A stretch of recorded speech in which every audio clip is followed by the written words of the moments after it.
In the dimly lit laboratory, Orochimaru's slitted eyes fixated on the blind boy before him, his body trembling with excitement. Ha! How many people spend their lives in pursuit of the Rinnegan, unaware that a mere mutation in certain clans is what they seek? Now, little one, those eyes of yours shall belong to me. With that, Orochimaru suddenly extended his finger, aiming to pry into the boy's eye. An overwhelming agony surged from Hinata Lanmo's eye, and he gazed in terror at Orochimaru, his mind racing with curses. What was happening? He distinctly remembered sleeping at home. How had he ended up here? Moreover, was that not Orochimaru before him? Had he just claimed to possess the Rinnegan? Hinata Lanmo was a transmigrant. Well-versed in the lore of Naruto, he knew exactly who he was and comprehended the nature of the Rinnegan. Yet, was Orochimaru truly insane? The entire village of Konoha was aware that he, Hinata Lanmo, was Blinda, a congenital blind man, a failure, and a disgrace to the Hinata clan, inferior even to ordinary folk. How could he possibly be mistaken for someone who possessed the Rinnegan? Indeed, every child born into the Hinata clan was naturally endowed with Byakugan. But Hinata Lanmo was devoid of such eyes. How could it be that he, of all people, had caught the attention of the notorious Orochimaru? It was utterly unfathomable that a sharp pain emanated from his eye. Ding! The mirror system has detected an external intrusion. Host, do you wish to retaliate? Note, if no counteraction is taken, your eyeball will be extracted, resulting in system self-destruction. Retaliate, retaliate. Hinata Lanmo's head throbbed. He had yet to grasp the nature of this system when he uttered the words. Mirror system activating defense protocol. Step 1. Mirror counterattack, initiating illusion transition. Hinata Lanmo's eyes glowed of a blue-white hue, and Orochimaru, captivated by the boy's shimmering gaze, fixed his greedy stare upon the eyeball. Suddenly, the world around him shifted, and he collapsed to the ground. In that moment, he found himself in an illusion, confronting his own reflection. Who spoke? Little one, those eyes of yours shall belong to me. Within this illusion, he had transformed into Hinata Lanmo, and the Orochimaru in the mirage reached out towards his eyes, an excruciating pain flooding every cell of his being. What? What is happening? Had not the Hinata clan been incapable of using Jinjutsu? How could this be? Upon uttering these words, he fell silent. Meanwhile, Hinata Lanmo rubbed his eyes as he leaped from his bed, a system manifesting in his mind, and to his astonishment, he beheld the interface of this system. Apologies, host. The mirror system reports late. Shall we initiate full awakening? Awakening? Although he was a transmigrant, he was oblivious to the existence of this mirror system within his body. Yes, host. This system has been bound to you since birth, remaining dormant until now. It has awakened due to the imminent danger you faced at you wish to undergo a full awakening. The system's mechanical voice resonated. Complete awakening. Hyuga Lanmo gazed at the writhing Orochimaru on the ground, his brow furrowed in concern. At merely 5 years of age, he understood the necessity of self-preservation. Remarkably, a single mirrored counterattack had managed to bring down such a formidable figure as Orochimaru, instilling in him a belief that this system must indeed possess considerable merit. Ding.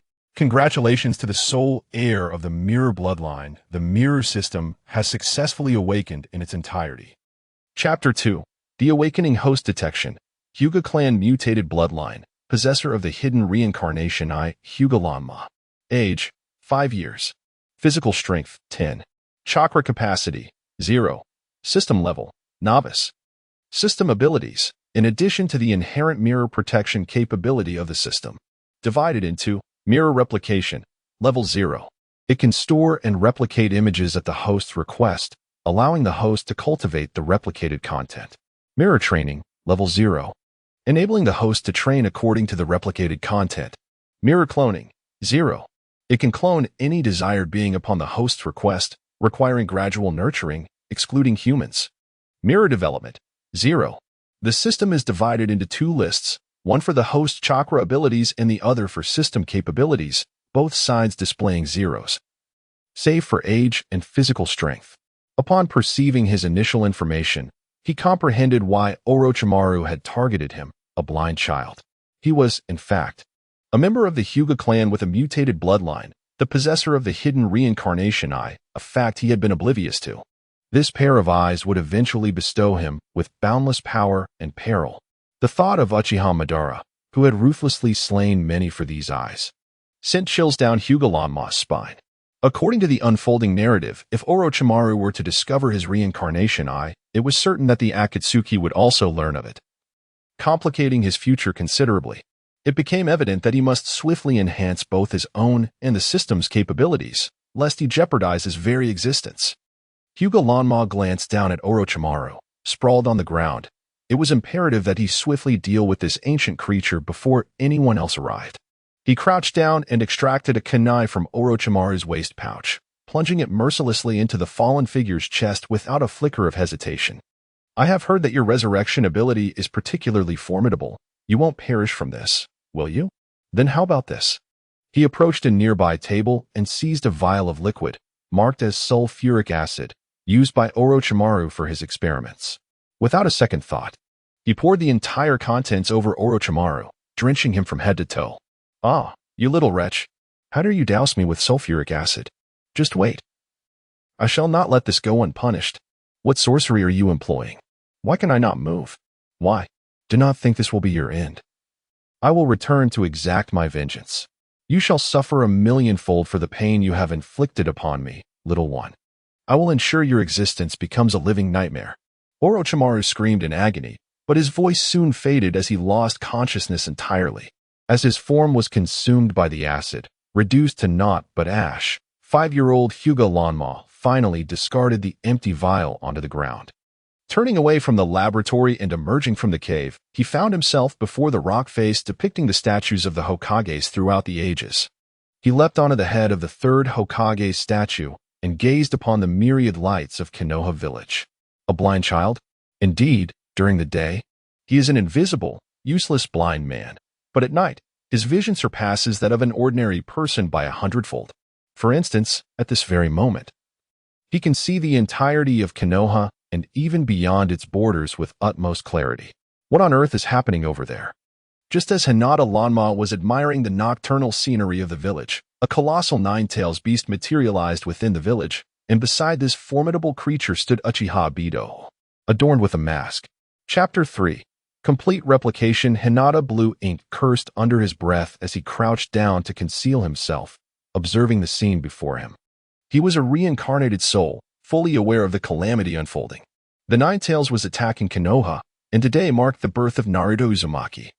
His heart raced as he watched the village. The thunderous explosions echoed through the air, accompanied by the cries of children, the shouts of villagers, and the desperate calls of ninjas, all blending into a cacophony of chaos. Some were organizing villagers to seek refuge, while the combat-ready ninjas began to resist the devastation wrought by the tailed beast. The enormous Nine-Tails rampaged uncontrollably, launching ferocious assaults on the ninjas before it, relentlessly demolishing the village's structures. The sheer power of the tailed beast was terrifying, rendering humanity helpless in its wake. This was a disaster. Hinata Blue Ink crouched atop the stone statue of the third Hokage, furrowing his brow as he took in the unfolding tragedy. The fourth Hokage, Minato Namikaze, had appeared on the battlefield. Today was not only the day of his son Naruto's birth, but also the day of sacrifice for him and his wife. Hinata Blue Ink felt a twinge of regret. If only he possessed greater abilities, he longed to use his strength to ensure the reunion and safety of their family. Ding. Target locked. For targets detected. The system in Hinata Blue Ink's mind shined, inquiring whether he wished to initiate a mirroring replication upon detecting the presence of powerful beings. Curiously, he asked what mirroring replication entailed. It involved replicating the scene before him into the system, allowing for the extraction of figures and subsequent learning. After a brief explanation, the system pressed on, emphasizing the rarity of the opportunity. Did he wish to proceed with the mirroring replication? Yes, proceed with the replication, he declared. As soon as the words left his mouth, the system began emitting a series of beeps. Mirroring locked. Replication initiated. 1. The formidable Nine-Tails. Starting replication. 1, 2, 3, 4. 2. Minato Namikaze. Starting replication. 1, 2, 3. Obito Uchiha. Replication initiated. 4. Hiruzen Sarutobi. Hinata Blue Ink's eyes widened in astonishment as he observed the data manifesting within the system, the images of the four masters materializing before him. System, is this replication merely a mirroring of images? I had assumed you were merely recording the visuals, but evidently, that is not the case. He realized that the replicated images of these four masters appeared on the mirroring systems list, and further information about each individual began to unfold. This data primarily chronicled each person's abilities in jutsu, along with methods of jutsu cultivation and so forth. Recording complete.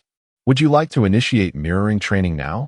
If you proceed, you can replicate these individuals' jutsu and cultivate them, excluding the abilities of the tailed beast. Replicate. Hinata Blue Ink exclaimed excitedly.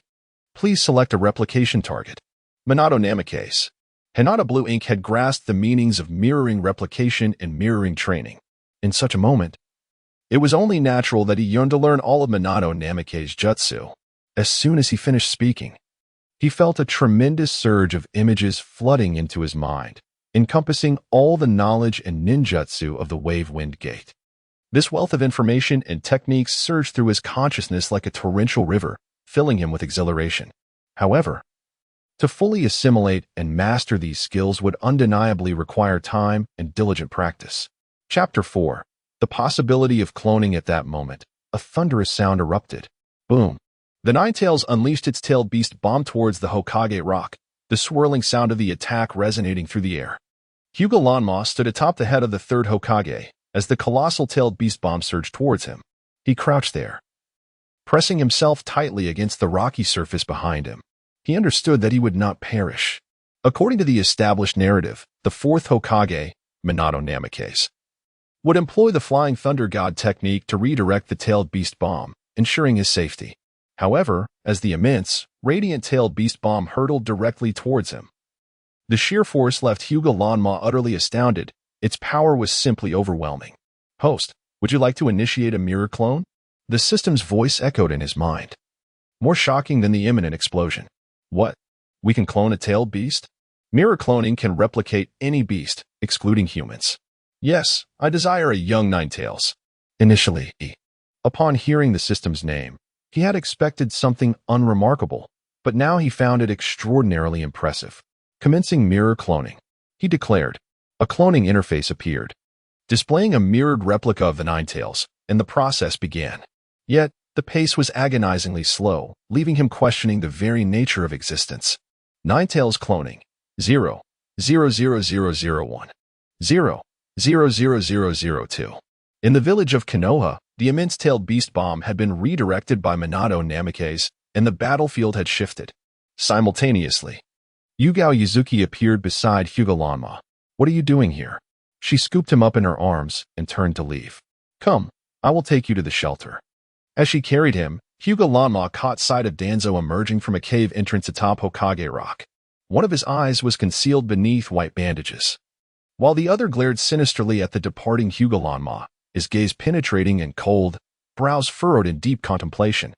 He had followed from Orochimaru's laboratory. How could that child be here? Surely, it could not be mere coincidence. Was he perhaps Orochimaru's experimental subject for the night? If that were the case, how had he escaped? Danzo glanced back at the dark, winding passage, perplexed as to why Orochimaru was absent this evening. The explosive sounds continued to reverberate. The roar of the Ninetales was cataclysmic, as all the ninjas of the village exerted every effort to halt its devastation. Flames engulfed the area, and the battle raged on. Hyuga Lanma was brought to the shelter by Yugao, where Yuzuki Yuin rushed over, embracing him tightly. You little rascal, where have you been? You scared me to death. Yuzuki Yuin, only 10 years old and 5 years Hyuga Lanma's senior, perceived this pale, somewhat fragile boy as a younger brother in need of protection. Not only she, but several other girls share this sentiment. Even the typically irritable Inuzuka Hana has displayed an unusually gentle demeanor when addressing Hinata Lanma. Lanma, are you all right? You weren't hurt, were you? When the explosion occurred, I visited your home but didn't find you. Thankfully, you were unharmed. A group of girls encircled him. After all, he is the most handsome among them. And such allure inevitably draws the attention of the girls. Chapter 5. Moonlight Gale Lanimo, are you all right? Where have you been? It's so late. And there was an attack outside. How could you wander off? Did you not see that terrifying nine-tailed beast? Inuzuka Hanabi spoke up, her voice laced with concern. The shelter was filled with ordinary people lacking combat skills, alongside some newly enrolled genin, all of whom were on edge in the face of danger. Yet, despite the tension, children easily shifted their focus, as they were still capable of assessing losses and casualties. What are you staring at? Can't you see he's blind? Why let him look? He should just stay out of trouble instead of running off. I don't understand how a blind person could go outside. Hinata Hikari glared at the group of girls surrounding Hinata Lanimo, her tone sharp. Are you not aware? Lanimo can see at night. Uchiha Itachi interjected coldly, cradling the swaddled Uchiha Sasuke. At this revelation, the children's gazes turned toward Hinata Lanimo. Can you really see at night? Even Yuzuki Yuin, who often cared for him, was unaware of this fact, as they rarely saw him after dark. Typically, he played with them during the day, but at night, he would return home alone, leaving few privy to his secret. Yes, Sister Yuin, I can see at night. I can see you right now. You look truly beautiful. Hinata Lanimo smiled sweetly, his innocent gaze fixed on Yuzuki Yuin. With her long purple hair and fair, lovely complexion, she gazed back at him with wide, curious eyes, leaning in closer and waving her hand to test his vision. Upon hearing his words, a flush crept over Yuin's cheeks. Little Lanimo, you are so adorable. With that, she unexpectedly leaned down and planted a kiss on Hinata Lanimo's cheek. This innocent act sent shockwaves through the group of boys present. Yuzuki Yuin was viewed as a goddess among them. Her beauty, gentleness, and resilience had garnered admiration and affection from many. Yet now, their goddess had kissed the blind boy? Ah. Hinata Lanimo, what were you thinking? Who gave you permission to kiss Sister Yuin? Hinata Hikari was the first to react, followed closely by Kamino Kiyoshi, Nichiryu Jifeng, and Wyan Mida. Several boys of that age all exclaimed in disbelief, with Nichiryu Jifeng growing particularly furious, stepping forward to punch Hinata Lanimo in the chest. Despite appearing frail at just 10 years old, he was a trained genin from the Ninja Academy. While Hinata Lanimo was only 5 and deemed a discarded disabled child by the Hinata clan due to his blindness, yet unbeknownst to them, this so-called disabled child had been diligently honing his taijutsu skills, and with the newly activated mirroring system, the taijutsu postures of Namikaze Minato were vividly etched in his mind. There was no way he would simply wait to be struck. Hinata Lanma observed as a fist came hurtling towards him. With a swift lean, he evaded the blow, then raised his leg and delivered a powerful kick to the underarm of Moonlight Gale. The impact caused Moonlight Gale to bend down, cradling his arm, feeling as though it might dislocate from the excruciating pain, tears welling in his eyes. Chapter 6. Evening Glory. This place serves as a refuge where numerous individuals seek shelter. While a few children frolic together, the adults remain indifferent, yet when a scuffle ensues, some rush to intervene. Jifeng, what are you doing? Are you not ashamed to bully younger ones? Moonlight Jifeng's mother stepped forward, pulling him away and examining his shoulder. He kissed Shiyang. Moonlight Jifeng exclaimed in indignation. It was clearly Lanimo who kissed Shiyang, all right? Enough of this nonsense. His mother retorted coldly, dragging him into the crowd. The other children gazed at Hinata Lanimo in astonishment. Although they seldom encountered him, they were utterly unaware of his formidable prowess in martial arts. Meanwhile, Uchiha Itachi, who cradled a child, observed with increasingly profound scrutiny.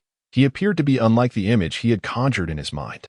Uchiha Itachi became aware of Lanmo's nocturnal vision during a serendipitous moment when he witnessed him discarding the rations assigned to him by the village, only to prepare his own meal at home. After 2 days of study, Itachi realized that this boy, of the same age, could see at night, yet was completely blind by day. Moreover, he often trained in martial arts alone, stealthily, despite his seemingly delicate and fair appearance. His training sessions were marked by remarkable speed and fierce determination. This intense training was the reason why the protective capabilities of Hinata Lanmo's mirror system were so potent. It was directly tied to his relentless self-discipline over the past 2 years. Witnessing Lanmo's rigorous training, Uchiha Itachi had recently begun his own practice at home. They were contemporaries, and he could not afford to lag behind. After the minor uproar subsided, Atsuki Shiyang pulled Hinata Lanimo aside. As the other children were escorted home by their parents, bringing an end to the commotion. The explosions outside the refuge had significantly diminished, yet tension lingered in the air. After a while, a calm descended, and someone entered to announce that the outside was now safe, instructing everyone to exit the refuge in an orderly fashion. It was then revealed that, due to the recent Nine-Tails attack, many ninjas had perished, including the fourth Hokage, Wave Wind Minato, and his wife, Whirlpool Kushina. Fortunately, the Nine-Tails had been successfully sealed away. However, speculation abounded regarding the identity of the host for the seal. Only the village's high-ranking officials were privy to such confidential information, though the common populace could surmise some details, remaining discreet in their discussions. After Atsuki Xiang escorted Hinata Lan Mo home, reminding him to stay safe, she departed to seek her own family. Hinata Lan Mo's residence lay on the outskirts of the Hinata clan, adjacent to the village's edge, providing a tranquil environment. Now alone, his mind swirled with all the ninjutsu techniques and training methods of Wave Wind Minato, akin to a restless energy yearning for an outlet. Alas, Hinata Lan Mo currently lacked chakra. Had he possessed it, he could have diligently practiced his ninjutsu with the knowledge at hand. It appears that the most crucial element at present is chakra. As long as he possesses chakra, everything will be within his grasp. With this thought in mind, he spared no effort and diligently sought out the fundamental method of extracting chakra from the fourth Hokage, Minato Namikaze, and commenced his training with fervor. Chapter 7. The Art of Sagehood. To cultivate ninjutsu, one must first ascertain the nature of their body's chakra attributes. Unaware of this, he refrained from rushing into the practice of ninjutsu and instead sought to enhance his physical strength, subsequently gathering chakra. After executing 10,000 punches, the system's protective mirror increased by 0.5. The mirror training incremented by 1.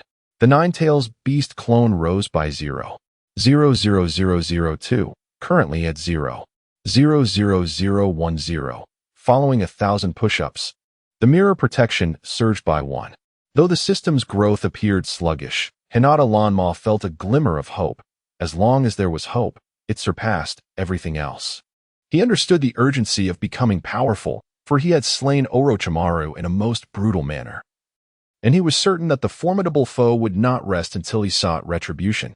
Should Orochimaru return while he remained weak, he feared he might not even recognize how he met his demise. Moreover, the ominous gaze of Danzo, whom he had encountered on the Hokage Rock, suggested that the man had likely deduced something.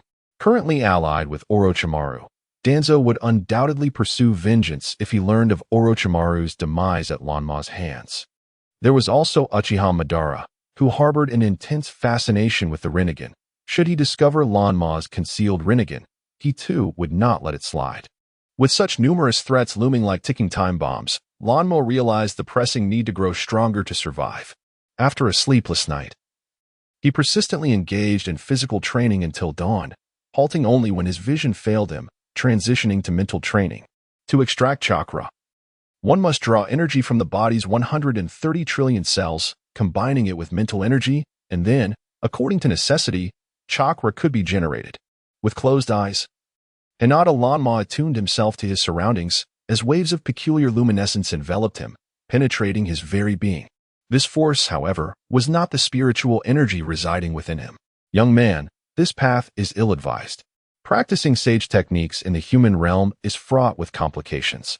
Moreover, your chakra has yet to manifest, which poses significant risks. The environment is too polluted and may alter your very form. You surely do not wish to become an insect, moth, grasshopper, or ant, do you? If that is not your desire, refrain from absorbing nature's chakra here. It is perilous. The sudden voice startled Hinata Lanma, prompting him to glance towards the window. Though he saw nothing, the image of the scene materialized in his mind due to the mirror system. An elderly toad, draped in a small cloak, squatted there. Its modest size, coupled with its snow-white brows and beard, identified it as Fukasaku, the elder toad of Mount Myaboku. Little one, I advise against the reckless pursuit of sage techniques. Such practices are not meant for everyone. And you are yet unable to refine chakra, are you? From my perspective, you are ill-suited for this path. Embrace the life of an ordinary person. Stability and peace are far superior.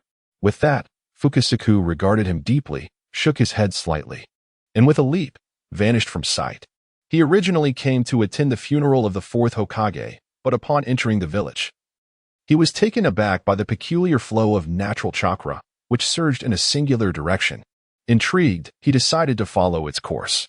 To his astonishment, he discovered a small child seated in his own home, absorbing the natural chakra. This was a sight he had never witnessed in his entire life. The fact that a person devoid of chakra was capable of assimilating natural energy was truly remarkable. Chapter 8. Exceeding limits. There was a fleeting moment when it truly yearned to take the child back to Myaboka Mountain, but in the next heartbeat, it realized that the child's eyes were sightless. He was disabled. This single revelation prompted it to retract its prior decision. For the sake of the child's safety, it issued a warning and departed. Hinata Lanma curled his lip in indifference, yet this time he resolved against experimenting with natural energy. Instead, he began earnestly cultivating his physical energy. By midday, he had successfully extracted chakra.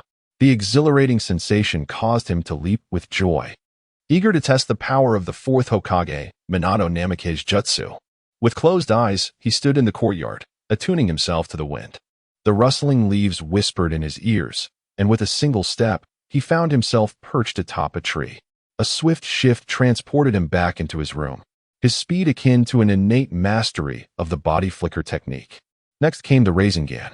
He extended his fingertip, and before he could even practice, the abilities of Minato Namake's materialized in his mind, as if they were inherently his own. There was no need for extensive training. Understanding the hand seals and extraction methods sufficed to manifest them. A miniature Rasengan formed in his palm, spinning incessantly. He lowered his gaze, feeling the power of the Rasengan, and softly mused, "Could it be that I possess wind attribute chakra?" The chakra within the Rasengan continued to whirl, and as his chakra was just recently refined and still limited in quantity, he began to absorb the surrounding natural chakra, infusing it into the spinning sphere. The Rasengan shifted shape with his movements, transforming into a shuriken-like Rasengan, its size and power multiplying several times over. While others toiled exhaustively in their chakra training, he experienced a remarkable ease.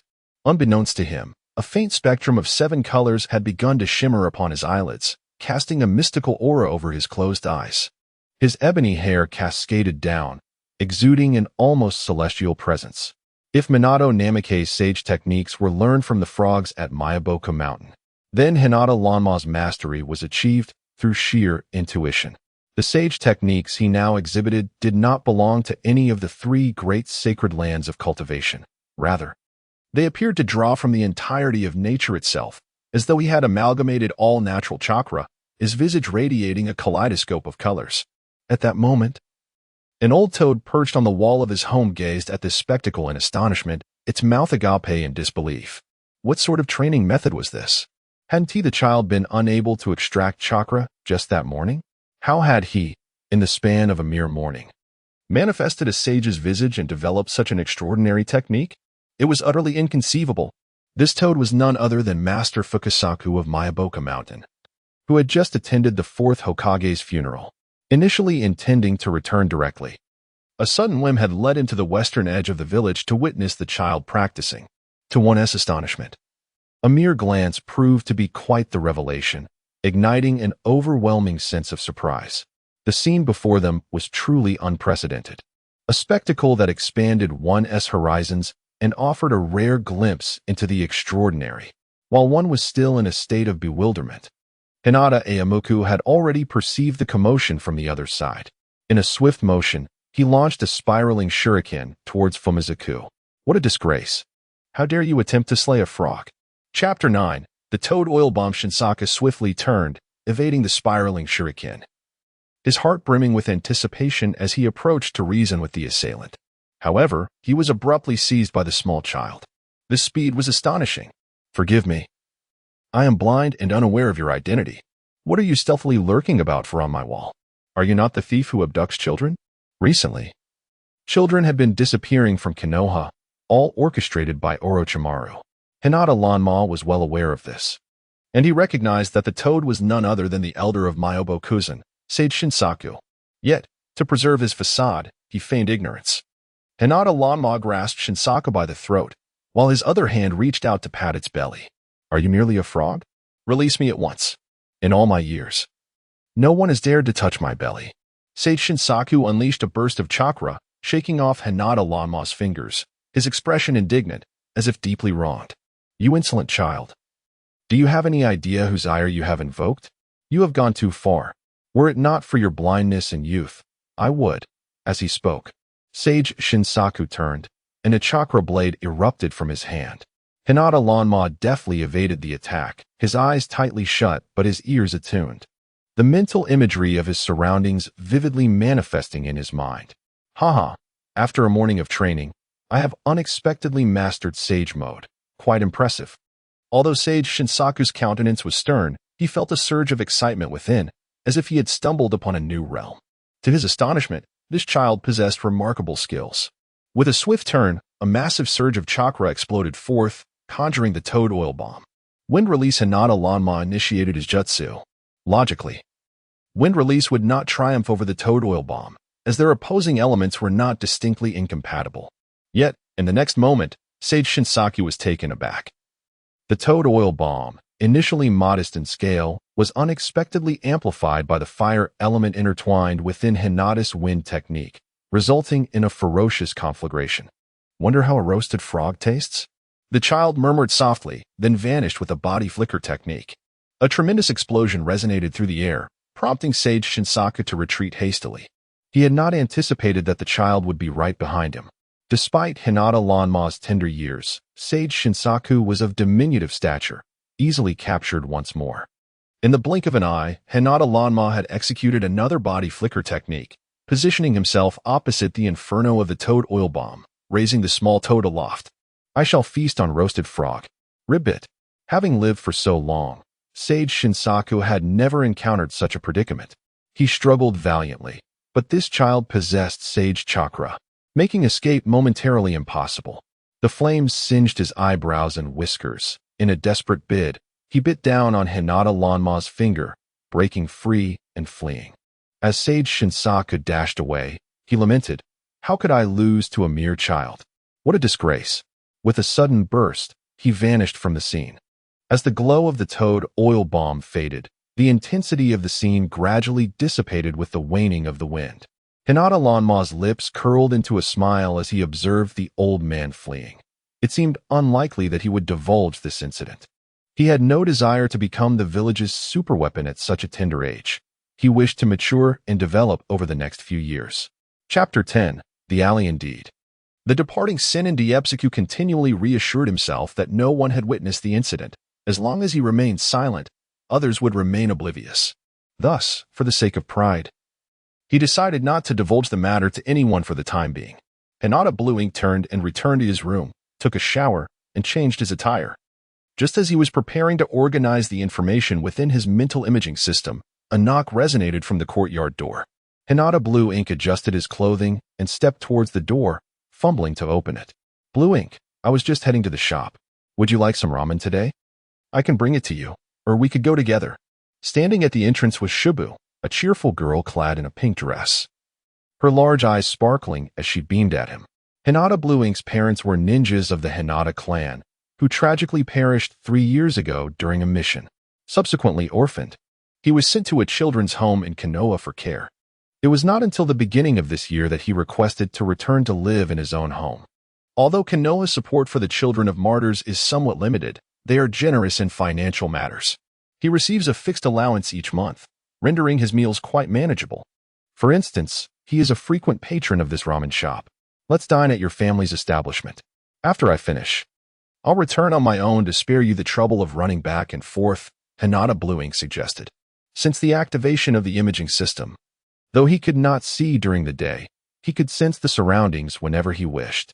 At this moment, the joyful image of Shibu, her 2 little ponytails bouncing as she smiled at him, was vividly presented in his mind. "All right, let us go together," Shibu declared, reaching out to grasp his fingers as they stepped outside. The two strolled leisurely along the street, traversing a few alleys, passing by the entrances of the 2 Hinata family residences, until they arrived at the main street facing the eastern gate of Konoha. "Hinata Blue Ink, look! It's Hinata Blue Ink!" exclaimed Hinata Hikari, tugging at the sleeve of Tsukikid Shippu, who stood at the street's edge. among the children of the Hinata clan. Though his abilities were not the most formidable, Hikari could confidently assert that he was far superior to Blue Ink. However, he had witnessed the extraordinary display of martial prowess last night at the shelter, where Blue Ink had delivered a swift kick that left Shippu incapacitated. He had not anticipated such strength, especially from someone 5 years his junior. Upon seeing Blue Ink's sudden appearance, Hikari felt a surge of vindictive satisfaction, prompting him to call out to Shippu. "Shippu, have you forgotten how he embarrassed you last night at the shelter? I still can't fathom how he managed to injure you with a single kick. It's infuriating." Hikari exaggerated, his voice rising to ensure everyone took notice. While playful banter between children is typically harmless, Hikari's taunts caused the 10-year-old Shippu to feel the weight of everyone's gaze, intensifying his embarrassment. He rushed towards Hinata Lanma with 3 children in tow, seizing the opportunity to prevent any adults from intervening. Grasping Hinata's collar firmly, he dragged him into a damp alleyway, a secluded spot seldom frequented by passers-by, making it an ideal locale for his retribution. Chapter 11. Fear 4 individuals encircled Hinata Lanma. While Ayam anxiously clutched his fingers. "I'm scared," she exclaimed. "It's all right. Don't be afraid." Hinata Lanma reassured her, pulling Ayam behind him. Tsukikage, with a fierce countenance, glared at him. The last time they faced each other, he had suffered humiliation in front of others, and this time he was determined to regain his pride. "You blind fool," Tsukikage spat. "I have yet to settle the score from last time. I'll have you know that Shi-Yin is my girlfriend, and you dared to kiss her. Do you have a death wish? Since you're blind, I want to stoop to your level. Kneel and call me Grandpa 3 times, promising never to pursue Shi-Yin again, and I might let you go. Otherwise, you'll regret it today." Despite Tsukikage's seemingly frail demeanor, his words were sharp and unyielding. Hinata Lanma slightly opened his eyes, his deep blue irises staring vacantly ahead, as if lacking focus. "What if I don't?" he asked. "Then you'll be beaten." At this, the other boys surged forward, ready to strike Hinata Lanma. All of them, except for Hinata Hikari, were older than him. 2 had already reached the rank of Nin and had completed several missions. "Don't fight. Stop." Little Ayam, terrified, burst into tears and fled. The 4 rushed at Hinata Lanma, unleashing a flurry of punches and kicks. Yet, in the next moment, anguished cries filled the air. "PFF, oh my goodness." The 4 were sent sprawling, bewildered by the sudden turn of events, not even comprehending Hinata Lanma's swift movements. Tsukikage's family technique was swordsmanship. Despite his frail physique, he was still stronger than most of his peers. After being kicked by Hinata Lanma the previous day, he had thought it was mere coincidence. Today, however, he realized that it was no coincidence at all. Hinata Lanma's combat prowess was astonishing, and his speed rendered his techniques nearly imperceptible. The 4 lay on the ground, battered and bruised, while Hinata Lanma closed his eyes and stood silently in the alley, as if he were not the one who had just struck. "Uncle, it's them. They were going to hurt Brother Lanma." Little Ayam appeared at the alley's entrance, accompanied by the security team. Upon hearing her voice, Hinata Lanma frowned slightly, considering feigning unconsciousness to portray himself as a victim, but was quickly seized by the arms. "All those involved in the disturbance will be taken away," a member of the Uchiha clan's security team announced. The frightened children began to cry, "Don't take me. I want my mother. Please don't." At that moment, Uchiha Itachi stepped forward. He had witnessed the entire altercation, and his intention in remaining detached had been to observe the outcome. "Gentlemen, it's just children fighting. Let them go today," he suggested. Yes. We were just playing." Hinata Lanma chuckled as they were taken into custody. The other children had family to take them home. What about him? Would he really have to spend the night there? Moreover, this is hardly a significant matter. Why must the members of the Uchiha clan's Guardian team resort to capturing individuals? After all, Hinata Hikari and Tsukikage ship. We were merely having some fun, were we not? Hinata Lanma turned to the other 4 individuals, who were bruised and battered, seeking their confirmation. Chapter 12. Uchiha Obito. They were reluctant to join the guard force, so they nodded in compliance, saying, "We were just having fun. Uncle, please let us go. We promise not to misbehave again." However, that was not permissible. All those involved in the brawl were to be apprehended. Neither Uchiha Itachi's pleas nor the children's admissions of guilt swayed the authorities, who insisted on taking all 5 of them, even young SHBU, to the guard station. Hinata Lanma furrowed his brows, contemplating how their clan ultimately faced annihilation. This self-righteous and excessively zealous enforcement attitude would likely lead to chaos, even if they managed to seize control of the entire Hidden Leaf village. Indeed, the atmosphere within the guard station was rife with lamentations. Some had been detained merely for having a drunken quarrel at night, while others were imprisoned due to their dogs biting someone.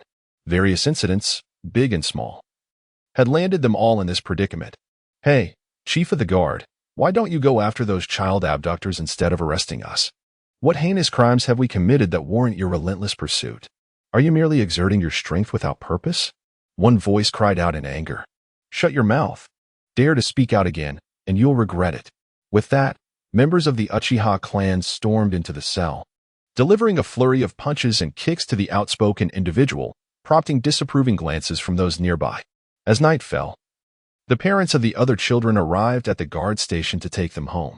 In the small cell, 2 individuals quietly discussed the recent child disappearances in the village. Meanwhile, only Hinata Lanma remained in solitary confinement. He closed his eyes and began to delve into the mirror image system. Earlier that day, he had mastered all the jutsu of the 4th Hokage. With the increase of chakra within his body and his diligent training, the small nine-tails within the mirror clone had reached 0.1, a significant advancement indeed. He opened his eyes and surveyed the confines of his cell. Given his current abilities, he could undoubtedly escape, but he refrained from doing so. After all, he was just a child, and his minor mischief would likely not result in a lengthy imprisonment. Observing the Uchiha clan members pacing by, a smile crept across his lips. With this newfound time, he decided to practice Uchiha Ibido's jutsu. For among the 3 individuals mirrored by the system, he was one of them. Hinata Lanma possessed a naturally gifted mirror bloodline with latent Rinnegan, making him the ideal candidate for the mirror image system. It was precisely because of his unique bloodline from the Hyuga clan that he could replicate the jutsu of anyone. If the Yellow Flash, Minato Namikaze, was a prominent figure in the ninja world, then Uchiha Ibido was undoubtedly a legendary antagonist. As the Sharingan manifested, the kaleidoscopic Sharingan emerged, and with it, the spatial distortion of alternate dimensions, the surge of wood-released chakra became evident. Hinata Lanma's eyes transitioned from their innate deep blue to the Uchiha bloodline, revealing a purple-red Sharingan. As his chakra flowed within him, his abilities in mirror cultivation gradually ascended. He felt a wave of intense heat coursing through his body, his eyes transforming into a kaleidoscope of colors. The energy surging within him was far more potent than the reactions experienced while practicing the jutsu of the Wave Wind Water Gate. No wonder it is said that the Uchiha clan possesses a restless bloodline. This was indeed the case. At last, when he opened his eyes once more, his pupils had turned a vivid crimson. He attempted a spatial transition, and in an instant, he found himself atop the roof of the guard station. With another shift, he returned to his cell. Chapter 13. Crystal Escape and the Crimson Lotus. With a subtle extension of his fingers, wooden tendrils manifested at his fingertips. He retracted the wood release technique and fixed his gaze on the entrance of the cell, where a guard entered. Hinata Lanma, your sister has come to take you home. Let us go, he announced, reaching to unlock the small cell door. Observing this, Hinata Lanma inquired, isn't it possible for someone who isn't a blood relative to escort someone away? It's rather late. It can't be Uzuki Yugao. Something must be amiss. Upon hearing this, the Uchiha clan members heightened their vigilance. Concurrently, a fire erupted in the backyard, with voices raised in alarm. Help! There's a fire. The guard stood momentarily dumbfounded, uncertain of how to respond. Among the 3 guards on duty, 2 rushed from the office to extinguish the flames. The remaining guard, just as he was about to lock the door, was suddenly stabbed in the heart, collapsing to the ground. A young girl stood outside Hinata Lanma's cell. She had blue hair and appeared to be around 13 or 14 years of age. With an enchanting smile, she called out, "Brother, it is time for us to go home." She then unlocked the door and reached inside to seize Hinata Lanma. Not recognizing this woman, Hinata Lanma swiftly turned to evade her grasp, escaping the confines of the cell. Outside, flames roared high, and many were oblivious to the situation within the cell, rushing instead to combat the fire. "Come here, little brother. The girl laughed, extending her hand once more in an attempt to capture him. Simultaneously, several crystalline tendrils emerged from the ground, nearly ensnaring Hinata Lanma within their grasp. Realizing the identity of his pursuer, he recognized her as the youthful version of Crimson Lotus, a wielder of the crystal release bloodline limit and a former vessel of Orochimaru. How could she possibly be in Konoha? At that moment, the inhabitants of Konoha remained unaware that the missing children were all orchestrated by Orochimaru. Moreover, since he had slain Orochimaru the night before last, there had been no further movement from him, suggesting he was grievously injured. Otherwise, how could he allow Crimson Lotus to pursue him? Ah, to think you could evade my crystal release, crystal pentagonal prison. Your abilities are not to be underestimated. No wonder the master desires you. The girl sneered, swiftly advancing and employing her crystal techniques from multiple angles. It must be noted that while the current Crimson Lotus possessed the bloodline limit, her abilities paled in comparison to her future self. Observing her, Hinata Lanma successfully activated his mirror replication technique, and the system displayed the training methods and basic information regarding Crimson Lotus' ninjutsu. He evaded her attacks and dashed into the courtyard, initially intending to counter her with his wood release. However, he suddenly noticed several J-Nin and ANBU members surrounding the area. Should he make a move, it would undoubtedly attract their attention. Thus, he concealed his abilities, dodging left and right until he spotted a familiar figure and hurriedly rushed towards her, throwing himself into her embrace. "Sister, save me." The individual was none other than Tsunade's disciple, Shizen. She wrapped her arms around Hinata Lanma, skillfully evading the oncoming attack as ANBU and other ninjas rushed to their aid. Seeing the situation deteriorate, Honglian swiftly retracted all her crystal techniques and turned to flee. The others hastily pursued her, but curiously, it was as if she vanished into thin air. They scoured the entirety of Konoha and its surroundings, yet she remained elusive. Hinata Lanma gazed at Shizen and the ninja before him, inquiring, "Is that woman the one who abducts children? She mentioned that Orochimaru desires children. Could it be that Orochimaru is the very thief of children? By the way, who is Orochimaru? If he seeks to disrupt my existence, then I shall not permit him to thrive in Konoha either." Chapter 14. His impetus. Hinata Ranmo pondered this with a cold gaze. The others, startled by his words, hurriedly escorted him to the Hokage's office in the Hidden Leaf Village to meet the third Hokage, Sarutobi Hiruzen. Within the expansive office, the third Hokage paced anxiously. Tsunade, standing nearby, was visibly tense, her palms slick with perspiration. She could hardly fathom that Orochimaru was conducting experiments on human subjects. The third's astute eyes glimmered with concern as Hinata Ranmo entered the room. At merely 5 years of age, he surveyed his surroundings in silence.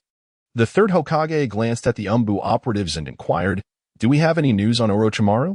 "No, we are still searching," came the reply. "Very well. We must ensure he is brought back alive." The third sighed, turning to take a seat. "You are Hinata Ranmo, correct? Is it not the case that your eyes are not entirely functional?" The third recalled the child, whose parents were martyrs, yet he, belonging to the esteemed Hyuga clan, lacked the Byakugan. "My eyes can see at night." The doctor referred to my condition as crystalline anomaly. Hinata Ranmo deliberately disclosed the nature of his affliction, concealing the truth of his true ocular powers, the hidden Rinnegan. "Ah, I see. How remiss of me to overlook that. Now, can you recount the events of this evening in detail? And what of that woman?" Clearly, the third was more concerned about Orochimaru's affairs at present. "Very well." Hinata Ranmo recounted his encounter with Orochimaru from beginning to end, including the night of the Nine-Tails assault on the village when he was taken to the laboratory.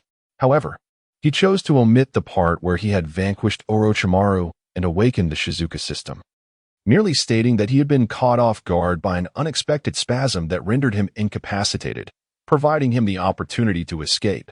Upon concluding his account, the third looked at Hinata Ranmo with astonishment, disbelief etched across his face.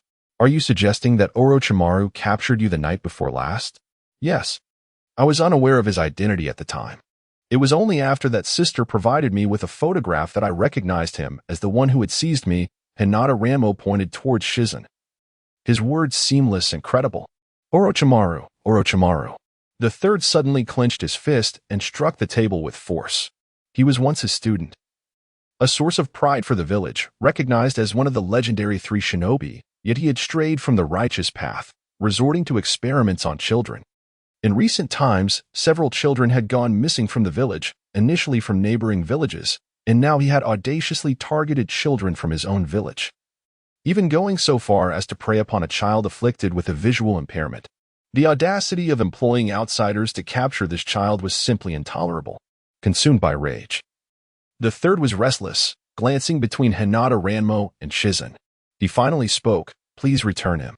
Hokage-sama, that girl remains at large. What if she returns to exact revenge on this child? This marks the second time they have attempted to capture him. Shizen voiced her concerns. Upon hearing this, Tsunade's gaze fell upon Hinata Ranmo. She stepped forward, crouching down to examine his body with her medical ninjutsu. Hinata Aoi gazed at Tsunade in silence. After a brief moment, Tsunade looked at Hinata Aoi in astonishment and inquired, "Can you possess chakra?" Upon hearing these words, Hinata Aoi felt a deep sense of grievance. Possessing chakra yet unable to control, it was indeed troublesome, and it was quite vexing that they had discovered this secret. Chapter 15. The Scheming Danzo. He nodded, recalling the time he was detained by the guard team. Out of boredom, he had tried to gather chakra, and it seemed to have worked. What ninjutsu can you use now? I can't use anything yet. Tsunade turned and retrieved a piece of chakra attribute test paper from the desk, presenting it before him. Give it a try? Use your chakra to damage this paper. Hyuga Lanma gazed at the pristine test paper, a spark of excitement igniting within him. He was certain he could wield wind release, fire release, and wood release, but to which chakra attribute did his own belong? Curiosity piqued. He extended his hand to take the test paper and channeled his chakra into it. In the watchful gaze of everyone present, the snow-white paper in his grasp suddenly vanished, without catching fire, becoming wet, or showing any other signs. It simply disappeared. The third Hokage observed this peculiar phenomenon with a furrowed brow, while Shizen rubbed her eyes in disbelief, and Tsunade's mouth fell agape, all puzzled by the implications of this occurrence. Hyuga Lanma, equally baffled, wondered, what is the attribute of my chakra? If I recall correctly, this is undefined. I assenti it? Tsunade inquired, her eyes wide with intrigue. Shizen replied, undefined means it has no effect. The paper is just paper, yet it vanished. The third Hokage wore an expression of astonishment, having never encountered such a situation in his long life. Just then, the office door swung open, revealing Danzo at the threshold. Is this the child that Orochimaru sent someone to capture tonight? Hand him over. My Umbu are in need of personnel. And I just discovered a child infused with active wood release cells at Orochimaru's lab. I want him both for training. As he spoke, Danzo stepped closer, scrutinizing Hyuga Lanma as though appraising a priceless artifact. Orochimaru's repeated attempts to capture this child indicated his extraordinary nature. He intended to keep the boy close, gradually uncovering his potential. Should the child possess what he needed, he would claim him as his own. Ah, Orochimaru. You never anticipated that this child would ultimately be in my grasp, Danzo mused with a calculating smile, his demeanor as cold and lifeless as a corpse.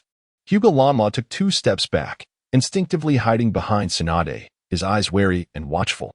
Reluctant, are we? Today, you will comply, whether you wish to or not. Danzo declared haughtily, disregarding even the third Hokage, let alone a mere child. I believe I've heard your voice in Orochimaru's laboratory. Hyuga Lanma feigned innocence, wearing a naive expression. His inner thoughts, however, were far from childlike. He scoffed internally, recognizing that some matters were non-negotiable. Today, he would not join the Umbu. He wondered what Danzo could do about it. If worst came to worst, he could resort to a desperate gamble. After all, he possessed the ability to shift through dimensions. Even if he couldn't defeat these formidable opponents, they would not be able to capture him. What did you say? The third Hokage turned to Danzo, his eyes filled with scrutiny. Little child, you mustn't speak recklessly. When have I ever visited Orochimaru's laboratory? You have not witnessed it with your own eyes. So refrain from making unfounded claims. Danzo's expression darkened, his brows furrowed, wishing fervently to seize this child and impart some discipline. However, Tsunade stood guard, exuding an air of protection. Chapter 16. Follow your sister. Hinata Blue Moon tilted his head, gazing at Sarutobi Hiruzen. Lord Hokage, May I refrain from joining the Umbu? I do not wish to accompany this individual. For some reason, his eyes remind me of Orochimaru. Hinata Blue Moon cast a pitiful glance at the third Hokage. You must go, whether you desire to or not. We leave at once. Upon hearing this, Danzo's anger flared, and he approached to seize Hinata Blue Moon. Tsunade intervened, raising her hand. Please be mindful of your position. Meanwhile, a look of suspicion appeared in the third Hokage's eyes. Why was Danzo so insistent on acquiring this child? Even if he could channel chakra at the tender age of 5, was that truly remarkable? Danzo, we shall discuss this matter later. Do not frighten the child. Tonight, our primary focus is addressing Orochimaru. At last, the third Hokage spoke up. Do not forget the current circumstances. The Ninetales attacked Konoha, and during the Third Great Ninja War, we lost all our advantages. Now, the Cloud Village is poised for action, and we are in dire need of personnel. It is rare to find a child capable of cultivating chakra at such a young age. Do you still wish to hide him away? Danzo assumed the third Hokage was trying to claim the child for himself. As a fellow member of the Umbu, he believed their missions differed significantly. His arguments seemed cogent, as though every word was for the good of Konoha, leaving one momentarily speechless. Hinata Blue Moon felt a surge of anxiety. He understood he had little choice in the matter. However, should the third Hokage hand him over to Danzo today, his path would likely lead to becoming a rogue ninja. At that moment, Tsunade cradled Hinata Blue Moon in her arms, casting a vigilant glance at the two men before speaking. Teacher, let this child stay with me for the next couple of days. I will remain in the village with Shizune. You may deliberate on this matter and decide later. After saying this, she carried him out of the office. Danzo furrowed his brow, his gaze fixed intently on Hinata Blue Moon. Orochimaru's defection, and the fact that even Akamichi had been left behind, underscored the child's significance. Unbeknownst to him, Orochimaru had intended to leave Konoha in 2 years. However, Hinata Blue Moon's actions had forced his hasty departure. That night, Hinata Blue Moon was brought to Tsunade's home, where Shizune prepared a bath for him. It will soon be dawn. Please rest well, she said before turning to leave. Tsunade sat on the floor, frowning as she rolled dice, the sound echoing in the room. Her mood was heavy. Orochimaru had betrayed them, and their next encounter would be as enemies. The Third Great Ninja War was not yet concluded, and the Cloud Village was stirring with intention. In 2 days, she planned to send Shizune to gather intelligence from the Land of Lightning.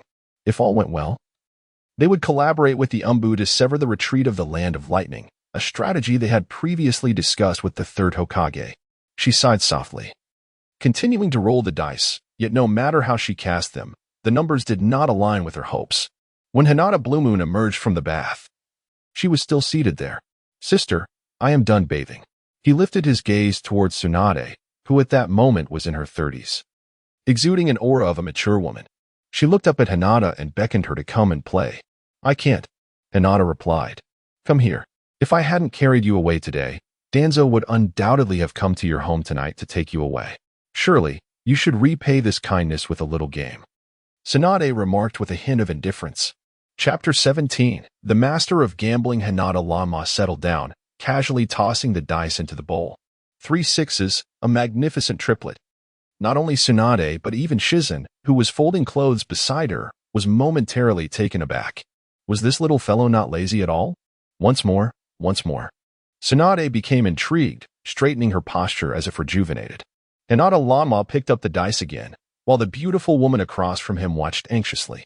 Shizune ceased her task, sitting down to observe his movements. He rolled his shoulders and cast the dice once more. The 3 dice spun within the porcelain bowl as Tsunade's eyes burned with focus, while Shizune furrowed her brows, sitting up straight and also gazing intently at the bowl. At last, the dice came to a halt, another 3 sixes. Wow, Tsunade exclaimed, as if she had discovered a new continent, rising to her feet and pacing the room before finally calming down. She looked at Hinata Lama, clenched her fists, then relaxed them, excitedly retrieving 2 more dice to hand to him. Try rolling 5 this time. Once again, the result was astounding. 5 sixes, 2 fives, and a continuous string of 6s. Whatever was desired was attained. Although Hinata Lama had previously been inexperienced with dice, he now employed his mirroring system to slow down the dice's imagery in his mind, manipulating their orientation with natural chakra energy to achieve the desired outcome. This was directly linked to his system and perception. Wow, wow, wow. Tsunade danced with joy, as if she had unearthed a treasure. She approached Hinata Lanma, grasping his shoulders and planting several kisses on his face. Darling, stick with your sister. Danzo is treacherous. If you remain in Konoha, he will surely take you away. Staying with me ensures your safety for at least the next 2 years. Hinata Lanma furrowed his brow slightly, aware that the Third Great Ninja War had yet to conclude. It was currently the 48th year of Konoha, with the war officially ending in the 51st year. The majority of Tsunade's departure from Konoha was due to the war's demands. Would following her truly guarantee his safety? Yet, if he chose to accompany her, he might become a wandering ninja, but regardless, he would never join the roots. But I am only 5 years old. He reminded her of his tender age. Are you worried about school? She asked. Rest assured. Most children start school at 6 or 7. When you reach that age, I will bring you back. Besides, Orochimaru has just left the village. Do you know if he still has influence here? What if those people appear and capture you while you are home alone? And Danzo, didn't you say you didn't want to join the Umbu? Of course, if you wish to follow Danzo into the Umbu, I won't oppose. Tsunade gazed at him earnestly, as if fearful of his rejection, and meticulously analyzed the situation he would be facing. Have you seen? You are left with but 2 choices, either accompany me or align yourself with Danzo. Which shall you choose? Indeed, even if the third Hokage harbors doubts about Danzo, he would not take any drastic measures against him. As long as Danzo remains within the village, he cannot evade the threat he poses. Should he fall into Danzo's grasp, no matter how exceptional his abilities may be, he will undoubtedly find himself in a state of constant vigilance, living in fear. Moreover, the day Danzo discovers he possesses the power of the hidden Rinnegan, his eyes may well vanish from existence. Chapter 18. The despicable villain to guard against the petty and the ignoble. One must be wary of the likes of Danzo, who epitomizes the very essence of treachery. Very well, I shall accompany my sister, proclaimed Hinata Aoi, expressing her willingness to endure the hardships of a wandering ninja or a rogue shinobi. For such a fate was far preferable to falling into the clutches of Orochimaru and Danzo. Agreed, it is settled. I shall speak with the third Hokage. Tsunade exclaimed joyfully as she dashed out of the room. Moments later, she returned, lifting the still towel-clad Hinata Aoi and hastily exiting the house. In the Hokage's office, the third Hokage regarded the girl wrapped in a towel with a slight furrow of his brow. Are you truly willing to follow Tsunade? I require your unequivocal answer. I am willing, Hinata Aoi replied resolutely. The third Hokage gazed at her with a touch of reluctance, recognizing her potential. It would indeed be a pity to let such a talent slip away.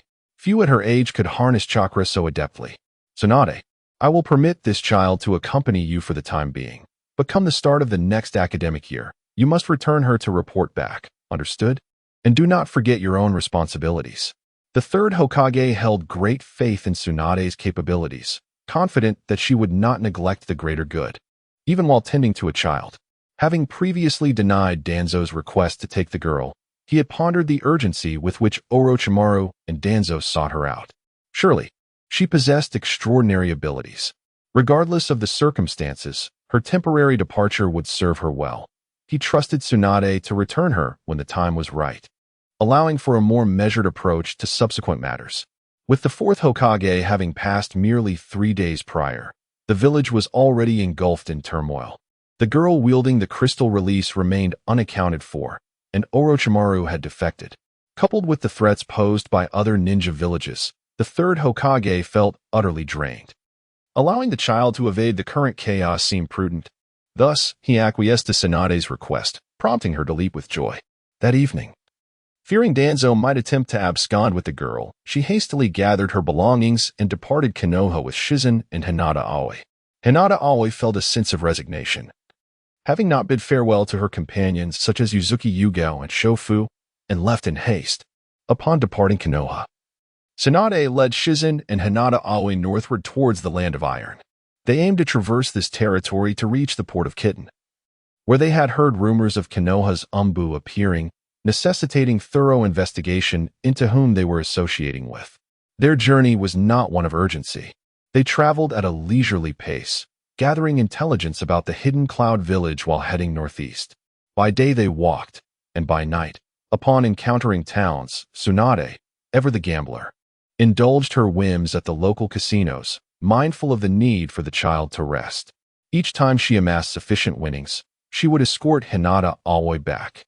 It was during these intervals that Hinata Aoi seized the opportunity to train independently.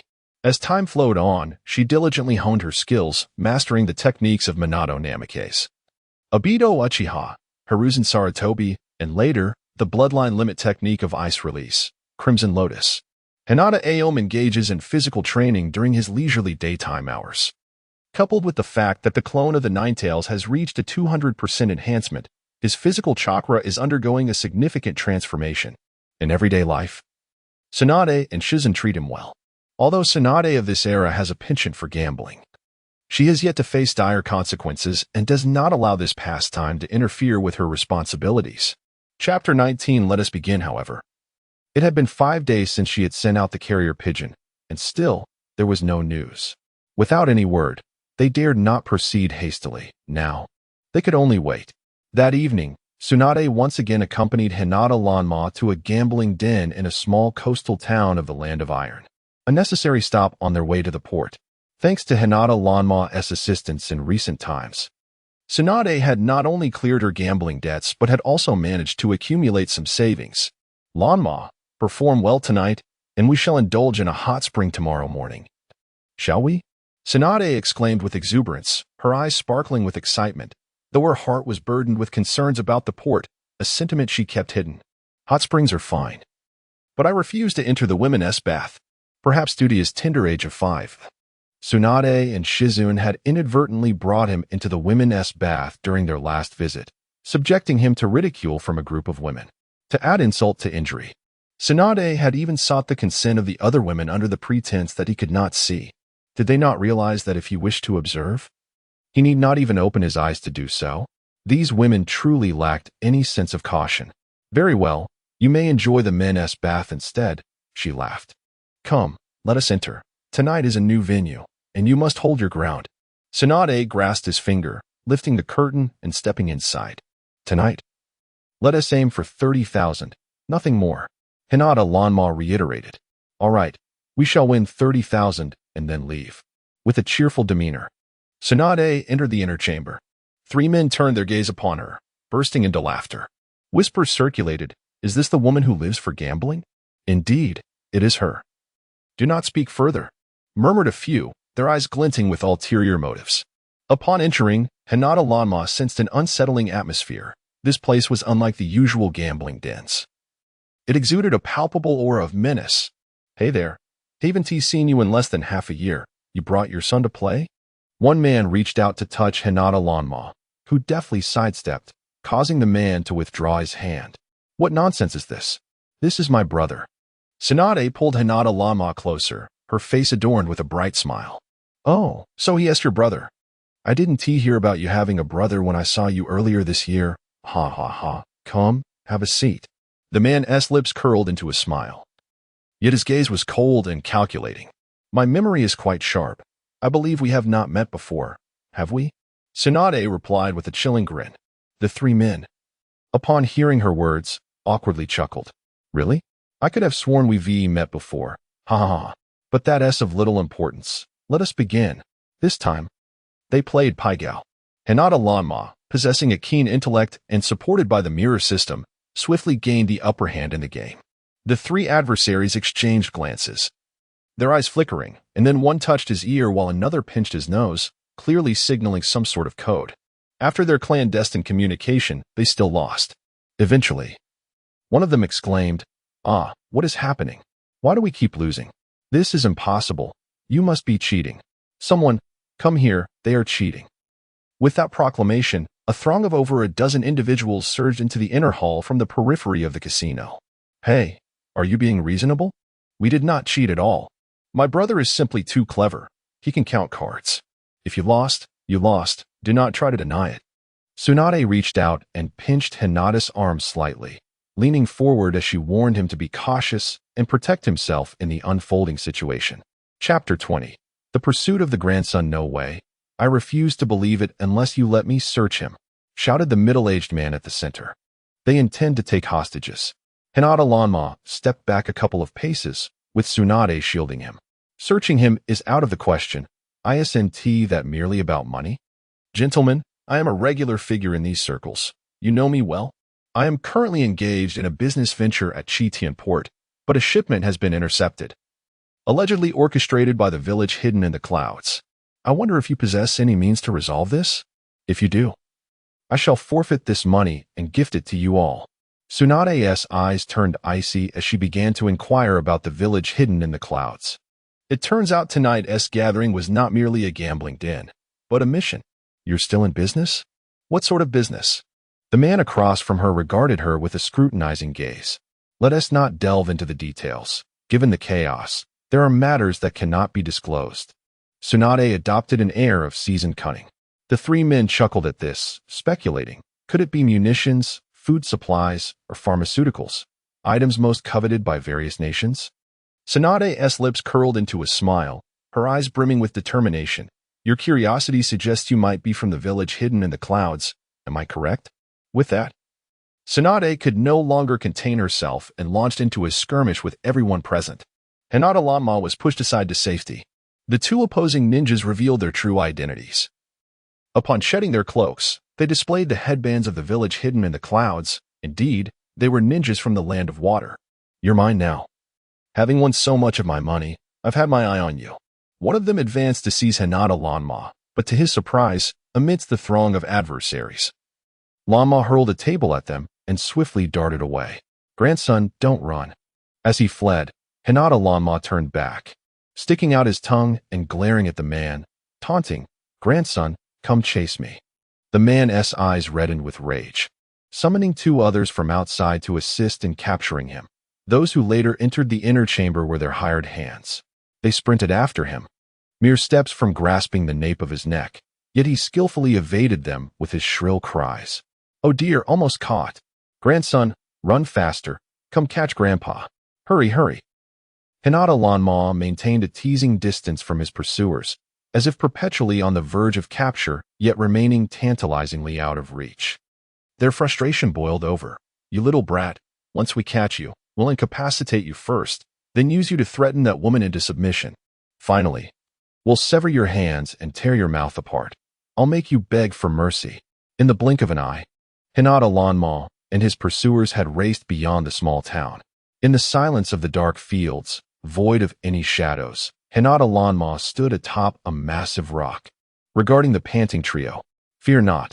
Soon I shall fulfill your wishes, rendering your legs broken and your mouths torn. You insolent wretch, still daring to boast? Capture him. With that, the man opposite executed a technique of earth manipulation, attempting to bury Hinata Lanma alive while employing the art of earth concealment to ensnare him. Unexpectedly, a sudden tremor shook the ground.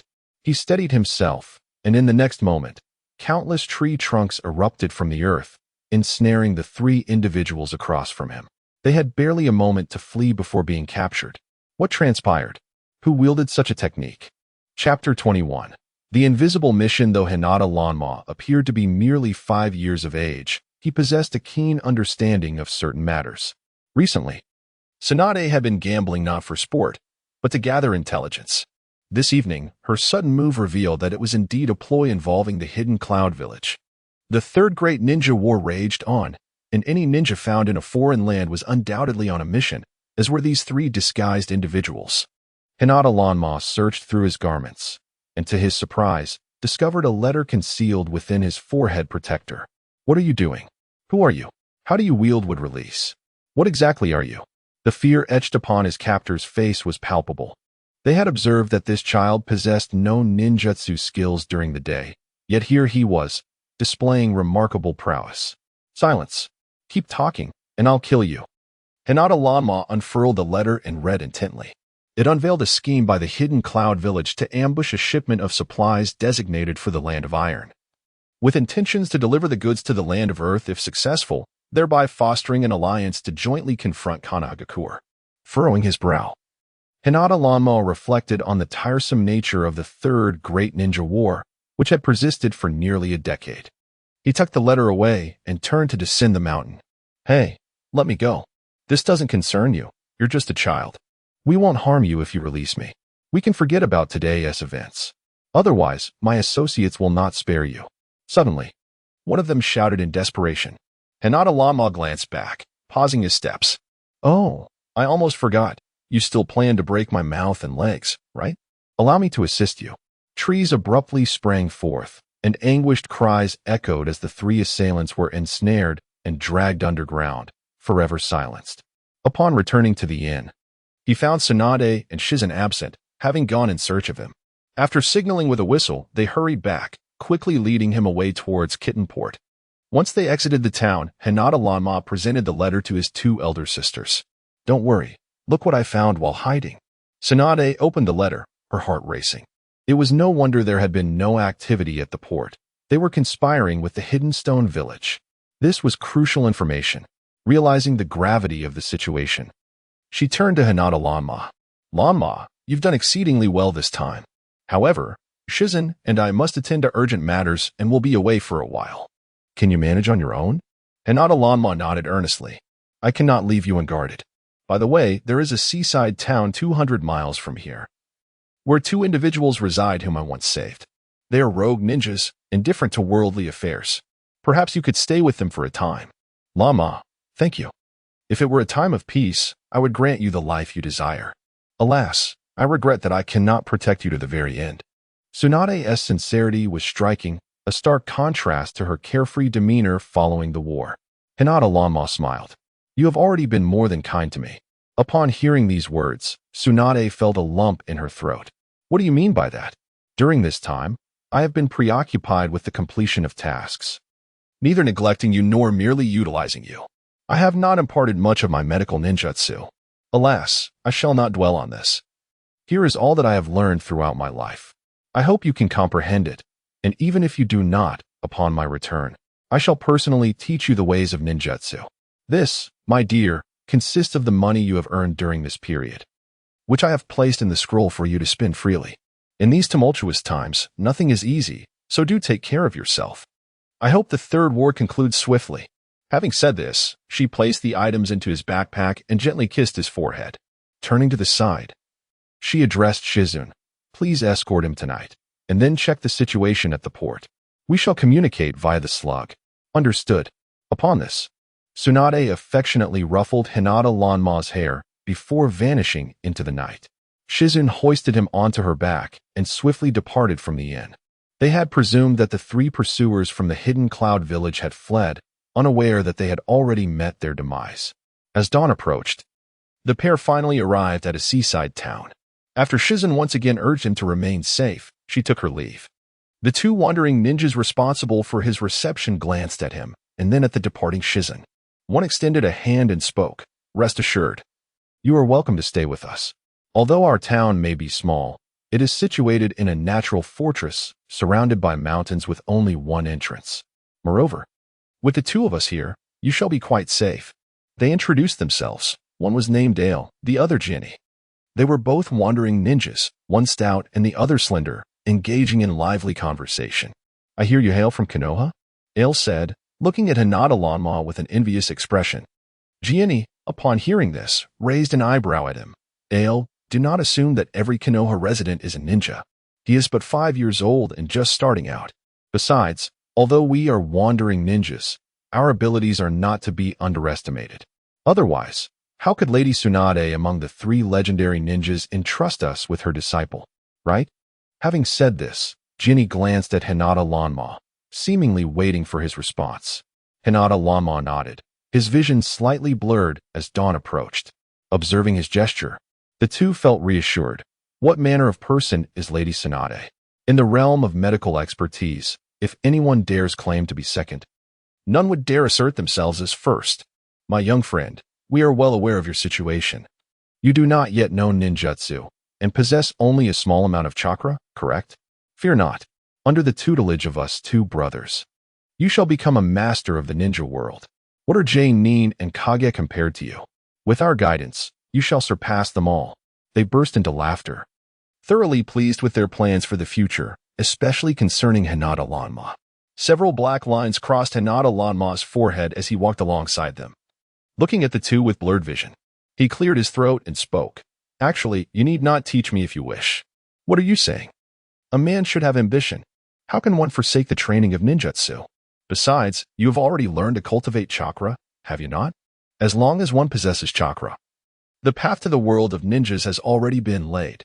Surely, you would not wish to find yourself in this chaotic realm devoid of even the slightest ability to protect yourself, would you? Upon hearing these words, Ale nodded emphatically. Indeed, my brother speaks the truth. The two stood side by side, one lean and loquacious, the other stout and earnest, yet neither could discern the situation at hand. Hinata's decision to come here stemmed from a desire to alleviate the concerns of Tsunade and Shizune, yet these two insisted on teaching him ninjutsu, placing him in a rather awkward position.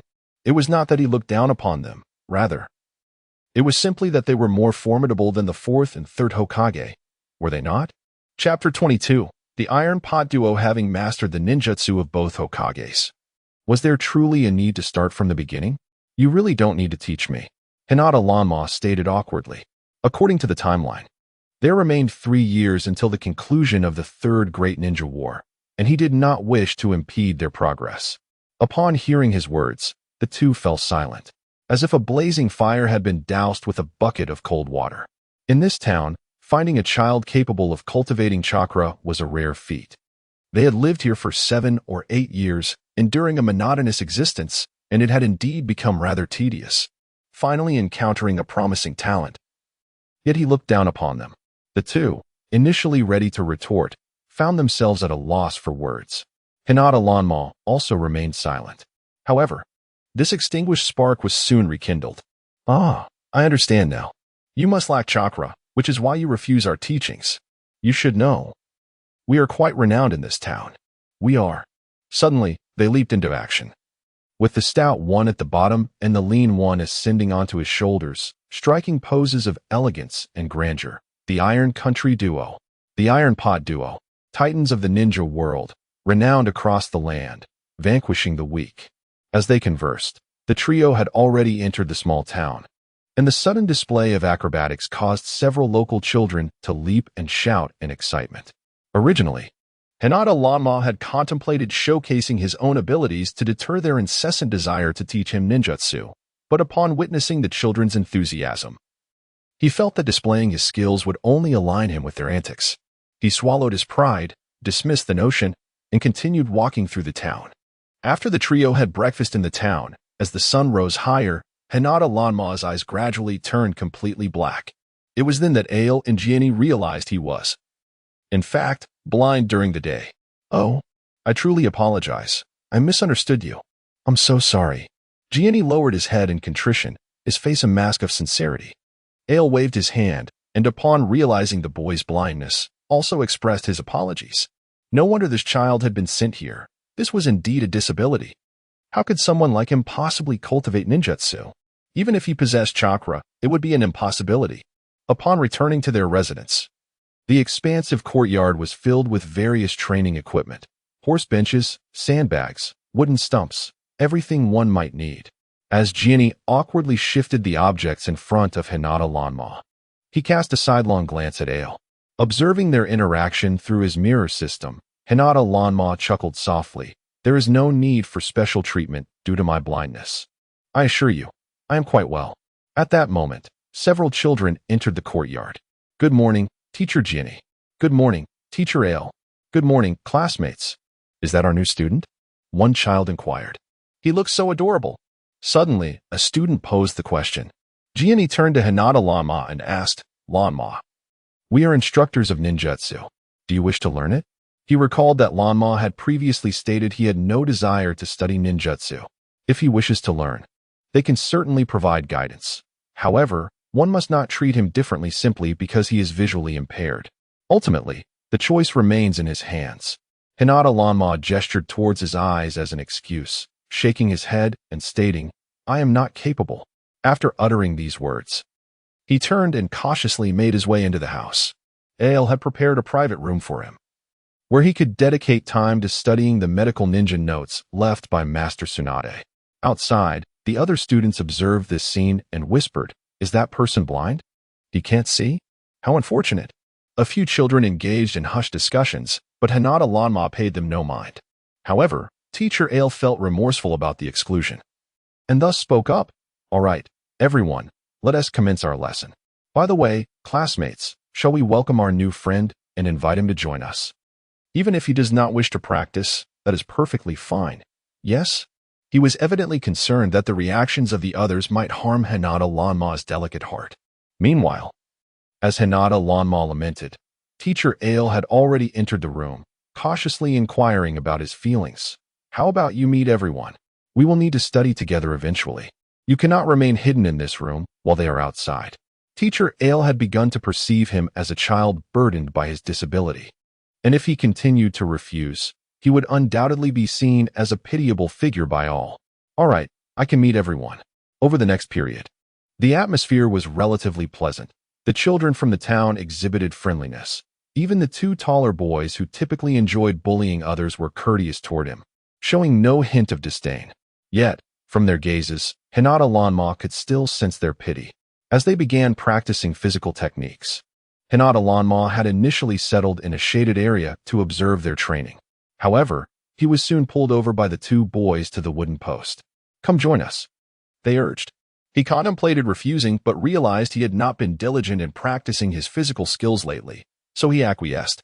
Before the wooden post, as he clenched his fist and prepared to train, one of the taller boys dashed over. "Little brother, you're not holding your fist correctly. You should exert more force. Like this. Look at me." He began energetically striking the wooden post in front of him. Hinata Lanma glanced down at his pudgy fists, which lacked any visible muscle definition, giving the impression that he was weak. Yet, he struck with considerable strength, didn't he? They notice? Alas, being young and visually impaired made him an easy target for underestimation. "Use your strength, practice on your own. He is still young. Do not pressure him." A beautiful girl interjected from the side, stepping forward to comfort Hinata Lanma. "Lanma, take your time to practice. There is no need to rush." He nodded in agreement. After 2 sessions of cultivation, the group commenced their cultural studies, primarily focusing on literacy and arithmetic. Ale also imparted some knowledge regarding agriculture, recognizing that the residents of this quaint town relied on farming for their livelihood. The pursuit of ninjutsu was intended to empower them to safeguard their homeland, while the study of cultivation ensured that, should they not succeed as ninjas, they could continue the agricultural traditions passed down by their ancestors. Thus, the day unfolded seamlessly. That evening, Hinata Lanma retreated to his chamber to peruse the notes left by Tsunade. These documents contained her extensive records of medical ninjutsu amassed over the years, featuring a myriad of peculiar cases that were intriguing to behold. Chapter 23. Underestimated him. No wonder you do not enjoy practicing physical techniques and ninjutsu. It appears you have a penchant for medical arts. Upon witnessing his eyes return to normal, Ale remarked, acknowledging the content of his notes. Hinata Lanma gently shook his head, clarifying, "Not quite. This is merely a legacy from Lady Tsunade. Allow me to examine it. For a man, ninjutsu holds greater significance. If possible, one should dedicate time to practice it, even during the night." After reiterating this, he retreated to his room with the blanket in hand.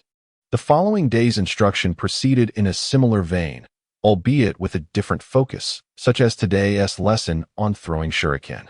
"Let me demonstrate first," he said. "You must know that your teacher, Yen-E, is quite proficient in shuriken throwing. Observe my stance and the method of holding the shuriken." Yen-E seized a shuriken, spun around, his garments billowing, fingers flicking, and in a swift motion, the shuriken soared, embedding itself squarely in the target at the far-off wooden post. The children erupted into applause, eager to practice, but despite their efforts, they struggled to replicate his success. Yen-E, undeterred, smiled brightly. Such skills cannot be mastered in an instant. Diligence and practice is essential. By the way, classmates, did you know that Hinata Lanma possesses nocturnal vision? To ensure no student is left behind, shall we hold classes at night henceforth? He proposed with good intentions. No. Hinata Lanma was about to rise in refusal when several students interjected. "Teacher, I must help my family make pastries tonight, as we are selling them tomorrow." "Teacher, I need to care for my younger siblings. My parents are busy weaving. The children protested. However, Yan Yi was resolute, his expression stern as he asserted, "Which is more important, the bonds of friendship or earning a living? I decree that we shall practice at night." Before he could finish, a figure leaped into the courtyard, and with a swift motion, a dozen shuriken appeared in his hand, which he then hurled with a leap. Yan Yi and their classmates were left astonished, their eyes wide in disbelief, for the thrower of the shuriken was none other than the blind Hinata Lanma. Simultaneously, Yan Yi and Ale observed the trajectory of the shuriken, shaking their heads slightly, for it seemed certain that he would miss the target. Indeed, being unable to see posed a significant disadvantage. Yet, in the next moment, the shuriken that had been thrown first was suddenly struck by those launched afterward, executing a graceful spin and returning to hit the bullseye. Concurrently, the other shuriken also found their mark on the adjacent wooden post. Thus, even targets concealed behind trees or stones could be struck. Teacher Yan Yi, classmates, although I cannot see, my sensory techniques are highly developed. Therefore, I am aware of everything you do, write, and observe. Please do not treat me differently. I am just an ordinary person. He was determined not to let his limitations hinder others from leading a normal life. Everyone gasped in astonishment, and Ale's eyes sparkled with excitement as he gazed at Jian Yi, suddenly giving him a thumbs up. His elation was akin to discovering a treasure. After clearing his throat to steady his joyous emotions, Jian Yi remarked, "Not bad, not bad. It seems we won't have classes tonight. Let us all strive diligently." With that, he turned to walk into the room, followed closely by Ale, both their faces radiating exhilaration. "Tonight, shall we train him in ninjutsu? After all these years, we have finally encountered a student capable of cultivating it." I had lamented his previous circumstances, but it appears that his eyesight is not an impediment at all, Jian Yi declared. "Indeed. However, before we proceed, we must establish our authority and make him aware that we are not teachers of mere empty reputation." They both nodded in agreement. After the students finished their midday classes, Teacher Ale prepared lunch. Once they had eaten, Jian Yi eagerly expressed his desire to take Hinata Lanma out for training. "Hinata Lanma, it seems your physical skills and shuriken throwing abilities are quite formidable. Yet one must remain vigilant and continually hone one's craft. Come, I shall lead you to the back mountain. Today, I will demonstrate what true power entails." Having said this, he beckoned to Ale, and the three set off towards the back mountain. Upon reaching a grassy slope halfway up the mountain, they paused. "While my physical prowess may not be the strongest in the ninja realm, my partner Teacher Ale wields considerable strength. If you can inherit even a fraction of his power, you will have a solid foundation on your path to ninjutsu," Jian Yi said, narrowing his eyes as he regarded the diminutive Hinata Lanma with pride. Ale nodded in agreement and addressed Lanma. "Today, you will learn to harness power. I shall be your instructor. In the entirety of Half Moon Town, my strength is among the most formidable." Although Ale wished to boast as Jian Yi did, he opted to substitute Ninja Realm with Half Moon Town, which sounded equally impressive. He raised his fist and struck a massive rock with tremendous force, causing it to shatter into fragments. His strength is indeed remarkable. "The weight behind that punch must exceed 1,000 pounds, Jian Yi chuckled. "You are still quite young, so do not rush. Hinata Lanma, begin with that small stone over there. If you find it too hard, feel free to seek out a tree for your practice. Remember, do not waste your chakra. Concentrate it all in your hand and strike with power."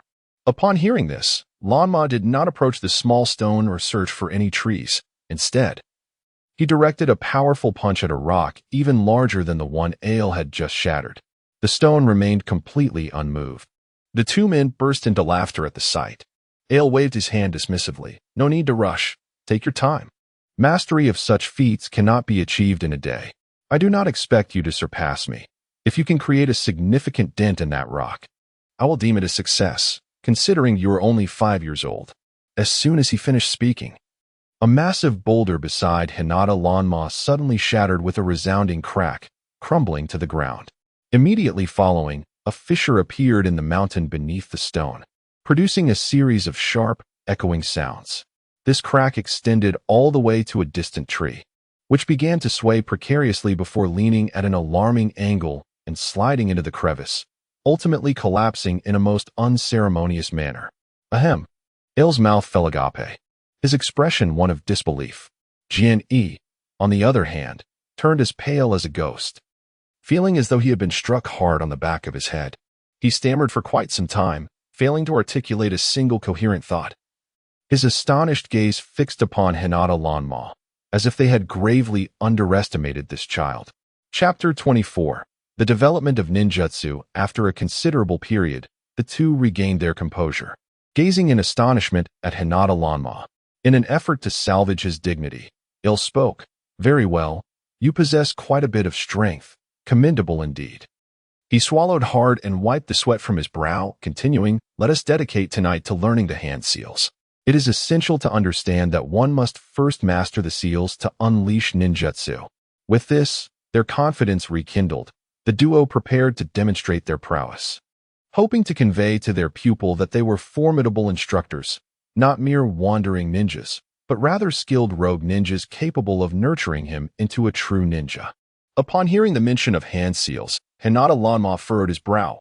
These two were undeniably passionate, their enthusiasm seemingly indomitable.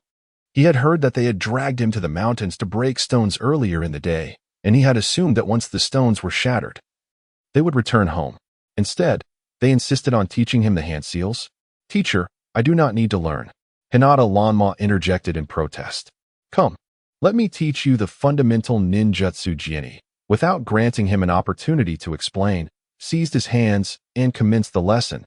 For a ninja to be swift, it is imperative to execute the hand seals rapidly during combat. Thus, mastering the seals is of utmost importance. Now observe my fingers. As the expression of exasperation deepened, just when Hinata Lanma was on the verge of losing his patience, the two finally turned to head home. Do not attend your household lessons this afternoon. Practice the wind release hand seals diligently here. We shall assess your progress tonight. Fortunately, the two departed swiftly, otherwise, Hinata Lanma would surely have unleashed a gust of wind to send them home.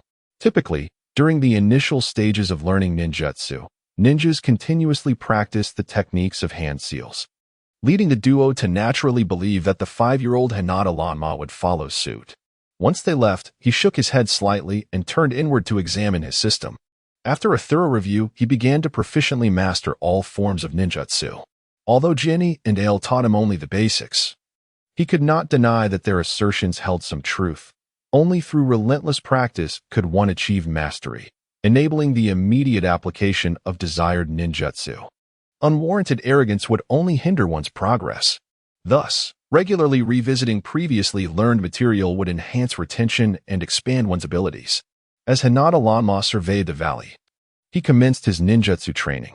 His fingers danced, summoning the latent wind release, which swirled around him, gradually expanding. For those with a significant chakra reserve, manipulating the condensation of chakra during wind release could transform it into a blade of wind, a sharp edge capable of slicing through waterfalls and shattering ice.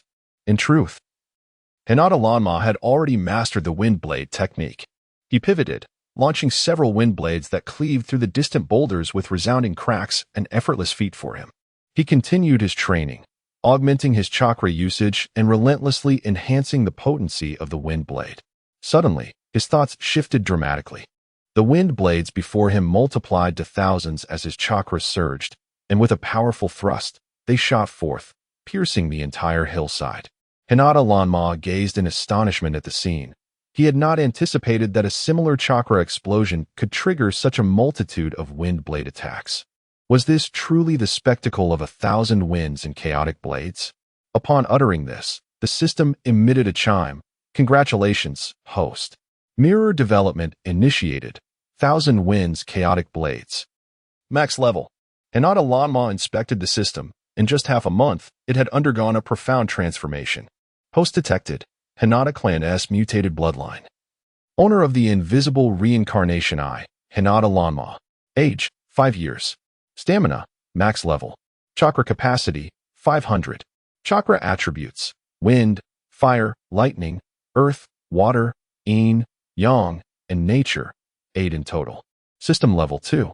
Mirror replication, level 3, 5 entries, all replication successful.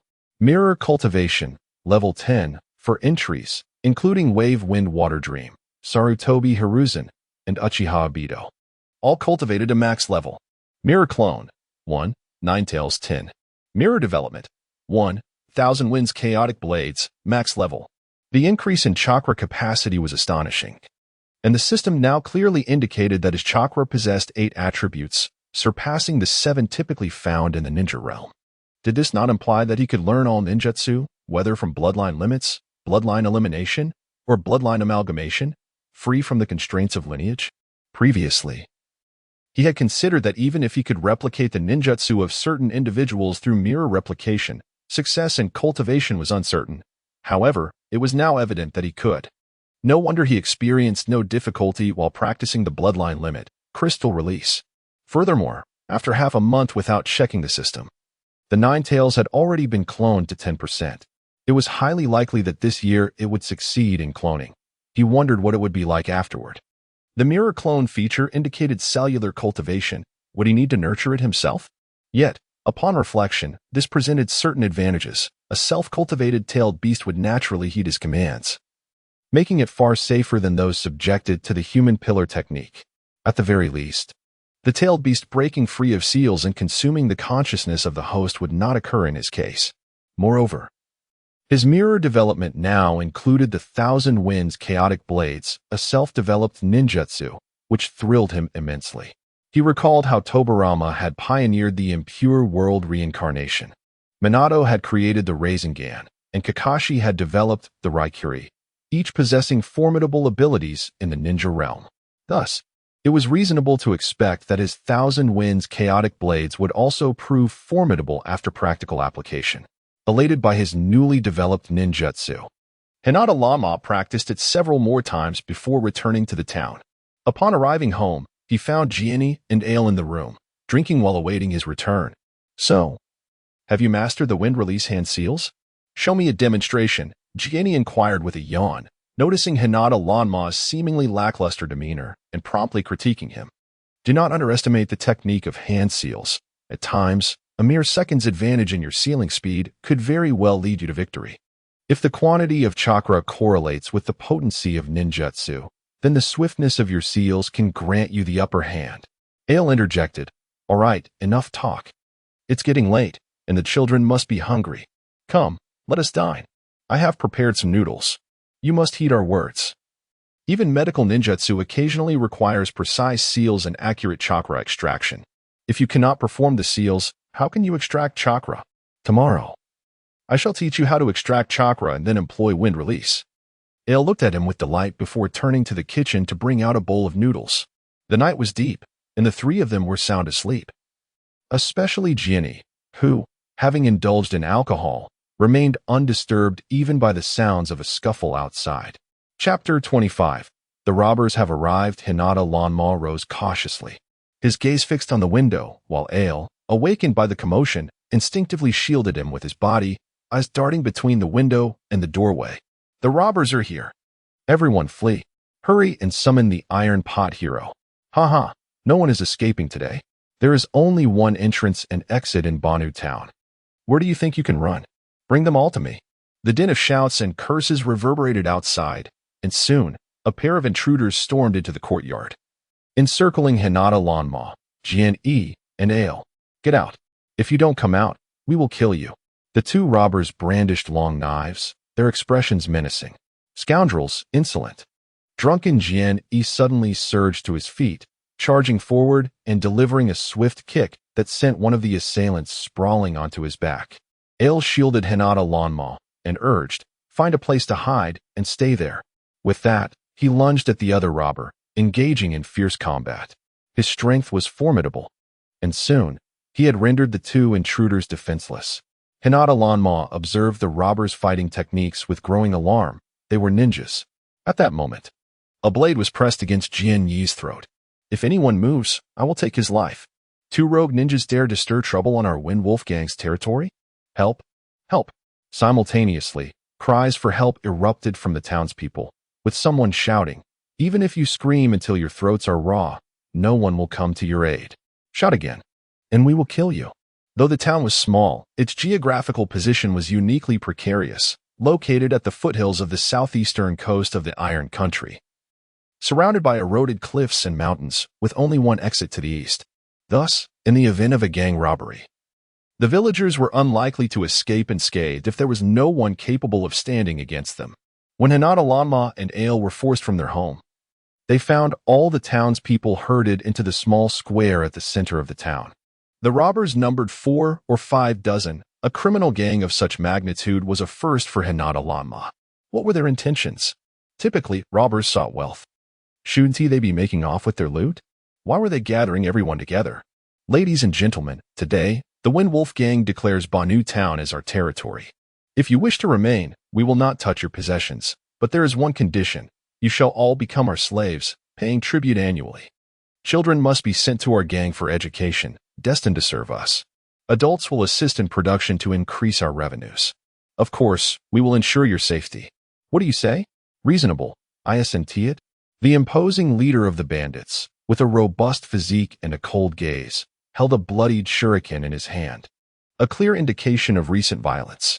He abruptly turned his attention towards the bound figures of Ale and Gianni, as well as Hinata Lanma. It was solely due to these 2 rogue ninjas that their plans to raid the Half Moon Town had been delayed, but tonight, they had finally succeeded in their ambush. From this moment forth, this territory would belong to them. Our town, why should we yield it to you? The land is limited. We barely cultivate enough food for ourselves, let alone provide for you and your demands. You expect us to surrender our children as well? What distinguishes you from mere brigands? The town mayor, in his 60s, glared at the marauding wolves before him, a mix of anger and regret surging within him. He had long believed that these brigands would not dare to invade their town, dismissing the need for external ninja protection. Moreover, during this tumultuous time of the Third Great Ninja War, conflicts among the ninja villages continued unabated. The cost of hiring protectors was exorbitant, and with Gianni and Ale, 2 rogue ninjas, assisting them, he had felt secure. Little did he anticipate that they would exploit this very security. The villagers assigned to guard the town's entrance had carelessly consumed poisoned water, rendered unconscious by the treachery of the assailants. Under normal circumstances, as long as someone was stationed at the village entrance, such a dire situation would not have arisen. After all, the heroic duo, Iron Pot and his companion, had rigorously trained the villagers over the years on how to guard the entrance, sound alarms, and defend against intruders. Even if they were outmatched, they would have had the opportunity to flee to the caves in the hills. Yet now, the entire population of the town had fallen prey to these nefarious miscreants. These bandits, not resorting to arson or pillage, had instead recognized the strategic advantages of the terrain, plotting to convert it into their stronghold. Ha ha, we are not mere bandits. We are pirates. Many among us are rogue ninjas, so I advise you, do not resist futilely. No one will come to your aid. And as for those 2, I shall soon behead them in public to demonstrate the consequences of opposing us over the years. Feng Lang, with a fierce glare, focused on Gianni and Ale, his eyes brimming with rage. Had it not been for these 2 rogue ninjas, they would have breached Half Moon Town long ago. Their plans, thwarted by the duo and the well-guarded village entrance, were finally coming to fruition tonight. The fate of these 2 would serve as a grim warning to the ordinary villagers, who would dare defy them afterward. Bring all the children. With a commanding shout, he ordered. And aside from a few tasked with perimeter surveillance, the remaining bandits surged into the crowd, beginning their abduction of the children. At that moment, Gianni and Ale, along with dozens of able-bodied men from the town, found themselves bound and unable to fight back. Hinata Lanma stood beside Ale, his wrists tied with rope. Ale glanced down at him, and then at Gianni, as they slowly attempted to conceal him. It was the dead of night, the sky overcast. And though torches illuminated the darkened square, the visibility remained poor. However, as the 2 individuals began to move, one of the pirates charged forward, seizing Hinata Lanma and casting him into the group of children in a bid to engage in nefarious deeds. Let me make it clear that if this were any other day, your actions would have already led to your demise. They aspire to transform Half Moon Town into a den of piracy to strengthen their own ranks, and thus, they cannot impose their external methods here. They still require the support of these individuals, making it imperative that they refrain from indiscriminate killing. Chapter 26. The escape. Whoever disobeys will meet their demise. The leader of the Wind Wolves cackled. Today, whether you agree or not, you will comply. With that, he laughed heartily, his grin stretching ear to ear as he observed the children nearby. He envisioned his ranks swelling, these children representing the future, each destined to be trained as pirates, forming the most formidable crew in these waters and lands. They would not only seize treasures from the sea, but also prey upon the nearby inhabitants. The thought of their ever-growing power made the Wind Wolf burst into laughter once more. No, you killed my father. I will fight you. Suddenly, a girl of about 5 dashed forward, unrestrained, launching a flurry of punches and kicks at the nearest man. You seem tired of living. The man, his face a mask of menace, raised his hammer and aimed it at the girl's head. The villagers gasped in terror, some shutting their eyes, unwilling to witness the brutality about to unfold. In that critical moment, a shadowy figure rushed in, scooping up the girl and vanishing without a trace. What was that? All the bandits grew tense. The Wind Wolf, who moments ago sat triumphantly in his chair, now stood in astonishment, surveying the scene. Nothing is there, he muttered, as the children huddled together, quietly sobbing. The distant villagers wore expressions of confusion, anxiously scanning their surroundings. Where is that girl? The Wind Wolf, a seasoned ninja, questioned, still trying to comprehend the situation. Reporting, Boss, we don't know. It seems something slipped past. Just as the two pondered, a gust of cold wind swept through, and the Wind Wolf froze in place, only to have his head suddenly severed, blood spraying forth. Ah! The children screamed in fear, while the adults rushed to shield them. The pirates stood on edge, their hairs bristling in alarm. Their leader had been killed in an instant, and they could hardly comprehend the speed of the assailant. Confused and dazed, Alii gaped in disbelief, realizing that not only was the girl missing, but also Riho Lanma had vanished from the crowd. All bandits, I give you 3 minutes to bind yourselves. Fail to comply, and face immediate execution. A youthful yet chilling voice echoed through the air, resonating with an undeniable authority throughout the village. Who are you? What trickery is this? You must be jesting. One of the pirate sub-leaders shouted, fear consuming him as he glanced at the lifeless body of their leader. The thought that their formidable boss had been slain with a single blow, without even glimpsing the assailant, sent shivers down his spine. Hearing this, Riho Lanma leaped down from a nearby parasol tree. I have arrived. What now? All eyes were drawn to the 5-year-old child. Is he just a child? Someone murmured, skepticism lacing their tone. It's him, Hinata Lanma. I know him. We are classmates. A child exclaimed. How is that possible? Jian thought to himself, astonished at the scene before him. Could the incredible speed just displayed have belonged to him? The crowd was not the only ones taken aback. Even the pirates were left in shock. The one who had vanished in an instant and slain their leader was merely a child? You, aren't you tied up? One of the pirates responsible for kidnapping Ale and others could not help but inquire. Hinata Lanma cast him a look of utter disdain before turning to the nefarious figures around him. Give them a choice. Tie yourselves up or face death. Make your decision. Upon hearing this, Jian and Ale were left dumbfounded. Was this truly the same child who had spent the entire afternoon practicing his seals? Moreover, what was he doing? Don't tell me the one who just cleanly beheaded the enemy leader was him? Lanma, run. Don't waste time talking to them. Hurry and notify the other ninjas to come save us. Jian shouted, having realized that despite Lanma's speed and strength, capable of killing their leader in one stroke, facing such a multitude of bandits, some of whom were rogue ninjas, he was far from their match. Rather than engage in a futile struggle, it would be wiser to flee and perhaps encounter a kind-hearted ninja willing to assist them. Hinata Lanma remained silent, gazing at the bandits before him. So what choice will it be? Kill everyone and see who I can save? The second-in-command's eyes bulged in disbelief as he bellowed in anger. He could not fathom that such feats could be accomplished by a child. Sensing a potential disadvantage, he resorted to using the hostages. The air was soon filled with the cries of the crowd, as the pirates who had intended to approach Hinata Lanma scattered towards the masses. Earth-style, earth wall. High walls sprang up around the hostages, effectively separating them from the bandits and providing protection. Wind-style, thousand winds blades. This was a technique he had developed that very day, with the hand seals being rat, dog, dragon, boar. Hinata Lanma executed the seals with remarkable speed, rendering him nearly invisible to the eye. His earth wall and thousand winds blades were unleashed almost simultaneously, just as Jian-Yi and Ale caught sight of the spectacle before them. Jian-Yi felt a shiver run down his spine and slowly turned to Ale beside him. Did you see that? He knows ninjutsu? Yes, and it's incredibly powerful.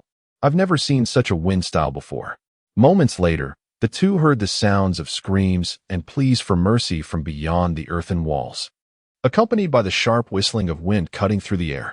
In less than 10 seconds, silence enveloped the scene. The earth wall dissipated, and the townsfolk were saved. As everyone emerged from the protective circle, they gazed in awe at the sight of 4 to 5 dozen corpses lying in pools of blood, before turning their astonished eyes towards Hinata Lanma. Dear child, it is you who has saved us. The old town mayor, overwhelmed with gratitude, grasped the fingers of Hinata Lanma and knelt down before him. We thank our savior. Upon hearing these words, the townsfolk all descended to their knees. Hinata Lanma was taken aback, repeatedly shaking his head.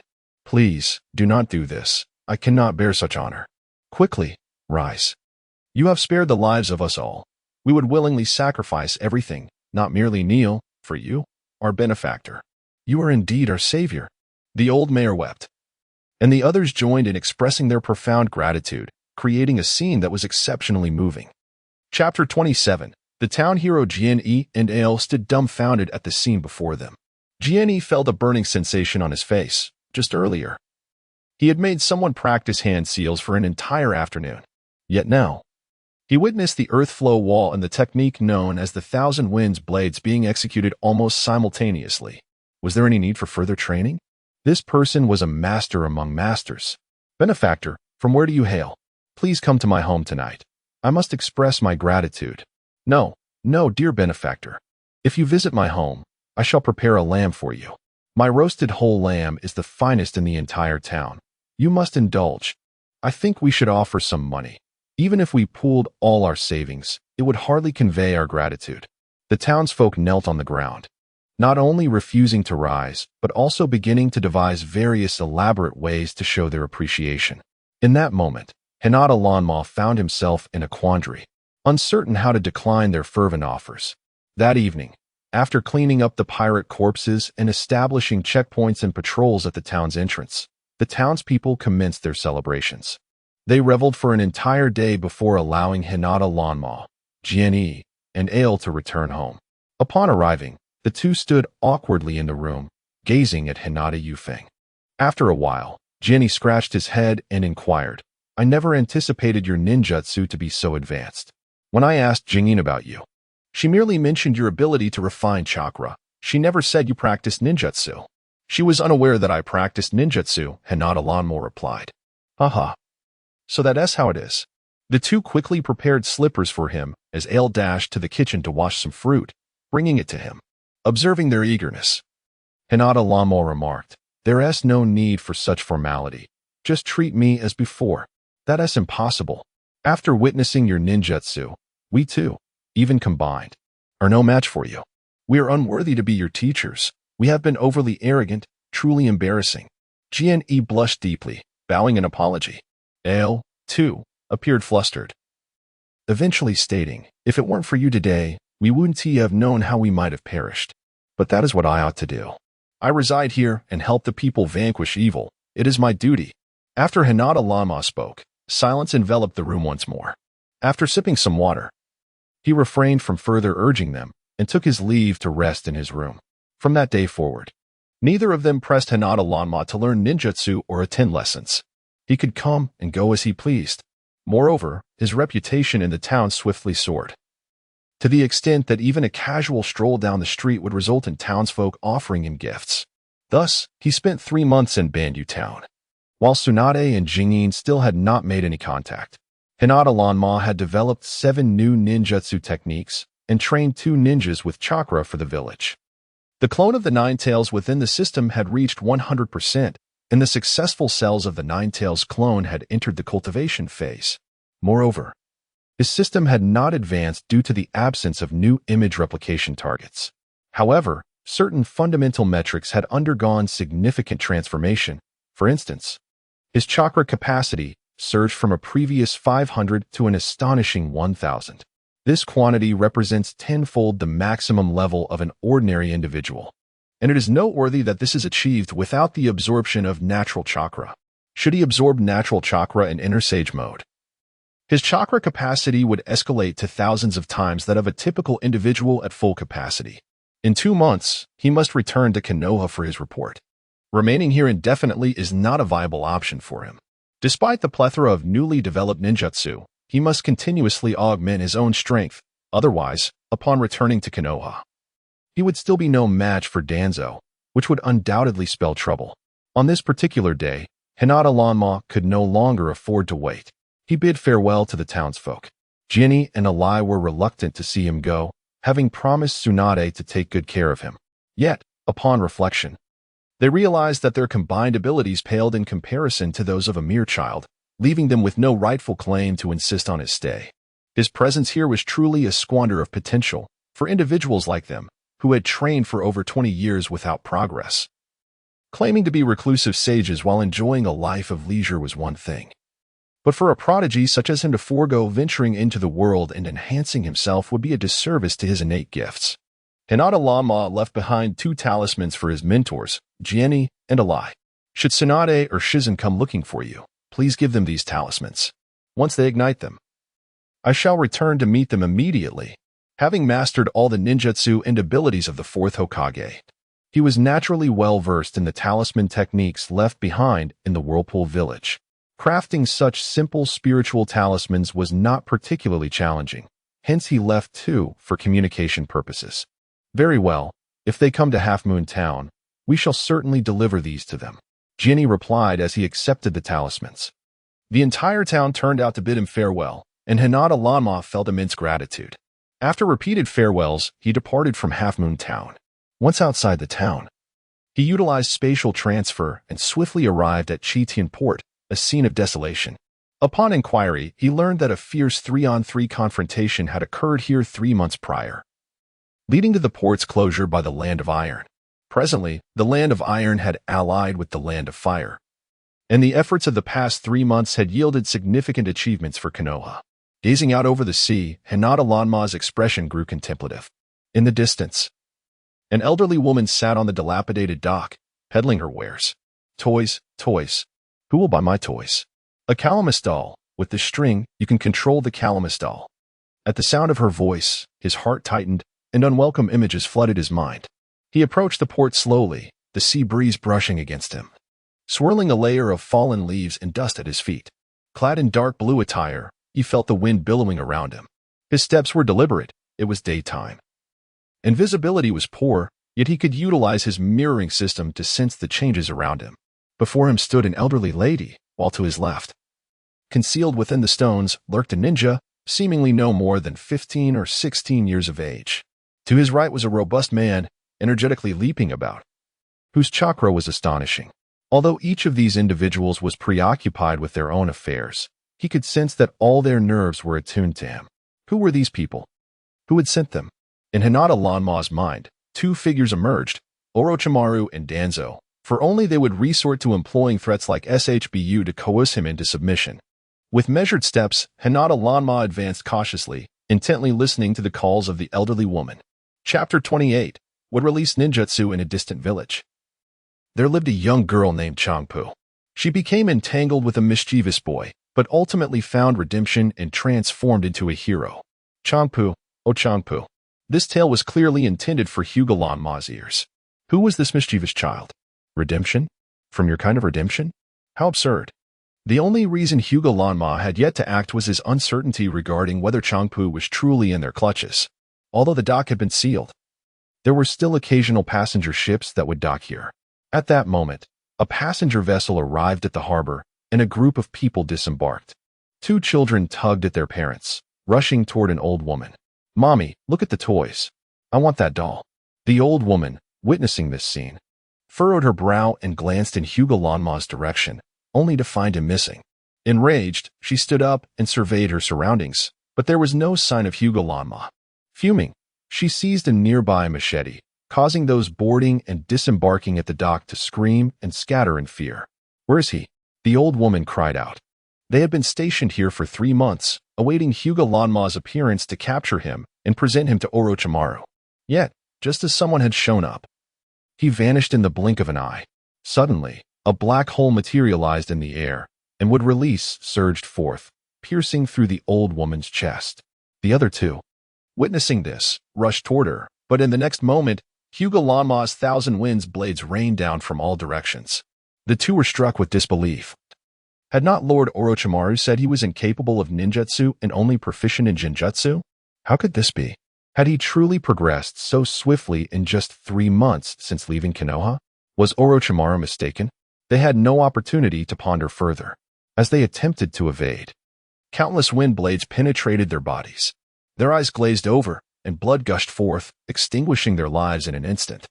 The figures of Hyuga Lanma and the old woman vanished from the scene. Previously, the trio had been on guard against falling victim to Hyuga Lanma's genjutsu, continuously disrupting their own chakra in hopes of seizing the chance to strike him. Instead, they were met with a devastating blow. In another dimension, the old woman clutched her machete, her entire being suspended by would release, blood streaming profusely. The Changpu doll? With eyes closed, Hyuga Lanma traversed this pristine white space. Gazing at the elderly figure before him, was it Danzo or Orochimaru? You need not know, he said. Is that so? Stepping closer, Hyuga Lanma's finger grazed the elder's body, initiating crystal release. Over the past 3 months, while he had not learned new ninjutsu, he had mastered various applications of his previous techniques, with crystal release and human crystallization being among them. He could manipulate chakra to induce intermittent crystallization within the target's body, affecting the heart, brain, muscles, blood, or nerves. He had previously conducted experiments on small animals, discovering that nerve crystallization was particularly excruciating, something an ordinary person could scarcely endure. I plead with you, it is Orochimaru. It is Orochimaru. Please kill me. The elderly man, a ninja from the Sound Village, implored. We have not captured Changpu, and we cannot enter Konoha. Believe me, I beg you, do not take my life. My granddaughter is still in Orochimaru's clutches. If I cannot return her safely, she will be killed. I am left with no choice. Afterward, the old man recounted the circumstances surrounding Orochimaru. After being forced to leave Konoha, Orochimaru harbored deep resentment towards Hinata Lanma. For the past 3 months, he had dispatched his subordinates to gather information on him. Learning that Tsunade had taken him away from Konoha, he pursued them relentlessly, but ultimately lost their trail near Chitian port. Moreover, Tsunade and Shizen's unexpected appearance in Konoha convinced him that they would regroup at Chitian, which is why the 3 of them had lingered there, waiting for his appearance. The matter concerning Changpu was also orchestrated by Orochimaru. He declared that if a child reacted with surprise upon hearing Changpu's name, that individual would be Hinata Lanma. Indeed, the target had appeared, yet they had failed. I beg you, spare my life, the old man pleaded, though the crystal release had ceased to crystallize. The wood release surged forward, causing blood to flow from the old man's mouth and nose. Hinata Lanma furrowed his brow. You just claimed you cannot enter Konoha? This proves your intent to focus on Changpu. Why should I show you mercy when you spare not even an ordinary child? Please save my granddaughter. Our Sound Village is innocent. The old man, pale and devoid of life, remained fixated on his homeland. In this world, who is not innocent? Hinata Lanma scoffed coldly. Utilizing space-time ninjutsu to cast the old man's lifeless body into the sea, he wandered far from home, pursued by these adults at such a tender age. Compelled to grow stronger for survival, even-tailed beasts, he sought to clone and nurture. This was the 3rd time Orochimaru had targeted him. And whom could he hold accountable for all of this? To save them? Who would save him? Who would rescue this world? This is a cursed realm. If one cannot grow stronger, they must endure insufferable pain. Now, do not speak of the Sound Village or the Rain Village, which exist in the cracks of survival. Even Konoha, as well as the larger villages of Kumogakure and Iwagakure, are forcing children into battle. And what of those children secretly abducted by Orochimaru for experiments? Of the same age as him, some even younger? Who has ever advocated for them? Even after Orochimaru's defection from Konoha, the child experimentation ceased. People vehemently condemned Orochimaru for his inhumanity, yet what good did it do? The deceased can never return to life, and more absurdly, Due to Orochimaru's contributions during the Fourth Great Ninja War, the 5 great shinobi villages turned a blind eye to his past transgressions. It is utterly repulsive. Who has ever cried out for justice on behalf of those children? Who has sought retribution for their suffering? Had he been deprived of his eyes and cast into the wilderness, it is likely that the Hidden Leaf Village would remain oblivious to his disappearance. Only Shopu, Yuzuki Yuin, and those few companions in the village who harbored disdain for him would be aware of his absence. Contemplating this, Hinata Lanma felt a surge of anger within. Had he possessed the strength to endure until the Fourth Great Ninja War, had he the capability to ascend to the pinnacle of the ninja world, he would ensure that Orochimaru met a fate devoid of any resting place. Even if Orochimaru were to survive, he would not allow him to ascend as a hero in the realm of ninjas. With this thought, Hinata Lanma clenched his fists tightly. Once more, he turned his attention inward to the system. Having lacked a mirror replication target for 3 months, his system had not undergone any upgrades. He knew he must take action. Chapter 29. The Four Tails. Old Purple Hinata Lanma was preparing to head to Awagakure, for he held great admiration for Oanoki's abilities. If he could replicate those powers, he would gain access to dust release and the ability to fly, skills that would provide a significant advantage in combat within the ninja world. With that thought invigorating his spirit, he set out for Awagakure. After determining the coordinates and utilizing several space-time transfers, along with some inquiries, Hinata Lanma arrived at the outskirts of the village. With a swift turn, he stepped into the village, where the local customs and environment starkly contrasted with those of Konohagakure. The buildings were made of compacted earth, and greenery was sparse. The wind swept through the rocky valleys surrounding the village, forming a natural barrier for Awagakure. During the ongoing Third Great Ninja War, the village's defenses were particularly stringent, especially at the entrance. However, with his ability to perform space-time transfers, he was not deterred, though he noted the apparent scarcity of villagers. The streets were nearly devoid of children older than 10, prompting a slight frown from Hinata Lanma, a grim reminder of the war's toll. The Tsuchikage's office was prominently situated ahead. He approached the roadside and purchased a mask belonging to the Awagakure Umbu, intending to masquerade as one of them to meet Oanoki. Just then, a figure caught his eye. It was none other than the Four Tails Jinchuriki, Old Purple, who appeared for but a fleeting moment before vanishing from sight. Ding! Alert! The mirror system has detected the replication of a character, Old Purple, the Four Tails Jinchuriki. Should you wish to mirror replicate him, please pursue immediately. The system, which had been silent for quite some time, suddenly issued a warning. Did you not replicate just now? Hinata Lanma hastily followed the direction where Old Purple had disappeared, grateful for the system's heightened sensing ability that allowed him to detect Old Purple's whereabouts. Simultaneously, he noticed several Umbu members trailing behind him. Realizing the gravity of the situation, he sought refuge in a concealed spot, employing a transformation technique to assume an adult form and don the Awagakure Umbu mask before continuing his pursuit. Reporting. Master, the target is moving too swiftly. I was unable to keep pace. Additionally, a reminder for the host. Old Purple is a Jinchuriki. To replicate the tailed beast within him, the mirroring process requires more time. If you wish for a 3-second replication, the tailed beast must be in its normalized state, rather than within the Jinchuriki system. Are you suggesting that I must follow Old Purple for a while? Affirmative, Master. The system replied. Hinata Lanma pressed on, determined not to relent. However, he soon realized that the Umbu had seemingly detected him, and some had begun to close in, signaling to one another with hand signs. Unbeknownst to him, the codes of the Awagakure Umbu were foreign and complex, making the impersonation far from straightforward. Just as he felt overwhelmed, several Umbu surrounded him, demanding, "Who are you? Is Old Purple's desire to defect from the village connected to you?" So, Old Purple sought to leave Awagakure. Shaking his head, Hinata Lanma cleared his throat, lowering his youthful voice to sound more adult. "This matter has nothing to do with me." With that, he executed a body flicker technique and vanished from their sight. Several shadowy figures searched in vain, unable to find any trace of him, while the whereabouts of Old Purple remained unknown. Hinata Lanma exited the village and ventured into the woods, taking a deep breath. He had now reverted to his original form. As he opened his water flask and tilted his head back to drink, A man clad in coarse linen garments passed by him, his head adorned with a conical hat and his face obscured by a scarf. Had it not been for his striking red hair, Hinata Lanma might not have recognized him at all. At the same time, several members of the shadowy figures leaped above in the woods, and one of them, upon witnessing this scene, turned back to scrutinize the two individuals below. Old Purple, now in disguise, felt a surge of anxiety, and his gaze fell upon the child seated on a rock, drinking water. "Take your time, dear.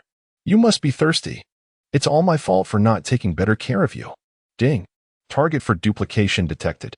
"Master, do you wish to proceed with duplication?" "Yes." Hinata Lanma hurriedly agreed. "Excellent. Initiating mirror duplication. Copying Old Purple. Success. 0,0,0,0. One of the tailed beasts within the Jinchuriki has been replicated. System interface activated." Hinata Lanma peered into the system interface, astonished.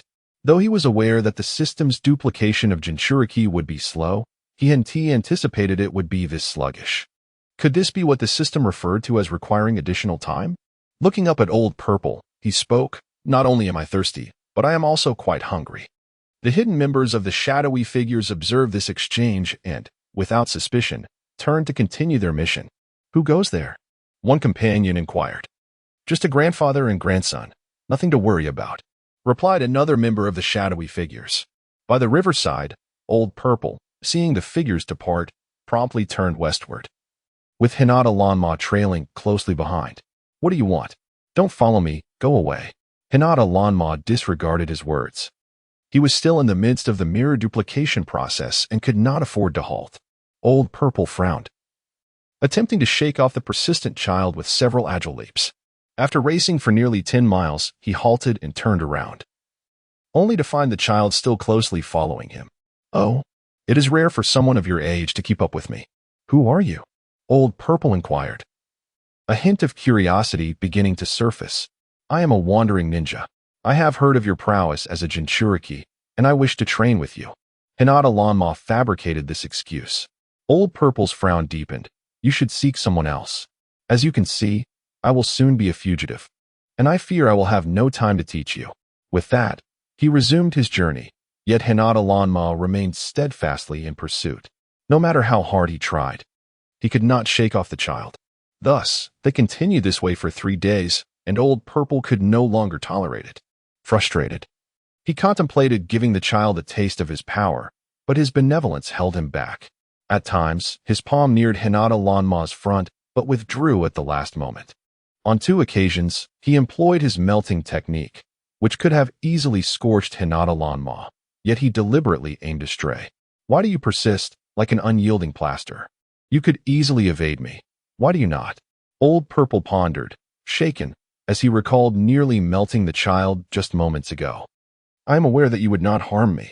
Although Hinata Lanma possesses limited knowledge about Old Purple, the fact that he allied himself with Naruto Uzumaki during the 4th Great Ninja War attests to his virtuous nature. Among the Jinchuriki, there has yet to be a truly malevolent individual. Furthermore, when selecting Jinchuriki, the various ninja villages would never choose someone with an exceedingly flawed character. Doing so would be akin to planting a bomb within the village. A person of good character must be diligently upheld, and the implications of entrusting such a critical role to someone with ill intentions would be dire for the future of the village.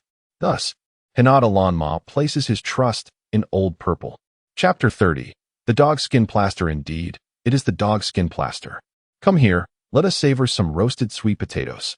Old Z stroked his red beard, shaking his head in resignation. Hinata Lanma approached him, gazing curiously at his appearance, and inquired, "Sir, with such a long beard, won't it catch fire when you use the melting technique?" Pfft. Old Z spurted out a mouthful of water. Cough. "This, who knows? It has never burned." "Oh, that's a relief." Hinata Lanma nodded in agreement. After a moment of silence, Old Z turned to look at him and remarked, "Your foundation is quite solid, and your speed is impressive. I sense that if we were to battle, your abilities might surpass mine. Of course, this is merely speculation." With that, he sat down, kindled a fire, and retrieved 2 sweet potatoes from his backpack to roast over the flames. The two remained silent. He stubbornly fixated on the flames. Suddenly, he turned to the boy beside him, scrutinizing him, and proposed, "How about we test our skills after our meal?" "Perhaps not." Hinata Lama shook his head, his eyes glued to the sweet potatoes. "If you refuse to duel with me, I cannot acquiesce to your request. To learn ninjutsu from me, you must allow me to understand your capabilities." Old Z raised an eyebrow, a rare smile gracing his lips. As he spoke, he suddenly pivoted and aimed a kick at Hinata Lama, swiftly following up with a burst of melting technique. Hinata Lama dodged backward, employing Earth style to shield against the molten attack, and then summoned Water style to cool the molten technique that followed. Utilizing the Wood style concealment technique, he vanished into the forest. "Impressive. With such abilities, what do you need to learn from me?" Old Z remarked. "Melting technique, scorching river flow rock technique." Suddenly, the child hanging above in the trees unleashed the melting technique, leaving Old Z in astonishment. Old Z swiftly leaped away, his expression one of disbelief as he scrutinized the child suspended from the tree. After a prolonged silence, he finally asked, "How? Can you also wield the melting technique?" In his recollection, there were few in the ninja world capable of using such a technique. "Because if I observe someone using ninjutsu, I can learn it if I desire." "Observe? Aren't you employing perception technique?" Old Z, ever astute, noted. During this time, Hinata Lanma had persistently followed him in silence, concealing his blindness. Yet Old Z had discerned the truth. "Yes, though I utilized the perception technique, perception is also a form of sight." Hinata Lanma spoke truthfully, his deep blue eyes shimmering, his black hair dancing in the wind as he descended to the ground, his gaze reminiscent of the vastness of the starry sky. Old Z felt a surge of excitement. Such a child existed in the world. If such a person were known to Anoki, he would likely risk losing several elite ninjas to possess him. He despised Anoki's unscrupulous methods to achieve his goals and loathed his ruthless actions during the Third Great Ninja War, where he slaughtered innocents for resources. Thus, after several conflicts with him, Old Z resolved never to serve such a man again and subsequently departed from Awagakure. Unexpectedly, he stumbled upon a treasure. "What is your name? Speak the truth." Old Z could discern that the child was concealing something. Hinata Lanma pondered for a moment and replied, "Konoha Hinata Lanma." Upon hearing this, Old Z quickly approached, squatting down to scrutinize him closely. "Are you of the Hyuga clan? You lack the Byakugan." "Indeed. It seems I possess a mutated bloodline." This was the first time Hinata Lanma had disclosed details about his condition to an outsider, yet he refrained from explaining the existence of the system, as it was an incomprehensible concept in this context. However, bloodline could elucidate everything. After speaking, although they were deep in the mountains, Old Z cautiously surveyed the surroundings and gestured for silence. "Lower your voice. Such matters should not be discussed with those you do not trust implicitly, understood? Furthermore, outside of Konoha, do not disclose your affiliation with the Hyuga clan, especially not here." Having said this, Old Z released the child from his grasp, sighed, and settled onto a nearby stone, gazing at the devastation wrought by the lava release. "Let us cover up this mess with earth release and head to a nearby town for a proper meal." The child's trust stirred a peculiar emotion within Old Z. Having departed from Awagakure, he would never return, and his opposition to Noki's ruthless methods in the name of the village only intensified his desire to protect the child. Yet, thoughts of the ordinary citizens who perished due to Noki's stubbornness ignited a tumultuous wave of discontent within him. "Truly, you need not pledge yourself as my disciple. You have already mastered my ninjutsu, and there is no necessity for me to instruct you further." Old Z gazed down at Hinata Lanma, feeling increasingly stirred by the child. In the past, encountering a Konoha ninja would have led to a fierce battle. But since he learned to let go of certain village matters, he felt considerably lighter. Remarkably, he could now coexist peacefully with a child from Konoha. What a miracle that was. "But I wish to learn all your ninjutsu. I understand that some techniques are confidential and not easily shared, yet I have long admired your reputation." Hinata Lanma reflected on the system, realizing he was close to mirroring the Four Tails. Old Z shook his head slightly. "I'm afraid I cannot teach you. My inability to sever this connection is my failing, but as a former ninja of Awagakure, I cannot impart techniques to a child from a rival village. This is my fundamental loyalty to my homeland." Hinata Lanma remained silent as they walked into the small town and entered a restaurant to dine. Sitting at the same table, Old Z ordered an abundance of vegetarian dishes, and at that moment, Hinata Lanma discovered that Old Z practiced Buddhism, which explained his aversion to taking life. Today, I will allow you to stay with me for just one more day. Thereafter, do not be so shameless. You are young and capable, but you must not go astray. Life offers countless pursuits. Why become obsessed with ninjutsu? I am even contemplating abandoning the path of a ninja. As he spoke, the old man poured himself a cup of sake and drank it in one gulp. Although he had abstained from meat, he had not refrained from alcohol. Ah, do you know? My departure from the rock-hidden village was a decision I pondered for quite some time. And what of your parents, little one? Do they not worry about you venturing out alone? They have passed away, Hinata Lanma replied softly. Once again, it is due to war, is it not? He nodded. This cursed world, there are certain things that need not transpire. Why is it that some people simply do not understand? Chapter 31. Encirclement of the Old Purple. During the previous incident in the Australian village, the formidable Noki personally commanded the annihilation of the village, all to eliminate a few concealed operatives from the Sand-Hidden village. He even ordered the bombing of a stronghold located to the north of the Sand-Hidden village. However, the result was a catastrophic miscalculation. As Old Purple recounted this, he shook his head and sighed heavily, taking another sip of his drink. With each glass he consumed, his words flowed more freely. For over a decade, he had grown increasingly disillusioned with Naka's actions and had confronted him on multiple occasions. Yet the elder's methods remained unaltered.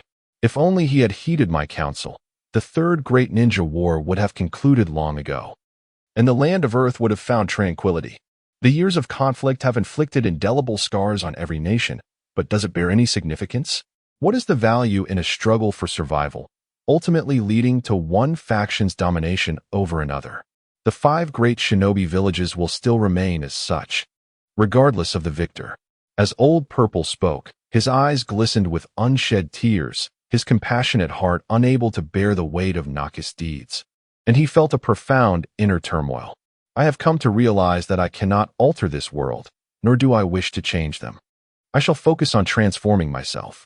From this moment forth, I shall no longer concern myself with the affairs of a Wagakure. Let them unfold as they will. With that, he raised his cup once more, but at that moment, a flurry of shurikens hurtled toward him, 2 aimed directly at his throat. Haijie Lan swiftly deflected the incoming shurikens with a flick of his sleeve, and in the same instant, Old Purple rolled away and exited the small tavern, with Haijie Lan closely trailing behind. On the rooftop, several operatives from a Wagakure surrounded Old Purple, while a few others wielded a large scroll, identifying them as members of the sealing team. Old Purple, you owe a Wagakure a considerable debt. To simply walk away would be most unreasonable. Some matters, even if you wish to leave, must be returned to us. The leading man, robust in stature and masked, fixed his gaze on Old Purple. They referred to the tailed beast within him, for as a Jinchuriki, losing the beast would mean certain death. Iwagakure's ability to maintain parity during the Third Great Ninja War was directly related to their possession of 2-tailed beasts. Old Purple's departure would undoubtedly constitute a significant loss for Iwagakure.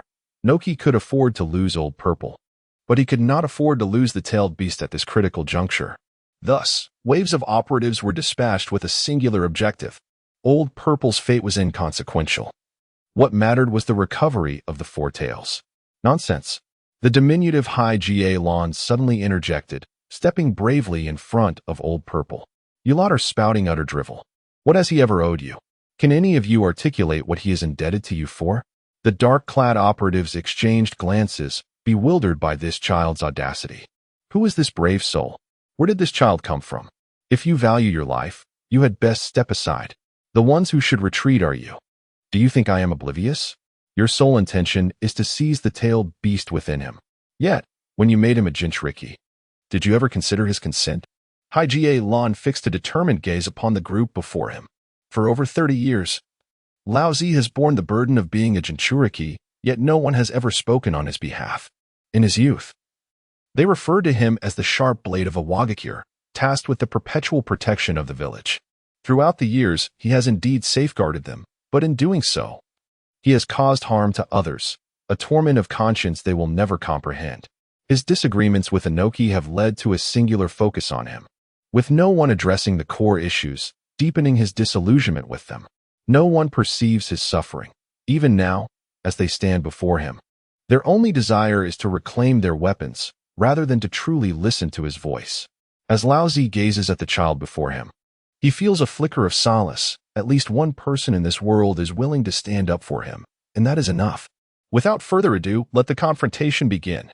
With a hearty voice, Lao Zi surged forward like a flying sword. Lava release, scorching river rock technique. Lava release, scorching river fire. Lava release, direct burn technique. Lao Zi launched his assault, while Hinata Lanma engaged with the two Umbu on his left. In an instant, the entire town was enveloped in molten lava, and the number of Umbu from Awagakure began to swell. What had started as a mere dozen had rapidly escalated to over 20 in just a few minutes. This was no trivial force.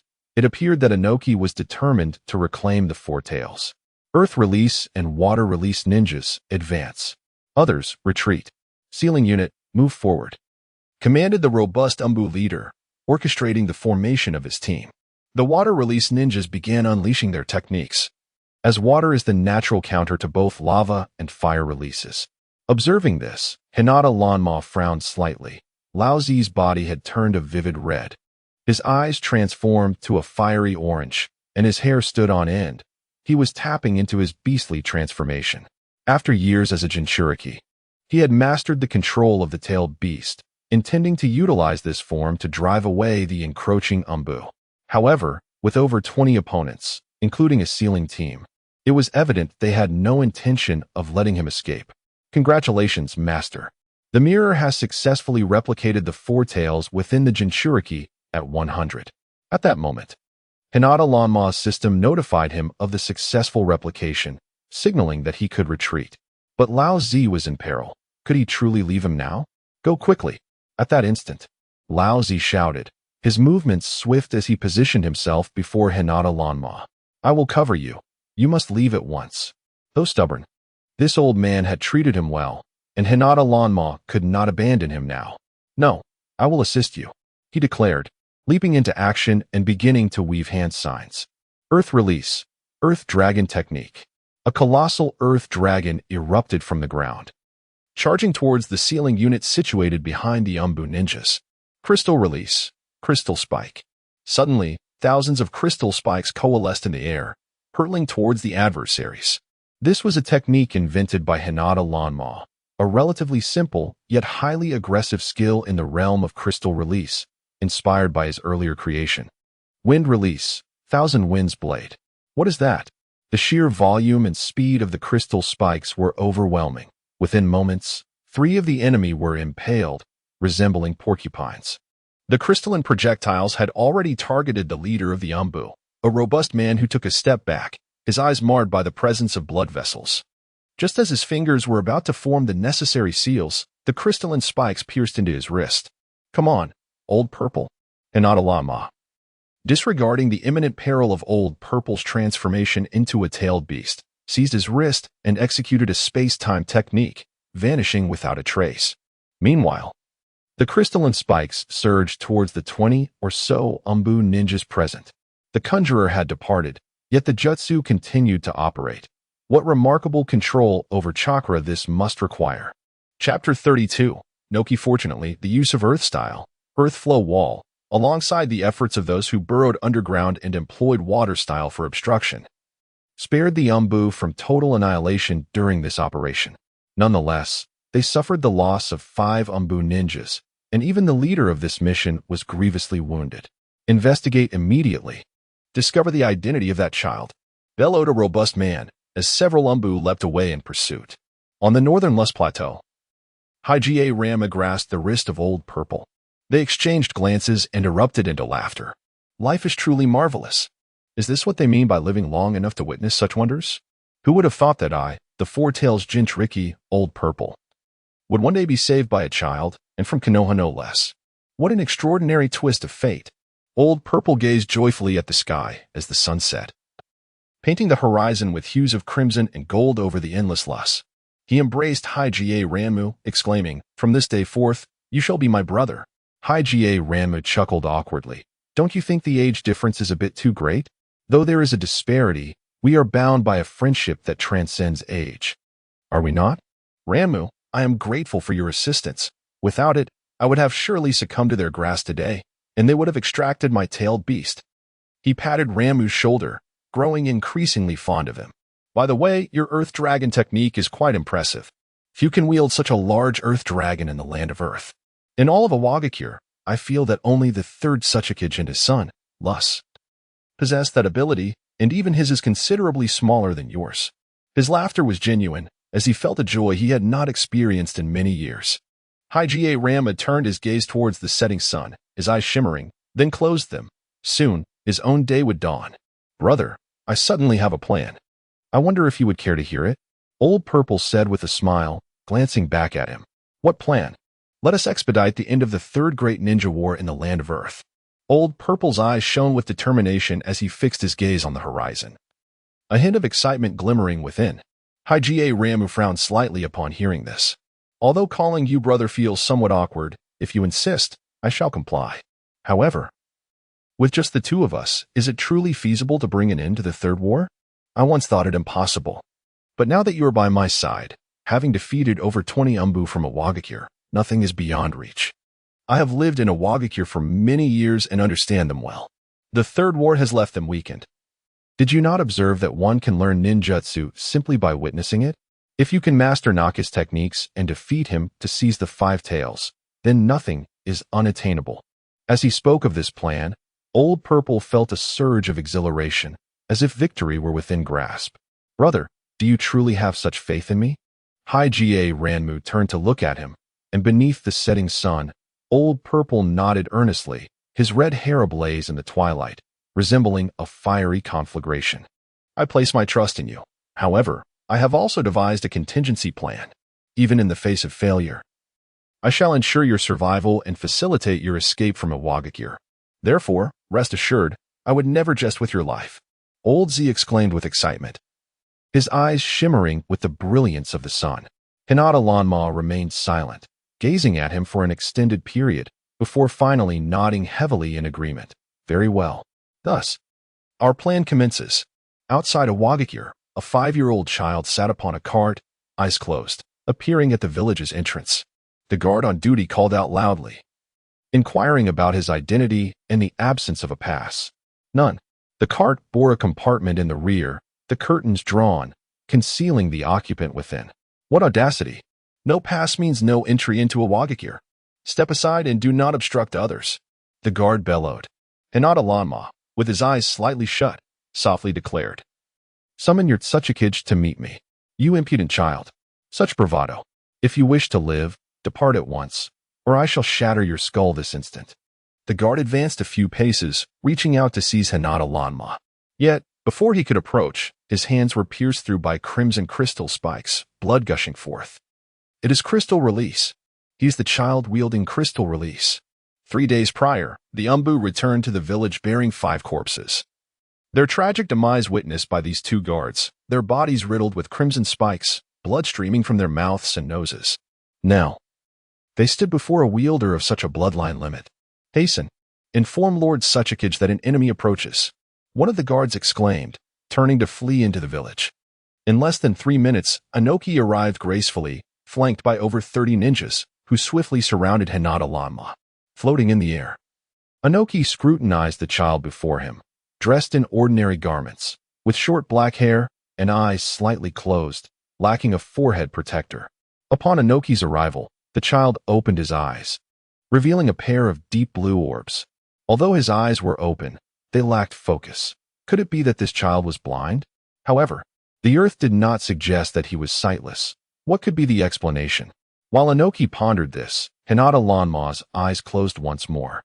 In less than 5 seconds, his Byakugan had replicated all of the opponent's abilities within his ocular system, cataloging Anoki's jutsu and techniques.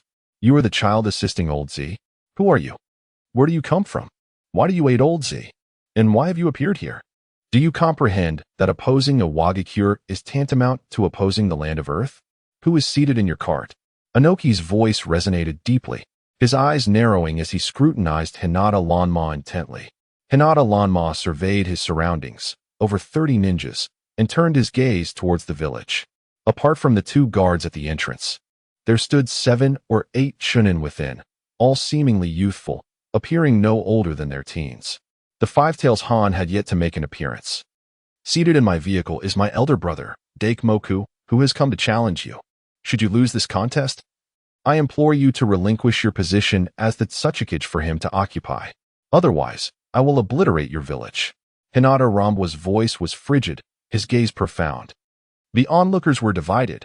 Some erupted into laughter while others tensed with anxiety, for those who felt apprehensive had previously encountered Hinata Rambo. Despite his seemingly innocuous appearance, this youth wielded formidable ninjutsu prowess. Chapter 33. The Five-Tailed Han. At present, they find themselves in the Hidden Stone Village, where, apart from the third Tsuchikage, they had never encountered such formidable ninjas. The origins of this powerful ally who assisted Old Purple remain a mystery. Old Purple, did you truly leave the Hidden Stone Village solely due to the position of Tsuchikage? Noki had already surmised that the person in the carriage was his old friend. The Four Tails, Old Purple. You are well aware that my motivations are driven by power and status. Indeed, the voice of Old Purple reverberated from within the carriage. After exchanging a knowing glance with the ninja beside him, Naka's fingers subtly twitched as he initiated the dust release, the technique of the original realm separation.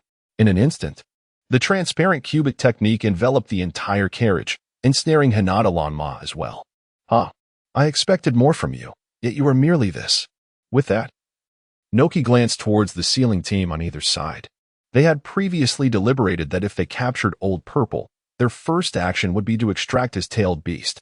Since he had already decided to leave the Hidden Stone Village, the tailed beast must be returned to them. It was their ultimate weapon. Without it, they would lose a significant advantage among the 5 great shinobi villages.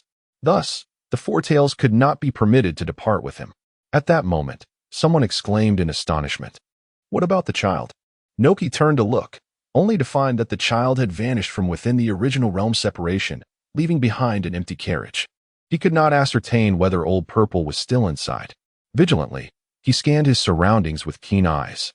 Suddenly, chaos erupted within the village. This is bad. We are under attack. Simultaneously, a child floated in the air as a fierce wind swept through, causing dust and debris to fly within the ninja village. We have been deceived. Noki dispelled the original realm separation and approached the carriage, employing Earth Release to hurl away the carriage's cover, revealing it to be utterly vacant. Devoid of Old Purple.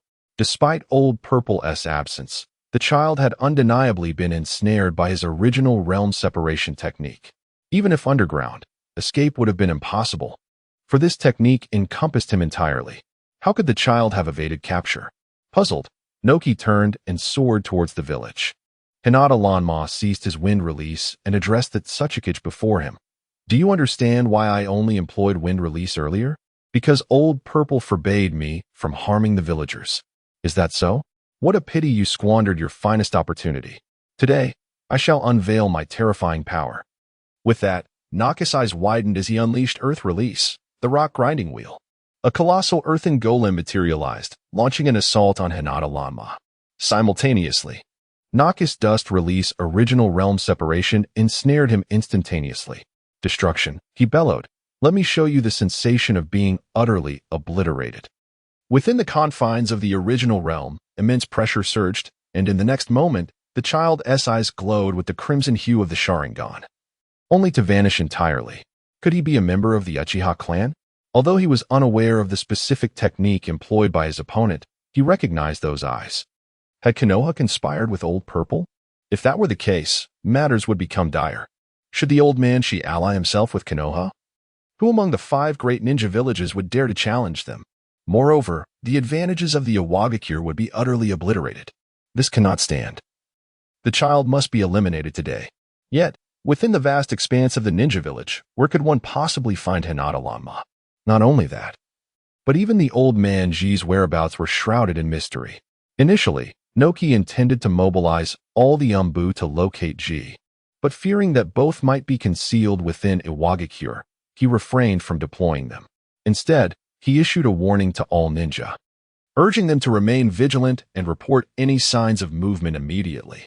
He also dispatched a covert order for the Jinchuriki of the Four Tails to return to the village post-haste. Trouble had befallen their home, and it was imperative to safeguard it. As the Jinchuriki, he could stand against Chi, while the other ninjas could focus their efforts on confronting that child. As for the border, they would have to wait until stability was restored here. However, to his astonishment, for 3 consecutive days, the village remained eerily tranquil, with Ji and the child remaining elusive. It was not until the 4th day, upon the Four Tails' return to the village, that Awagakure was rocked by a tremendous explosion, altering everything irrevocably. 8 or 9 rock golem monstrosities appeared within the village, wreaking havoc, while countless crystal needles floated ominously in the air, as if poised to rain down upon the unsuspecting populace. The streets echoed with the cries of the terrified citizens, their frantic flight, and the cacophony of the golem's destruction. Report to Lord Suchikich. 2 rock golems have been sighted to the east, 2 to the west, 3 to the south, and 3 to the north, all advancing towards the village office, leaving a trail of devastation in their wake. Report to Lord Suchikich. Our men are too frightened to venture into the streets. The crystal needles above seem ready to fall at any moment. Currently, the Umbu are hiding indoors, employing ninjutsu. But using ninjutsu within the village only serves to inflict harm upon it. Where are the people? Where are they? Noki burst from the Hokage's office, the events of the day surpassing his comprehension. Even a master of his caliber could scarcely manage the simultaneous deployment of 2 or 3 rock golems. How could anyone summon 10 at once? Who could wield such power?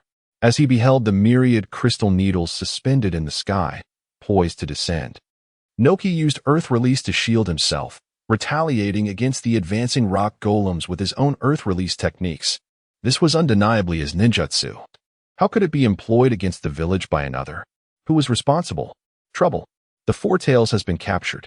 Suddenly, a voice cried out, and Noki felt darkness encroach upon his vision, only to witness a massive wooden trunk ensnaring the Four Tails, lifting it into the sky. That was their village's last Jinchuriki. Upon witnessing this, Noki hastened to pursue, just as the sky erupted with falling crystal needles, each as wide as a bowl. Should they descend, not only would lives be at stake, but even the earthen structures would be utterly demolished. Someone aimed to annihilate their village. If he were to depart, Awagakure would face ruin. However, should he delay in pursuing, the village would inevitably lose even the 5 tails. Earth Release, Strong Earth Technique. A colossal Earth Release materialized, showcasing the prowess of the Lord Suchikage of Awagakure, who effortlessly ascended into the skies above the village, safeguarding the entirety of his homeland. Chapter 34. The destruction of Awagakure from the heavens. Crystalline shards descended, embedding themselves into the earth, prompting screams from the villagers below. The entire village was enveloped in an abyss of darkness, shrouded by the earth's defense. In the depths of Awagakure, the atmosphere was ominously dim. Sunlight filtered through the crystalline spikes that pierced the ground, resembling radiant jewels. On the brink of collapse, Noki struggled to breathe, having expended an immense amount of chakra he had not wielded in ages. In the distance, a child floated effortlessly in the air, garbed in simple attire, with raven locks framing his face. His unfocused gaze settled upon Noki, and with a mere wave of his hand, he obliterated all the crystalline spikes. Meanwhile, the stone golem that had terrorized the village was vanquished by the shinobi within. Hovering nearby, Hige Aoi addressed Noki, inquiring whether he was ready to relinquish his position as Suchikage. Who are you? Noki retorted defiantly, I shall not back down. He realized, however, that following this battle, his reserves of ninja prowess had been utterly depleted, rendering him incapable of contending with the other 4 great shinobi villages. To safeguard what remained, he deemed it prudent to withdraw from the 3rd Great Ninja War, even if it meant using the pretext of defeat to avoid further confrontation.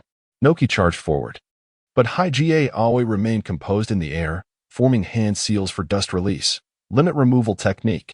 While the original removal technique targeted individuals in a limited fashion, the limit removal technique was designed for grander scopes, affecting vast environments. Moreover, it demanded greater skill and chakra. Only those of considerable lineage and proficiency could wield it. Upon witnessing the emergence of this formidable technique, Noki hastily retreated. Fortune favored him with swiftness. Otherwise, he would have found himself ensnared within the expansive reach of the limit removal technique. Huh? Why do you flee, Suchikage? Today, I am in good spirits and shall spare you. Until we meet again. With his objective accomplished, Aoi deemed it unnecessary to linger, vanishing with a swift turn, leaving all that had been encompassed by his technique reduced to mere dust. Heart racing, Noki could no longer endure the strain, plummeting from the sky. The protective earth beneath him faltered, losing its chakra and collapsing, burying much of the village's structures. Though the Earth's defense wrought havoc upon the village, it ultimately preserved the lives of its inhabitants. In the aftermath, 2 Jinchuriki from a Wagakure had vanished, and the village's edifices lay in ruins. During the struggle against the stone golem, the Umbu had suffered grievous losses, with over a dozen lives claimed, an undeniably tragic toll. Thus, the third Suchikage of the Land of Earth officially declared a Wagakure's withdrawal from the Third Great Ninja War, ordering all shinobi to retreat to the borders.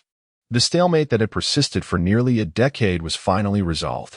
High atop the northern snow-capped mountains, old Karatsuchi reveled, his laughter resonating through the air as he indulged in 5 bottles of sake. He gazed upon the subdued Five Tails, and then turned his attention to Haiji Aoi. Brother, you have been an immense help to me. To speak candidly, I initially doubted your success. I was prepared to sacrifice myself to ensure your escape, yet, unexpectedly, within a mere 3 days, you mastered all the ninjutsu of the third Suchikage, even those techniques he had never employed. You are simply extraordinary.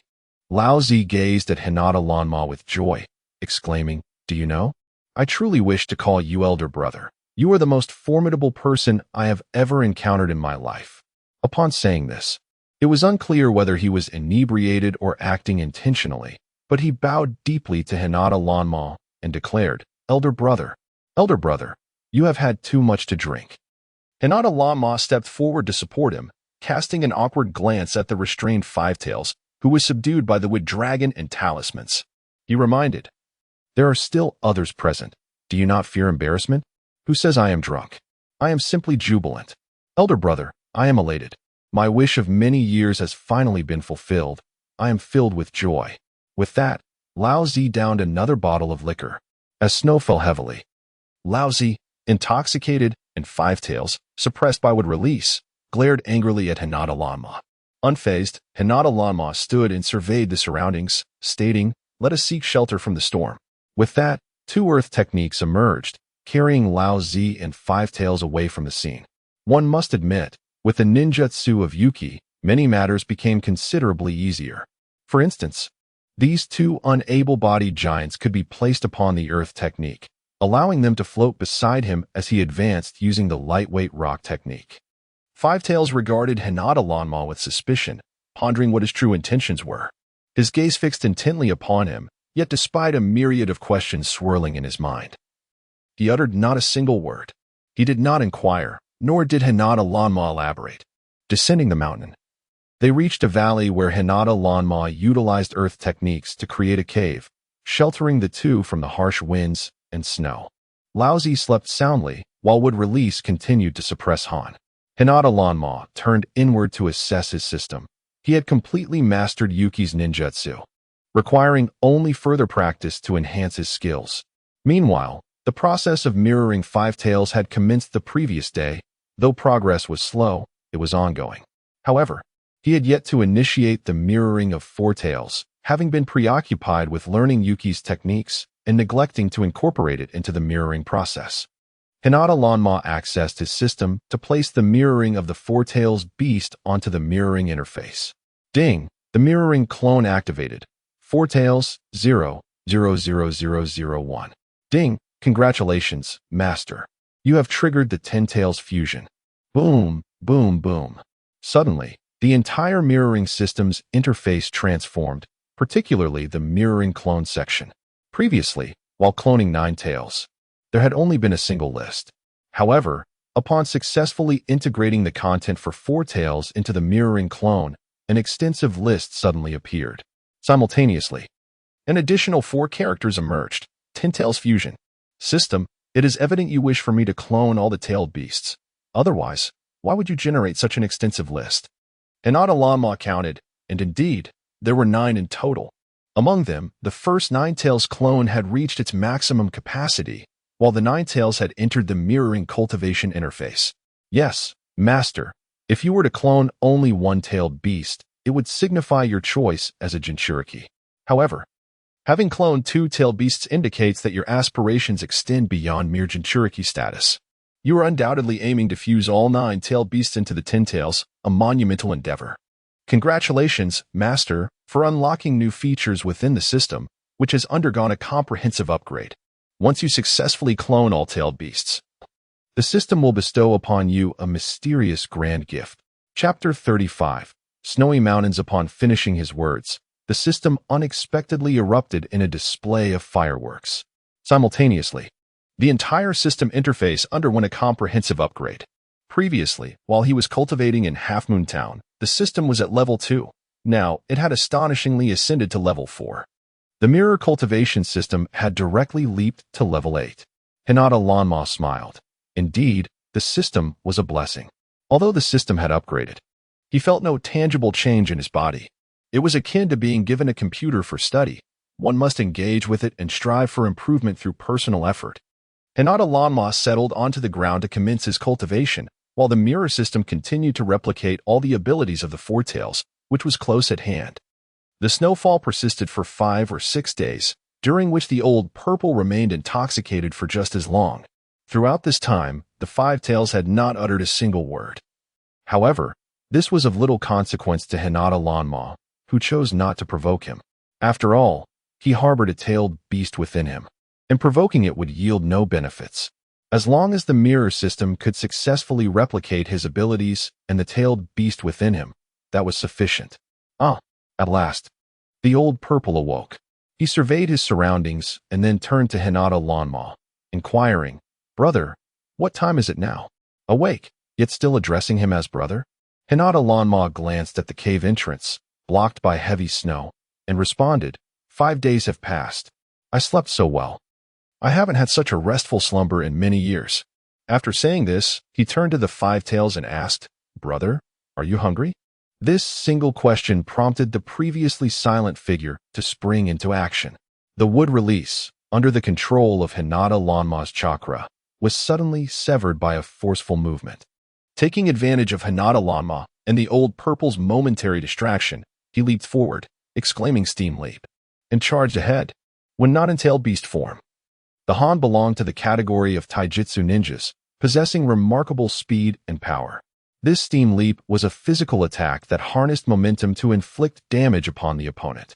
In such close proximity, if anyone else had attempted this move, they would surely have been caught off guard. Even the old purple had once fallen victim to his forceful attack.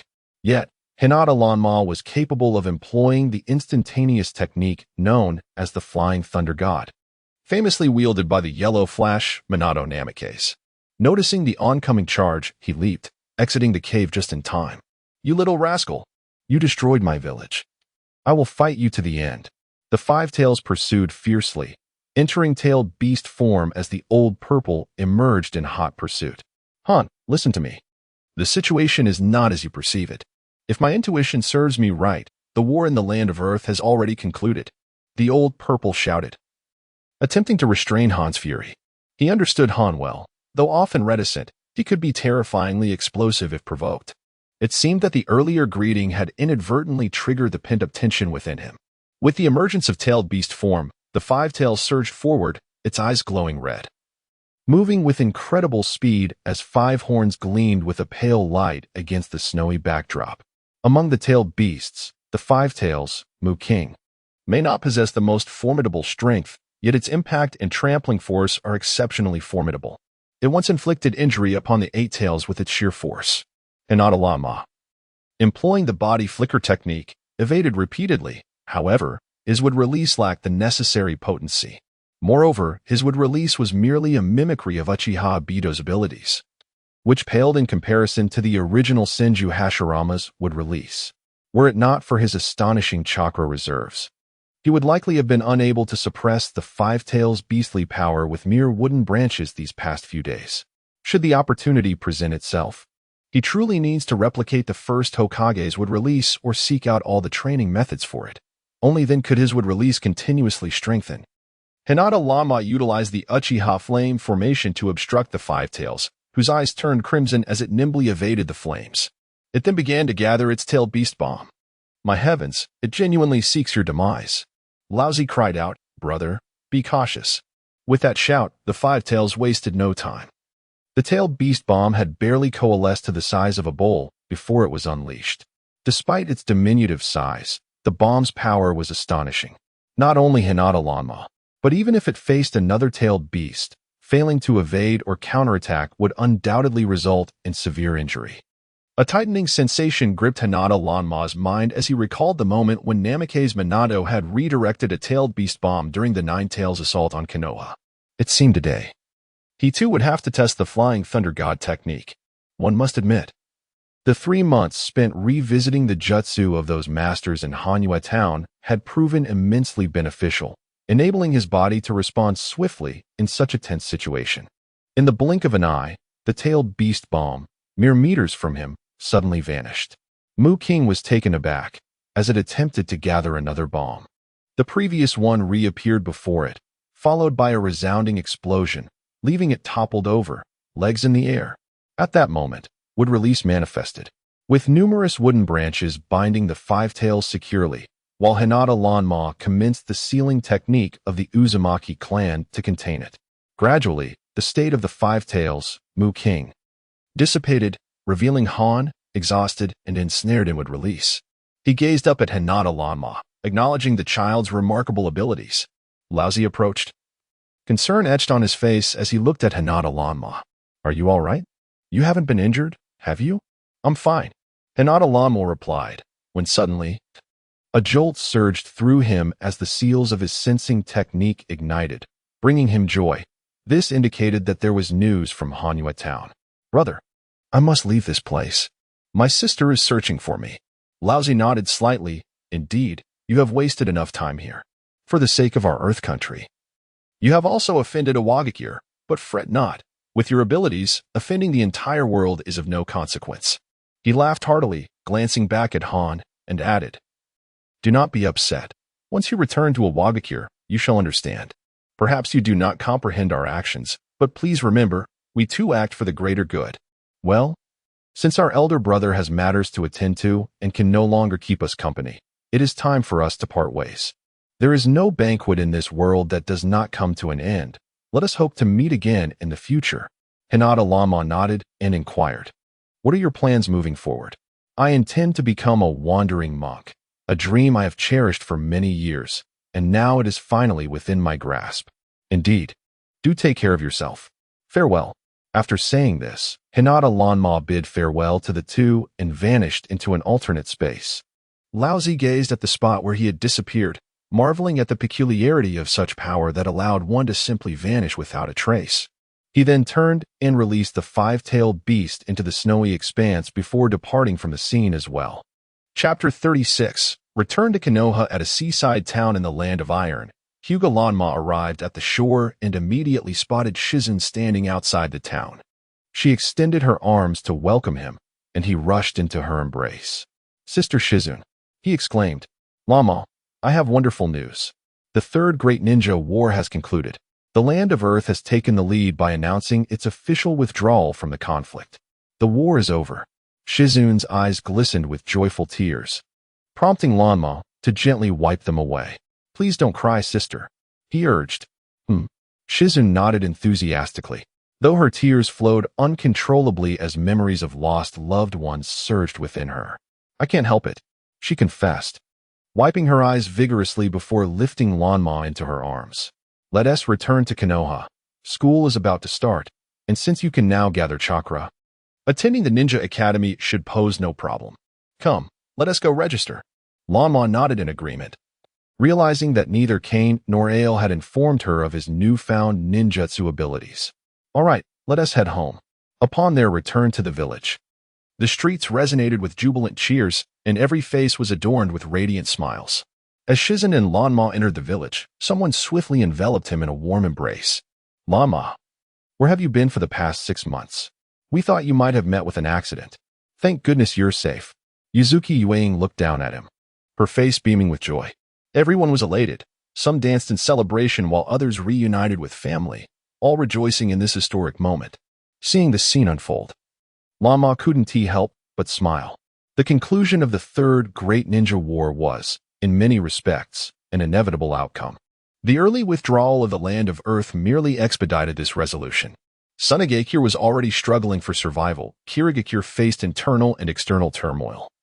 Konoha had suffered devastating losses from the Nine-Tails attack, and Kumogakure was riddled with enemies despite its own wounds. The great nations had long been embroiled in conflict and were in dire need of respite. Thus, with the Wagakure's withdrawal from the war, the other four nations swiftly announced a ceasefire, seizing the opportunity to sign a peace treaty. The war had finally come to an end. As the April flowers bloomed, Yueying exclaimed, "Happy birthday, Sister Yueying." In the street, Lanma presented a large bouquet of flowers hidden within a scroll to Yuzuki Yueying, her eyes sparkling with surprise. "Lanma, you remembered my birthday?" Yueying accepted the flowers, her cheeks flushing with delight. Observing this, Shizen raised an eyebrow and playfully ruffled Lanma's hair. "Not bad. You've never given me flowers." "Neither have I. I've never received any." In that moment, Inuzuka Hana and SHBU joined in, calling out in unison, "All right, I promise to bring flowers for everyone another day." Lanma laughed. Just then, someone approached, scrutinizing him closely before darting away.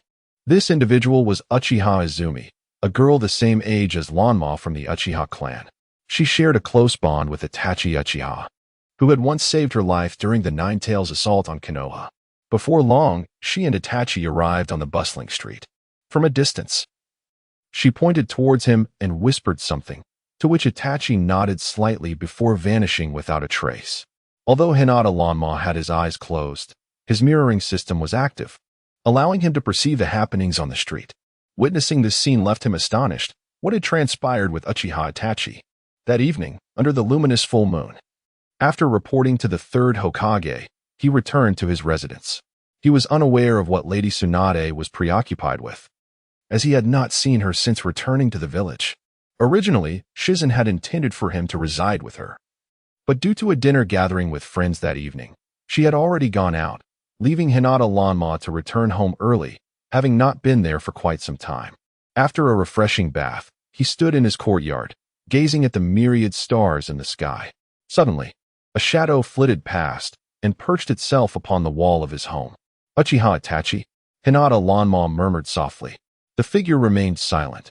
After half a year apart, Itachi appeared to have changed significantly. He looked down at Hinata Lanma with a conflicted expression, then turned abruptly and disappeared, mirroring his earlier behavior of merely observing before leaving. Hinata Lanma pursued him, and though Itachi quickened his pace, he managed to keep up, leading them beyond the village. In the woods to the west, Itachi finally halted and turned to face him. "Itachi, even during your most taciturn moments, you would usually exchange a few words. What is troubling you this time?" "While we may not be friends, we are certainly not enemies," Hinata Lanma inquired. After a lengthy silence, the boy finally spoke. "It's nothing. I've merely been troubled by your disappearance these past 6 months." With a faint sigh, he turned and seated himself upon a large stone. Hinata Lanma approached and, reflecting on his departure from Konoha, suddenly comprehended the situation. He awkwardly asked, "You don't think that I was killed by your clan, do you?" After all, he had vanished from the guard squad, and the events that unfolded in the third Hokage's office were known only to a select few. Others, including those from the Uchiha clan, remained unaware. Being orphaned, the Hinata family paid him no heed, although Uchiha Itachi's relationship with him was not particularly close. They were of the same age, and Itachi at least recognized his existence and the fact that he had been taken away by the guards. The sudden disappearance and lack of information had led him to suspect the guards might also be involved. Upon hearing this, Itachi nodded slowly after a prolonged silence. Letting out a sigh, Hinata Lanma could envision the turmoil he had endured over the past 6 months. He moved closer and sat beside him, breaking into a hearty laugh. After a while, he patted Itachi's shoulder, saying, "My disappearance has nothing to do with your family. Do not dwell on it. Everything will be all right." At that moment, Hinata Lanma found himself at a loss for how to express the gratitude and awkwardness swirling within him. He appreciated Itachi's concern, yet felt embarrassed for the misunderstanding he had inadvertently caused between him and his family. Moreover, he realized that despite his earnest efforts to lighten the mood with laughter, Itachi remained unmoved. His gaze concealed a multitude of emotions, stemming from the complexities of his family lineage. Do not dwell on such thoughts. You are merely 6 years old. Why burden yourself with such weighty concerns? Tomorrow, we shall enroll in school. Does that not bring you joy?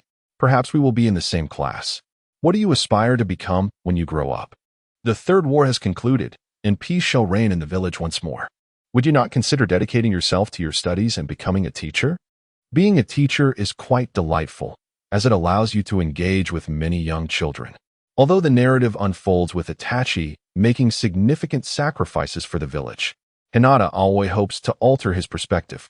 She wishes for him to relinquish the heavy burdens of the Uchiha clan, regardless of their actions, and yearns for him to grow up in happiness and joy.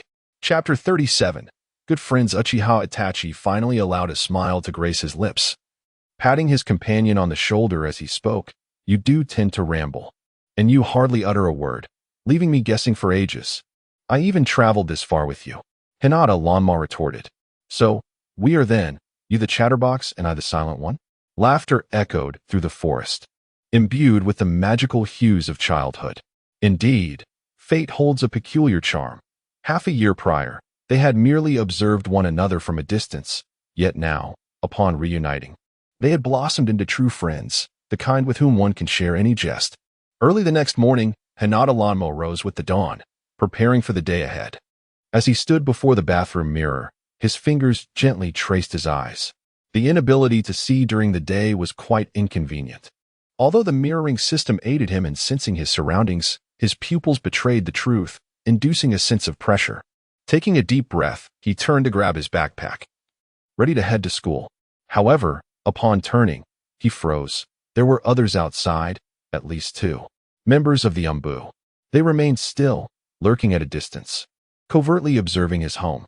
Thus, their intent was not to capture him, but to watch him. Having just returned last night, they were already on the move today. It seemed these individuals were not from the third, but rather from Danzo's faction. After 6 months apart, Danzo had not yet relinquished his ambitions. Yet, he did not approach the Hokage's office as he had half a year ago, indicating that his mindset had shifted, at least somewhat. He could no longer be regarded as paramount in Danzo's eyes. Otherwise, he would have sought him out upon his return yesterday. If they wished to observe him, he would grant them ample opportunity. Recognizing the presence of the Umbu, Hinata Lanma decided to deactivate his mirroring perception, venturing out of his room with eyes closed and hands outstretched. Just as he reached the door, Shizen appeared, saying, "Come on, I'll take you to school." As she grasped his hand, she added, "This afternoon, I need to see Lady Tsunade. You'll be fine on your own, right?" "I'll manage," Hinata Lanma replied confidently. Shizen nodded, leaning in to whisper, "Rest assured, Danzo won't dare to harm you." Lady Tsunade had a heated discussion with the third the other day, and she secured his promise to protect you as long as you behave. So, there's no need to worry about them. Focus on your training. Even if you join the Umbu, it won't be with Root, but alongside the third. Hearing this, Hinata Lanma furrowed his brow slightly. It seemed they had already predetermined his future without consulting his wishes, making such a significant decision with such simplicity. Throughout the journey, Hinata Lanma remained silent, while Shizen, filled with concern, held his hand tightly, continuously advising him, "Make sure to train well at school. Even though you cannot see, you can leverage your keen sense of hearing. And remember, you can see at night, can't you? In the evening, devote yourself to diligent training and refrain from indulging in random snacks during the day. By the way, when it comes time to register, should anyone from the school impede your progress, I shall inform them that you are capable of gathering chakra. Rest assured, you will surely complete the registration smoothly. Moreover, being a member of the Hyuga clan, a descendant of ninja martyrs, this should not obstruct you because of your eyes." Originally, Hinata did not intend to so bluntly address the shortcomings of his eyes, yet she worried that when they arrived at the registration venue, the school personnel might be even more forthright. Thus, to prepare him for what might come, she felt compelled to speak candidly about his eyes. Hyuga Lanma remained unfazed, nodding repeatedly, "Yes, Yes, Sister Hinata, please do not worry. I will strive to do my best. As the surrounding noise increased, Hyuga Lanmo realized they had arrived at the entrance of the ninja school, where everyone was lining up to register. In front of him stood Hyuga Hikari, who gazed at Hyuga Lanma in astonishment and queried, "What are you doing here? Do you also wish to become a ninja? But you can't see. How do you expect to fulfill the role of a ninja? If anyone is assigned to your team, they will merely have to take care of you." Silence. Hyuga Lanmo retorted coldly, his eyes still shut. The adults had retreated to the back, leaving only children in line, so no one paid heed to their exchange. "Huh? You dare tell me to be quiet? Do you wish to fight? Just wait. I will make you regret it." Hyuga Hikari shot back fiercely. "I am always ready. Just don't turn into a timid turtle when the time comes." Hyuga Lanma replied icily. At that moment, Hyuga Lanma's mirror perception was activated. In the distance, the third Hokage stood in the school's courtyard, conversing with someone nearby, while Danzo stood beside him, his gaze fixed intently on Hyuga Lanma. Simultaneously, two Umbu operatives flanked him, their eyes closely observing.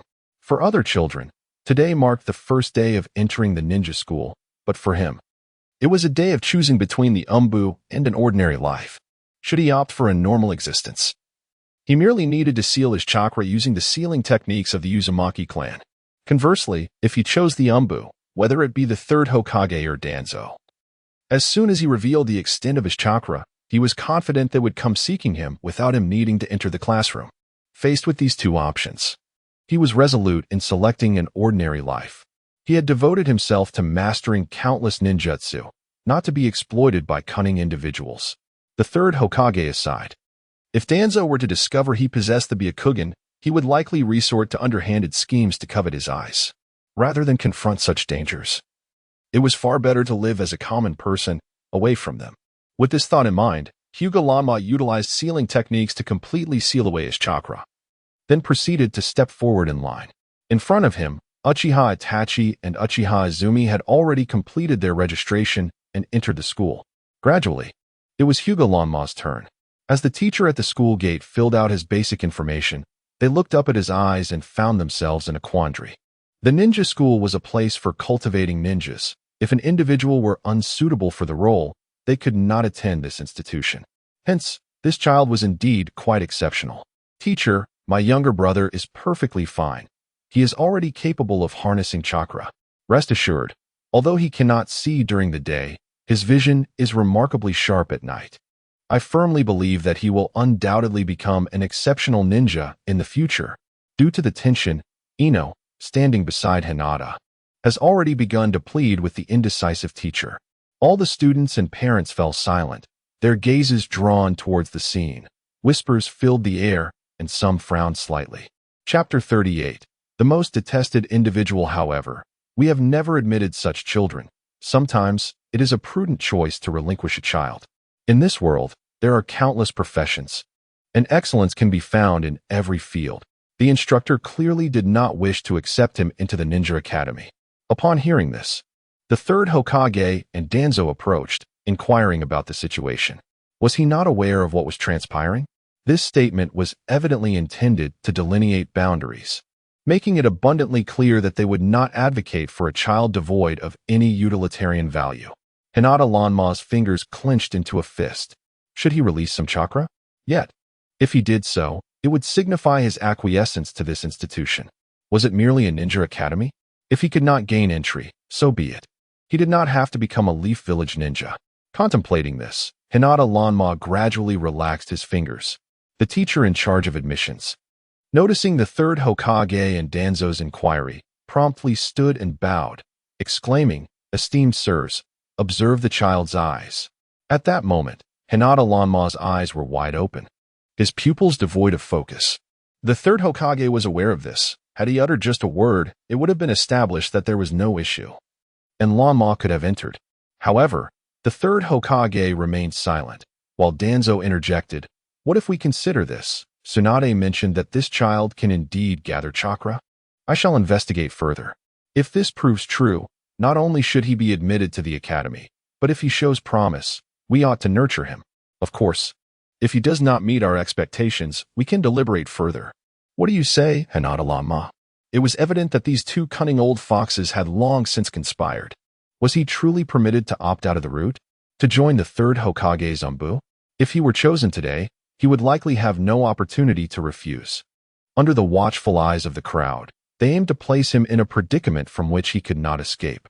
Before all present, at merely 6 years of age, he could gather chakra.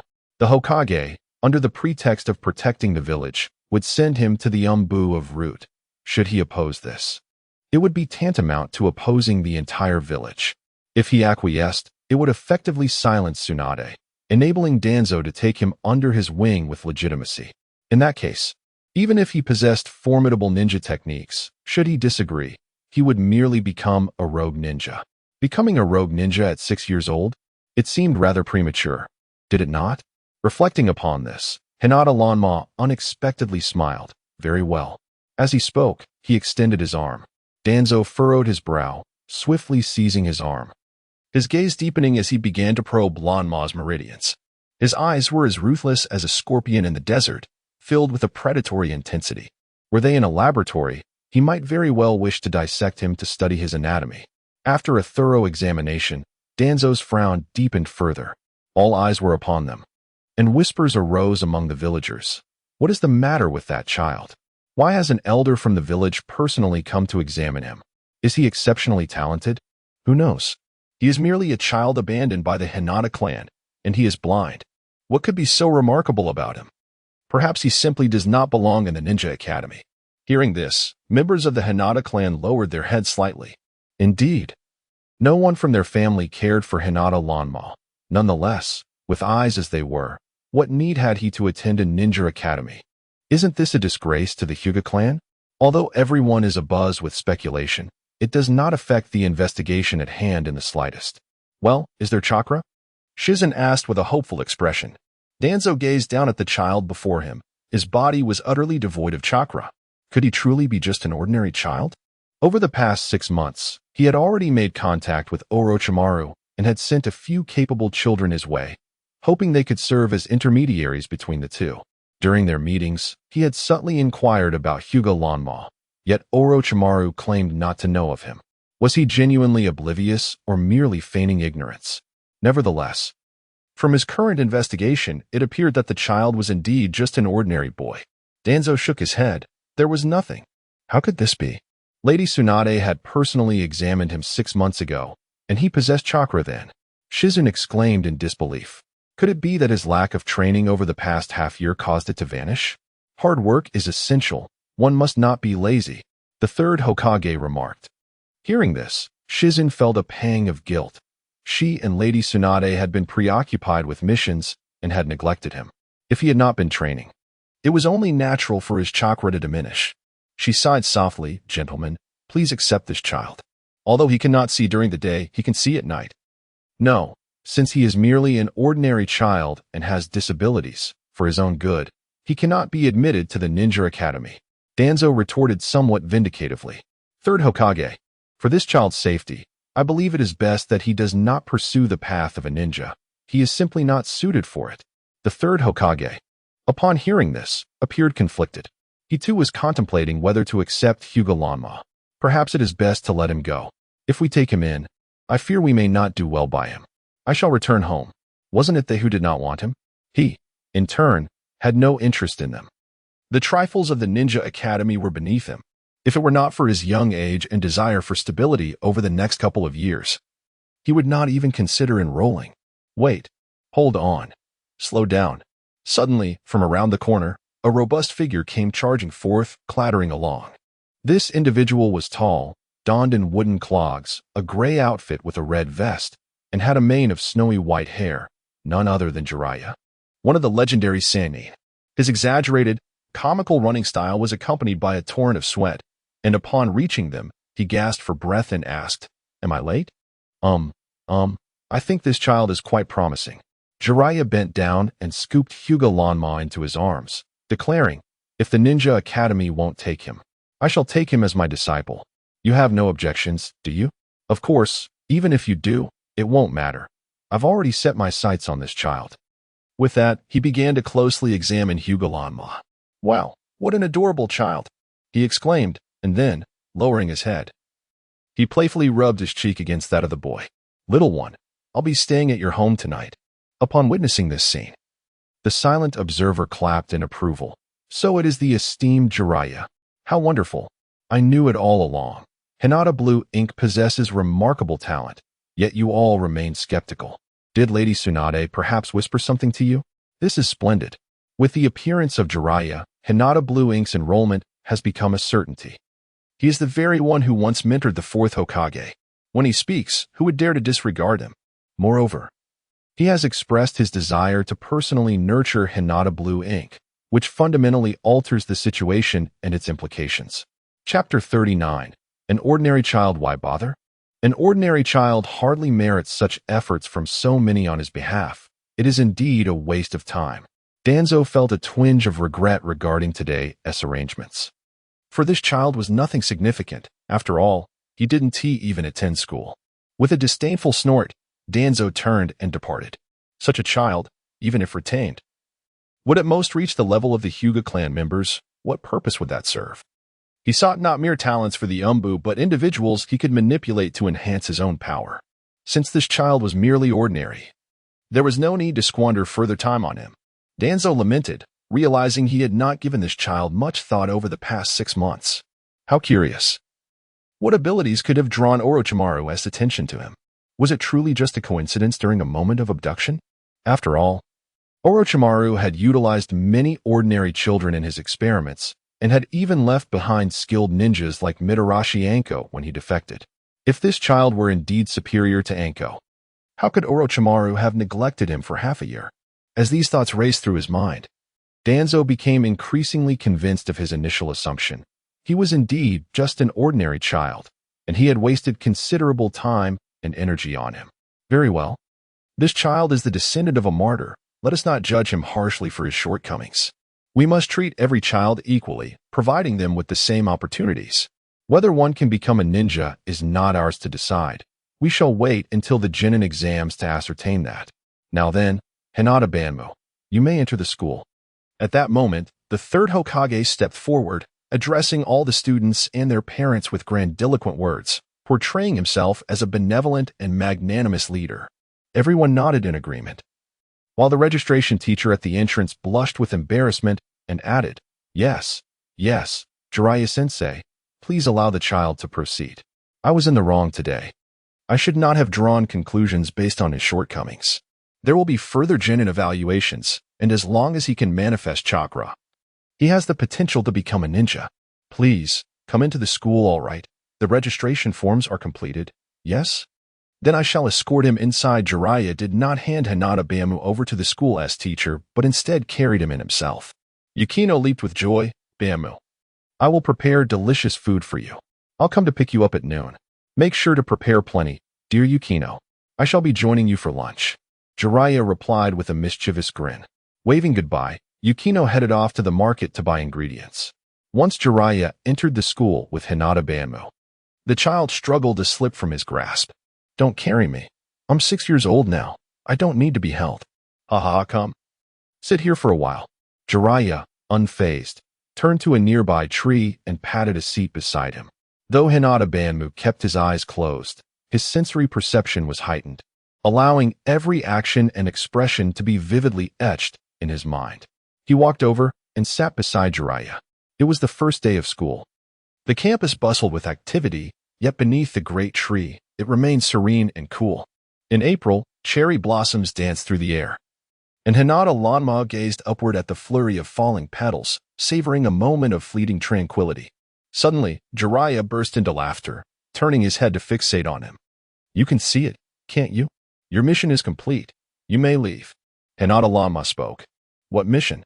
You don't think Tsunade sent me to assist you like that girl Shizen, do you?" Upon hearing this, Hinata Lanma sprang to his feet, declaring that such a notion was clearly unfounded. "You? Huh, right you are. Wow, ha ha ha." No one could truly fathom Jiraiya's exhilaration as he witnessed Hinata Lanma deduce the reason for his assistance. He leaped onto a tree and then back to the ground, laughing so heartily that his mouth stretched back to his ears, resembling a jubilant monkey. Hinata Lanma's head drooped. He knew well that there were no secrets that could remain hidden. That blabbermouth, Gamakichi. If Jiraiya isn't here on Tsunade's request, then it must be that loquacious frog. Otherwise, how would he even know of my existence? Rest assured, I shall not breathe a word to anyone. I know Orochimaru is causing you trouble, and Danzo is keeping a watchful eye on you. I will not disclose your abilities to them. However, could you enlighten me on how you managed to master Sage Jutsu? And why your chakra has such vibrant colors? Jiraiya's eyes sparkled with curiosity, his face radiating the joy of a new discovery. I don't know.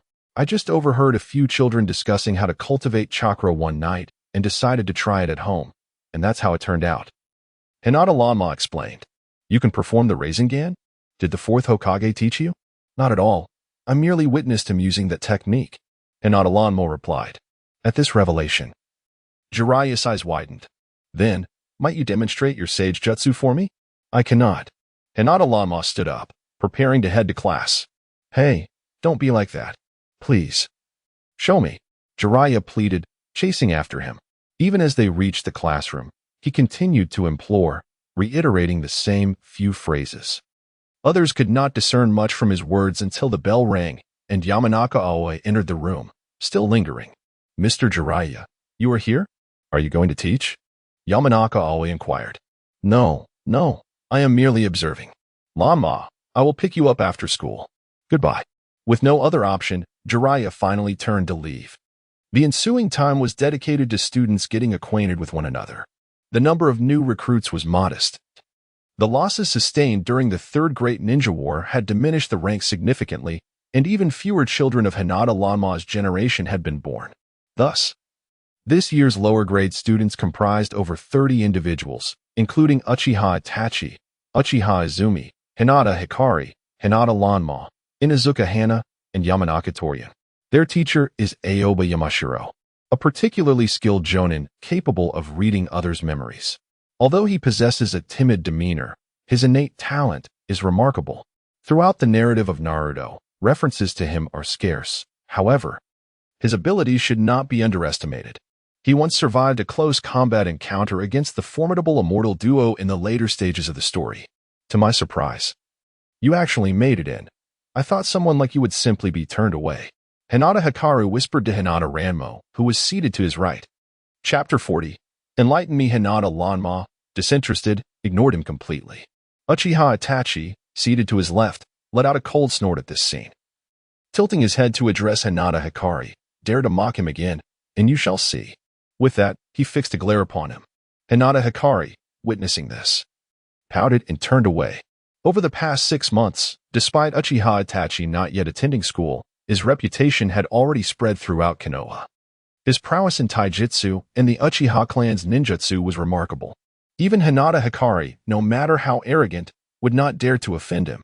Hinata Lanma chuckled at the unfolding drama, prompting a sidelong glance from Uchiha Itachi, who softly remarked, Tonight after school, meet me in the Nishiyama woods. A nod followed. And one could not deny that aside from his brother, he was the first to have Uchiha Itachi's protection. At noon, as classes ended, a beaming Jiraiya awaited eagerly at the school gate. He scooped up the boys and hastily returned to Tsunade's home, where Shizen had prepared a meal. After the three enjoyed their lunch joyfully, Jiraiya began pressuring Hinata Lanma. Just give me a glimpse. Just once. Let me see. I've never witnessed it before. Let us go to Nishiyama, shall we? Can you do it or not? What are you talking about? Shizune, preparing for an afternoon mission, interjected while packing her belongings. Nothing of concern, dear child, don't pry. Jiraiya swiftly dismissed her inquiry, anxious that Shizune might disrupt his plans. With a resigned sigh, Shizune finished her preparations, reminding Hinata Lanma to be cautious alone in the village, advising him to seek the third Hokage if necessary, before departing for her mission. With the house now empty, Jiraiya's enthusiasm surged.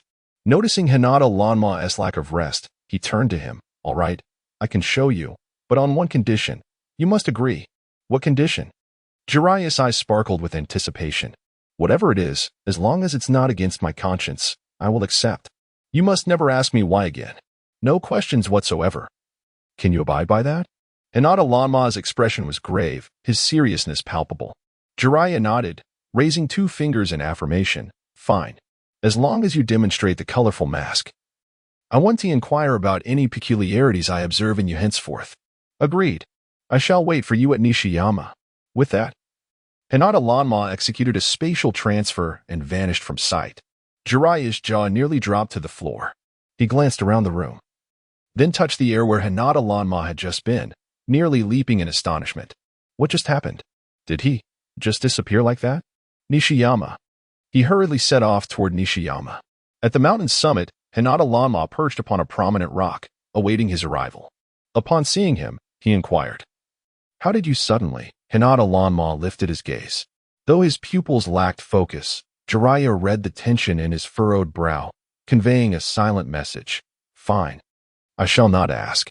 Let us commence. He rubbed his hands together with excitement. Ever since he had heard from Shimizu that there was a blind child in Konoha who could master the art of sagehood without a teacher, achieving this in mere half a day, and that his facial patterns were of vibrant colors, he had hurried back to Konoha without pause. Even in his dreams along the way, he envisioned that scene, and now he was fortunate enough to witness it. Taking a deep breath, he resembled a devout believer. Hinata Lanma sat upon a stone, closing his eyes to absorb the chakra of nature. The chakra hidden in the mountains, grasses, rivers. And air around him gradually converged and was drawn into his body. Hinata Lanma felt a refreshing sensation coursing through him, akin to a stream of pure clarity. When he opened his eyes again, indeed, the vibrant chakra appeared on his eyelids. Jiraiya, witnessing this spectacle, was overwhelmed with joy, unsure of how to express his amazement. No wonder Shimizu had said that the world is full of wonders. This was truly a marvel. By the way, Lanma, did Orochimaru capture you for this reason? Sir, do you not remember what you promised me? Hinata Lanma practiced breathing techniques a few more times, withdrawing from sage mode to return to his normal state, and descended the mountain.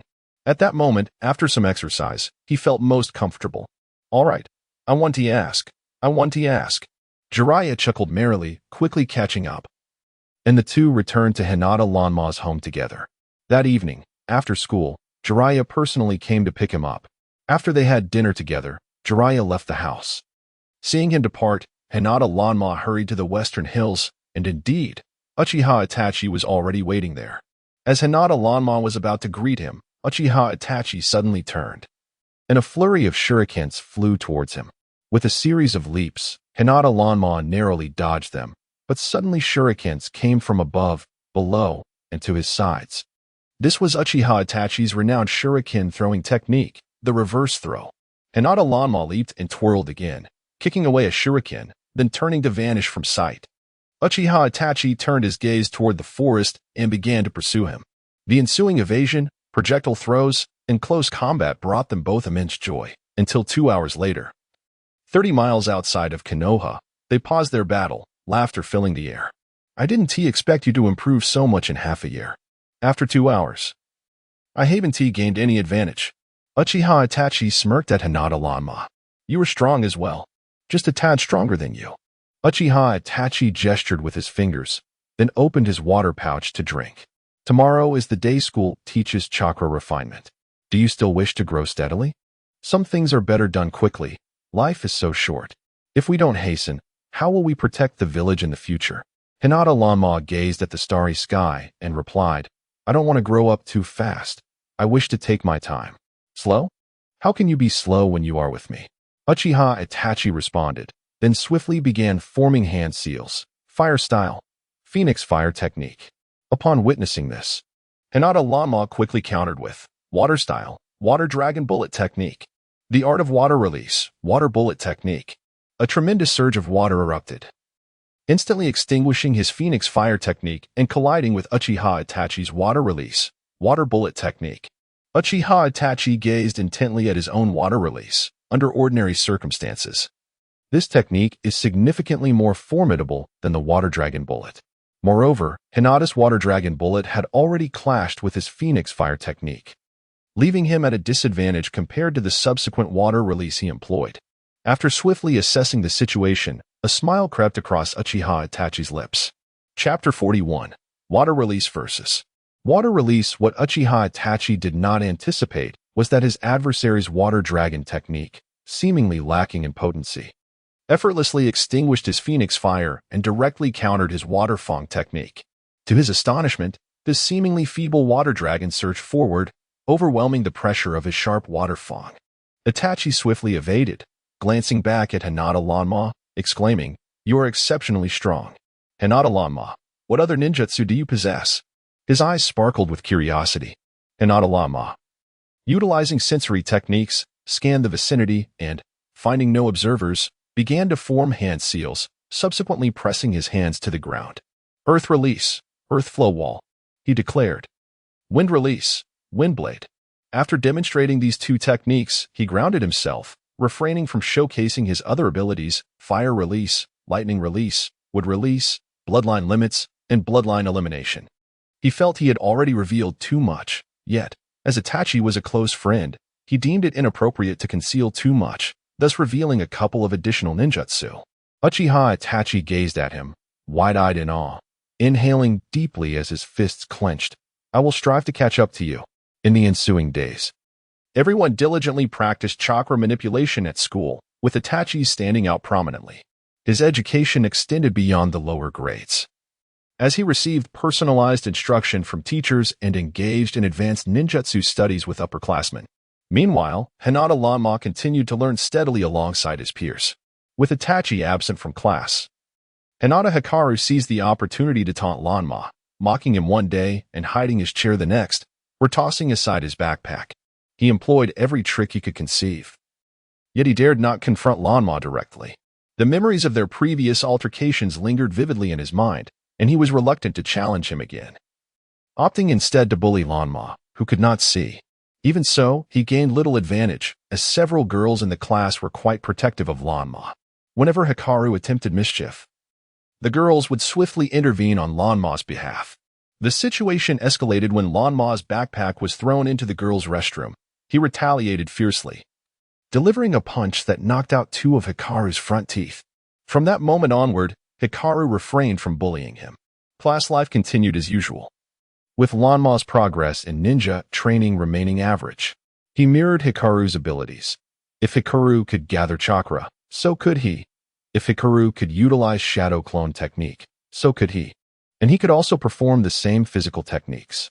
This infuriated Hikaru, until, 2 weeks later, the third Tsuchikage, Inoki, arrived in Konoha, and everything changed. Inoki's visit was primarily to negotiate a ceasefire agreement with Konoha. Previously, the Raikage had concluded an agreement with Konoha, and the two parties had initially planned to sign the treaty in the Land of Rain's Rai Valley. However, for reasons unknown, Inoki suddenly sought to visit Konoha. A ceasefire has just been declared, and the opposing party has exhibited a remarkably cordial demeanor, expressing a desire for a friendly visit, during which they would also sign a document. The third Hokage, having no choice but to acquiesce, agreed to their arrival in Konoha. Everything had been meticulously prepared in advance: internal and external defenses, diplomatic receptions, and the scripted dialogues and actions, all orchestrated beforehand. Meanwhile, the ordinary citizens remained blissfully unaware of the impending visit from the third Tsuchikage, Inoki. They merely noted an uptick in village vigilance. If the villagers were oblivious, then the children immersed in their studies at the Ninja Academy were even more in the dark, until the day of the visit, when Inoki, accompanied by the third Hokage, Hiruzen Sarutobi, and several esteemed elders, entered the school premises. At that moment, Hyuga Lanma was seated on a swing, gently swaying back and forth during recess. His sensory perception momentarily deactivated. He was basking in the romantic aura of spring flowers and the warm sun, feeling utterly relaxed. "Hello, young one, we meet again." A sudden voice jolted Hyuga Lanma into activating his sensory perception, but it was too late. By the time he discerned the scene before him, he found himself surrounded by a throng of people. Earlier, he had heard footsteps approaching, but had assumed they belonged to classmates and paid no mind.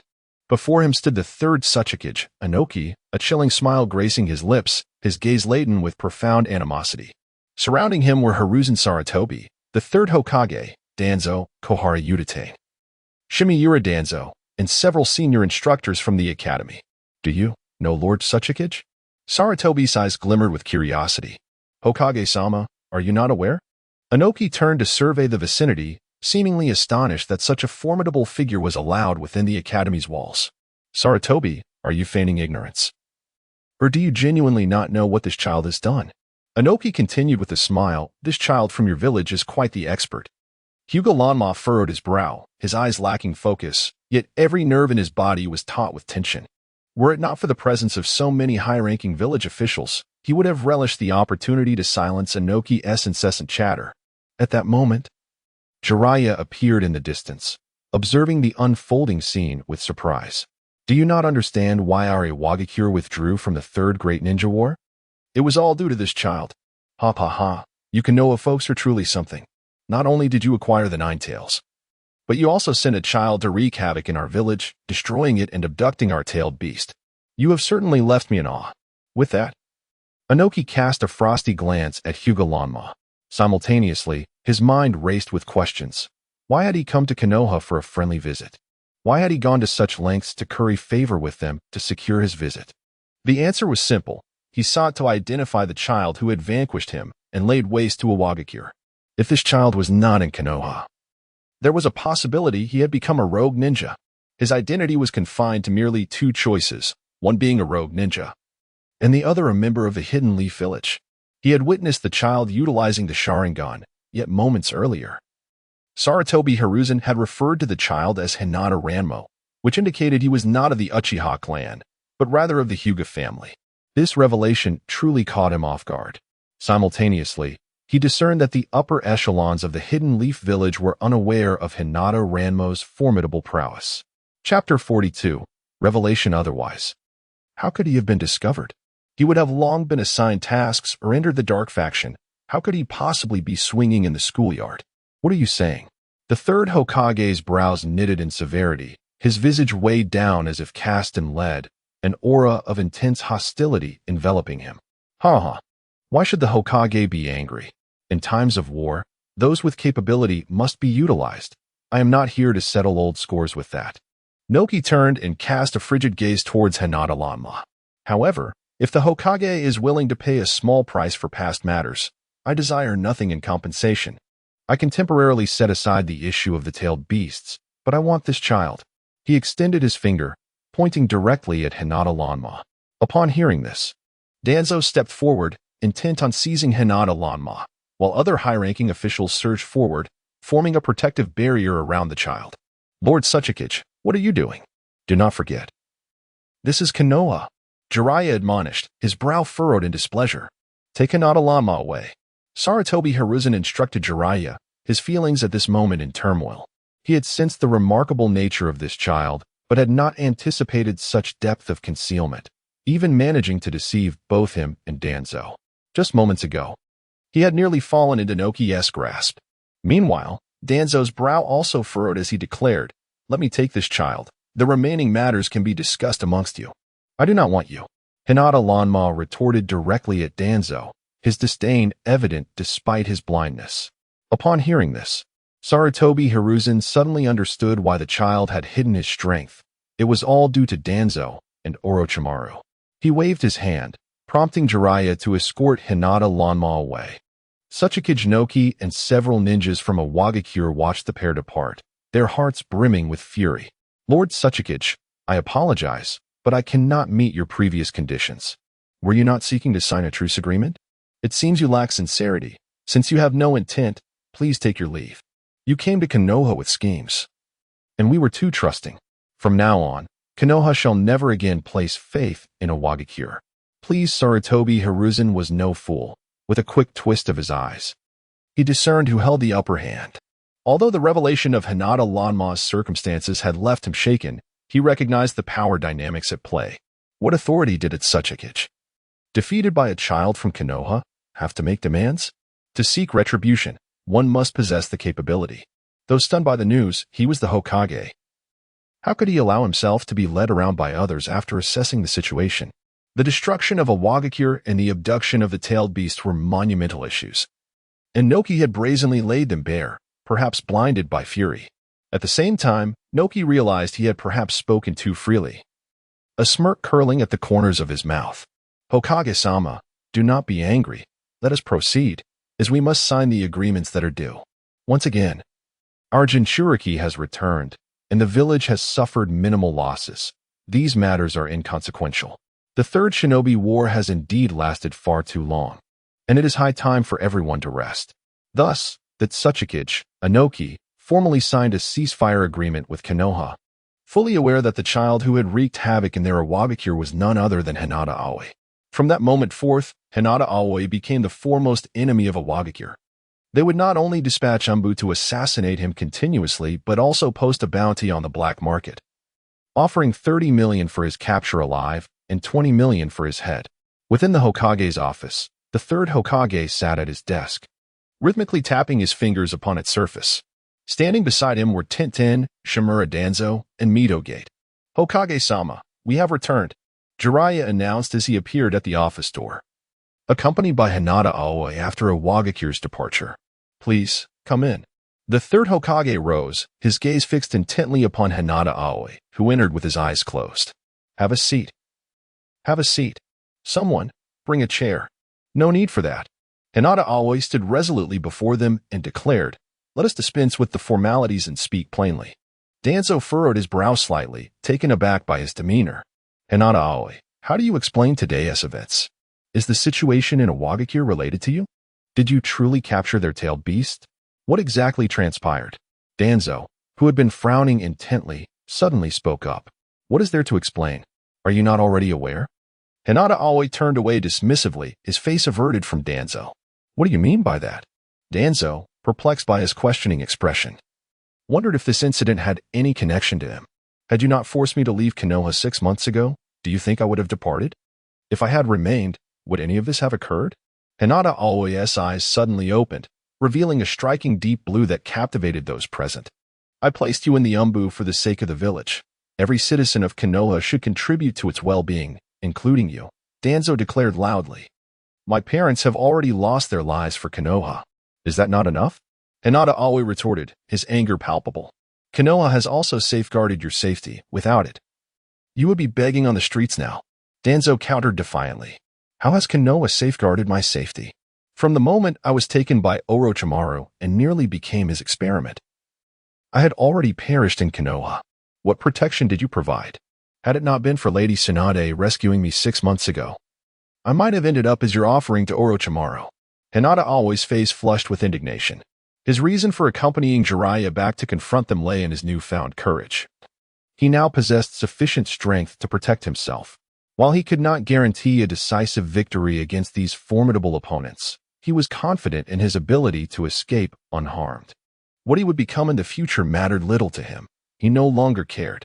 He would not harm others, nor would he allow anyone to exploit his vulnerabilities against his will. You. Danzo glared at him with a single eye filled with fury, momentarily rendered speechless. For just a month prior, he had sent several children to Orochimaru. "Enough, Danzo, you must leave."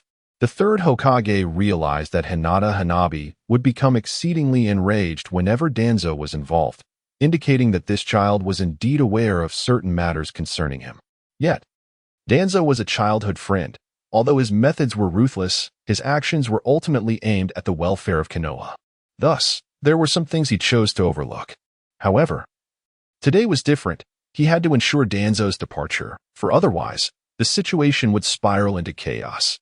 Chapter 43. The third Hokage's reluctance to offend. The third Hokage found himself hesitant to confront the child, having discerned that the boy no longer held any allegiance to Konoha. Despite the chaos he had caused in Iwagakure, it was evident that his actions were not motivated by a desire to defend Konoha. What transpired during that time remained a mystery, known only to the child himself. Moreover, pressing him further was not an option. Given his ability to return to Konoha from Iwagakure, he could just as easily depart from Konoha. At merely 6 years of age, allowing a child with the capacity to defeat a Jonin-level ninja to leave would be a significant dereliction of duty for the third Hokage, especially during a time when Konoha was in need of personnel. "What? You want me to leave for the sake of a child?" Danzo glared at the third Hokage in outrage. "Please, leave. And from this moment on, do not mention sending this child to Root again," the third Hokage reiterated with utmost seriousness. You.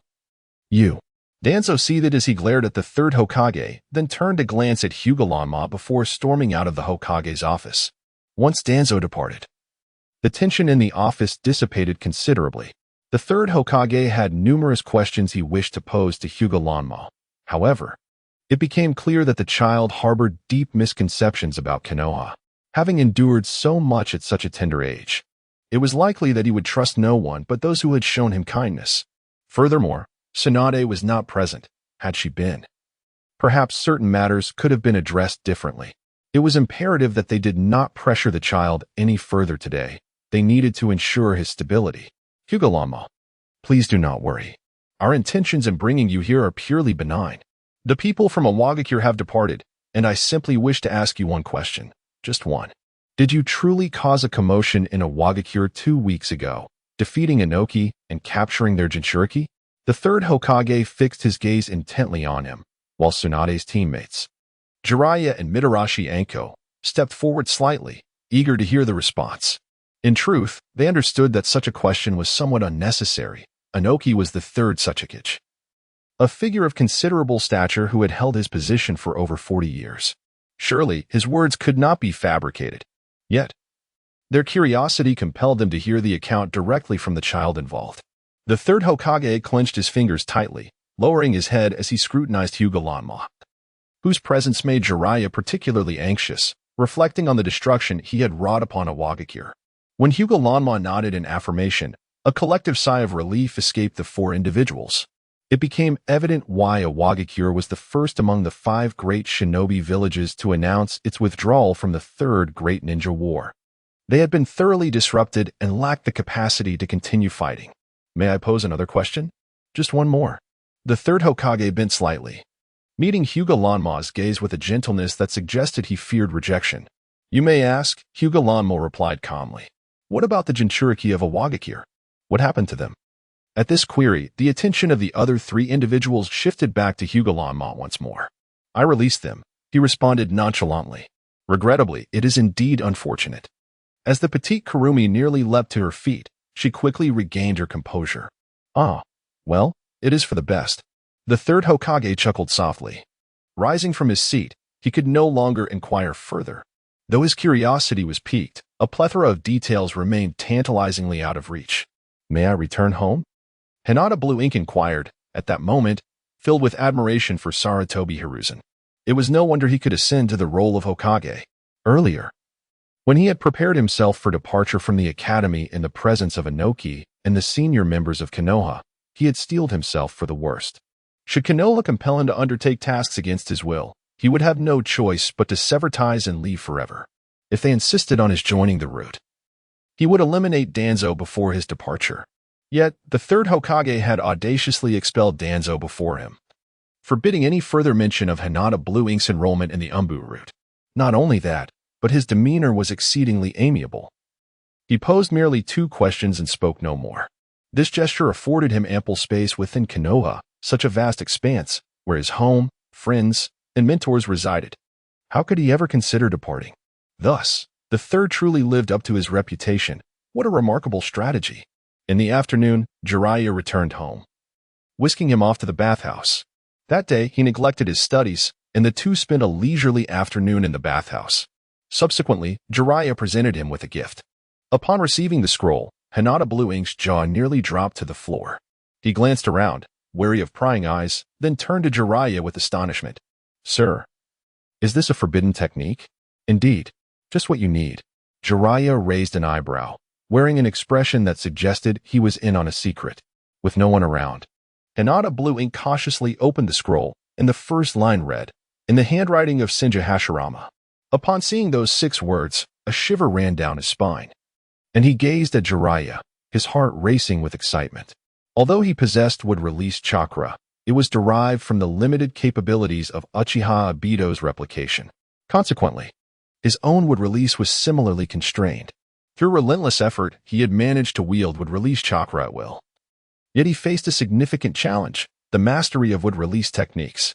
Uchiha Obito lacked the intricate wood-release techniques of Senju Hashirama, often employing only basic wood-release techniques and the wood-clone jutsu, with others being out of reach due to limited chakra and a lack of knowledge regarding technique refinement and hand seals. Even Uchiha Madara and Danzo, who had undergone cellular implantation from Senju Hashirama, were only capable of utilizing basic wood-release techniques. unable to delve into the more profound arts.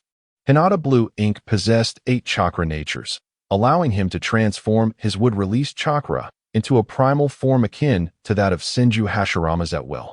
However, without knowledge of the training techniques and hand seals for the jutsu, he remained unable to pursue deeper studies. Now, Jiraiya had bestowed upon him a scroll containing the very notes penned by Senju Hashirama himself, igniting a surge of exhilaration within Hinata Blue Ink. This was indeed a treasure. He gazed at Jiraiya in disbelief as the latter made a shushing gesture, whispering, "Hush, I procured this from the secret repository. Do not divulge it to anyone." "Not even Tsunade, understood?" Hinata's eyes sparkled with excitement as he nodded vigorously, softly inquiring, "Sir, how did you know I can wield wood release?" Jiraiya replied in a hushed tone, "I am not well versed in such matters. Take a good look for yourself. I shall check in the next room." Chapter 44. Others are quite well. Upon finishing his words, Jiraiya dashed out, wrapped in a bath towel. Moments later, a piercing scream erupted from the adjacent women's bath. The next instant, Hinata Lanma witnessed Jiraiya fleeing from the bathhouse. Amused by the scene, Hinata Lanma carefully secured the scroll, wrapping it in waterproof leather paper, and set off for home. As the sun descended in the west, Hinata Lanma secured his door and drew the curtains, delicately unveiling the small scroll. He cherished it as he slowly unfurled its contents.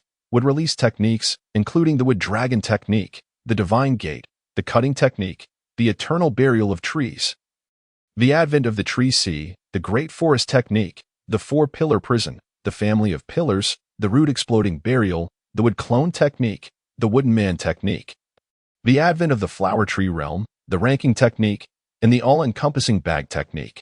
Furthermore, there were cultivation methods for achieving immortality through the wood release, the true 1,000 hands, and the supreme transformation of the 1,000 true hands.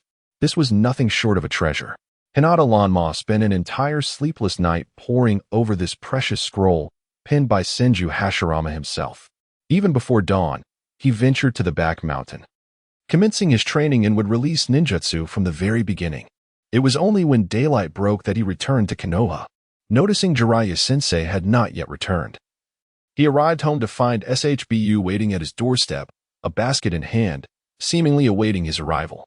"SHBU," Hinata Lanma called out in greeting. "Lanma, I made some pastries and brought you some to try," SHBU replied cheerfully, extending the basket toward him. Hinata Lanma accepted it, lifting the cloth covering to reveal beautifully crafted floral pastries arranged on a plate. "Thank you, SHBU." He picked up a piece and savored the taste. "Delicious, right? I made them myself," SHBU exclaimed joyfully. Having not yet attended the Ninja Academy, SHBU was to be sent to a regular school for her studies next year, thus she remained at home for the time being. They used to play together often, and Uncle Lou was quite fond of him. However, since Hinata Lanma left Konoha with Tsunade, their encounters had become infrequent, especially with his enrollment in the Ninja Academy. It had been a long time since SHBU last saw him, prompting her visit. "You should focus on your studies," SHBU said, placing all the pastries in a paper bag and tucking it into his backpack. "We'll play together when you have time." "Absolutely." Hinata Lanma nodded enthusiastically, taking the backpack from her hands as he set off for school. Today at school was much like any other. As Hinata Lanma entered the classroom, he found Hinata Hikari engaged in conversation with others. "Ha ha ha. Did you see that? That Tsuchikage came to our school yesterday and even spoke to Hinata Lanma, questioning him about whether he had kidnapped the tailed beast from a Wagakure. He even claimed that Lanma had destroyed a significant portion of a Wagakure. I was hiding behind the bushes, and I heard their conversation. It startled me. I thought, could Hinata Lanma really be that formidable?" Later, when the Hokage departed the school with the 3rd Tsuchikage, I sought out the teachers to inquire about the incident. Can you guess what happened next? What happened? The students all anxiously gazed at Hyuga, having heard about yesterday's events, yet unaware of what transpired afterward. "It's all a fabrication. That 3rd Tsuchikage mistook the person. I have my suspicions. How could Hyuga Lanma be so formidable as to devastate a significant portion of a Wagakure? He has only just begun to harness chakra and can merely throw shuriken accurately. He doesn't even know where a Wagakure is. How could he possibly venture there?" Hyuga laughed heartily. At that moment, Hyuga Lanma entered the classroom, prompting everyone to turn and look at him. Inazuka Hana approached Lanma, asking, "Did that Suchikage truly mistake the person?" He nodded, indicating that this was a matter best kept under wraps. Such incidents, whether public or private, should not be widely publicized, as they would not bode well for Konoha. Thus, silence would be the wisest course. After all, the abduction of a Jinchuriki could easily lead to misunderstandings if disclosed. As the class bell rang, Uchiha Itachi, who had not been present for several days, returned and sat beside him. "You're back? Aren't you attending your special class today?" Hyuga Lanma inquired. "The teacher allowed me to return today. It seems there is some event happening at school," Uchiha Itachi replied. Indeed, shortly thereafter, teacher Yamashiro Aoi burst into the classroom. "Students, line up and gather. We are heading to the playground for the school assembly." Before long, students from all grades of the Ninja Academy had assembled in the playground, where the area was teeming with people. On the podium at the front, the third Hokage and several school teachers appeared and took their seats. The third Hokage began to address the assembly. "Students, in celebration of the conclusion of the Third Great Ninja War, our school has decided to hold a competition to assess your current abilities. We have established 3 awards for this test. The first prize is a secret compilation of 5 chakra ninjutsu. The second prize is a true scroll of fire release and water release ninjutsu. And the third prize is a true scroll of earth release. Additionally, there will be monetary rewards, 50,000 Ryo for the first place, 10,000 for the second, and 3,000 for the third. I hope everyone will strive for excellence. All classes are to proceed to the competition venue in 5 minutes. After the third Hokage concluded his remarks, he descended from the podium and left the school. Once the principal departed, the younger students surrounded teacher Yamashiro Aoi, expressing their concerns. "What should we do? With the entire school participating in the competition, we younger students are certain to lose. Indeed, we are not even ninjas yet. We don't even have headbands. Must we also take part in the competition?" One anxious student questioned. "This competition is mandatory for all students, except for those on missions. No one can refuse to participate for any reason. Therefore, we must not shrink back. Let us focus on participation. The teachers will accompany you, and we shall all do our best," Yamashiro Aoi declared, raising his fist in encouragement. Hyuga Lanma furrowed his brow slightly and glanced back at Uchiha Itachi, who appeared unfazed by the situation. With so many students gathered, they all proceeded to Nishiyama, waiting outside the woods for the teachers to explain the details of the competition. Before long, an elderly teacher ascended to a higher vantage point and addressed the assembly. "The first checkpoint is at the dense forest of Shishan. The first 200 individuals to reach the summit shall advance to the next stage of the competition. Let the contest commence." With that declaration, the teacher waved his hand, and all participants surged into the thicket. Hinata Lanma leisurely followed behind Yamashiro Aoi, devoid of any competitive spirit. Soon, the crowd vanished from sight, leaving only the younger students behind. However, Yamashiro displayed unwavering determination, continually encouraging his peers. "Everyone, strive to do your best. Even if we are the last to ascend, we must press onward. Uchiha Itachi, hurry, surge ahead. Now is the moment to push forward." Chapter 45. Hinata Lanma. Upon hearing these words, Uchiha Itachi turned to glance at Hinata Lanma before swiftly pursuing him. "Classmates, do not despair. We shall prevail. Even if we are the last to ascend, we must strive with all our might." Mr. Yamashiro continued to encourage everyone. Hinata Lanma blended in among the students, exhibiting no desire to showcase his abilities, maintaining a remarkably humble demeanor. This left the third Hokage, Sarutobi Hiruzen, who was secretly observing the entire competition through a crystal ball in his office, quite anxious. Why had he suddenly orchestrated this contest? It was merely to gauge Hinata Lanma's capabilities. Had it not been for that scoundrel Danzo's interference, he would have directly sought to test Hinata Lanma the previous day. However, Danzo's actions had nearly provoked a violent outburst from the boy, leaving Hiruzen hesitant to openly probe him. Thus, he had opted to keep Hinata Lanma stable, allowing him to return home and resume his previous life without further inquiries. Yet, the third Hokage was curious. He was genuinely eager to uncover what abilities this child possessed. How had he managed to defeat Inoki and abduct the Jinchuriki of the Hidden Stone Village? This matter had kept him awake all night. leading him to devise a plan to involve the entire school's faculty and students in a competition to assess Hinata Lanma's prowess. But at this moment, the child displayed no fighting spirit, rendering this opportunity a mere waste. This simply would not do. He gestured for the nearby Umbu to approach and, after uttering a few words, suddenly halted, sensing a situation unfolding. Although he was addressing the Umbu, his gaze remained fixated on the crystal ball atop his desk. At this very moment, several unknown ninjas had stealthily followed the younger students up the western mountain. They had previously concealed themselves well, eluding the third Hokage's notice. However, now that the older ninjas and teachers had ascended the mountain, the younger students lagged behind, leaving the forest devoid of others, emboldening these figures to reveal themselves. At this juncture on the western mountain, the younger students had gathered, their faces marked by fear as they gazed up at the towering trees, where several individuals had appeared. Some bore the forehead protectors of rogue ninjas from the Hidden Mist Village, while others displayed those of the Hidden Grass Village, with two being rogue ninjas. That must be Hinata Lanma. The Byakugan of the Hinata clan is unmistakable. Attack! After this command, they all charged towards Hinata Hikari. Witnessing this scene, Hikari's jaw nearly dropped in astonishment, and he burst into tears, pointing frantically at Hinata Lanma. Please don't capture me. You've mistaken me for someone else. I am not Hinata Lanma, he is.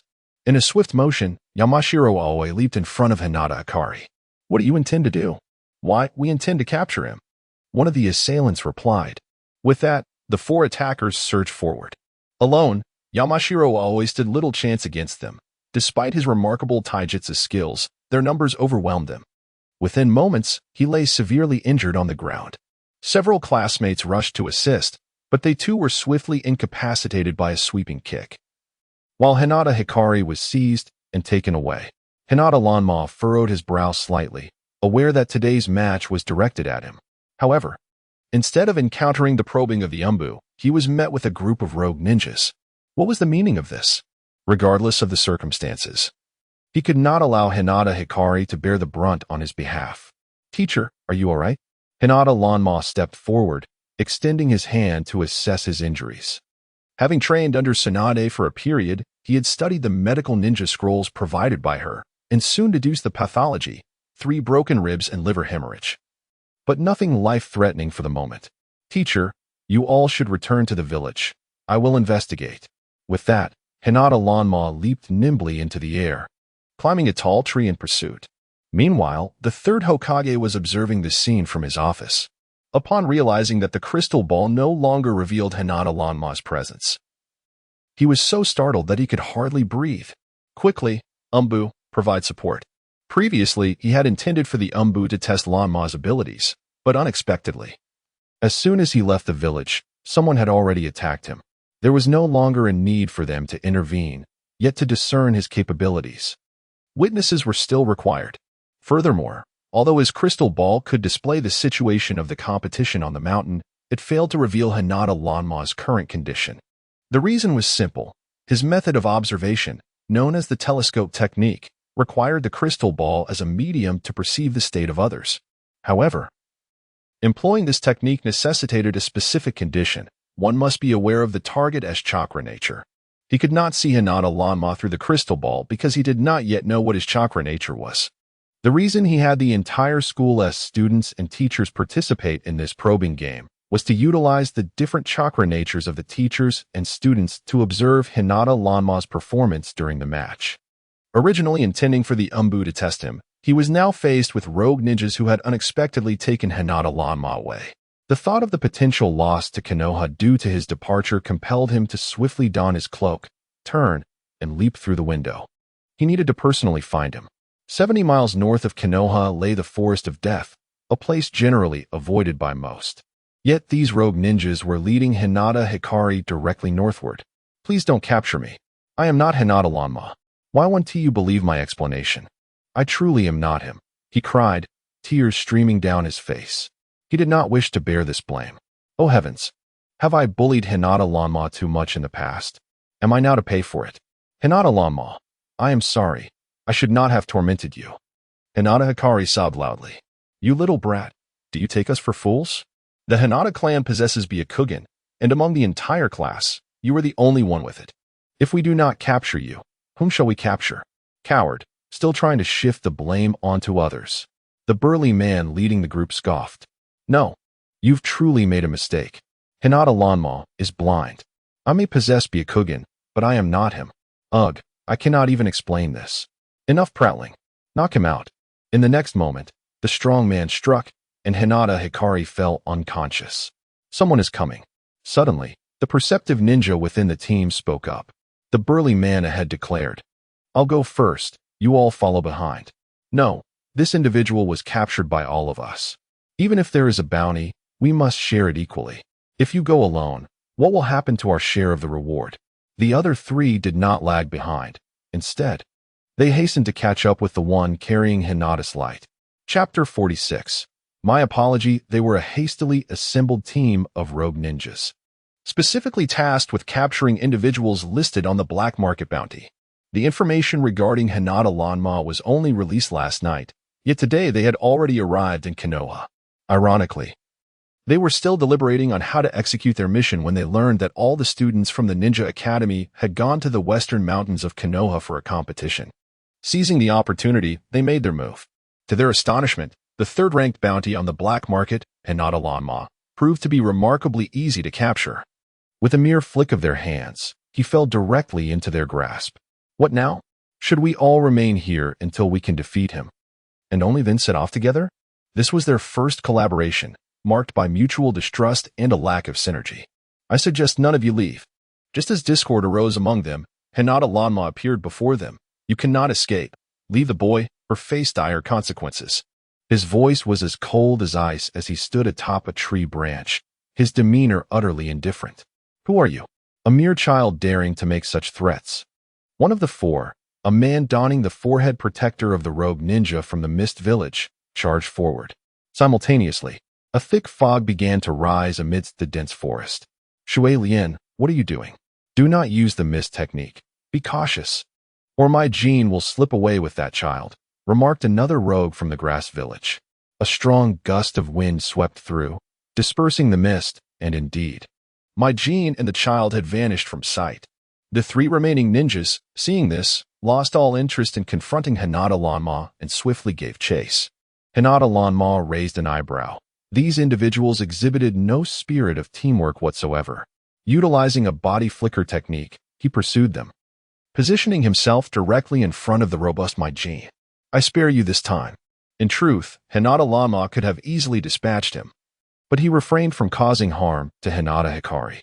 The man's fingers rested perilously close to Hinata Hikari's neck. Should he act too swiftly, the boy's life would be forfeit. At the same time, the other three ninjas caught up. Maijin, you are indeed untrustworthy, attempting to claim the bounty for yourself. No, look. Does this child not resemble the one depicted on the black market scroll? Maijin began to realize that the boy he held was not Hinata Lanma. Rather, the one standing defiantly atop the tree bore a striking resemblance. Shui Lian pulled out the bounty scroll and scrutinized the depicted image. A boy with black hair and closed eyes. Indeed, he was the spitting image of the one before them. Initially, they had believed the boy on the scroll was merely closing his eyes to feign the Byakugan. It was only now that they understood he was genuinely blind, and they had apprehended the wrong person from the outset. With a resounding thud, the burly Maijin hurled Hinata Hikari to the ground. The fall jolted Hinata Hikari awake, and as he raised his head, he spotted the 5 figures atop the tree, among them, Hinata Lanma. Elated, he waved enthusiastically, I'm here. I know. Take good care of yourself. After Hinata Lanma finished speaking, he charged forward. With swift motions, he unleashed the wind release, Wind Blade, eliminating the sensory ninja within the team, the weakest among them and the first to be dispatched. This exemplifies the cruelty of the ninja world. If one does not strive and advance, they will remain at the bottom, ultimately losing their life. Hinata Hikari, witnessing this scene, was rendered utterly astonished. Was this truly the blind Hinata Lanma, who consistently lagged behind him in performance? When did he become so formidable? He rubbed his eyes, realizing he had not even seen how Hinata Lanma executed his attack before the opponent fell. Lightning release, heavenly thunder technique, wood release, wood dragon technique. Hinata Lanma formed seals with remarkable speed, leaving the remaining 3 adversaries with no chance to retaliate. Among them, a man named Maijin possessed the greatest power, reaching the level of a special jonin. Recognizing the peril, he leaped in front of Hinata Hikari, seizing him and pressing a finger against his throat. "You insolent brat! Stop immediately, or I shall take his life." He realized too late that this child was exceptionally powerful and regretted discarding the hostage. "Please, don't kill me." Hinata Hikari's face turned ashen with fear as he was held captive. Hinata Lanma halted his ninjutsu, landing on a large tree opposite the man. "Hinata Lanma, I apologize. I am truly sorry for always bullying you and speaking ill of you. I didn't mean it. Please, save me." Hinata Hikari began to weep, gazing into the depths of the forest, feeling as though they were far from Konoha. It was over. Hinata Lanma would undoubtedly not come to his aid, harboring resentment for how he had been treated. Just as Hinata Hikari lost hope, a wood release, wood spike technique erupted within the burly man's body. At the same moment, a figure leaped over, whisking him to the tree opposite Hinata Lanma. Goodness!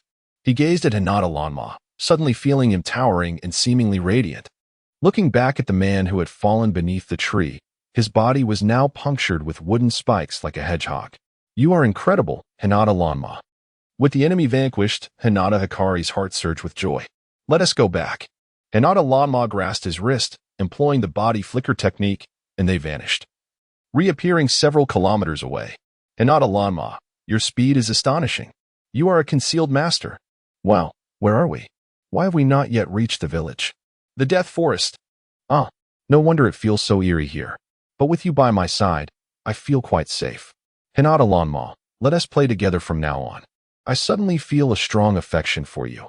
I think I have become your devoted fan at last." The two arrived at the village. Hinata Lanma tossed aside the incessantly chattering Hinata Hikari, yet he immediately leaned back in, wearing a broad smile, boasting to his classmates. "Oh, you simply cannot imagine. Hinata Lanma is truly remarkable." Surrounded by 4 opponents, he effortlessly dispatched 2 with a mere flick of his hand. The remaining one attempted to threaten him, but with another swift motion, that individual was engulfed in a splintering explosion of wood. Impressive, isn't it? The entire class gathered around Hinata Lanma, utterly amazed. "Truly splendid. Hinata Lanma, with such prowess, you should certainly compete.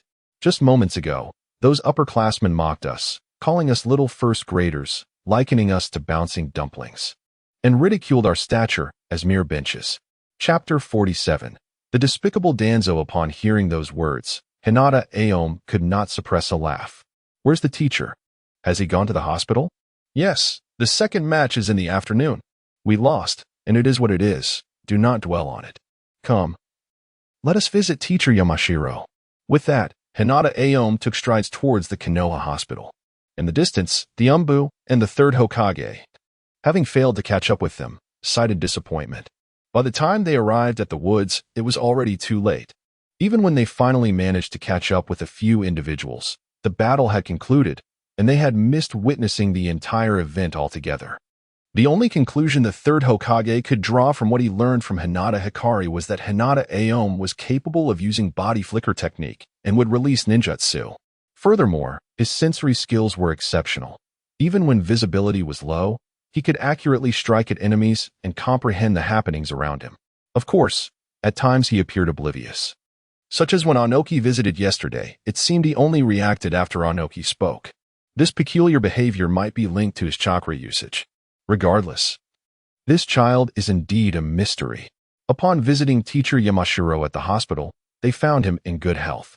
Seeing Hinata Hikari return safely brought him relief, and Hinata Hikari began to extol the virtues of Hinata Aom, praising his prowess and how he had saved him, among other accolades. Teacher Yamashiro was astonished and turned to look at Hinata Aom, realizing the child was indeed a master. Uchiha Itachi successfully ranked among the top 200. Overall, the lower grade group was not too embarrassed, having at least one representative. The second match commenced in the afternoon, followed by the 3rd match the next morning and the 4th in the afternoon. In total, the 3rd Hokage expended around 60 to 70,000 ryo in prizes, 3 ninjutsu manuals, and after 2 days of efforts from the students and teachers of a single school, he ultimately gleaned no information from Hinata Aom. This was something the third Hokage had not anticipated. However, what could he do? The first round had already excluded them. Would he force them to act? Furthermore, while it was acceptable to engage during the competition, if an entire class withdrew, would he then allow the Umbu to confront such young children? In any case, he did not achieve his desires this time. Life at the academy continued as usual, with daily attendance and foundational education.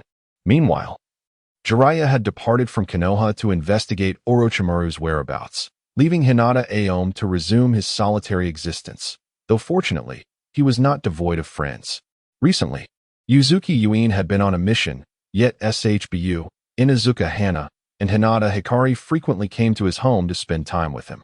SHBU was charmingly beautiful, quiet, and skilled at making various delicacies, endearing her to many. Inuzuka Hana, although often in their company, spent most of her time frolicking with her dog. Only Hinata Hikari was truly incessant, boasting throughout the after-school hours about the secrets of the Hinata clan's 8 trigrams 64 palms, the 8 trigrams 128 palms, and the extraordinary prowess of their Byakugan. He rambled on about how entertaining their family gatherings were, despite Hinata Aom's lack of participation in those events, inflating his tales to grand proportions. There are whispers that the esteemed daughter of the Hyuga clan is both beautiful and endearing, and that she holds a fondness for him. Smiling brightly upon their encounters, he speaks of Hinata Hyuga, who, upon her birth, found that Hyuga Hanabi was absent from Konoha, thus missing the opportunity to present congratulatory gifts. Naturally, for someone forgotten by his family, such an absence is of little consequence. However, unexpectedly, while playing in the courtyard of the Hyuga residence with a few companions, Hanabi received a summons from the main branch of the family, leaving him perplexed. Upon arriving at the main house, he was enlightened to the situation unfolding within. Inside, 2 individuals were engaged in a tea-drinking ritual. The primary figure, Hyuga Hizashi, the clan leader, and seated opposite him, the scheming Danzo Shimura. Both held their teacups with genial expressions, seemingly engaged in light-hearted conversation. Hanabi had never witnessed Danzo smile before, yet at this moment, his grin resembled that of a grotesque creature, eliciting discomfort.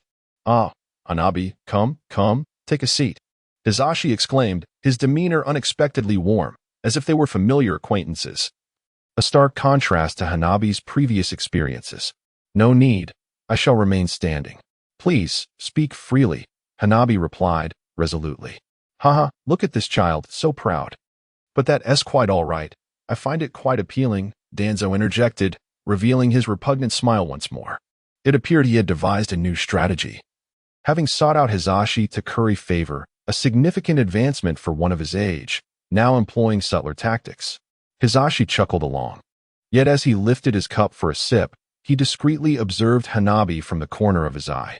Lately, rumors about him had proliferated. Yet the village's elite had not treated him with any particular distinction, leading him to dismiss these tales as mere fabrications. However, today, Danzo had personally come to discuss a matter with the clan leader, even requesting to see Hanabi, all while donning a smile of feigned goodwill. This confirmed the veracity of those rumors. Contemplating this, Hizashi's heart raced with anticipation. Imagine, a mere 6-year-old scion of the Hyuga clan, capable of vanquishing Inoki, nearly obliterating a Wagakure, and capturing their tailed beast. What extraordinary prowess this child possessed. It is said that even a multitude of seasoned J-nin could scarcely achieve such feats. Taking a deep breath to compose himself, Hizashi turned his gaze back to Hanabi, who stood defiantly, his eyes reflecting a spirit unwilling to yield, suggesting that the Hyuga clan had not cared for him adequately in recent years, resulting in his visible resistance. Seeing Hanabi standing firm in the courtyard only intensified Danzo's smile. "Hanabi, I sense there may be some misunderstanding between us. Why not enter and we can converse properly? Your clan leader is right here. Surely, you can afford him this much respect?" Hanabi lifted his gaze to Hizashi, and after a prolonged moment of contemplation, he finally removed his shoes and stepped into the main house. "Indeed, come, let us share a cup of tea. However, it is important to note that tea is not particularly beneficial for young children. Otherwise," Timura cast a glance around. Hyga Hizashi immediately understood and spoke. "Someone, please bring a cup of milk." "Yes," came the response from outside. "There is no need for formality. Simply convey your purpose for seeking me at such a late hour." Suddenly, Timura reached out, attempting to grasp his fingers as a gesture of intimacy. Yet Hizashi withdrew his hand, placing both behind his back. Chapter 48, The Old Fox Cough. Hyuga Hizashi found himself chuckling awkwardly at the scene before him. He had intended to reprimand Hyuga Lanma for his rudeness. Yet upon reflecting on the indifference the Hyuga clan had shown him over the years, he felt he lacked the authority to chastise him. Merely being able to connect the two and engage in conversation today was already a significant feat. Should he leverage his status as the head of the Hyuga clan to impose authority, it would be rather unbecoming. Haha, it's all good, really. I harbor no ill intentions. I simply have a great fondness for you. You are aware that I have approached the third Hokage multiple times, wishing to have you join our ranks, but you have consistently declined. I understand there are misunderstandings between us, yet those were truly mere misconceptions. My association with Orochimaru has been exaggerated. While I did know him in the past, I was unaware of his nefarious deeds. My unwavering loyalty is to Konoha. How could I possibly support Orochimaru's heinous experiments? Hyuga Lanma, you must believe me. As Danzo spoke, he chuckled and sipped his tea, though inwardly he was seething with rage. In all his years, he had never spoken so submissively to anyone. Even the third Hokage would not receive such treatment from him. If this boy refused to accompany him today, he would not hesitate to resort to more extreme measures. He had come here to offer a final opportunity for a peaceful resolution. Upon hearing these words, Hyuga Hizashi's smile vanished. No wonder Danzo had come to their home, asking him to find Hyuga Lanma for a discussion. It seemed their ties ran deep. Lord Danzo, is there some connection between Orochimaru and Hyuga Lanma? Hizashi could not restrain his curiosity and blurted out the question. Immediately, he regretted his impudence, closing his mouth and remaining silent. As the head of the Hyuga clan, he had lost a child from his family, nearly faced death, and had been away from the village for half a year. What right did he have to question anyone? Cough. Cough. It's nothing, really. Just misunderstandings. Let us not dwell on the past. Hyuga Lanma, I have explained everything I needed to. I am here to ask you, do you believe me? Danzo had rehearsed his lines multiple times before arriving, trusting in his acting prowess. I do not believe you. Hyuga Lanma turned to face him, his deep blue eyes appearing even more profound and introspective under the night sky, as if they could perceive all truths. Those eyes were truly mesmerizing. During the day, when his pupils lacked focus, they seemed unremarkable, but as night descended, they imbued him with a certain ethereal quality. You. Danzo slammed his teacup down onto the table, struggling to suppress the anger that Hyuga Lanma had incited within him. Hyuga Lanma, why are you so obstinate? You are, after all, a part of Konoha. Should it not be your duty to join Root and protect our village? Isn't that right, Hyuga clan leader? Suddenly, Danzo's gaze shifted towards Hyuga Hizashi. What was he doing in their home? Was he merely there to persuade Hyuga Lanma? Why did he remain silent? The cunning old fox sat there with a smile, sipping tea and uttering not a word. Could he not even manage a 6-year-old child? How should one put it? I feel the child is still too young, lacking any abilities. Matters concerning the dark organization can wait a couple of years. Hinata Hizashi holds a significant position as the head of a clan. Some things are evident. If the third Hokage had consented to Hinata Bayman's entry into Root, would he still seek assistance from him? Clearly, the third Hokage had declined, and with Danzo's ambitions, would he go through such elaborate efforts to find help? Has he not always operated overtly before resorting to covert methods? Since he has not employed his usual clandestine tactics, it suggests he has assessed the situation. He cannot overpower Hinata Bayman. Thus he seeks to provoke him. He would never engage in such folly. Over the years, the Hinata clan has shown indifference towards Hinata Bayman. To have him emerge now as a formidable adversary against someone who has bested Yama would be unthinkable. Yet, is Hinata Bayman truly that formidable? Hinata Hizashi regarded him with curiosity, wishing to utilize his Byakugan to discern his chakra, but with Danzo seated across from him, he was compelled to desist. You. Very well, I suppose my visit has been in vain. Hinata Bayman, will you truly not join Root? Danzo rose, making one final earnest inquiry. No, absolutely not. Hinata Bayman restrained his inner fury, responding, "Who does he think he is? Very well, just wait." With that, Danzo stormed out of the main house, leaping away from Hinata Hisashi's residence. Hinata Bayman slightly bowed to Hinata Hisashi, then rose and turned to leave.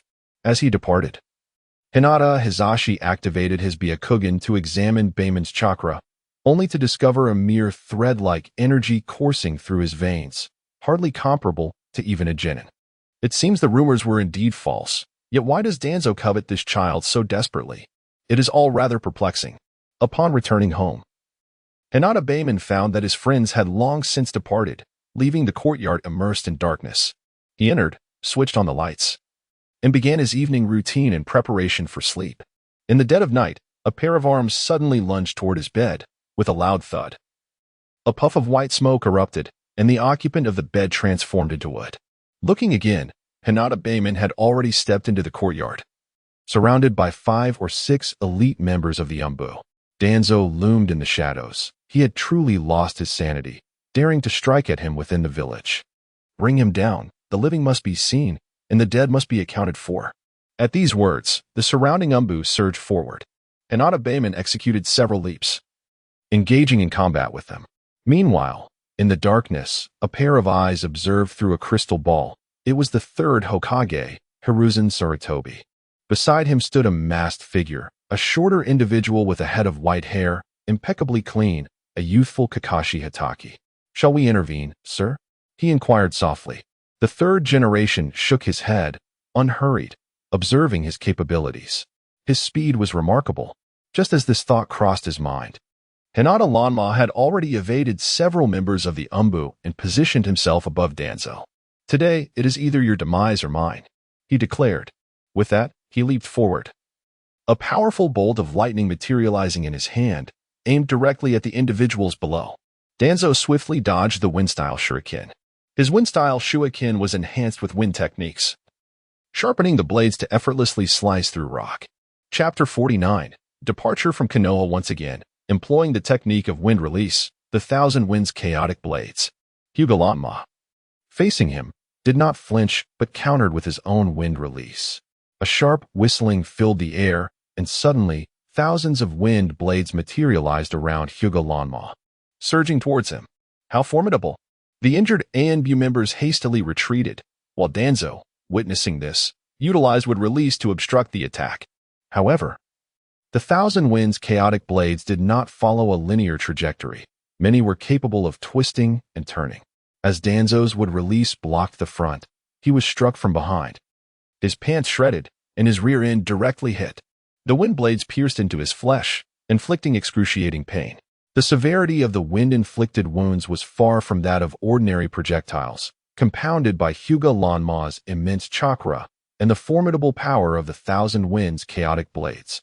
One such blade pierced through Danzo's pelvis before vanishing from sight. Unable to contain himself, he shouted, "Wind release. Vacuum great sphere." This ninjutsu targeted its opponent with the ferocity of a machine gun, unleashing a barrage of wind attacks. Danzo's eyes bulged as he fixated on Hyuga Lanma, launching a series of assaults in his direction. Observing this, Hyuga Lanma scoffed, summoning a massive earth release barrier to thwart the incoming attacks. In a swift body flicker technique, he appeared behind Danzo, poised to execute the piercing technique. "Enough, do not kill." The third Hokage intervened urgently, attempting to halt Hyuga Lanma's actions. Before Danzo could complete his hand seals, he spun around to seize him with wood release.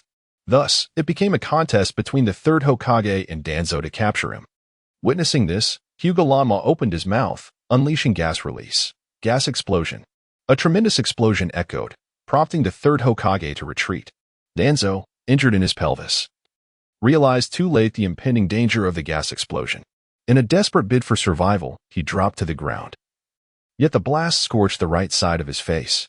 The force of the explosion was immense. As he lay on the ground, the entirety of his back was shredded, reducing his clothing to tatters, even if his body remained unharmed. Kakashi approached Hyuga Lanma, lowering his head to inquire, "Are you all right?" Hyuga Lanma stepped back, his brow furrowed tightly as he regarded the individuals before him. The third Hokage quickly interjected, "Hyuga Lanma, It was I who summoned Danzo today to conduct an assessment on you.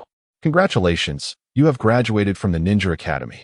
Here is your forehead protector. Tomorrow, you shall form a team to undertake missions. As he spoke, the third Hokage extended the forehead protector towards him. Hyuga Lanma's frown deepened, casting a glance at Danzo, whose ANBU members had draped a cloak over him. He rose, glaring menacingly. His leg appeared slightly limped, indicating a serious injury. It was the Hokage who sent Danzo here? To tell me that I must see people alive or corpses dead. A chill coursed through Hyuga Lanma as he suddenly began to levitate, slowly ascending. In the night sky, he floated, his garments billowing as though he were a celestial being descending from the heavens. He merely sought to ignite your fighting spirit. The third Hokage continued to weave his fabric of deceit. Hinata Lanma chuckled, clearly impressed by the cunning displayed. You truly spare no one, not even a 6-year-old child, Danzo. Do not think for a moment that I am unaware of your deeds. Upon hearing this, Danzo's gaze turned icy. A strange thought crossed my mind. Is this Konoha truly worth so many lives? After speaking, Hinata Lanma leapt and vanished into the night. Danzo, if you do not press him today, he shall not leave. The third Hokage turned to Danzo, shouting for the Umbu, hurry and pursue him. Avoid any physical confrontation. Also, summon Jiraiya and Tsunade back immediately. We must retrieve this child. The third Hokage now regretted his earlier words. Had he known the child's resolve, he would not have defended Danzo. This child's intellect far surpassed that of his peers. He was wiser than many adults. However, Hinata Lanma had not truly departed. He was currently within the territory of the Uchiha clan. Perched on a utility pole outside Itachi's home, he summoned the wind to tap on Itachi's window. Moments later, Itachi leapt from his room. The two made their way to a small park beside the Hokage Rock, where an iron fence offered a panoramic view of the entire village. At that moment, the night was profound and silent. Itachi, I have come to bid you farewell, Hinata Lanma announced. Where are you going? Itachi inquired, furrowing his brow. Recently, he had been so absorbed in his training that he had not had a proper conversation with him. He had heard the rumors about Hinata's formidable skills and felt a sense of pride. But now, why was he leaving Konoha? Itachi was puzzled. Yet he sensed that something intolerable must have transpired, prompting this path. The world is vast. As long as I can protect myself, I can go anywhere. Hinata Lanma replied, unwilling to elaborate further. Itachi nodded.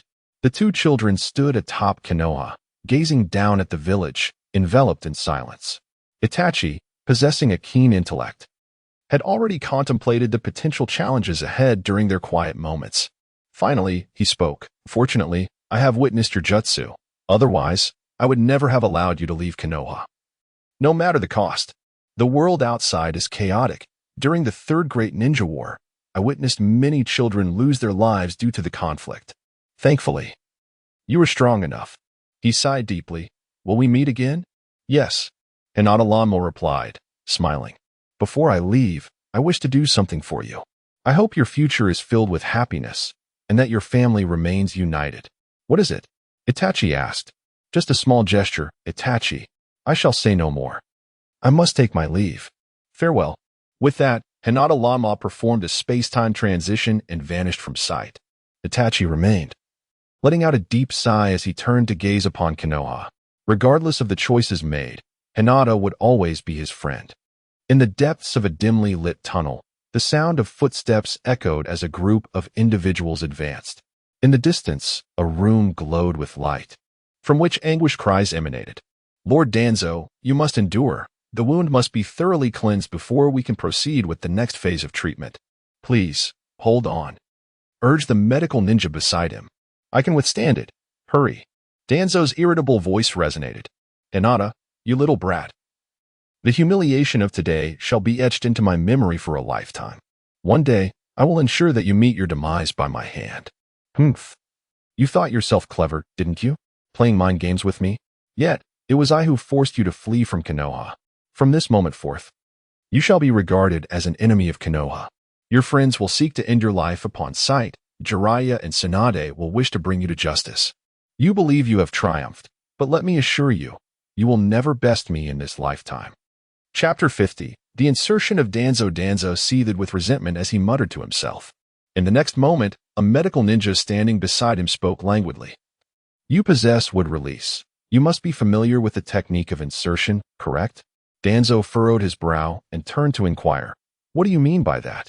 Abruptly, the tall medical ninja performed a transformation jutsu, morphing into Hinata Hanabi. His fingers then pressed against Danzo's body, invoking the wood release technique. A sharp, excruciating pain erupted from Danzo, and he emitted a solitary cry before his life extinguished completely. Today will be a conclusion you shall never forget. Hinata Hanabi gazed upon the lifeless form before him, a cold smirk curling at his lips. He discarded his white coat onto the ground and admired the exquisite artistry of Danzo, who had succumbed to the technique of insertion. Remarkable, a perfect masterpiece. The surrounding medical ninjas were paralyzed with terror, with some fleeing the room, shouting in panic, "It's terrible! Someone has killed Danzo!" As the evening breeze wafted gently. Atop a lofty mountain, Hinata Hanabi stood at the summit, gazing at the clear, starry sky. He inhaled deeply, spreading his arms wide. This was the essence of freedom. No longer would he be burdened by the intrigues of Konoha. He touched his eyes and smiled subtly. Now that he was no longer in Konoha, he could pursue the completion of the system's remaining tasks. Hadn't the system promised that upon nurturing the Tin Tails, he would receive a mysterious grand gift? For the sake of that reward, he must strive diligently. With this thought, he lowered his head slightly, searching his mind for the current locations of the tailed beasts. After a moment of contemplation, he deduced that the third great ninja war had recently concluded, and the 9-tailed beasts were sealed within the bodies of various Jinchuriki across the major ninja villages. Among them, 1-tail, Shikaku, resided within Gara, while 9-tails, Kurama, was sealed within the barely 1-year-old Naruto Uzumaki. As for 7-tails, Mei, his whereabouts were currently unknown. It seemed ill-timed to seek them out. The remaining beasts included 2-tails, Nakomata, whose Jinchuriki were the duo named Yagura, and 6-tails, Saiken, whose Jinchuriki, Yugugo, was of a similar age to him, making them feasible targets for pursuit. Then there was 3-tails, Isabu. The mere thought of him reminded Hinata Hanabi of the Uchiha Obito, who was currently in Kirigakure, using Jinjutsu to control Isabu. This infatuated man, in his quest for vengeance against Rin Noara, had wreaked havoc upon the entire village of Mist. Such a method of retribution was unprecedented. Since Isabu had coerced Rin into becoming the Jinchuriki, Obito sought to force him into the same fate. Simply killing him would not suffice. Instead, Obito turned his beloved village upside down in Isabu's name, ensuring his infamy would endure for eternity. What a remarkable strategy indeed. Hinata Hanabi chuckled at the thought. He had made up his mind. He would journey to the village of Mist. With determination, he leaped from the tree, heading southward. He took his time along the way, pausing to relish picturesque spots, lingering for a couple of days, and seeking shelter to train during inclement weather. At long last, after a fortnight, he arrived at a quaint seaside town in the southern region of the Land of Fire. Intending to take a brief respite before journeying to the Land of Bears and subsequently boarding a vessel to the Land of Water. The reason for not opting for an immediate spatial transfer to the hidden Mist Village was his desire to traverse the path, savoring the diverse landscapes and local customs along the way. Upon entering a restaurant in the town, he was greeted by Jiraiya's exaggerated grin, prompting him to pivot and depart, only to find Tsunade blocking his exit. "You little brat, have we offended you in any way? Can't we sit down and have a conversation?" Tsunade remarked, taking hold of his finger and guiding him inside. Hinata Lanma furrowed his brows slightly, feeling an inner discomfort. "Come sit here." Jiraiya had already ordered several dishes and prepared a bottle of fruit wine for him, assuring him that its low alcohol content would pose no issue. Come. Jiraiya poured him a glass, while Tsunade served him some food. Just then, Shizune entered from outside, and upon stepping through the door, she immediately spotted Hinata Lanma. "Lady Tsunade mentioned you might come here. I can't believe you actually appeared." Clutching several packages in her hands, she approached Hinata Lanma and enveloped him in a warm embrace. "You must have endured so much hardship. That Danzo is truly despicable."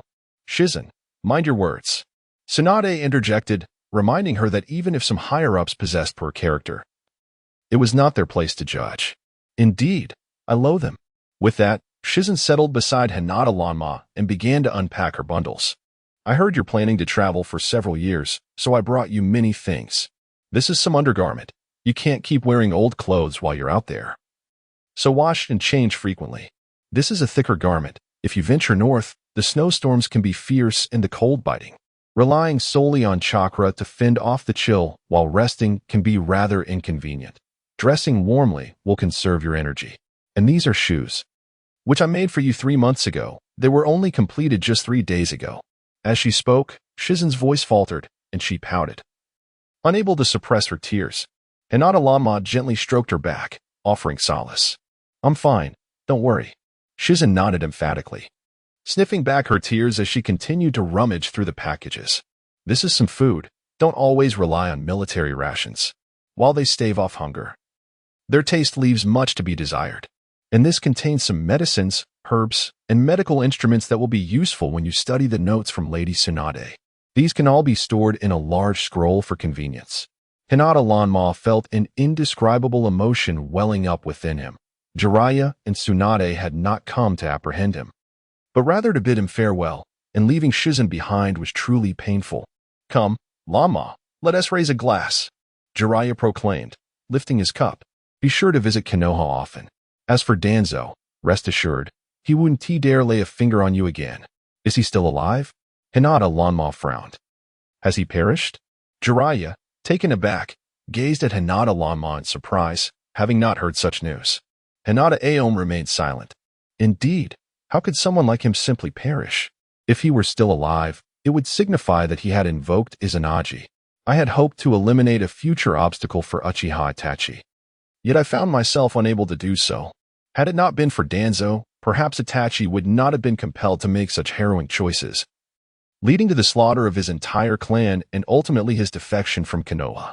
Regardless of whether he was a double agent or merely someone who cherished Konoha even after leaving, I sincerely wish for him to find a measure of happiness. Chapter 51. Kill once, encounter once. Ultimately, he altered nothing.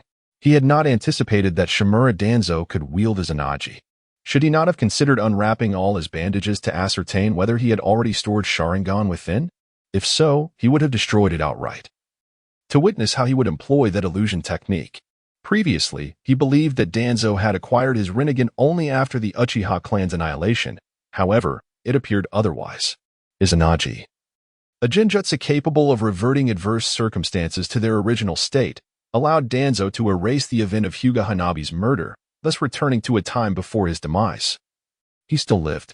Hyuga Hanabi gazed upon Jiraiya and Tsunade before him, alongside Shizun, had it not been for them. He feared he would have severed all ties with Konoha for eternity.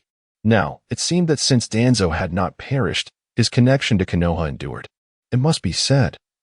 Regardless of Danzo's abhorrence towards him, the third Hokage had employed numerous strategies against him as well.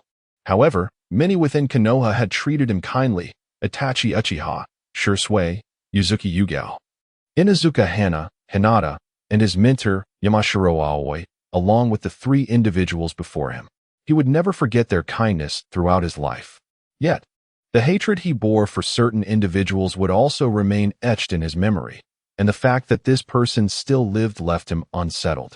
Why had he suppressed his abilities in Konoha? Was it not for the sake of those who had shown him kindness, while simultaneously guarding against the schemes of petty individuals? Danzo still lived? Very well, he would ensure he died once more. Esteemed gentlemen, I shall make a brief visit to the restroom and return shortly. I have consumed too much fruit wine and my stomach is somewhat unsettled. Hyuga Hanabi rose and hurried outside.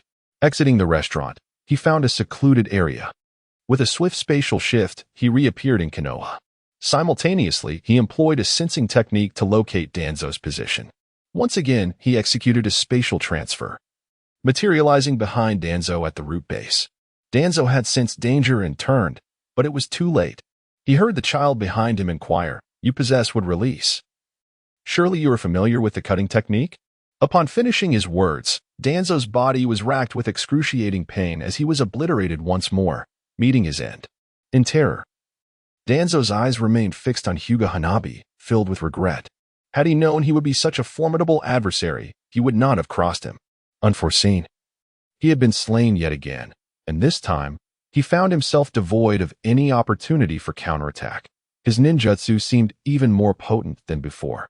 Hyuga Hanabi reached forth, tearing away the bandages from Danzo's arms and eyes, grimacing in disgust.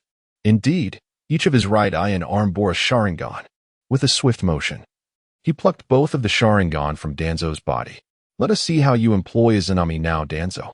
If you manage to resurrect this time, heed my warning. Do not let me catch wind of your whereabouts. Otherwise, I shall kill you each time we meet, and we shall see who resurrects faster, you or I. Upon completion, Hinata Lanma placed 2 eyes into the formalin solution extracted from the scroll, then retrieved paper and ink to inscribe a large character, which he affixed prominently to Danzo's forehead, branding him a despicable thief. Having accomplished this, he shook his head slightly, reflecting that this artwork was a tad inferior to the last. Gouging out eyes was indeed repugnant. With such thoughts, he turned and vanished without a trace. In a modest tavern at the southern border of the Land of Fire, Hinata Lanma washed his hands and returned to the dining table, a broad smile illuminating his face. Gentlemen, I have returned. I am delighted by your visit today. Let us raise our glasses. Jiraiya and Tsunade lifted their cups in unison, and the trio drank heartily. Unbeknownst to them, in a mere span of minutes, Hinata Lanma had once again dispatched Danzo. They were entirely unaware that this child's capabilities had surpassed their wildest imaginations. After finishing her drink, Tsunade spoke while patting Hinata Lanma on the shoulder. If the opportunity arises, I shall personally teach you medical ninjutsu. Hinata Lanma nodded in agreement. Lanma. Shizen reached out and embraced him once more. You will come back to visit me, won't you? You will take care of yourself, right? You're only 6. As she spoke, tears welled up in her eyes. Hinata Lanma nodded solemnly. Sister Shizen, I will definitely come to see you. You still possess my summoning talisman, don't you? If you truly miss me, just burn that talisman, and I will appear before you immediately. All right, I want one too. Give me one. Jiraiya and Tsunade eagerly extended their hands, and Hinata Lanma granted each of them a talisman. They anticipated that after this meal, they would part ways. However, to their surprise, a drunken Jiraiya refused to release his grip, insisting on providing him with the finest education and whatnot. Subsequently, a surge of energy erupted before Hinata Lanma, and Jiraiya, in his inebriated state, dragged him to Mount Myaboku. Ribbit, it's Jiraiya. A frog, spotting him swaying with a child, hurried back to relay the news. Jiraiya stumbled and fell to the ground, murmuring, "You must take care, before succumbing to slumber." He had failed to prevent Orochimaru's betrayal, but he was determined to safeguard this child, at the very least ensuring he did not stray onto the wrong path. This was a matter of utmost conviction for him. As Jiraiya slept, Hinata Lanma found himself alone before a gathering of frogs. Though merely 6 years old, his heart was not that of a child. He understood the true intention behind Jiraiya's actions. Everything was for his benefit. Shortly thereafter, Lord Shimisaku arrived. Upon recognizing Hinata Lanma, he covered his newly sprouted beard and retreated, clearly anxious that the child might incinerate it once more. I believe we have met before, Hinata Lanma suddenly remarked. Shimisaku took a deep breath, awkwardly turning to face him. After a prolonged silence, he finally exhaled. Yes, indeed, we have met. As he spoke, he stroked his beard and approached Hinata Lanma, giving a gentle kick to the slumbering Jiraiya, who remained undisturbed, lost in his dreams. As they ventured further, Shinozaki extended his hand, guiding Hinata Blue Ink towards the sacred place, all the while discreetly scrutinizing him. How had this individual managed to cultivate such transcendent skills in just one day? What essence did his celestial abilities possess, and why did they manifest in such a kaleidoscope of colors? If he could vanquish his own self, surely the myriad toads scattered across the mountains would stand no chance against him. Contemplating this, Shinozaki gestured ahead, suggesting, "Why not come to my residence? My wife prepares exceptionally delectable dishes. We can dine while awaiting Jiraiya's awakening." "Very well," Hinata Blue Ink replied with a courteous nod. Yet, a sudden thought struck him. He could not consume insects. Just then, Jiraiya's voice resonated from behind them as he staggered forward, embracing Hinata Blue Ink with a look of tender concern. Chapter 52. Mount Maiboku. Afterward, he held him tightly, refusing to let go. Eventually, both of them collapsed to the ground, and he fell asleep once more. This time, regardless of the methods employed by others. They could not pry Hinata Lanma from his embrace. All they could do was wait helplessly. Thus, Jiraiya slept for 3 days. Of course, a mere 2 hours into his slumber, he naturally released Hinata Lanma from his grasp. The prolonged wait was excruciating. Although the fruits of Mount Maiboku were delectable, the numerous frogs observing him incessantly made Hinata Lanma feel as though he were a panda in a zoo. Was this him? The sage arts he practiced? It seemed so. Judging by the utmost respect Lord Shinazuki showed him, he was still but a child, yet he could cultivate on his own. Indeed, that was remarkable. Have you heard? His sage arts differ from those of our 3 sacred lands, spoke the frog. Winna, I heard from my father that when he enters sage mode, the markings on his eyes are multicolored. What? Multicolored? We've never seen what a multicolored marking looks like. It must be quite cool. The other frogs chimed in. Presumably so. Did you not notice Lord Shinazuki's courteous demeanor towards him? Hinata Lanma sat on the floor, glancing back at Jiraiya, his heart in turmoil. He understood that Jiraiya brought him here for his own good, yet he remained uncertain of his true intentions. Finally, 3 days later, Jiraiya awakened, rubbing his eyes. He surveyed his surroundings, and his gaze quickly settled upon Hinata Lanma, who sat with his eyes closed. Ah, I truly brought you here. How wonderful.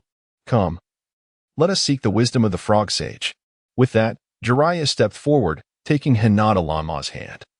And they made their way to the sacred cave of the back mountain. Within the sacred cave of Mount Maiboku, an elderly frog sat upon the throne, adorned with a doctoral cap and a round pendant inscribed with the word oil. Squinting, he regarded Jiraiya below. What sort of person have you brought? Far more adorable than you. Remarkably, today the frog sage was not muddled. This is Hinata Lanma. Great frog ancestor, could you please discern the fate of this child? Jiraiya gazed up at the sage with eyes filled with hope. Ah, it is that child. The elder frog squinted at the boy below, suddenly widening its eyes. Jiraiya, too, felt a rush of anxiety as he followed suit. Then, the sage nodded, shook his head, and sighed softly. Old man, what is the verdict? Please, speak, Jiraiya implored. Unable to contain his impatience, I cannot foresee his future, nor can I calculate it. However, I can see his past quite clearly. He possesses a naturally mutated bloodline. Once he opens his eyes, he will be able to connect with the 6 realms. He is an extraordinary talent. Everything he observes, he can learn. Yet, simultaneously, there exists within him a primal force which may not bode well for him. Therefore, caution is imperative. Upon hearing these words, Jiraiya found himself at a loss for words. Realizing that the child's remarkable aptitude for ninjutsu was directly linked to his bloodline, the ancient toad sage closed his eyes. But just as Jiraiya and Hinata Lanma were about to depart, he suddenly opened them again and gestured, Young Jiraiya, come here. Jiraiya hastily took a couple of steps forward, asking, Does the sage have more to say? This child is exceptionally strong. I can feel it, replied the sage, inhaling deeply before closing his eyes once more. Old sage, what about his future? Jiraiya pondered, having long sought the prophesied child, hoping fervently that Hinata Lanma was that very individual. Success or failure rest upon him. It is all part of fate. Is he the prophesied child? The ancient sage shook his head. He is not the prophesied child. But he exists above the prophesied one. What does that mean? By the way, old sage, what is this primordial power? Could you elucidate further? Jiraiya inquired again. But the sage offered no further words. Jiraiya turned to Hinata Lanma, who remained remarkably composed, as though the sage's words bore no relevance to him. He led him out of the cave, recounting the sage's message to Shinzo. Shinzo furrowed his brow, equally intrigued by the mention of primordial power. For it seemed that this concept did not bode well for the child. If a person is sufficiently powerful, they can indeed dictate their own fate within the ninja world. Success or failure rests upon them. Yet, no matter how formidable one's ninjutsu, it requires a wielder. Human agency plays an essential role in this world. Thus, for one to succeed, they must tread the right path, while myriad factors can lead to one's downfall. Given that the primordial power within Hinata Lanma was seemingly detrimental, it was imperative they did not underestimate it. After listening to Jiraiya, Shinzo appeared contemplative, and moments later, a spark of inspiration lit his face. I have a way to uncover the truth. Come, let us go to a certain place. The 3 ventured into a valley, where a massive stone emerged before them, inscribed with strange symbols. Shinzo gestured to Hinata Lanma. You sit upon it and enter sage mode shortly. Trusting that they meant him no harm, Hinata Lanma complied, beginning to absorb natural chakra. As his body began to transform, a sage mask manifested upon his face, and numerous toads gathered around to observe. This is the multicolored mask. How beautiful! The toad sage examined the mask closely while observing the changes in the symbols on the stone, and gradually his eyes widened in realization. He turned to Jiraiya and whispered, I now understand what the primordial power is. He possesses tailed beast chakra. Startled by this revelation, Jiraiya turned to Hinata Lanma and exclaimed, How can this be? Since returning from Mayaboka Mountain, Jiraiya had worn a furrowed brow, occasionally lowering his gaze to stroke Hinata Lanma's hair. Shaking his head with a sigh. After a long period of contemplation, Lan Emo finally spoke. How has your training with the handwritten letter from the thousand-handed Hashirama been progressing? I have mastered it all, replied Hinata Lan Emo honestly. Very well, excellent. By the way, Lan Emo, are you aware of the existence of tailed beast power within your body? It is that volatile and peculiar force. I am uncertain, but I feel perfectly fine. That is reassuring. If you ever sense any issues, remain composed. Should any problems arise, remember that the Maijimon can assist you. Jiraiya pondered thoughtfully after speaking. Chapter 53, Departing by Boat Yet. I remained uneasy. Thus, I decided to return to Konoha for a while. The sealing techniques of the Uzumaki clan are the most formidable in the ninja world. I will assist you in locating methods to cultivate these techniques. They may prove beneficial to you in the future. Attend to your own matters. I shall find you. With that, Jiraiya hastily departed.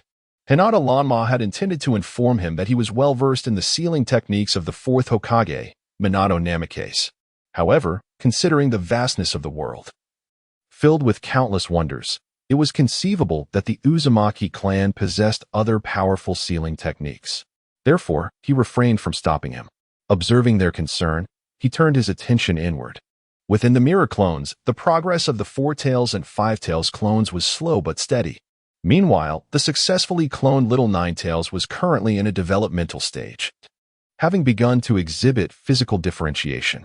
Previously resembling a small, dough-like ball, it had now sprouted tiny arms and legs, though its eyes remained tightly shut, akin to a slumbering infant.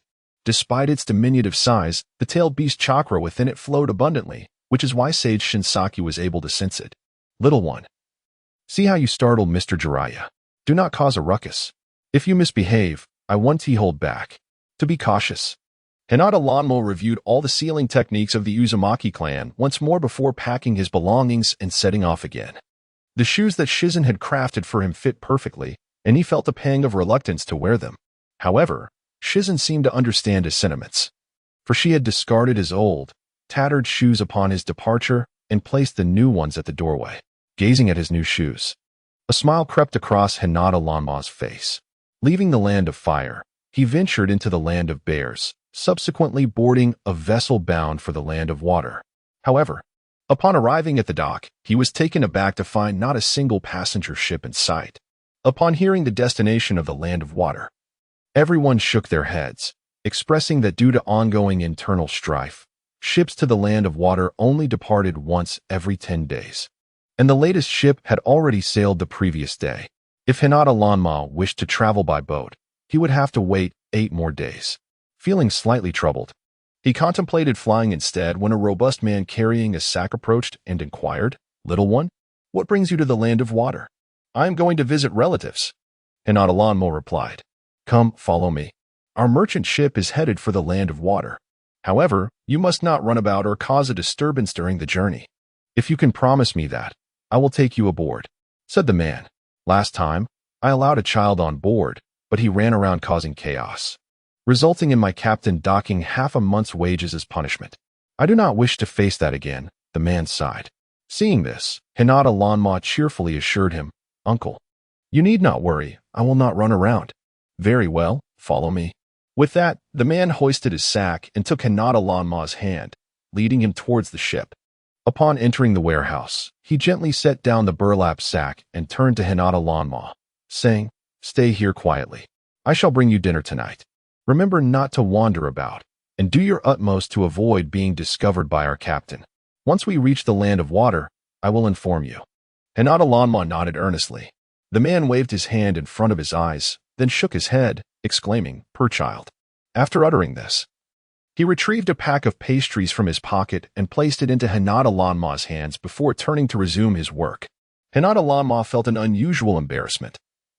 He did not wish to give the impression that he was blind, yet even with his eyes wide open during the day, he lacked focus. Thus, even though he could perceive everything around him through mirror-like senses, his eyes betrayed him. Resigned, he chose not to explain, letting others think as they would. The merchant ship sailed eastward, traversing the waters not far from the land of bears. Hinata Lanma found himself stifled in the cabin, but having promised to remain hidden, he felt obligated to keep his word. To leave suddenly would betray the kindness of the good-hearted uncle. Just as he pondered this, the uncle appeared at the cabin door, carrying a plate of food. "Little one, I have brought you dinner. Look what the kitchen has prepared this time. Minced meat with bok choy, pan-fried fish." And everyone received 2 apples. "It must be delicious. Come and eat." As he spoke, the man approached. At that moment, an excited voice erupted. "Aha, Jiwang. I've caught you again. You've brought another stray child aboard, haven't you? What do you think we should do this time?" Following the voice, a stout man appeared at the cabin entrance, clad in a pristine white uniform, with a round face, small eyes, thick lips, and a tall hat atop his head, wearing a smug smile. Jiwang, you truly have no shame, bringing in one child after another. How many times has it been? You pity those children. But who pities you? Now, what shall we do about this? Captain, why are you shouting? You might frighten the child." The man named Jiwang quickly set down the tray and searched for Hinata Lanma, eventually finding him behind the burlap sack. "Little one, do not be afraid. Our captain may have a sharp tongue, but he has a heart of gold. It's all right, come and eat." With that, Jiwang took Hinata Lanma's finger and let him out. Hinata Lanma withdrew his finger, saying, "Uncle, although my eyesight is somewhat impaired, I can perceive everything around me, so there is no need for you to fuss over me." "Really? That is truly remarkable. Come now, let us eat," Jiwang said, presenting the meal. "Jiwang, for this month, you need not take your wages. Consider it the child's fare aboard the ship. Your overflowing kindness may one day attract pirates to our vessel, and that would not bode well for us. Do you not recall the incidents on other ships? One day, your generosity may endanger us all." With that, the captain huffed disdainfully and waddled out of the cabin. In the cabin, Jiwang gazed at Hinata Lanma, and after a considerable pause, began to explain, "Do not blame the captain. He is always filled with concern during each voyage. Last year, the Penguin encountered several refugees adrift at sea, and out of compassion, he rescued them. To our dismay, those individuals turned out to be pirates, resulting in the loss of an entire ship, dozens of lives, and countless provisions." Upon finishing his words, Jiwang clenched his fists tightly. Hearing this, Hinata Lanma offered words of comfort to his uncle, reassuring him, "Do not worry. This time, everything will proceed smoothly. Indeed, the prevalence of piracy has become rampant in recent years. There is little that can be done. Eat. The captain has noticed you this time, so you need not hide any longer. Feel free to venture outside for a stroll. There is no need to remain cooped up in this cabin." Chapter 54. 5 ninjas. Upon finishing his words, he rose and walked outside, gently touching his eyes as if burdened by sorrow. In the following days, Hinata Lanma learned from the other crew members aboard the ship that Jima's young daughter had perished while searching for him during the tumultuous Third Great Ninja War. He was often away at sea, earning a living, while his wife and 2 children resided in a small fishing village in the land of water. Tragically, during a pirate raid, his wife was killed, and the 2 vulnerable children ventured out to find him, only for the young daughter to succumb to illness along the way. From that moment on, every time he encountered a wandering child, his heart swelled with compassion. He would often ponder that had someone intervened to aid his 2 children back then, perhaps his daughter would still be alive. Thus, whenever the opportunity arose, he would extend his hand to assist other children, granting them a chance at survival. Hearing this tale weighed heavily on Hinata Lanma's heart. Life was a struggle for everyone in this world. The vessel sailed from the southwestern port of the Land of Bears and, after 2 days of travel, docked at an eastern harbor where many merchant ships sought refuge. This port was frequented by ninjas accepting missions, primarily tasked with safeguarding merchant vessels. As beyond this point lay territories often plagued by pirates. Employing ninjas for protection significantly increased the likelihood of evading pirate attacks, thereby securing both the cargo and the safety of those aboard. Hinata Lanma stood on the gangway, observing as Captain Klein and 2 crew members disembarked. Some wandering ninjas were stationed at the shore, vying for work. "What do you think of us 3? We are the Mist Trio. He excels in water release, while I specialize in mist techniques, adept at deceiving the eyes of pirates. With our intervention, no obstacle is insurmountable. This must be the captain of the conch, right? How about the 5 of us? We possess sensory ninjas capable of accurately discerning enemy positions. Moreover, our ninjutsu is formidable. We boldly assert that no one dares claim superiority over us in physical techniques at this port, though our fees may be steep. We guarantee your safe passage to the land of water. Choose us." Captain Klein appeared indifferent, continuing his stride toward the ninja office at the harbor, where they occasionally secured the services of ninjas from the 5 great ninja villages. Encountering even 1 or 2 higher-ranked ninjas would be a stroke of fortune. Hinata Lanma remained on the gangway, with Jima standing beside him, who remarked, "What can these ninjas truly accomplish? The last time we hired some, we spent a considerable sum, only to find them fleeing from pirates faster than we did. While at sea, one can only hope to avoid encountering pirates. However, if we could secure genuine ninjas, that would be splendid." "Are there fake ninjas?" Hinata Lanma mused, recalling that he had never truly seen what a fake ninja looked like while watching the story of Naruto, and thus remained oblivious. Indeed, look at the individuals at the port. How many possess genuine skills? Yes, some can perform water release, but merely to such an extent that it pales in comparison to my own capabilities. Can one truly discern the authenticity of their skills? Have you seen that slender fellow? He followed our fleet last time and took quite a sum of money from us. When he boarded, he boasted extravagantly, but when confronted by pirates, he leapt overboard and swam away. His swimming skills are impressive, yet ultimately futile. However, our captain does not compensate for such protection tasks. Payment is settled only upon the ship's arrival at its destination."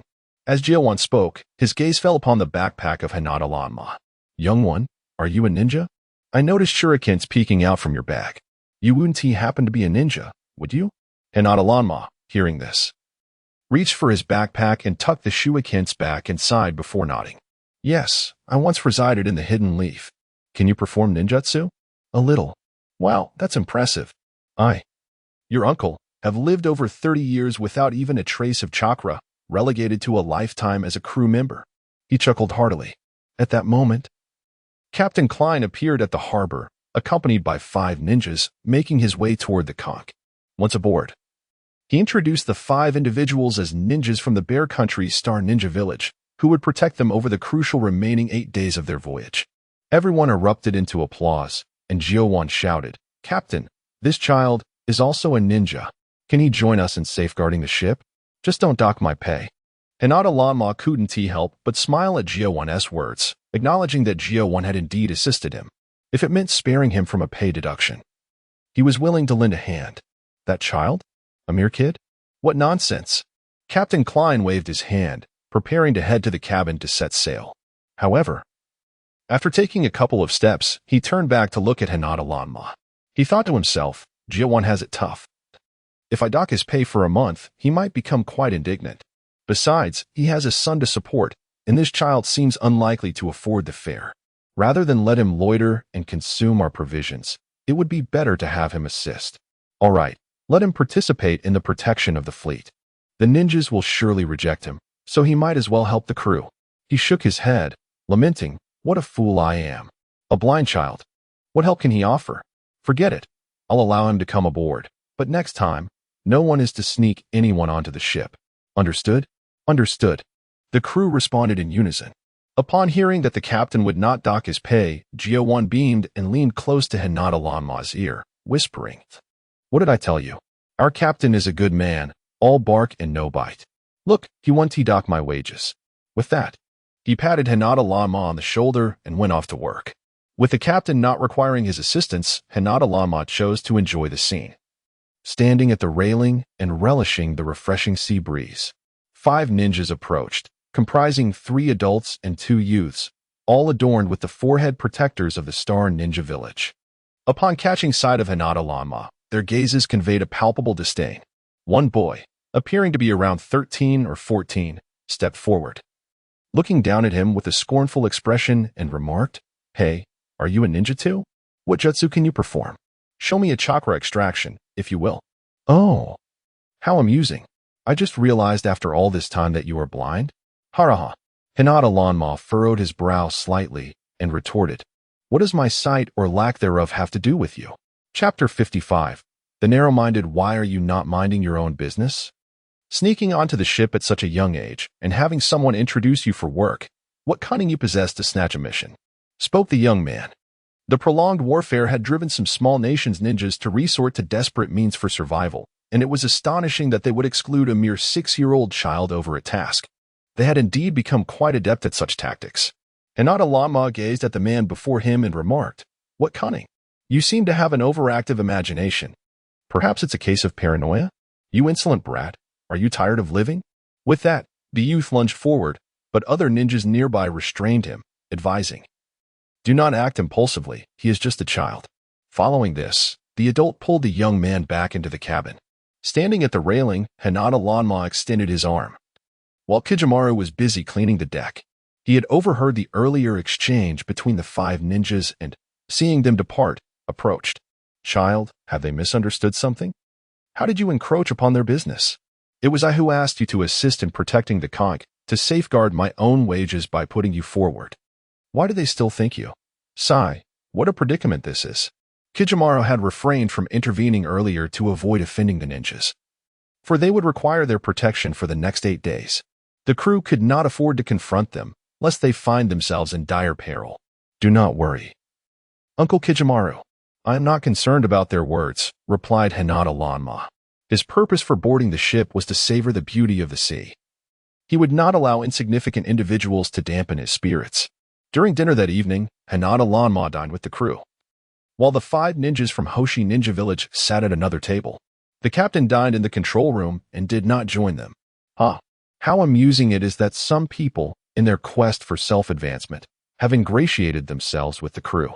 What a clever strategy, lacking any real ability, yet daring to accept a mission, unafraid of meeting a grim fate. The young man began to spout off again. Kijimaru, incensed, rose to his feet, only to be restrained by those around him who urged him to sit down. "Do not act rashly.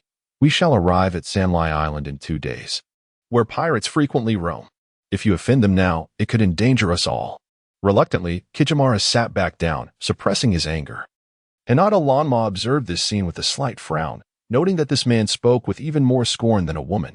In the following 2 days, while the ninjas from Hoshi Ninja Village ceased their taunts, the boy named Tianshur had taken to bothering Hinata Lanma without cause, whether by feigning collisions or by hurling insults, much to the dismay of several crew members.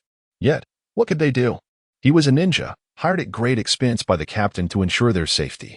One night, as the conch sailed across the ocean, a sudden shout echoed from within the cabin, followed by piercing screams. All the crew members rose to investigate, only to discover that it was the boy named Tianxing, one of the 5 ninjas, who had fallen ill. His eyes were clouded, his limbs convulsed, and he struggled to breathe. Those around him seemed to understand his plight. One retrieved a small paper packet from a backpack and opened it. Upon seeing its contents, they were rendered speechless. "What is the matter, Lizzie?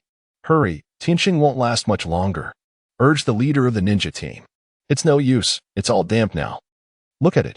How can we use it like this?" Indeed, the black powder within the packet had clumped together, thoroughly saturated. "Why not just give it to him?" suggested a girl of similar age to the boy. No, this cannot be ingested. Doing so would lead to an explosion. For the sake of survival, we absolutely must not let him eat it." The older ninja shook his head repeatedly. Hinata Lanma stood at the doorway of their quarters, fully aware of the situation unfolding before him. The reason the Shinrin village had survived the 3rd Great Ninja War was due to a star that had fallen from the heavens, a celestial body upon which the ninjas of their village had relied for their training. The individuals present before him had likely grown up absorbing the star's abilities, and the black powder in their possession was undoubtedly linked to that star. With the sea's moisture causing the powder to clump, it could not be consumed immediately, and Tianqing was in peril. Quickly, we need to dry it out. Hurry. The leader shouted. All right, I'll go now, but will Tianqing be able to hold on until then? The tall man across from him replied anxiously. What should we do? Tianqing, you must hold on. The leader embraced the young boy, while the others appeared extremely distressed. At that moment, a curious crew member nudged Hinata Lanma, saying, Aren't you skilled in medicine? I saw you studying medical notes the other day. Can you help? Leaning against the door frame, Hinata Lanma replied, I could save him. But I have no inclination to assist someone like him. It's simply too bothersome. After saying this, he turned to leave, but unexpectedly. The girl rushed over and grasped his wrist. Please, I beg you, save my friend. He didn't mean to offend you. It's just that we've been through so much hardship. The years of war had made it impossible for them, the ninjas, to earn a living. Ensuring the safety of their village was already a monumental challenge, hence they cherished this opportunity for a mission, hoping he would understand. Red Jade. I don't need him. I won't die. No one can make me. The boy named Tianqing gasped, uttering his defiance before collapsing once more. As if on the brink of death, Hinata Lanma observed the scene and thought to himself, This guy is on the verge of demise and still insists on being obstinate. What a peculiar fellow. With this thought, he removed his shoes and socks, stepped forward, grasped the boy's chin, and forced his mouth open, stuffing the sock inside. Just be quiet. A man talks too much. Not only he, but even those around him who witnessed this scene were nearly overwhelmed with nausea. What are you doing? Do you wish to perish? The leading man reached out, attempting to seize Hinata Lanma. However, he recoiled, evading the man's grasp. In that instant, the youth yanked off his socks and began to retch, turning pale in the process. Subsequently, he collapsed onto the ground, gasping for breath. Look, it seems he has recovered, someone remarked. Chapter 56, The Sea Monster. Upon witnessing the scene, several ninjas from the Star Ninja Village rushed forward to examine the boy's condition. To their astonishment, the lad who had previously struggled to breathe was now inhaling effortlessly. What could possibly account for this? The leading ninja turned in disbelief towards Hinata Lanma. With a cold smile, Hinata Lanma remarked, He does not suffer from the ailment you presume. Rather, he is afflicted with food poisoning, and a simple act of inducing vomiting will suffice. Having said that, he turned on his heel to depart, repulsed by the unpleasant odor lingering in the air. All stood in stunned silence. Food poisoning? It was perplexing. How could it be that this boy alone was affected while others remained unscathed? Such a conundrum was difficult to grasp, yet if the child's assertion was incorrect, he had undoubtedly saved the boy, for he was now alive and well. Later, Ji Yuan learned that the young lad possessed a constitution unlike others, akin to how some individuals could consume wild mushrooms without incident, while others might see fairies as a result. In the ensuing 2 days, aside from the boy rescued through the unorthodox method of sock-induced vomiting, the other 4 ninjas treated him with considerably more courtesy. Particularly, a striking young lady named Hong Yu frequently sought conversation with Hinata Lanma, which irked the more sullen Tianqing immensely. Hong Yu, let us return to the cabin, Tianqing interjected, observing the jovial exchange between the two. Noticing that Hong Yu had no intention of leaving, he turned his gaze towards Hinata Lanma. You little rascal, despite your tender years, you possess quite the cunning. In just 2 days, you've managed to charm everyone around me. You truly have some skill. Is your heart naturally so narrow? Must everything be construed as a conspiracy? Did you grow up in an environment of persecution? Hinata Lanma inquired, slightly furrowing his brow.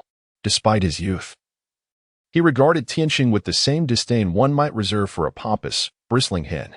Surely, many in their village must harbor contempt for him. What do you mean by that? It seems you are the one who is narrow-minded. Why resort to stuffing a sock in my mouth when there are myriad methods to induce vomiting? Was it a deliberate act of revenge to embarrass me? Tianqing narrowed his small eyes, a look of indignation etched upon his face. Tianqing, what are you doing? Regardless, this young boy saved you. Do not lose sight of gratitude. Hong Yu interjected. He saved me? If we were to encounter pirates, would it not be I who would rescue him? His prior act of saving me was merely a ploy to ingratiate himself with us, preparing for the moment when we would face pirates, so that he might call in a favor. If I could not see through such a ruse, I would have wasted 16 years of my life. Tianqing scoffed. as if he were a formidable figure in the ninja world. Hinata Lama could not help but chuckle at this. Indeed, stuffing a sock in your mouth was intended to humiliate you and exact some measure of revenge, but I never once considered that you might save me. Humph. Pretend to be tough all you like. When the pirates arrive, let us see who will be crying out for our rescue. Upon finishing his words, Tianqing unexpectedly leaped atop the mast and shouted towards the sea, "Pirates, come forth. I present to you this young wretch, scarcely out of his infancy. Feel free to dismember him, skin him, and drain his blood as you wish." No sooner had he uttered these words than a torrent of water surged forth, directly assaulting the figure on the mast. The individual above nimbly evaded the attack, landing on the deck below. The captain of the 5 ninjas stepped forward and seized Tianqing by the collar, exclaiming, "Have you lost your mind? How dare you speak so recklessly upon these waters? You must be longing for death." Simultaneously, the ship's captain burst from the cabin, accompanied by several sailors. "How can you utter such words? This is precisely the domain where the pirates of Sanlai Island make their appearances." The captain sighed heavily, turning to re-enter the cabin, fully focused on steering the vessel. Superstitions run deep at sea. His thoughtless remarks could invoke ill fortune, and should calamity befall them, he would be blamed for his glib tongue. "I merely shouted. It should be harmless, right?" At that moment, Tianqing felt a twinge of fear, realizing that certain taboo phrases should never be uttered above the ocean's expanse. Clearly, he had been somewhat excessive in his bravado. "I truly do not know what to say to you. Mind your tongue," the ninja captain, Tianma, remarked before turning his gaze back to the sea. Tianqing, witnessing this, turned angrily towards Hinata Lanma, exclaiming, "It's all his fault. Were it not for his provocation, I would never have acted so rashly." At this, everyone furrowed their brows. Since boarding the ship, this individual had scarcely paused his incessant chatter, becoming increasingly irksome. "You wait. You little brat. I will ensure you pay a bloody price." The man continued to bellow. Hinata Lama paid him no heed, his eyes fixed upon the sea. During the day, his eyes were usually shut. Now, suddenly opened, he gazed intently at the water's surface, a motion that drew the attention of Hong Yu, who also turned to the sea and inquired, "What is it? What do you see?" "They are coming," Hinata Lama declared. As soon as his words fell, a thick fog rose from the horizon. "Everyone, be cautious," shouted an experienced crew member, prompting many sailors to rush out from the cabin, weapons in hand, ready for combat. "Fear not. With me here, annihilating the pirates will pose no problem." Suddenly, the previously raucous Tianqing jubilantly exclaimed, "At last, it is my time to shine." Several sailors observed this scene in silence, while Hinata Lanma stood unmoving, offering no sign of activity. Just as Hong Yu was about to speak, he grasped her finger and shook his head, signaling her to be silent. At that moment, a monstrous tentacle emerged from the depths, seizing Tianqing and dragging him into the abyss, leaving only the echoes of his terrified screams in the air. Meanwhile, the other 4 ninjas braced themselves for confrontation, and the remaining crew members trembled in fear. Navigating the seas often hinges on fortune. The ship Halua had not encountered formidable pirates in the past 6 months, yet it seemed they had now met their match. What is happening? Could it be a summoning technique? In the shadows of the ninja, a hushed inquiry arose. Indeed, the adversary possessed formidable skills, and among them was one who wielded the art of summoning, conjuring a monstrous aquatic creature suited for warfare in the sea.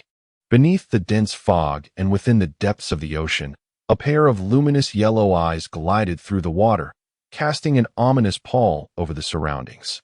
A palpable sense of dread enveloped the area, causing some crew members to collapse in terror, while others could not suppress their tears.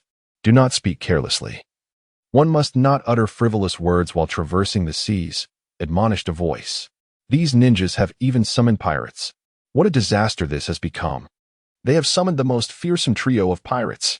We are doomed, utterly doomed." "What is this pirate trio?" Hinata Lanma queried with a bewildered expression. Chapter 57. The Consequences of Offending Me, someone responded. "They are the most formidable pirate crew among the pirates, wreaking havoc in the East Sea for over a decade. Typically, they strike in groups of 3, making encounters with them exceedingly rare. However, if one does cross paths with them, certain death awaits. In all these years, no vessel has ever escaped their clutches. They are ruthlessly brutal, capable of summoning sea monsters, and they leave no survivors after each of their heinous acts. This time, we are truly doomed. Do not despair, we still have the ninjas. They will undoubtedly strive to protect us. On the other side, a crew member rallied the spirits of the others. Meanwhile, the captain was at the helm, navigating through the treacherous reefs of Sanlai Island. To pass through safely required absolute focus. Even the slightest distraction could lead to disaster, with the ship running aground before the pirates could even strike. Ha. This time you were correct. Am I not here? Suddenly, the sea began to churn violently, and Tianqing ascended from the waters, while the monsters lurking beneath had vanished without a trace. His entire being shimmered with a purple chakra, akin to a peacock displaying its plumage, floating in the air. Tianqing wore an expression of ecstatic intensity as he bellowed, "Peacock Mystique." After uttering these words, he spun around and dashed into the thick fog, disappearing in an instant. Where did he go? The captain of the ninjas could not help but inquire. He must be after the pirate leader. This is splendid. We were right to enlist the protection of the ninjas from Xingyin village, a crew member exclaimed with relief. Meanwhile, a few ninjas from Xingyin village wore solemn expressions. It was no wonder Tianqing was so talkative and petty. They had been tolerating him all along. It turned out he was one of the successful practitioners of the Peacock Mystique among the many ninjas from Xingyin village, just as everyone was reveling in their newfound hope. The waters to the right suddenly roiled, and 5 or 6 tentacles of an octopus emerged from beneath the surface, reaching for the crew members on the ship. Ah! A chorus of terrified screams erupted. In quick succession, 4 ninjas sprang into action. Some employed ninjutsu while others wielded weapons with fierce precision, engaging in battle with the octopus's tentacles. At last, the tentacles retreated. It appeared that these 5 ninjas had formulated a battle plan in advance, while everyone remained vigilant. Scanning the sea's surface around the ship, Tianqing suddenly soared back from the distance, alighting above the vessel. What happened?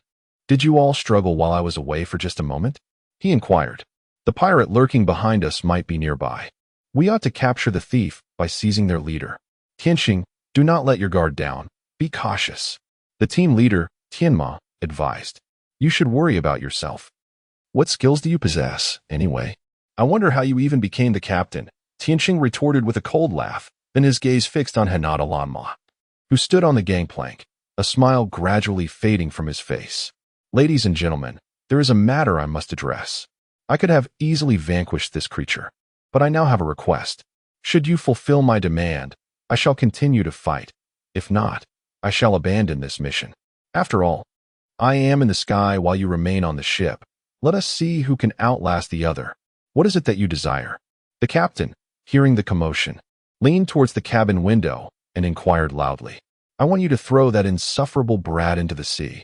With that proclamation, a triumphant smile adorned Tianqing's face. You dared to offend me. You dared to stuff my socks. Today you shall witness my might. Young man, one must not behave in such a manner. He is but a child, and moreover, he has saved you. You cannot repay kindness with malice. Ji-won, upon hearing this, hastily stepped forward to shield Hinata Lanma. Tianqing's face contorted with rage at these words. What did you say? He did not save me. He merely mocked me. Those who mock me deserve to perish. With that, the purple chakra enveloping Tianqing surged forth like a monstrous appendage, lunging towards Hinata Lanma, intent on seizing him and casting him into the sea. Ji-won stood resolute before Hinata Lanma. Any movement from Tianqing could potentially harm the innocent. In that moment, Ji-won had no intention of retreating, nor did Tianqing care for the collateral damage of his wrath. To him, the death of a person or two was inconsequential. As the chakra hand reached out, Hinata Lanma swiftly pushed Ji-won to the ground, allowing himself to be ensnared by Tianqing's chakra. Ha, you wretched boy. Even if you bow and beg for forgiveness, I shall not acquit you. You shall meet your end. With a forceful throw, Tianqing cast Hinata Lanma into the ocean. At the moment of impact, Hinata Lanma gently closed his eyes, surrounded by countless pairs of yellow, bell-like eyes closing in, as a monstrous maw opened wide and swallowed him whole. Haraha! In the skies above, Tianqing laughed maniacally, for he envisioned the creature leaping from the water to devour the child. Ah, it is I who have brought you to this fate, little one, little one. On the ship, Ji-won wept aloud, as if recalling his own child. If he had not allowed him aboard, might his fate have been different? Why do you weep? With his demise, my spirit shall rise. Once my mood brightens, I shall save you all. What is merely a summoning creature? I shall slay it at once, Tianqing proclaimed, his laughter bizarrely exuberant. The other 4 ninjas observed this scene with complicated emotions. They had embarked on missions with him before, and each time he encountered someone he disdained, they inevitably met their end at his hands. His temperament was suffocating, yet one could not deny his formidable ninja skills, which explained why the entire Star Ninja village tolerated him. However, over the past 2 years, as his powers surged, so too did his volatile disposition. At times, they are truly engulfed by fear, uncertain of the day when this lawless individual, who revels solely in slaughter, will spiral out of control and obliterate the entire shinobi village. The star plunged into the sea, amidst a cacophony of battle, where piercing cries echoed through the waters. He seized an octopus tentacle and hurled it from the depths. One of its limbs had already been severed by me, haha. Soon after, a second tentacle followed, then a third. One after another. To demonstrate his prowess, he remained remarkably unhurried. Finally, he emerged holding the octopus's head, declaring, "I have vanquished it. We are safe." All eyes were upon him. Even the remaining ninjas furrowed their brows, their faces devoid of the joy of victory, instead reflecting a chilling terror. Chapter 58. The Psychotic Bastard Brother. Do you think that fool over there is deluded? What does he have to boast about? Does he believe he has achieved a resounding victory? As the dense fog lifted, 3 figures aboard a small vessel emerged in the distance across from the cock. The leader, tall and slender, wore the forehead protector of a rogue ninja from Misty Village, while the other 2, though also rogue ninjas, appeared to be formidable in their own right. Despite the pirate crew consisting of merely 3 individuals, their vessel was remarkably small. In the world of ninjas, prowess is measured by skill rather than numbers. Even a vast crew on a grand ship would ultimately be vanquished if their abilities were lacking. Thus, the very existence of a pirate crew capable of manifesting amidst the vast ocean with only 3 members was indeed the most terrifying prospect. Upon hearing the commotion, Tianqing slowly turned his head, as if ensnared by some invisible force. After a prolonged moment, he was horrified to behold the scene before him. In the waters behind him, countless octopus tentacles writhed menacingly, and the solitary octopus monster he had struggled so hard to defeat was but one among many. Furthermore, in his attempt to vanquish it, a tentacle had ensnared his thigh, leaving him with a numbing pain that he desperately concealed to maintain an air of bravado. Yet now, having expended such effort to slay just one, how could he possibly contend with the multitude before him? Glancing back at the cock, he saw his comrades gazing at him with eager anticipation. They had once regarded him as a hero, but now, what should he do? Li Zi? Hongyu? Captain, should we charge in together? He stammered, his complexion paling, for he was no fool. He understood that even united, they stood no chance against such a horde of sea monsters. With a faint sigh, Hongyu turned to the captain and inquired, "What shall we do?" "It seems we have no choice but to confront them head-on," came the grim reply. With that, the ninjas leapt from the ship, engaging the multitude of sea monsters summoned from the depths. Meanwhile, Tianqing floated high above, merely observing the unfolding chaos, utterly devoid of any intention to intervene. As his leg throbbed painfully, the suction cups of the octopus monster seemed to possess a venomous quality, causing excruciating tremors with even the slightest touch. "Hey, aren't you supposed to be formidable? Why aren't you joining in? Are you afraid?" Ji-Wan stood on the ship, brandishing a trident, glaring fiercely at the suspended Tianqing. It was he who had mercilessly discarded a young child into the sea. Was he even human? Was his mindset truly so warped? "Whether I participate or not is of no concern to you. If it comes to that, we can forfeit this bounty. Am I to sacrifice my life for you?" Suddenly, the levitating Tianqing uttered words that left everyone astounded. The other 4 ninjas from Xingren village engaged in battle with the monstrous horde, seethed with anger upon hearing his audacious declaration.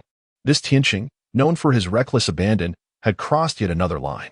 In the cockpit, Captain Klein, upon hearing these words, hurried to the window and shouted loudly, "Esteemed ninjas of Star Hidden Village, you cannot abandon your duties at this critical moment. We have entered into a binding agreement. Having accepted this mission, you are obliged to ensure our safe passage to the port. You cannot simply collect your payment upon reaching safety and disregard us when faced with pirates. Even if you were to perish, it would merely signify our mission's failure. We shall not sacrifice ourselves for your sake. Tianqing's voice rang out, his triangular eyes glinting with petty scheming, his tone rife with selfishness and narrow-mindedness. The other four ninjas could hardly contain their fury upon hearing his words.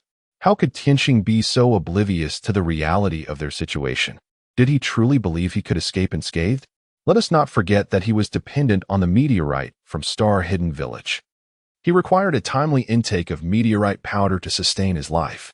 Had he arrogantly forgotten this crucial detail? Although they wished to confront Tianqing, time was of the essence, and they found themselves in an inextricable predicament, besieged by wave after wave of sea monsters that offered them no respite. Moreover, 3 of the ninjas were on the brink of exhaustion, while the only upper-level ninja, Tianqing, remained engaged in a futile verbal spar with the crew. The situation for Hong Yu grew increasingly perilous. Just moments ago, 3 sea monsters had attacked her. Had she not moved swiftly, she would likely have lost her life. Now she was fighting with every ounce of strength she had left. Alas, the enemy's spirit beasts were overwhelming in number. Just as she had managed to repel 2 with her water release technique, another horde surged towards her, their sharp teeth bared and 8 writhing tentacles reaching out menacingly. One of the monsters had already latched onto her arm, causing her unbearable pain, and her movements had slowed considerably. With the creatures closing in, her chance of escape dwindled. Was this how it would end for her, consumed like that previous unfortunate soul? Just as she resigned herself to her fate, a sudden flash of light appeared before her. A child stepped forward and grasped her wrist, and then, with an unknown force, the approaching monster was struck by an explosive wave, instantly dispatched and sinking to the depths of the sea. She was saved. As the remaining octopus monsters shrieked and charged from all directions, Hinata Lanma surged forward, embracing Hong Yu and propelling them both out of the water, suspended in the sky. Is that the child? He survived. Can he fly? Cheers erupted from the ship. And even the other 4 ninjas from Star Hidden Village cast astonished glances his way. He had just rescued Hong Yu.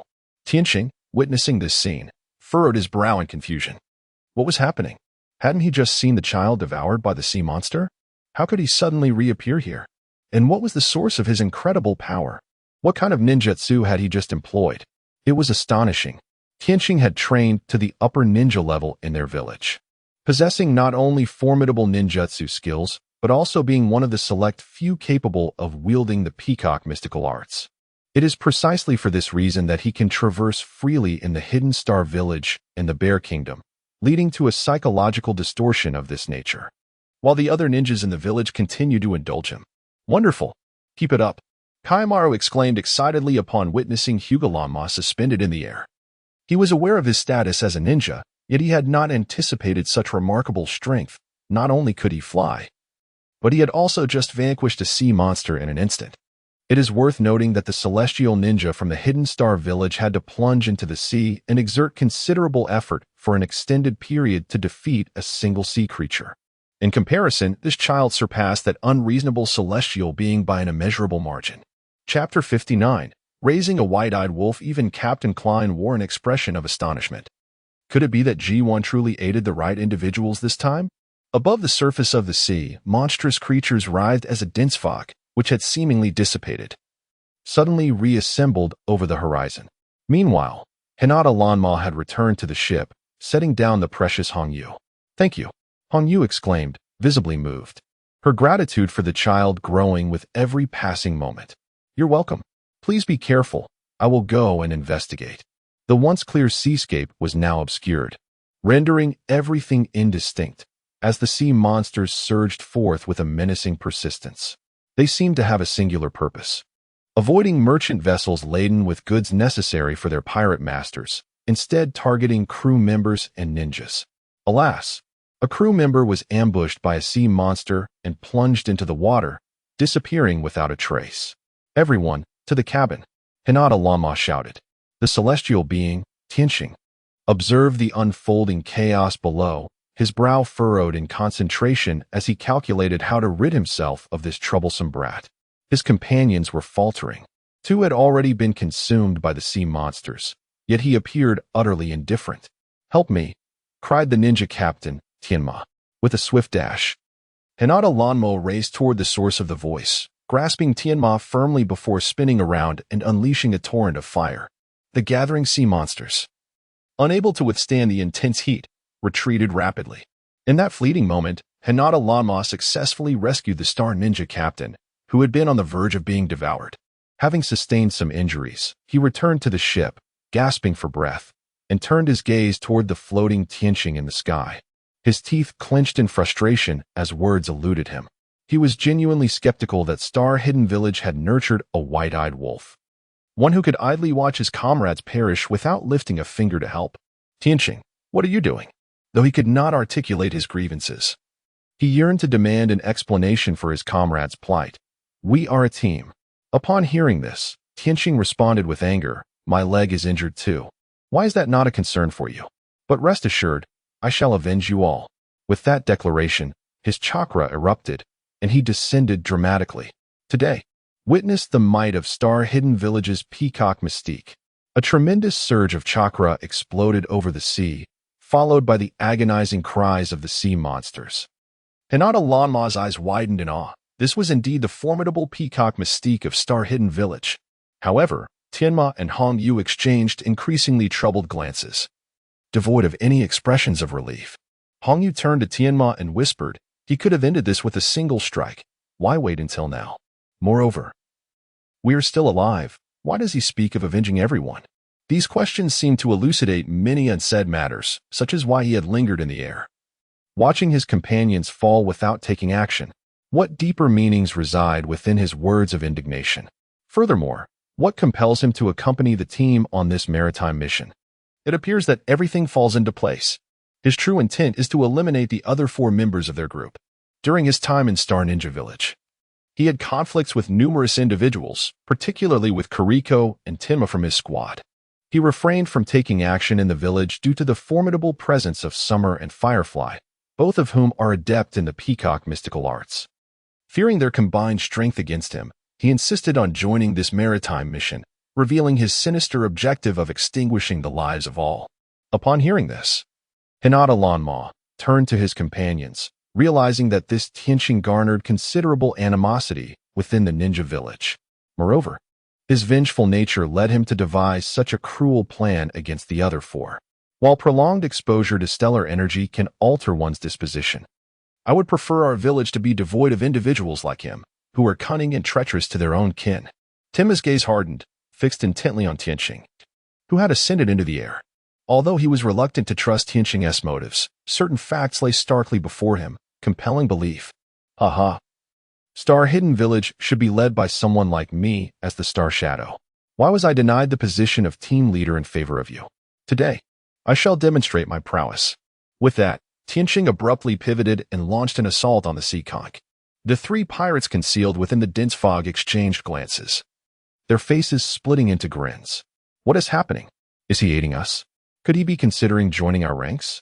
Observing his remarkable abilities, they contemplated enlisting him. Meanwhile, although 2 pirates had suffered losses from sea monsters, Tianqing's betrayal had turned the tide of battle, shifting the circumstances in their favor. The peacock mystical arts surged towards the sea conch. Despite the crew retreating to the cabin, they could glimpse the unfolding chaos through the windows. The crew gasped in astonishment. What is he doing? Has he lost his mind? A colossal chakra shockwave descended, and such tremendous energy, if it struck the sea conch, would undoubtedly shatter the vessel into splinters. The pirates shouted in unison, "Do not damage the ship. We need the cargo inside to sell. It's over. It's all over."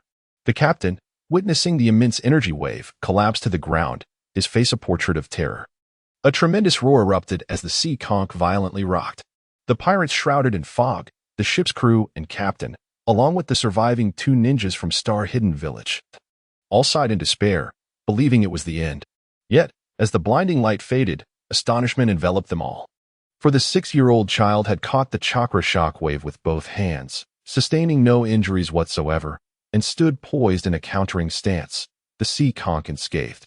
Captain Klein, upon witnessing this scene, dashed out of the cabin, followed closely by the other crew members. Even the celestial steed of Xingyin village and the fiery ruby glared angrily at the starry sky. You little rascal. I never anticipated that you could counter my peacock divine technique. But now, can you withstand this? With that, the star began to form seals, preparing to unleash an even greater assault. Hinata Lanma surged forward, propelling the battlefield of the Nautilus into the heavens. Chapter 60. Surely a minor defeat, Captain. Could he truly be a match for Tianqing? Hong Yu, filled with anxiety, gazed upward, her heart racing. In my recollection, amidst the one-on-one encounters, apart from Xia Ri and Ying Hua from the village, no opponent had managed to surpass him thus far. Tianma clenched his fists tightly, lamenting that had he possessed the capability, he would have subdued this arrogant fellow long ago. This individual merely blames fate, never contemplating why he fails to earn the trust of others. His peculiar and selfish temperament is to blame. What shall we do? It seems Tianqing intends to channel the entirety of the peacock mystical arts into this child. Is he in danger? Hong Yu spoke, her urgency palpable. Everyone anxiously observed the heavens, while Ryu Lanma remained composed, scrutinizing the opposing Tianqing, his hand seals executed with a calm precision, as if he were entirely unconcerned. Little brat, today you shall witness my might. I intend to make you experience the sensation of your soul quaking in terror. With that proclamation, he bellowed, peacock mystical arts, unite. Behind Tianqing, chakra wings resembling a peacock suddenly converged. A jutsu. Little one, be cautious. Hong Yu cried out, alarmed at the unfolding scene. In that moment, Tianqing unleashed the full force of his chakra, channeling it into a concentrated attack using the peacock mystical arts, launching a lethal strike toward the unyielding Ryu Lanma. If Tianqing's previous chakra wave assault on the conch was akin to the girth of a large barrel, now his chakra surged to the magnitude of a spacious room. This was a tenfold increase. Could that child withstand it? The colossal chakra wave surged forth like a ferocious beast, seemingly intent on devouring Ryu Lanma. Colorful chakra flickered in Ryu Lanma's eyes as all the natural energies of the world converged into his being. He clasped his palms, forming seals for the sage art. Big ball raising gan. A swirling sphere, as large as a dozen fists, materialized. Witnessing this, the onlookers could only arrive at one conclusion. This child was destined to lose. The disparity in chakra size between the spiraling orbs and Tianqing's peacock mystical arts was unmistakable. The smaller would undoubtedly falter. After all, he was merely a child, and to have endured this far was already a testament to his strength, surpassing many others. On board the conch, Tianma contemplated the dire situation. It appeared that once Tianqing vanquished this child, he would turn his wrath upon everyone present. In that eventuality, he would return to the village bearing the grim news that all had perished in the mission, while he remained unscathed, their demise merely a byproduct of his narrow-minded ambitions. Thoughts fleeting, the battle raged on. In the skies, the two contrasting chakra energies collided like projectiles, one grand and the other diminutive, illuminating the air with a brilliant glow, producing a thunderous roar. Little one, Jiwang exclaimed, anxiety evident in his voice upon witnessing the scene. Everyone was filled with anxiety, their gazes fixed tightly upon the sky. Beneath the immense radiance, their eyes blurred, rendering them momentarily unable to discern the situation above. Suddenly, a piercing scream echoed through the air. It hurts, it hurts. There was but one individual prone to such melodrama, Tianqing. Had he truly lost? Not only had he been obliterated by his opponent's celestial technique, the great jade spiral, rendering his peacock mystic art futile, but the force of the spiral had also shattered two of his ribs. Those who analyzed the situation quickly deduced the outcome. Hong Yu leapt up, exclaiming joyously that Lanma had triumphed. She called out with laughter, turning to tightly grasp the nearby Tianma, her eyes brimming with exhilaration. Indeed, as the brilliance faded, the child remained unblemished, suspended in the air. The colorful mask upon his eyelids vanished entirely. He gazed coldly at the one who had cried out in pain. Hong Yu, are you truly a member of Xingyin village or an enemy? How dare you cheer for him? Tianqing roared, clutching his chest in fury. Weren't you just intent on eliminating us all? Now you wish to forge alliances?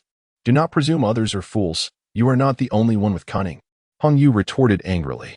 Upon hearing this, Tianma sneered. Tianqing, your schemes are quite clever. I was initially puzzled as to why you insisted on accompanying us on this maritime mission. Now I understand. You sought to settle personal scores. You are indeed the epitome of pettiness, young man.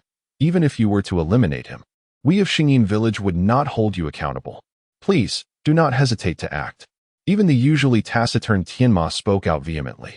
The other crew members, witnessing the scene, all raised their hands, shouting in unison, "Kill him! Kill him!" Not only on this side, but even one of the 3 pirates concealed in the thick fog shouted, "Kill him! He nearly jeopardized our bounty. Eliminate this fool." Had he destroyed the sea conch, their voyage would have been in vain. Rihang Lanma turned to Tianqing, a smile curling at the corners of his mouth. This is what one calls those who engage in wrongful deeds shall meet their own demise. With that, Rihang Lanma surged forward, seizing Tianqing by the collar. Despite his opponent clinging desperately to the last vestiges of the peacock mystic art, fingers curled in a desperate strike towards Rihang Lanma's chest. He poured every ounce of chakra into that grasp, intent on delivering a fatal blow. It was because of him that all plans had unraveled. It was because of him that he had become a target of ridicule, a source of amusement for all. "Ah," Hongyu gasped, covering her mouth in distress as she witnessed Tianqing's hand pierce the child's chest. All eyes were fixed upon the two from every angle. It seemed as if Tianqing had extracted the child's heart.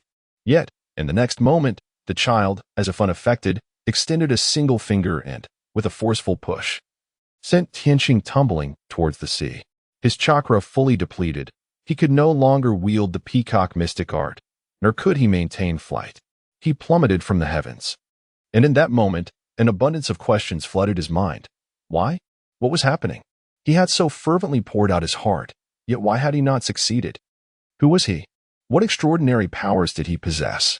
Beneath the waves, monstrous creatures writhed, their eyes alight with frenzy at the sight of prey descending from above. "Save me. I was wrong. I do not wish to die." "Ah, evade them."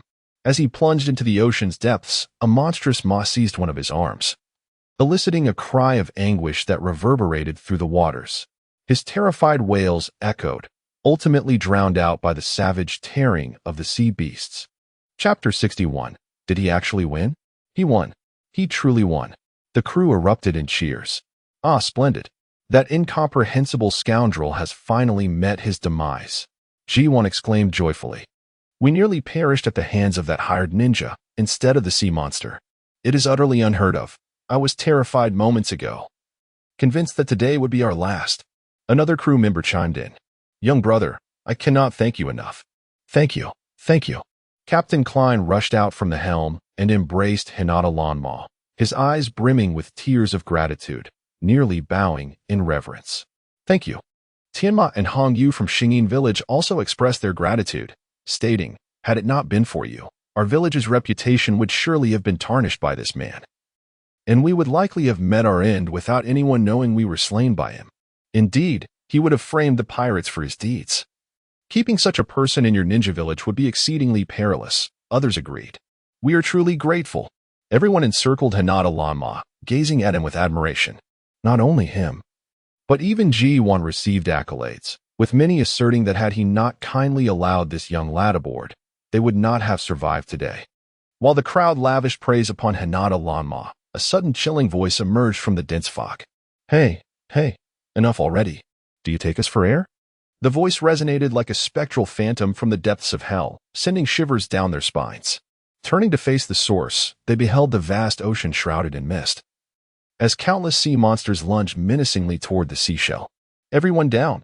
Captain Klein shouted loudly, haunted by the vivid memory of his crew being snatched away by the sea monsters.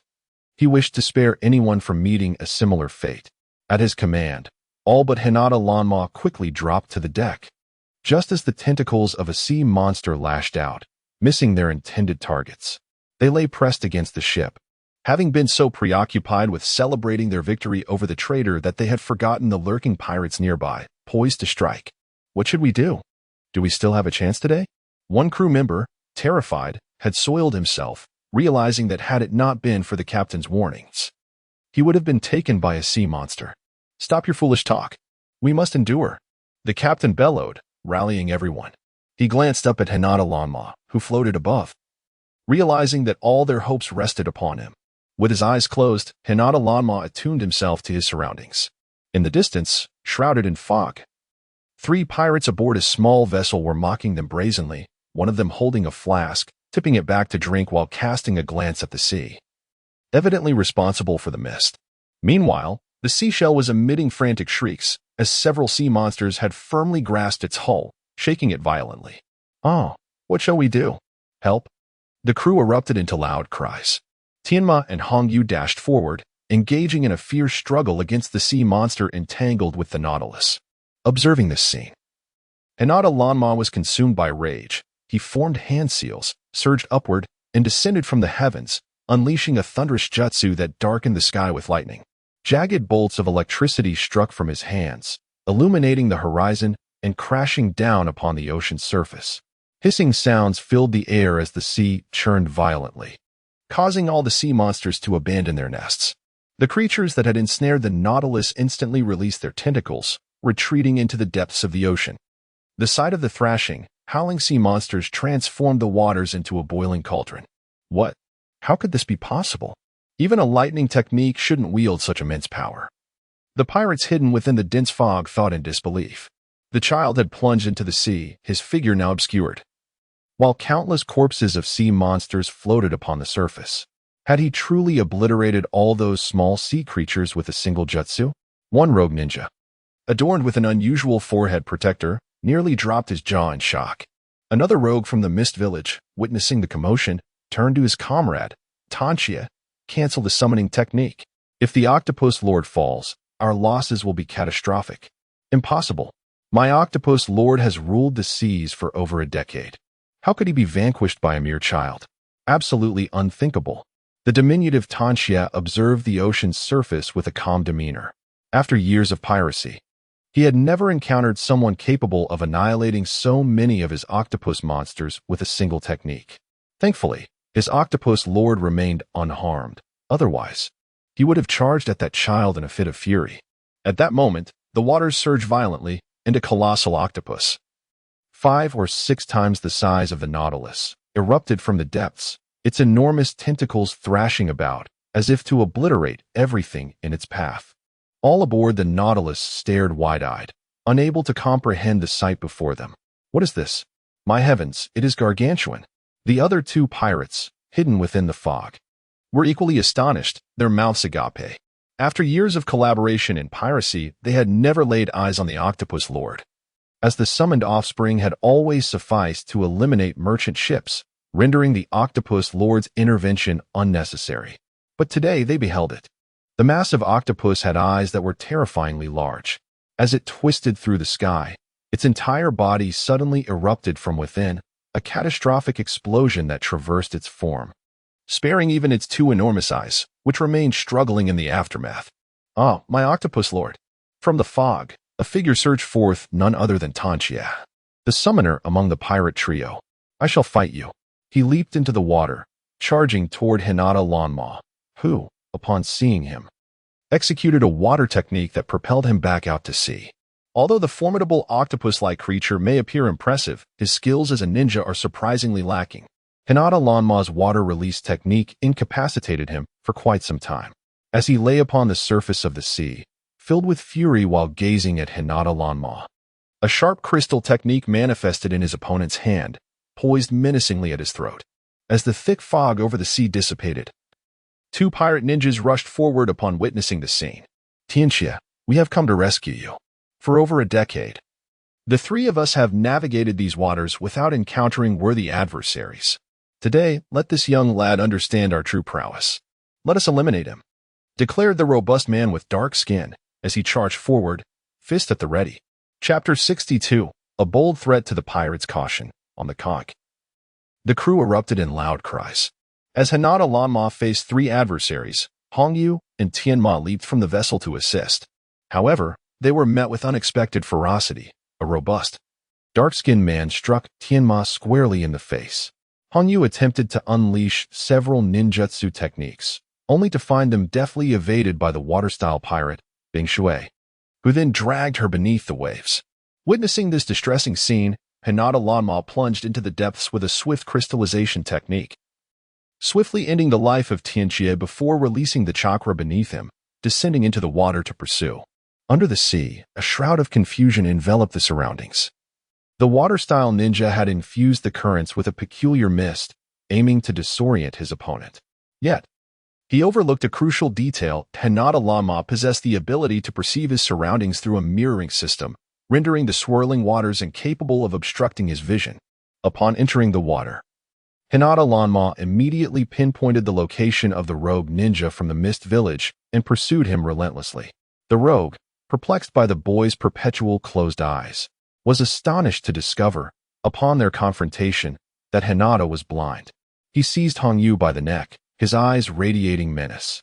Yet, in the very next instant, torrents of water-style techniques surged forth, sharp as blades, halting before him. The child across from him wore an expression of icy resolve, seemingly indifferent to the fate of the kunoichi in his grasp.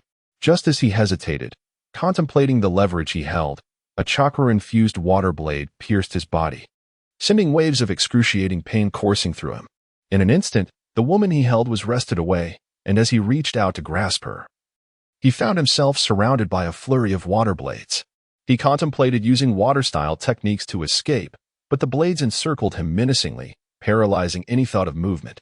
At that moment, a powerful current lifted him from the depths, leaving him bewildered as to why the boy had not seized the opportunity to eliminate him.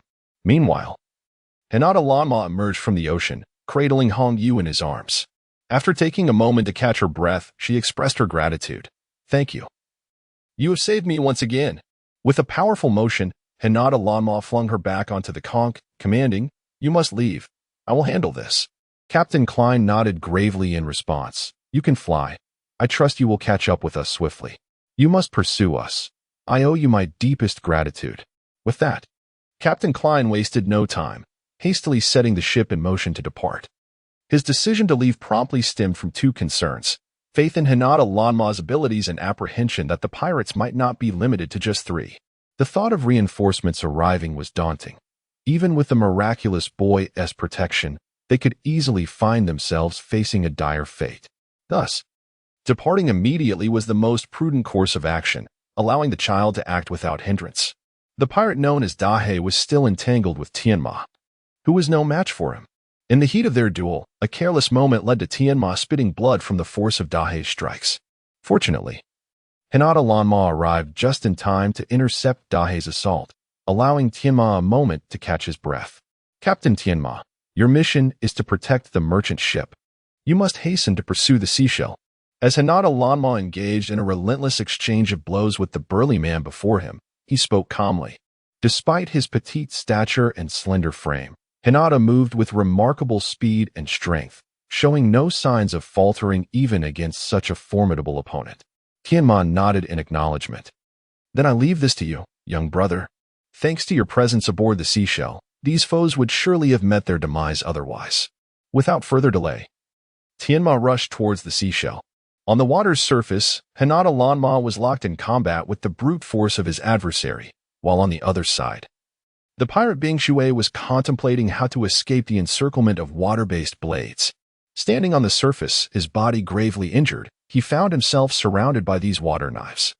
Any attempt to move would invite a swift and lethal strike from his opponent's weapons. Who could this young man possibly be? To maintain such an offensive while engaged in battle is no small feat, alas. He was a rogue ninja from the Mist Village, having mastered wind and water techniques in the past. If only he could wield fire release now, it would serve perfectly against the water knives before him. Unfortunately, he possessed no chakra of the fire element, yet this jutsu was unfamiliar to him. In his understanding, the sheer force of water release was its weapon. He had heard of wind release, transforming air into blades, but never considered that water release could also morph into weapons. On the surface, these water techniques appeared as mere columns of liquid directed at him, seemingly lacking any substantial force. However, he comprehended that these seemingly harmless water techniques were, in fact, lethal instruments threatening his very life. He could not afford to make a single move. Otherwise, these water blades would pierce his body like a barrage of daggers, inflicting unbearable pain. How could one wield such mastery? He had practiced water release for over 2 decades, yet this was his first encounter with such a technique. This was a jutsu developed by Hinata Lanma himself, demanding exceptional chakra control and an astonishing reservoir of chakra. Without such capability, one could not even halt the flow of water in midair, let alone manipulate it. The water release blades were infinitely more complex than the wind releases wind blades. Nevertheless, despite the challenges, Hinata Lanma had succeeded in his training. With a decisive move, Hinata Lanma dispatched the pirate Dahei, sending him flying with a powerful kick, followed by a lightning strike that rendered Dahei charred and submerged in the sea. In a swift turn, he hovered before Bing Shui, who was ensnared by the water knives. I have heard that you have ruled these waters for over a decade, amassing considerable wealth. Today, I present you with two choices, your riches or your life. Hinata Lanma wore an innocent expression, his large, beautiful eyes sparkling with a captivating charm. His childlike voice carried a unique sweetness, yet his words were laced with an unmistakable menace. It was hard to fathom that a mere 6-year-old could threaten a ruthless pirate, one who did not flinch at the thought of taking a life, all for the sake of money. Ban Shui gazed at the child before him in horror, as if confronting a monstrous creature poised to devour him whole. Chapter 63. Money or life? How? Do you wish to die? Rest assured, even after your demise, I shall extract the information I desire from your lifeless form. With that, Hinata Lanma reached out to touch the man's head. This gesture startled Ban Shui, causing him to instinctively retract his neck. In that fleeting moment of evasion, 3 water blades pierced his body, inflicting wounds akin to those of a knife. Please, spare me. I beseech you. I will take you there. He pleaded desperately. If your treasures satisfy me, I shall indeed spare your life. However, should you attempt to deceive me with paltry offerings, I will render your existence a living hell. With a wave of his hand, Hinata Lanma commanded the water blades to plunge into the sea, and he seized the man by his collar, lifting him into the air. Gazing at the distant conch, the floating corpses of sea monsters, and the fallen comrades, Ban Shui felt a profound sorrow. Little did they anticipate encountering such a deranged child today. They had resolved not to rob this merchant vessel. Was this the end? The 3 of them had toiled for over a decade to amass their treasures, and now they were to be relinquished to this child? Little brother, why not we engage in business together? The pirate trade is immensely profitable.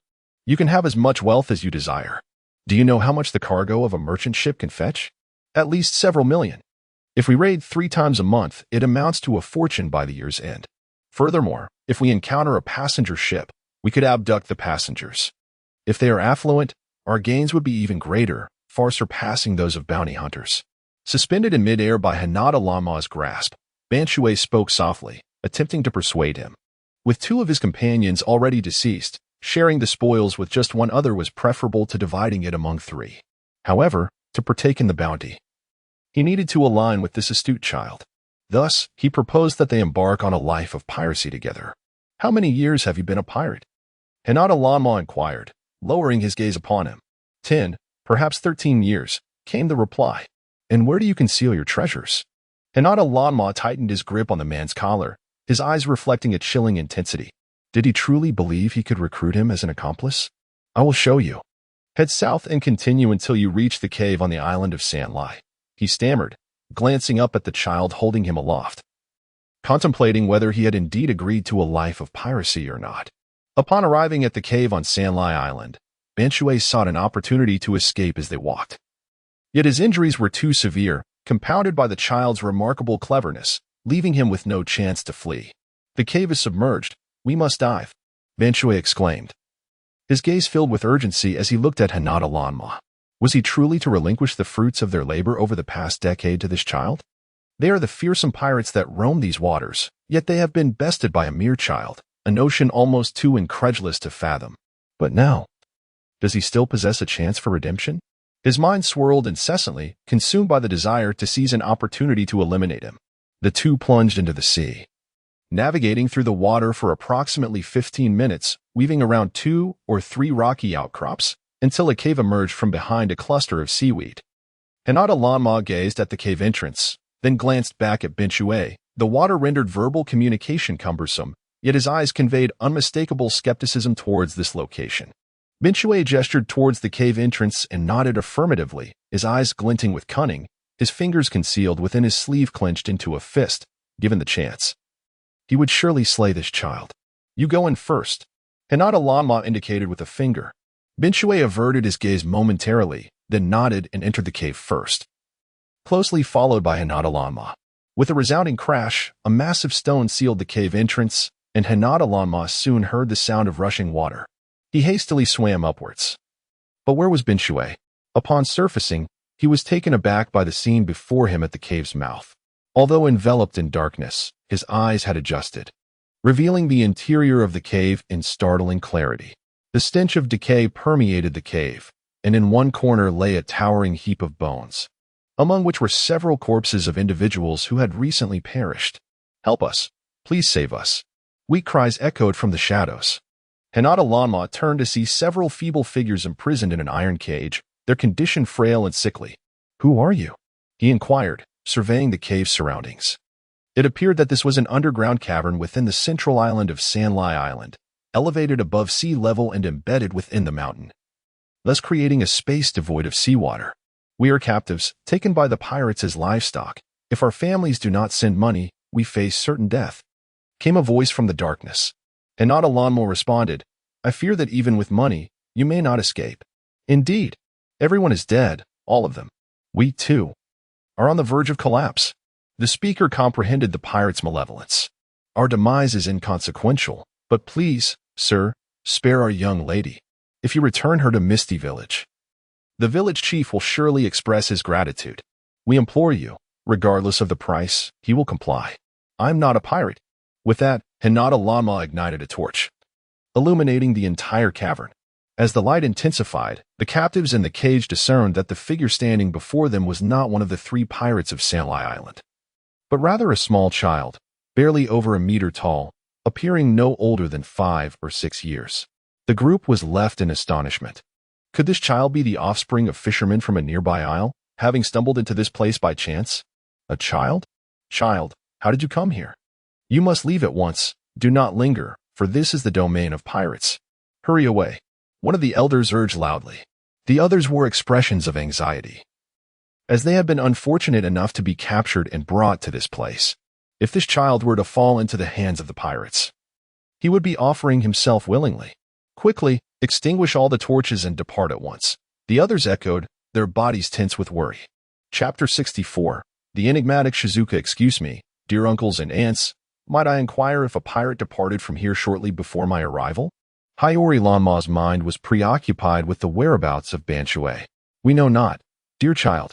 It was pitch dark just moments ago, and we could see nothing. Why do you concern yourself with such matters? You should leave at once. If those 3 merciless fiends return, your life will be in peril." The adults trembled, as if the lethal pirate were about to materialize before them. At that moment, a child's sob echoed from within the confines of the cage. "Big brother, please hurry and leave. It will be dangerous when the pirate returns." "Woo," Hiyori Lanma then noticed, sheltered by the adults, a delicate girl of 4 or 5 years. She was a vision of beauty, with enchanting eyes misty with tears and a cascade of dark hair. Although she appeared somewhat frail, her charm was undeniable. "Miss Shizuka, please do not be alarmed. Rest assured, we shall safely escort you back to your village." Several voices chimed in, attempting to comfort her. "What? The village of Shizuka? Did you not previously mention Misty Village? How has it transformed into Shizuka Village?" Hiyori Lanma's eyes widened in astonishment as he gazed at the little girl in the cage. The adults had called her Miss Shizuka. Could she indeed be Shizuka, the one renowned for her beauty, large expressive eyes, and exceptional ninjutsu, who was betrothed to Naruto in the future, as per Jiraiya's teachings? "Dear child, we were referring to Shizuka Village. You must have misheard," one of the adults replied. Hiyori Lanma nodded, his gaze returning to Shizuka. "Do not worry. I shall return shortly to rescue you all. You must be hungry. Here, take some military rations." He extended a handful of rations to the adults. "Indeed. Ascend along this stone wall. When you feel a breeze, follow it to locate the entrance to the cave. However, be cautious of the traps that lie ahead," one of them advised. "Little one, could you assist us in opening the iron cage? If you can help, we promise you a generous reward," an elderly man in the cage implored. "I could, but not at this moment. Please endure a little longer. I shall return shortly." With that, Hiyori Lanma turned and made his way outside. Within the cage, someone sighed despondently. "How naive we are, placing our hopes upon a mere child. It is a miracle if he survives this ordeal, let alone rescue us. Others echoed this sentiment with soft sighs. Indeed, if we attempt to escape and fall into the clutches of those three pirates, our fate would be worse than death. Shall we truly meet our end in this cave? With dreams dashed, the group huddled in the cage, distributing the military rations among themselves. Though small, these provisions would at least sustain them for a few more days. These three heartless pirates, having survived while all others aboard the same vessel perished, owed their continued existence to their robust physiques and some mastery of stealth techniques. Their future remains uncertain, contingent upon the whims of fate. Hinata Lanma discovered an exit, disregarding any traps. He forcefully opened the passage with a single punch and pursued his escape. On Salai Island, with three islands gazing across the sea at one another, Hinata Lanma stood upon the shoreline, employing his mirroring system to perceive everything around him. Aside from a few individuals imprisoned within the cave, there were no signs of life on this island. Thus, the pirate known as Binshui must have ventured to another isle. With this thought, Hinata Lanma executed a spatial shift, appearing atop Island 1. Here, two houses perched precariously on the cliffs, yet they were devoid of inhabitants. Another spatial transition brought him to Island 3. Before long, Hinata Lanma sensed Binshui's presence. He was currently preoccupied within a concealed cavern. Utilizing his rock concealment technique, he infiltrated the mountainside. Inside the cavern, treasures formed small hills, glittering in golden splendor, as Binshui hurriedly stuffed scrolls with the gold and jewels he had pilfered over the years, his demeanor fraught with anxiety. I must secure all the wealth I have amassed. I cannot allow that monster to claim it. What kind of child possesses such formidable abilities at a mere 5 or 6 years of age? It is utterly terrifying. Binshui muttered to himself, wiping the sweat from his brow as he continued to fill the scrolls. For each box he filled, he would employ a sealing technique, and before long, he had packed away nearly 90 boxes of jewels. When he next raised his gaze to the treasure half-filling the cavern, tears welled in his eyes from a sense of injustice. I never imagined that having an abundance of wealth could be a burden. Yet, I cannot abandon it. I am genuinely fearful that child might appear. He cradled his head in his hands, on the verge of despair, murmuring incessantly before exhaling deeply and resuming his labors. As the saying goes, greed knows no bounds. Just as he fervently continued to stuff the scrolls with jewels, a chilling breeze swept through the cavern. Terrified, he clutched the scrolls tightly and scanned his surroundings, finding no one present. Rubbing his eyes, he scrutinized the area once more, assuring himself of his solitude before returning to his task. This time, he worked with even greater fervor, sealing each filled scroll with haste. Soon, the current scroll was full, prompting him to unroll another and continue his treasure-laden endeavor. Above, a child hung upside down, wide-eyed, observing the industrious figure below. With a swift turn, the child settled upon a jutting stone within the cavern, reclining against it, yawning and closing his eyes. Binshui thought he had heard a voice, yet the dim torchlight rendered the cavern's surroundings indistinct. He reassured himself, do not fear, he cannot possibly find this place. Moreover, the absence of sound from the cave's mechanisms indicates he has not arrived. Press on, keep working. He spoke incessantly once more, his words flowing as he worked, as though this incessant chatter could somehow alleviate the tension gnawing at his heart. At last, darkness descended, and after replacing the torches in the cave 3 times, the pirate, with the aid of dozens of scrolls, meticulously organized the vast treasures of gold, silver, and jewels, leaving no coin in the mouse hole unaccounted for. Exhausted, he sank to the ground, tears streaming down his face as he carefully placed each scroll into his satchel. Finally, I can depart from this place. Yet, before I leave, I must journey to the island and eliminate those few individuals. That wretched boy desires our treasure, but I shall ensure he receives not a single coin. Chapter 65. Spare me, young master. Upon finishing his words, he turned to leave, only to find the small figure, no taller than his abdomen, standing behind him. Your treasure? How dare you speak? How many lives did you take to acquire this wealth? This money belongs to no one, certainly not to you brigands. The pirate, Binshui, stepped back in fright. When had that child arrived? Why you? How did you get in? The trap at the entrance didn't trigger. With earth escape and rock concealment, why would I need to use the entrance? Hinata Lanma's brows knitted in icy fury as he glared at the cruel man before him. He had been on the verge of slumber, but the man's final words about killing to silence him had roused him. Since he was awakened, the man would pay the price. Thief, this treasure is the fruit of our labor. Why should we give it to you? Bingshui shouted, attempting to form hand seals. However, he was unable to release his grip on the large package he clutched. He feared relinquishing it would allow the child before him to seize it. Yet he was also faced with the formidable opponent across from him. Caught in this dilemma, he was at a loss. The child reached out and touched him. Crystal escape. Nerve disruption crystallization. This technique caused excruciating pain, crystallizing the nerves intermittently, a method frequently employed by Hinata Lanma against evildoers. Pirate. You call me a thief for taking from you? Should I feel pride or shame? How absurd. Your judgments are devoid of reason. If you possessed even a shred of conscience, so many innocents would not have perished on the island. You imprisoned me there, intending to kill me, did you not? Why should I reason with someone who seeks my life? Why spare you? Hinata Lanma swiftly snatched the package from Bingshui's grasp. In your eyes, is this world not ruled by the strong? Then today, I shall dictate the terms. This belongs to me. The man writhed in agony, pleading, please, young master, spare my life. I shouldn't have killed so many. I beg you, do not let me suffer this pain any longer. He had previously possessed the strength to contend, but his unwillingness to part with the riches had cost him the chance to escape. Now, he faced the consequences of his own actions.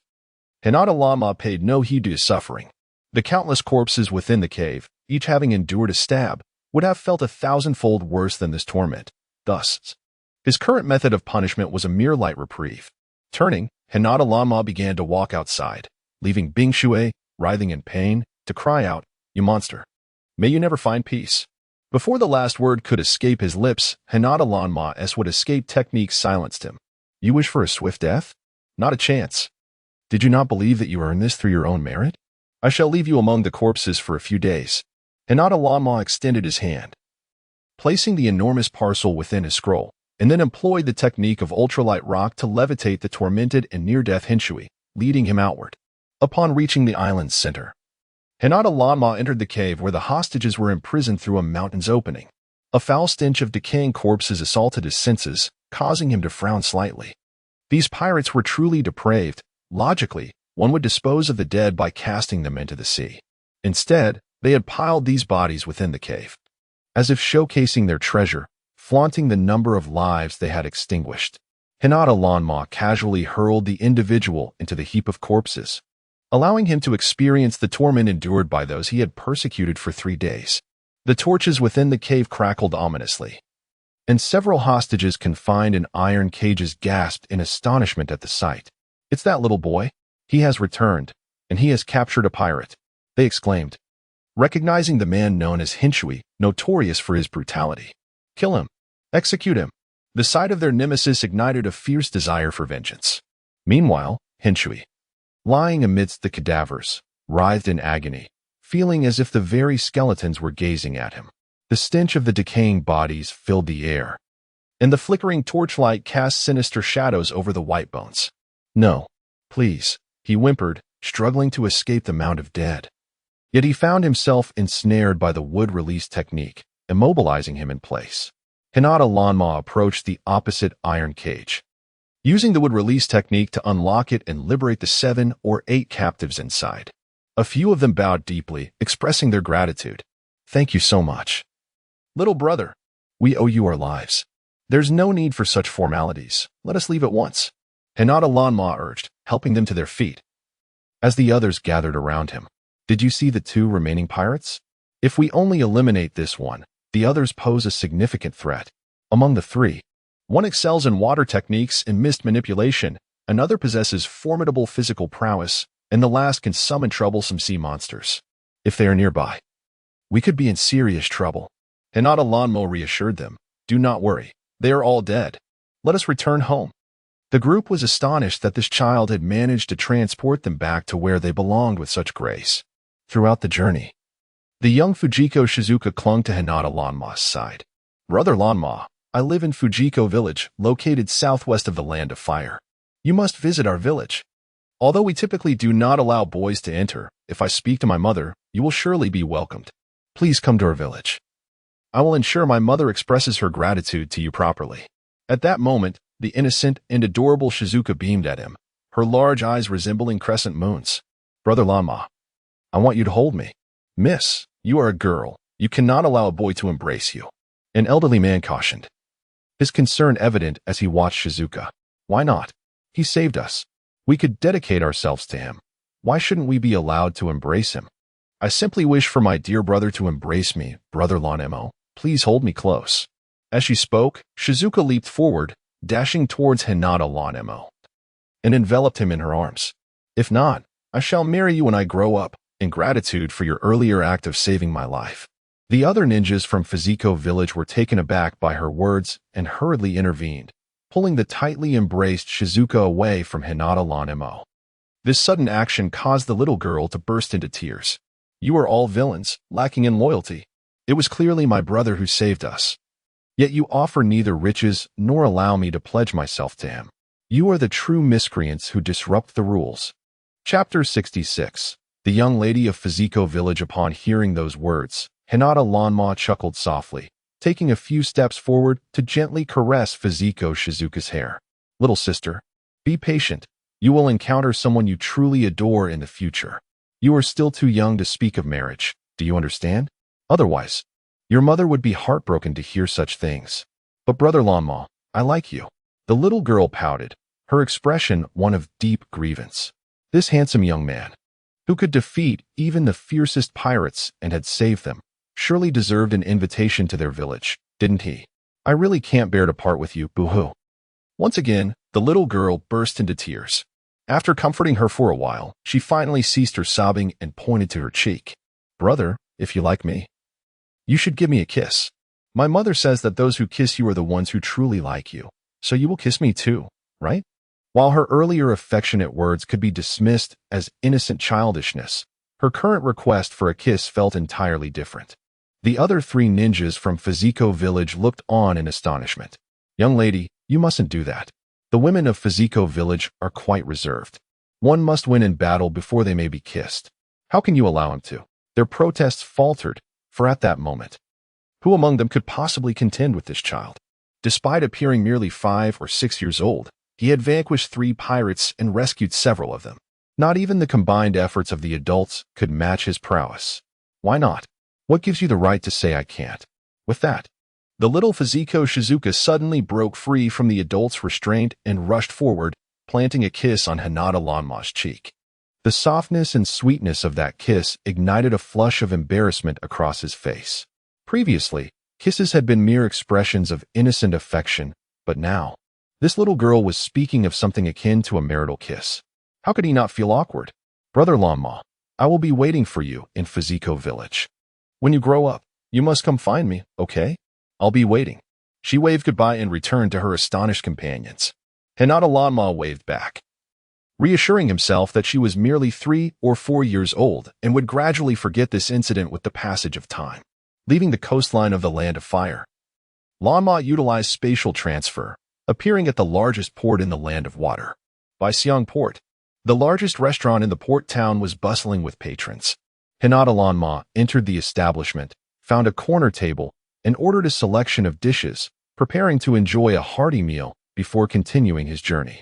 At that moment, snippets of conversation from other diners reached his ears. "Have you heard? The conch ship that docked yesterday encountered a trio of pirates near Sanlai Island." "What?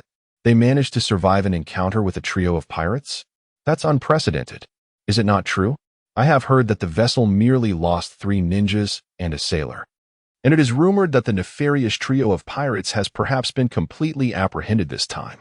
Where do these ninjas hail from, displaying such remarkable prowess?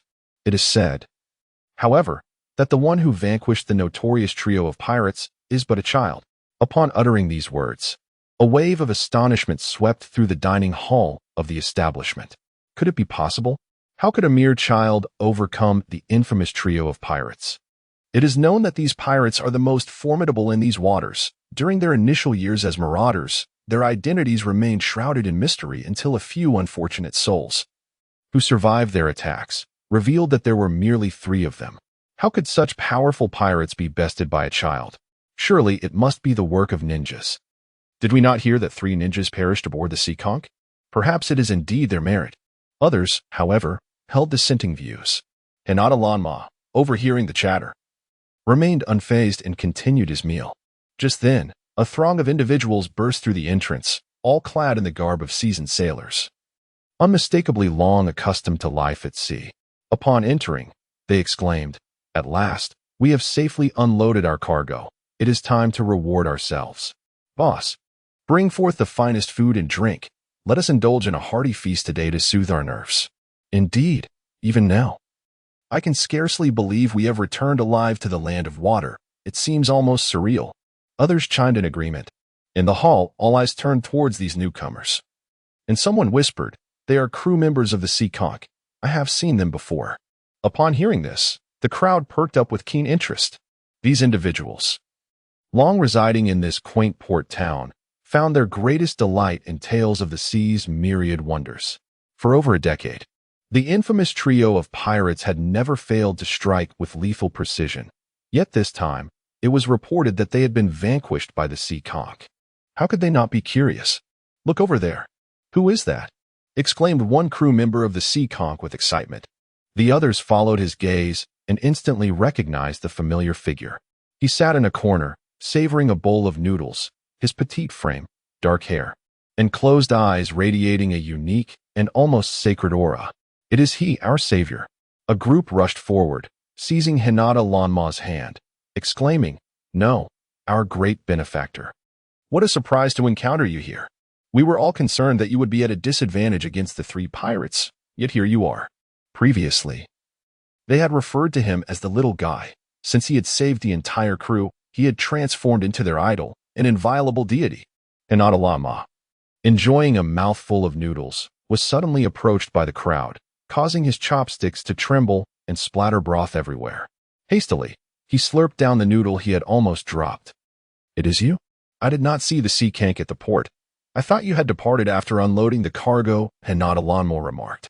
The crowd quickly shook their heads, exclaiming, No, we are over by Dock 3, a bit distant from here, which made it difficult to notice."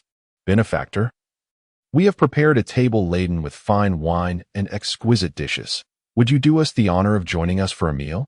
Chang Sheng, hurry to the ship and summon the captain and brother Ji-Wan, informing them that we have spotted our savior at the Xinlong restaurant. Yes. The individual turned and dashed out of the restaurant. The onlookers in the hall were filled with astonishment at the scene. Wow, he is truly just a child, appearing to be around 5 or 6 years old. Could he really have defeated the trio of pirates? It is simply unbelievable. Chapter 67. Encounter with Kakazu at such a tender age. He has already vanquished the trio of pirates.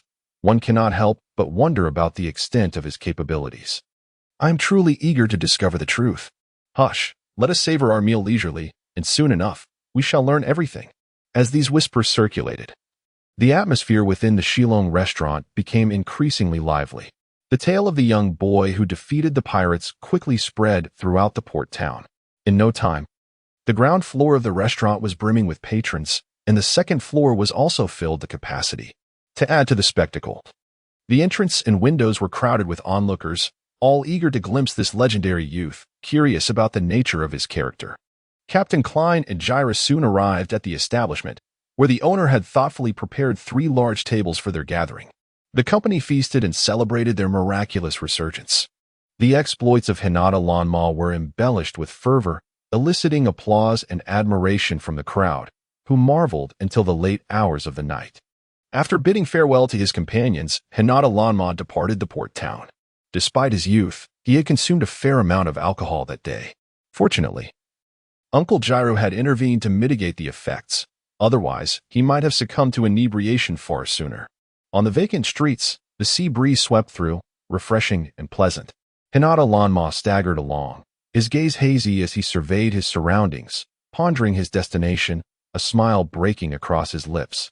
In the darkness, a tall figure loomed atop a towering utility pole, his gaze profound, with pupils glowing a ghostly green. He wore a heavy white cloth hat, adorned with the headband of the rogue ninja from Takigakure, wrapped around his brow. Dressed in a black trench coat emblazoned with red cloud patterns, The wind billowed his attire, revealing his sharp black nails. Beneath the pole, another shadow lurked in the darkness, inquiring, "Shall we proceed, Kakuzu?" The voice was hoarse, belonging to a newly inducted member of the Akatsuki organization. "Is my name one you are permitted to utter?" Kakuzu retorted, his disdain for partners evident. He had already eliminated the last two assigned to him, yet the leader of Akatsuki insisted on pairing him with another. This new recruit, deemed useless, would soon learn the consequences of overstepping bounds. The newcomer wisely fell silent, having heard tales of Kakuzu's formidable nature. One misstep could cost him his life. Though he had proven himself a skilled fighter to join Akatsuki, he understood the importance of gauging his partner's abilities before acting. Knowledge of both oneself and one's adversary is the key to triumph. He resolved to outlast Kakuzu, no matter the cost. Hinata Lanma, sensing some commotion, was nonetheless more intent on finding a tranquil spot in the wilderness to rest. In his dazed state, he paid little mind to the shadows and continued towards the outskirts of the town. Had he not encountered the crew of the conch, he could have easily found lodging for the night. Now, however, he sought to leave early to avoid complications on the morrow. Once outside the town, Hinata Lanma leapt gracefully onto a large tree, collapsing onto the trunk, and succumbed to a deep slumber. As the two individuals approached him at a similar angle, they were met with an astonishing sight. A child, utterly carefree, lay sprawled upon a tree trunk, drooling and mumbling in a state of slumber, completely oblivious.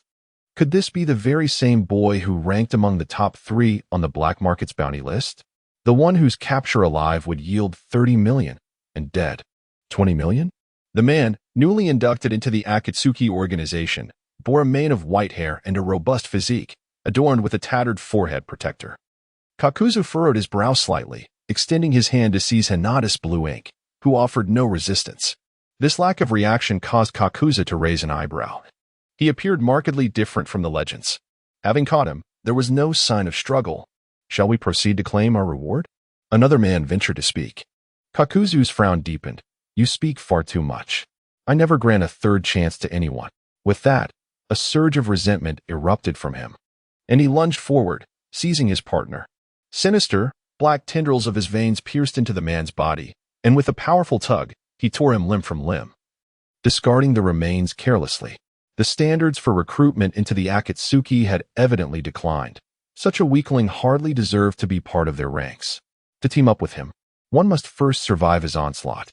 This marked the third partner he had eliminated within the Akatsuki. Having retracted his resentment, he hoisted Hinata's blue ink onto his shoulder and made his way up the mountain. When Hinata's blue ink awoke, he found himself resting upon a large rock. Rubbing his eyes, he surveyed his surroundings. Was this not a dream? Last night, he had dreamt of being captured, and now the reality struck him. It had indeed happened. It seemed he would have to refrain from drinking in the future. Otherwise, he might find himself oblivious to his own demise. Turning his head, he noticed another figure seated cross-legged upon a high stone. A chill breeze swept by, sending a shiver through Hinata's feet. The individual was none other than Kakuzu, the immortal duo of the Akatsuki. His eyes darted around. His partner, Haiden, was likely living a mundane existence in some village, leaving him alone in this predicament. Scanning the area once more, he found no other members of the Akatsuki in sight. "Do you possess the pirate trio's treasure? Hand it over." Kakuzu had refrained from immediately trading the inebriated Hinata for money on the black market, suspecting that the pirate's bounty might very well be concealed on his person. The commotion he had caused in the port town the previous day had certainly drawn Kakuzu's attention. Responsible for the Akatsuki's finances and with an acute sense for wealth, it was only natural that while others marveled at the 6-year-old's prowess in dispatching the pirate trio, Kakuzu's thoughts were consumed by the prospect of their hidden riches. Thus, he patiently awaited Hinata's natural awakening. Gazing at Kakuzu, Hinata's blue ink stubbornly replied, "I have no money." The dead duck remained stubborn, refusing to relinquish the money. "I possess 100 methods to eliminate you." As he spoke, Giotto's eyes glimmered with a cold, green light. He extended his hand, and the blood vessels of the earth Yuan surged forward. He intended to ensnare Hinata Lanma by the neck, compelling him to speak. However, this little fellow moved with astonishing swiftness, turning on his heel and vanishing without a trace. Jiaodo quickly rose to pursue him, even without the treasures. His own worth stood at 30 million. Yet, as one of the top 3 bounty targets in the black market, he could not allow the escape of such a price. Meanwhile, as he fled, Hinata Lanma muttered, "No, system, I do not wish to replicate this guy's abilities. I refuse. It turned out that the system had just inquired whether he desired to mirror Jiaodo's powers. Should he wish for it, the system would fulfill his desire immediately. However, Hinata Lanma had no intention of acquiring such a perverse ninjutsu. Chapter 68. Why don't you follow me? With 5 or 6 hearts nestled within a single body, and the insatiable thirst for the blood of others, he had transformed into a heartless and indifferent killer, a monstrosity he wished to avoid becoming.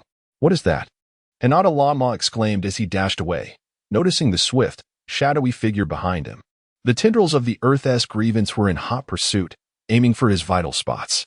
He leaped and dodged with agility, occasionally unleashing a fire technique that altered Kakuzu's expression, revealing the child's unexpected prowess. In the blink of an eye, they had traversed several dozen miles. Hinata Lanma continued to accelerate, while Kakuzu found the chase increasingly strenuous. When he next glanced up, the child had vanished within the dense forest. Kakuzu halted, scanning his surroundings with vigilance. Hinata Lanma, I hear you have betrayed Konoha. You must have endured considerable suffering there. Otherwise, how could a child your age leave the home that raised you? Do you have nowhere else to go? Why not join me? Let today's encounter serve as a chance meeting. I will introduce you to the leader of our organization. With your abilities, I am certain he will take a liking to you. Surely, someone who evaded his pursuit must have been more fortunate than the one he had slain the previous night. Kakuzu perched atop a tree, attentively listening to the silence around him. It was eerily quiet. He possessed 5 hearts and had lived long enough to accumulate experience and composure. Previously, he had heard that this child could fly, yet he had been running and stopping, which did not appear to stem from fear of him. There must be a purpose behind drawing him here. He required the child's voice. Do you despise this world? A realm filled with bloodshed, where ends justify means. A world that seeks to mold even children like you into weapons. Do you hate it? Kakuzu's voice was low and frigid, as if recounting an event detached from himself. Do you wish to change it? If so, join us. If you agree, we shall not only refrain from claiming your treasures, but we will also offer you a substantial commission. What do you say? Silence ensued. Had he not sensed the child's presence nearby, he might have doubted that he and T escaped. Suddenly, a crow took flight from the trees. Kakuzu's black, vascular tendrils erupted in response, swiftly silencing the crow. Before he turned to confront the child. Your hearing is quite sharp. Despite having been intoxicated and abducted the previous night, Hinata Lanma had enjoyed an unusually restful sleep. Today, even under threat, his spirits were exceptionally high. Encountering the notorious immortal duos, Kakuzu only heightened his excitement. This way Hinata Lanma, reveling in his rare joy, quickened his pace. His exuberance made Kakuzu feel as though he were facing a formidable monster, as the child bounced and laughed with glee. At a moment when Kakuzu was caught off guard, the child delivered a resounding slap to his face. Having lived for over 80 years, it was the first time he had been struck by a child. You brat, I will kill you. The tentacle fists. All the black tentacles on Kakuzu exploded, transforming into several fists that lunged toward the child opposite him. Today, your heart shall belong to me. Over the years, no one had managed to strike him in close combat. Yet, Hinata Kurenai was the first. Although this infuriated him, it simultaneously exhilarated him. Kakuzu, like a monster, contorted and burst forth, his black tentacles swirling and encircling the leaping Hinata Kurenai, relentlessly attacking. His gaze was fierce, fixated on the position of the child's heart. He would not let even the slightest opportunity slip by. Finally, as the opponent began to form hand seals, he seized the moment. 5 or 6 black tentacles served as a shield to thwart the child's hand seals, while another tentacle surged towards his chest with lightning speed. In the depths of the dense forest, a muffled sound was heard, and Kakuzu's lips curled into a slow smirk. Success. However, he quickly retracted all his black tentacles, only to find the tentacle meant to extract the heart was empty. The figure he had been battling was merely a wood clone of Hinata Kurenai. Would release? Kakuzu furrowed his brow even tighter, old memories flooding back to his mind. In his prime, he was a renowned elite shinobi of Takigakure, having once fought against the illustrious first Hokage, only to be ultimately defeated by his would-release techniques. That defeat had irrevocably altered the course of his destiny. The higher-ups of Takigakure, unwilling to forgive him for past glories, sought to eliminate him under the guise of his failure. Thus, he appropriated the village's treasured secret technique, Doton, Dori Heki, murdered those high-ranking officials, seized their hearts, and departed from his homeland. Years have passed, and while many things have changed beyond recognition, the would-release technique has always held a special place in his mind. Would-release. He had not encountered it in many years. Now, an opportunity lay before him. If he could possess the heart of a would-release ninja, would he not become as formidable as Senju Hashirama? Contemplating this, he eagerly scanned his surroundings. Hinata Kurenai, do not hide. I have already seen you. His deep voice resonated once more, the image of the child filling his mind. Henceforth, he would become his ultimate target. He must obtain his heart. Lightning release, Raiden.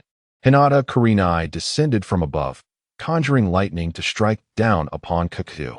He reached out to meet the lightning with a technique of his own, a pseudo-darkness. A bolt of lightning, resembling a colossal spear of thunder, erupted from his hand, soaring past Hinata Kurenai's Raiden, charging towards him in midair. This was his willingness to sacrifice himself to bring down his opponent. Hinata Kurenai would not fall for such a ploy. The uninformed might choose a head-on confrontation, perceiving it as an opportunity to kill, as this chance was laid bare before them. If he chose to face him directly, it would be a grave mistake. For while others may be oblivious to Kakuzu's secrets, Hinata Kurenai, once a fan of the Hokage, was well aware of his true nature. Even if he were to be slain by his own lightning calamity, he would not perish, for he possesses a total of 5 hearts, each one representing a life of its own. A magnificent red crystal escape manifested, directly obstructing Kakuzu's lightning-based pseudo-darkness. Meanwhile, Hinata's lightning calamity had already retracted. Simultaneously, the would-release technique emerged, executing the silent binding technique. From beneath the ground, several massive tree branches surged forth, and as Kakuzu turned to flee, the earth release unexpectedly ensnared him, his ankles sinking into the soil. Chapter 69, The Finest Heart. Simultaneously, the branches of the trees swiftly ensnared his entire body. Hinata-lama, what are you trying to do? Kakuzu's expression was frigid, his gaze malevolent as he regarded the child before him. He sought to form a seal, yet his hands could not converge. What do you wish to do? Whatever it is, I shall reciprocate. Hinata-lama approached him, a smile splitting his lips. Upon observing the stitched seams of Kakuzu's skin, he inwardly shook his head, realizing that indeed, the Akatsuki members were all madmen. Jigaku no why. Just as Hinata-lama lamented Kakuzu's patchwork body, the man before him suddenly opened his mouth wide, the sutures at the corners of his lips tearing apart. And a multitude of black, vein-like tendrils erupted forth, surging toward Hinata-lama. They were alarmingly close. This time, he was certain he could not evade it. Kakuzu felt a surge of elation.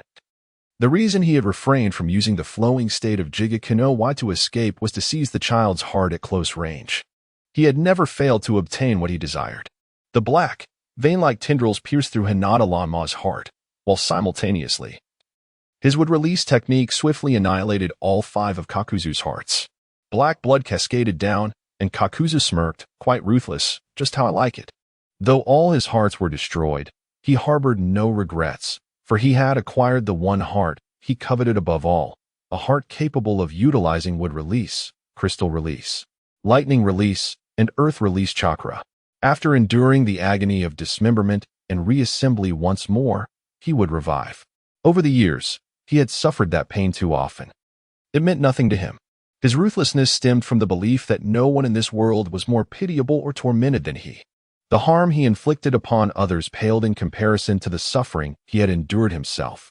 Thus, he was merciless and indifferent, as long as it made him stronger. He would unhesitatingly strike at anyone. Even a 6-year-old child would not be spared. Your heart is now mine. Kakuzu's lips stained with black blood, his eyes glazing over. What was happening? Suddenly, his expression shifted dramatically. The black, vein-like tendrils writhed within Hinata-lama's body, yet found nothing, as if his form were mere air. Were it not for the blinking eyes of the child across from him, he would scarcely believe his own vision. With a swift motion, Hinata Lanma delivered a punch that sent Kakuzu's head spinning to the side. Then, with a fierce slash, his kunai severed Kakuzu's head from his body. You. How is this possible? How can you lack a heart? How can this be? If the child before him were merely a would-release clone, Kakuzu would find solace in his defeat, acknowledging the superiority of skill. However, this child had physically relocated his head while his own heart was being torn open, proving he was a tangible entity, not a mere shadow or wooden replica. How then could he explain the current predicament? Had he encountered someone even stranger than himself? Or was he, in fact, not human? A specter? Unbeknownst to him, as Hyuga Lanma approached, his closed eyes were already manifesting the kaleidoscopic patterns of the blood will eye. In this state, he possessed the ability to transfer parts of his corporeal form to an alternate space at will. Well acquainted with Kakuzu, Lanma understood that when Kakuzu targeted his own heart, it was imperative for him to safeguard that very organ. Thus, as he neared, Kakuzu's heart had already shifted into the ethereal realm. Consequently, his tentacles of earth grudge fear failed to seize the heart. Kakuzu's plans had unraveled, his body fragmented, and all 5 of his hearts lay destroyed. He gazed at his dismembered form, a sense of bitterness swelling within him. That child had rummaged through his Akatsuki cloak for quite some time, absconding with all his scrolls and belongings. Moreover, he scrutinized each scroll, incinerating those containing the organs of experimental subjects with fire jutsu, leaving him bereft of the wealth he had amassed over the past 2 months. No wonder he had proclaimed, "What you wish to do to me, I shall do to you." He truly accomplished it, having lived so long by robbing others. It was his first experience of being robbed. After completing his actions, Hyuga Lanma waved a hand at Kakuzu's corpse, saying, "Regret it, do you? There is not even anyone to collect your remains. Though you still breathe, in this remote forest, I believe only beasts will tend to your body." With that, Lanma gestured once more before turning and vanishing from sight within the dense woods. The chirping of insects resonated, as Kakuzu's black tendrils cradled a rabbit's heart within his shattered body, sustaining the faintest signs of life. His head slowly twisted, eyes fixated on the spot where Hyuga Lanma had disappeared, his consciousness reeling in disbelief. He has no heart. How can one without a heart possibly live? How is that even conceivable? As Hyuga Lanma departed the forest, he journeyed eastward towards the coastal regions, where the bustling activity of ships rendered the area more prosperous.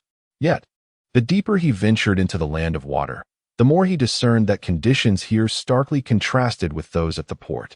The population was sparse, and the fields lay fallow. Only upon reaching a few small towns did any semblance of vibrancy emerge, albeit with an air of trepidation among the inhabitants. Furthermore, the inns in this area, despite their willingness to accommodate travelers, remained extremely cautious. Foreign ninjas and rogue ninjas were seldom permitted to stay, yet Lanma, being young and lacking a headband, found it somewhat easier to secure lodging. This was the grim reality of the land of water. Tainted by the influence of the Blood Mist Village, many chose defection over residence here, while others preferred the life of merchants or farmers rather than pursuing ninjutsu. Nevertheless, those possessing unique abilities still faced persecution, particularly those with bloodline limits. Throughout his journey, Lanma had heard no fewer than a dozen accounts of individuals with bloodline limits being slain. Obito Uchiha had truly lost his sanity. He evidently sought to deny the hidden mist village any chance of resurgence. Having traversed various locales and witnessed the darkness and brutality of humanity, Hyuga Lanma found himself increasingly comprehending why Uchiha Madara had chosen to embrace the Moon Eye plan. Pain chooses to make everyone experience the same suffering in order to foster mutual understanding, for this world has become increasingly disheartening. No matter how formidable one's abilities may be, it appears that one cannot alter its course. It is no wonder that Jiraiya has tirelessly sought the child of prophecy who could transform this world. Indeed, what the people here require is not ninjutsu or mere prowess, but a profound faith. They resemble soulless beings devoid of belief, unable even to adhere to the simplest notion of following the goodness within their hearts. Chapter 70. The Tragedy of Reality. Indeed, this is a consequence of the current circumstances.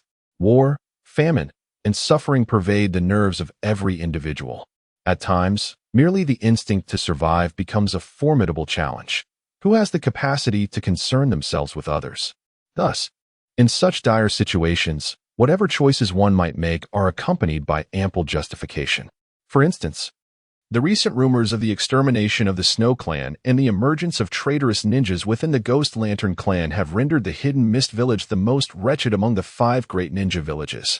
After traveling eastward for a while and inquiring about the roads, I found myself 20 kilometers from Hidden Mist Village, in a small town characterized by a single street. The hurried pedestrians seemed to share an unspoken agreement to avoid interaction. The oppressive atmosphere, compounded by various abysmal living conditions, indeed cast a pall over one's spirits. Hinata Lama entered the town, seeking a place to satiate his hunger. However, upon spotting a restaurant, he witnessed a large man shoving a 5- or 6-year-old child out the door. No money? Get lost, you filthy beggar. I wouldn't even feed you leftovers meant for pigs. In these times, whose life is easy? All you do is mooch off others, scram. The restaurant owner bellowed, forcefully pushing the child onto the street. The child fell to the ground, scraping his elbow, with bright red blood seeping from the wound. The child, nearly the same age as Hinata Lama, was emaciated and clad in rags, his large eyes filled with a look of helplessness, unmistakably an orphan. Sir, can I work for you? Just a morsel of food would suffice, please. The child pleaded, his voice barely above a whisper, his gaze filled with desperation. Get lost. I could raise a pig and have meat to eat. Why would I keep you around? I have no shortage of workers. If I catch you coming back here for food, I'll break your legs. The owner retorted, hands on his hips, radiating menace. He then turned to fetch a broom, brandishing it menacingly at the child still sprawled on the ground. Hinata Lanma felt a surge of anger at this scene. Amidst the throng of passers-by, not one person paused to plead for the child. If the owner were to beat the child to death, would anyone step forward to speak a word of justice? Is this truly the state of the land of water? With determination, Hinata Lanma stepped forward and seized the broom from the owner's grasp. What are you doing? If you refuse to give, why resort to violence? Another beggar, huh? I can't even chase him away. Doesn't he deserve a beating? What is the point of children like him living? They might as well find a place to die. Living only wastes air, dying wastes land. Such bad luck, the owner snarled. Hinata Lanma helped the fallen child to his feet, turning to face the menacing owner with a cold glare. Do you not have children? Did you not grow up yourself? If you survived your childhood, why condemn others to death? Little brat, so you're playing the hero, are you? Today, I'll deal with you too. The owner snarled, retreating inside. Observing this, Hinata Lanma followed him into the establishment. Upon witnessing the child anxiously following Hinata Blue Moon into the store, fearing potential bullying, he too entered. The store was desolate, devoid of any customers, and the proprietor had retreated to the kitchen, emerging with 2 gleaming kitchen knives. Earlier, Hinata Blue Moon had pondered why, armed with a broom, he would seek out weapons. He thought that if the man dared to assault him, he would retaliate. However, upon entering, he was taken aback to find the man brandishing knives, seemingly intent on murder. His ire intensified. He had been tolerating so much lately, attempting to ignore the injustices around him, aware that intervening was often futile. Yet today, his patience wore thin. While understandable harm may elicit sympathy, this brazen bully deserved punishment.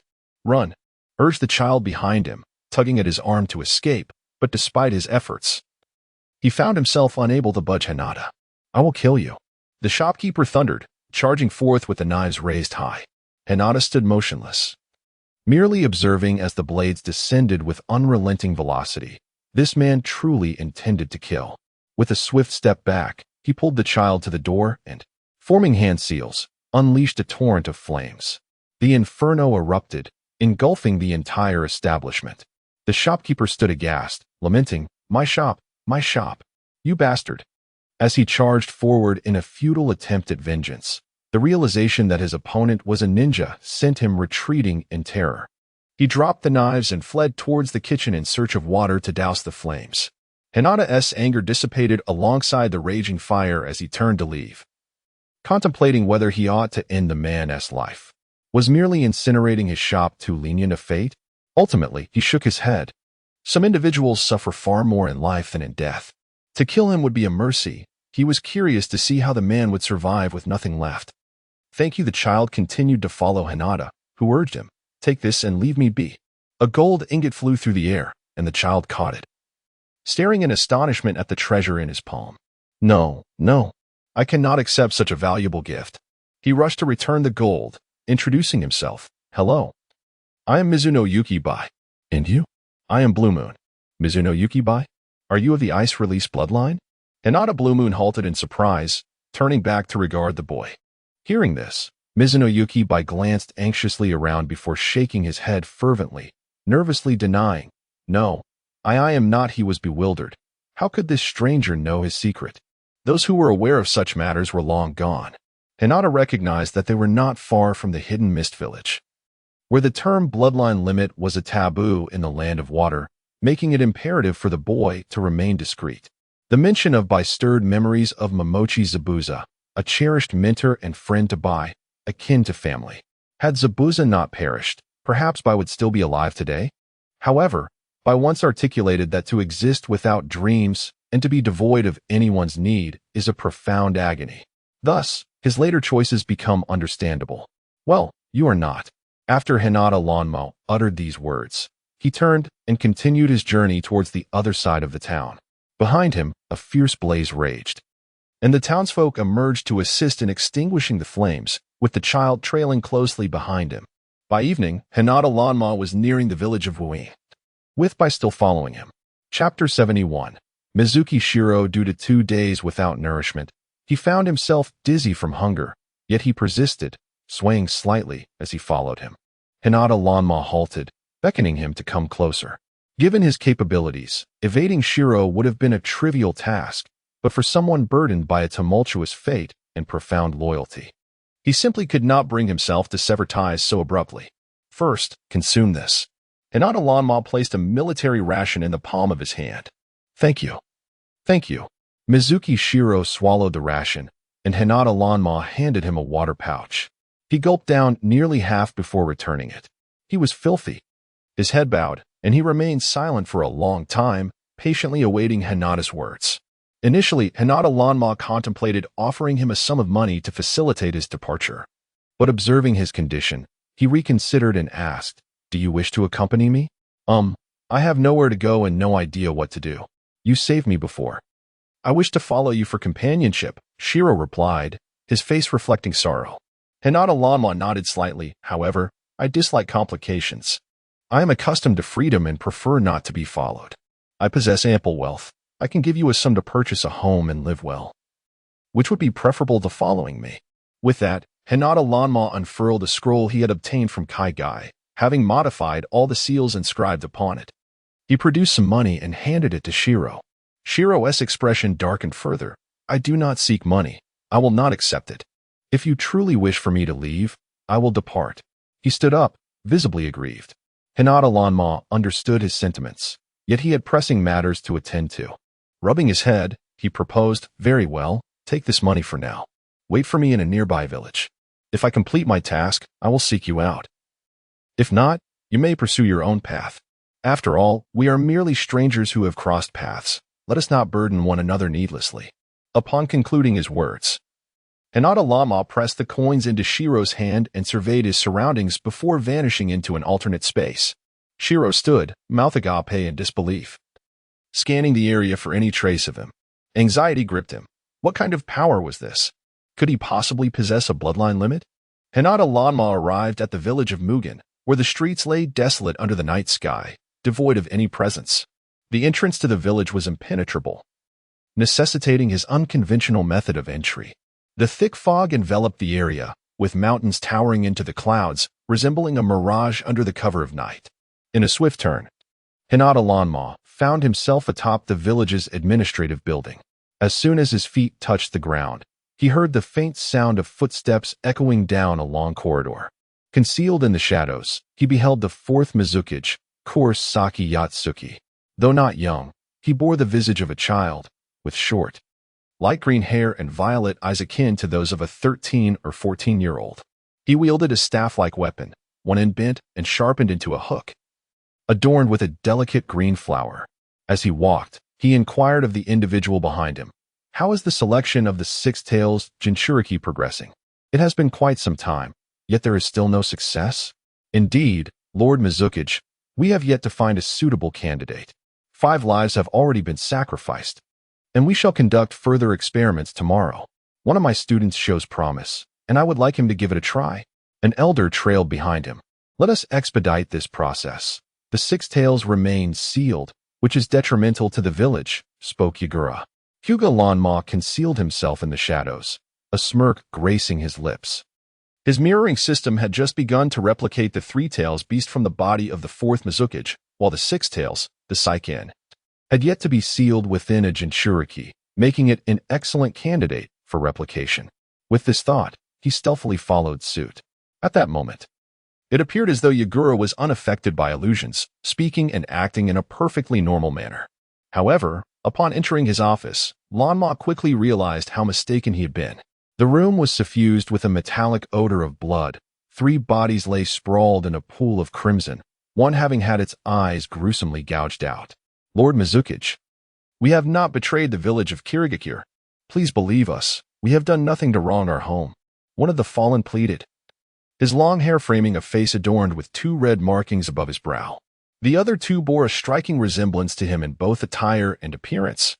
In Kirigakure, such markings were exclusive to the Kagaya clan. Having heard that the Yuki clan and the Kirigakure clan had been entirely eradicated, could it be the Kagaya clan's turn now? "Do you think I am unaware of your clan's clandestine possession of bloodline limits?" Yagura's weapon was poised menacingly at the throat of one individual, his gaze cold and merciless. "You all seek to betray me. If you dare to defy me, you must bear the consequences of my wrath." With that, he swung his arm, and his weapon severed the neck of one of the individuals, blood spraying across the floor. "Yagura, we have been loyal to you, yet you lay waste to my kin. Are you forcing our hand?"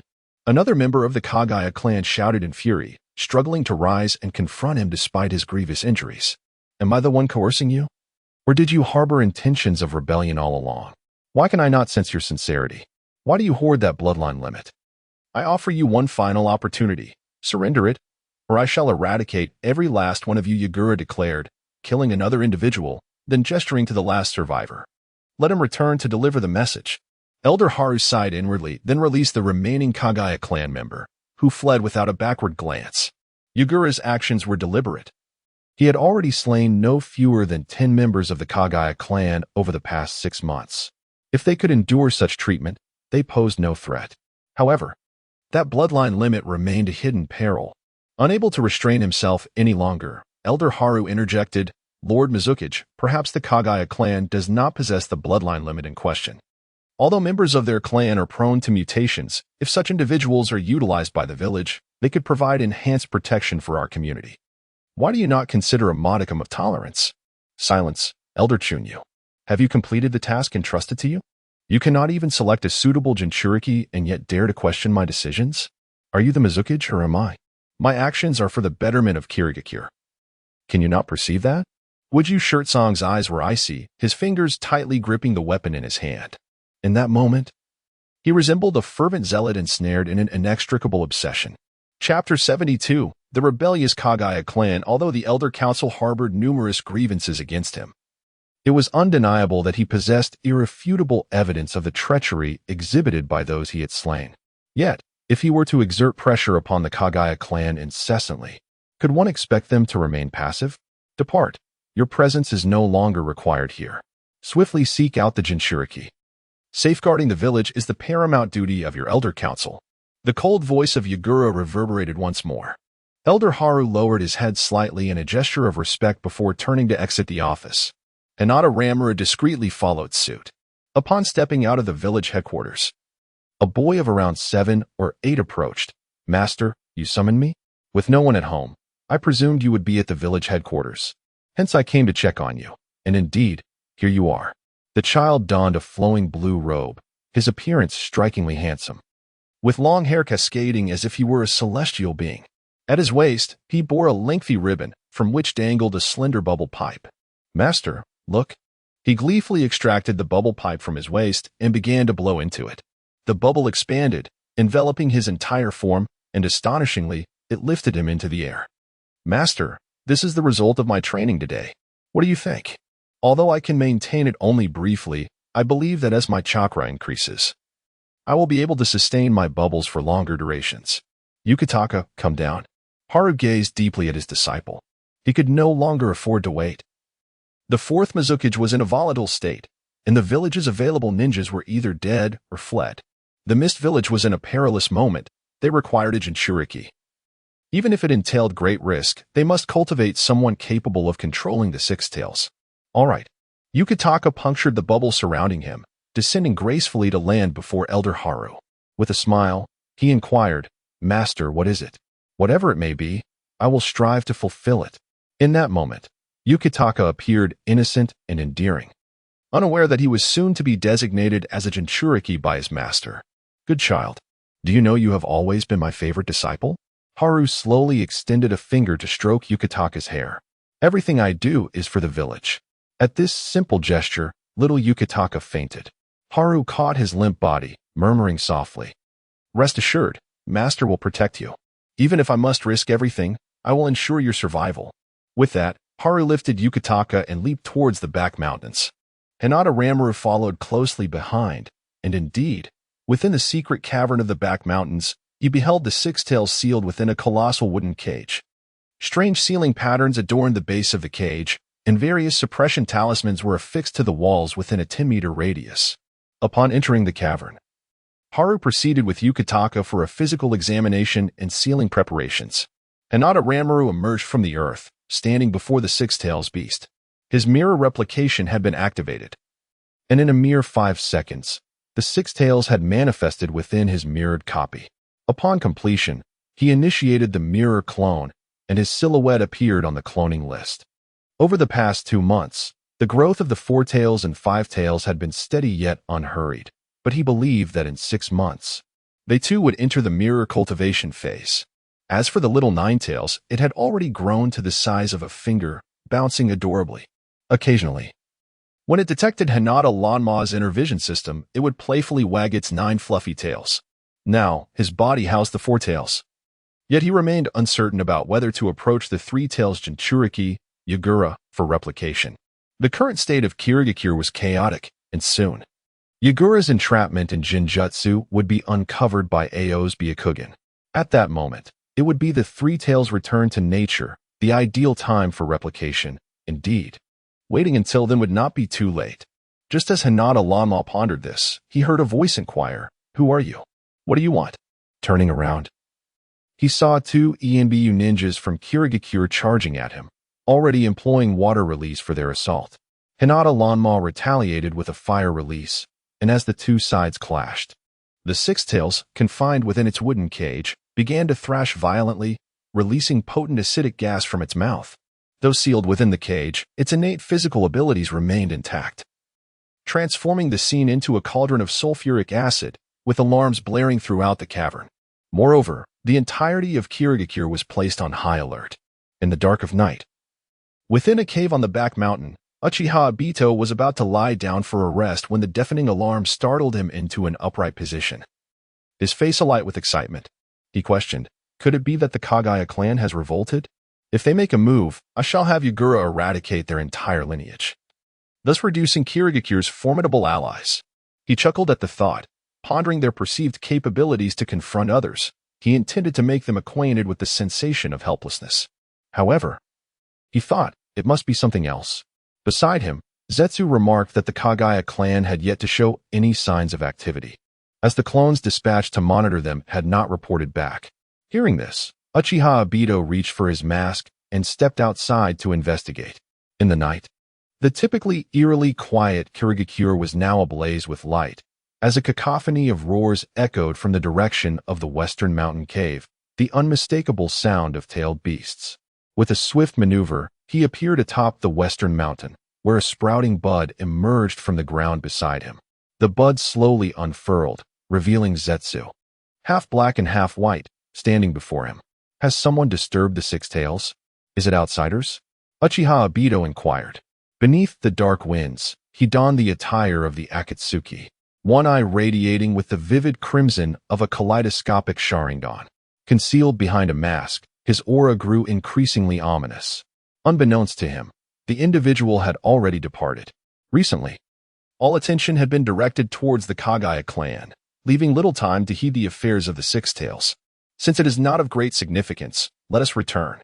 I do not favor the overly bright atmosphere of the hidden mist village. It is far more suitable here in the shadows, spoke Uchiha Obito, turning with a flourish before vanishing from sight. Chapter 73. The Kagaya clan at the same time. Within the cave, the Six Tails was in a frenzy. The fire technique unleashed by Hinata Lanma was overwhelmingly potent, inadvertently singeing its tail. Now, it had reached a point of uncontrollable rage, exacerbated by its caustic gas, rendering the ninja unable to approach.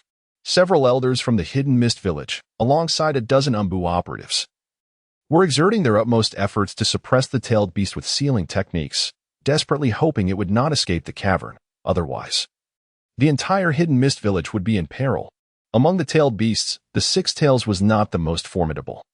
Yet its ability to exhale acidic gas posed a greater threat than even the tailed beast ball. Wind, water, earth. All conceivable methods to dissipate the gas had been employed, but they still could not draw near the Six Tails. Simultaneously, the Kagaya clan, residing outside the hidden mist village, learned of this incident and began to stir with ambition. Rumors spoke of Yagura having ventured to the western mountains to assess the situation with the Six Tails. This was their singular opportunity. Should they continue to endure, they feared the inevitable outcome would be the gradual erosion of their clan's power by Yagura, leading to their complete annihilation. The once mighty Snow clan had met such a fate, and they wished to avoid following in their tragic footsteps. Release Kimimaro, proclaimed an elder of the Kagaya clan. He was their weapon, and in the face of their clan's survival, his presence was imperative. Yes, responded a subordinate, retreating to fulfill the command. Deep within the mountains behind the Kagaya's residence, a child was imprisoned, viewed by the clan's leader as their most potent weapon.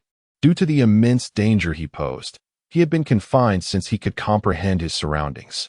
The Kagaya clan members rushed into the cave, exclaiming, "Kimimaro, the time has come when the clan needs you. Step forth." Upon uttering these words, they unlocked the cell door, and as they pushed it open, they were momentarily stunned. For within the cave sat another child, perched upon a large stone, seemingly engaged in a soliloquy. Should we let Yagura die now, or wait a few more years? In a few years, I must seek out the Three Tails. Dying now seems incongruent with the narrative arc. What should I do? Kimimaro, who are you? One of the Kagaya clan members asked anxiously. It was essential to comprehend that Kimimaro was of utmost significance to the Kagaya clan.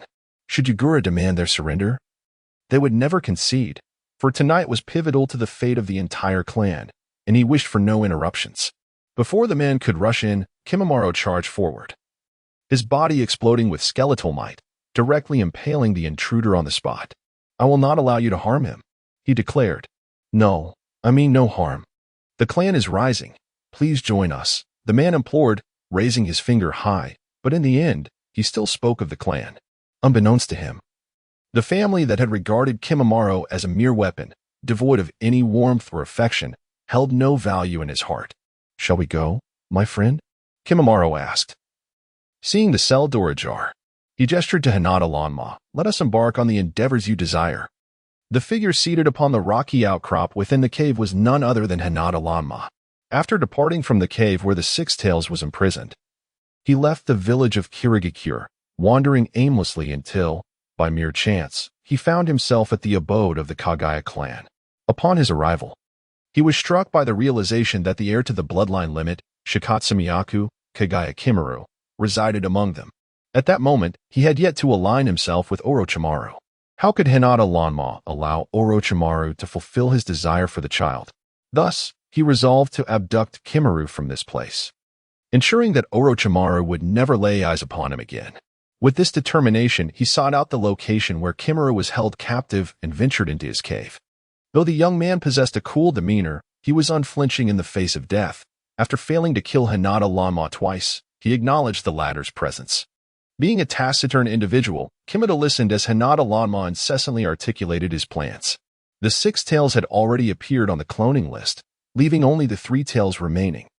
Kagetsuchi Yagura was an unpredictable individual, currently under the control of Uchiha Obito.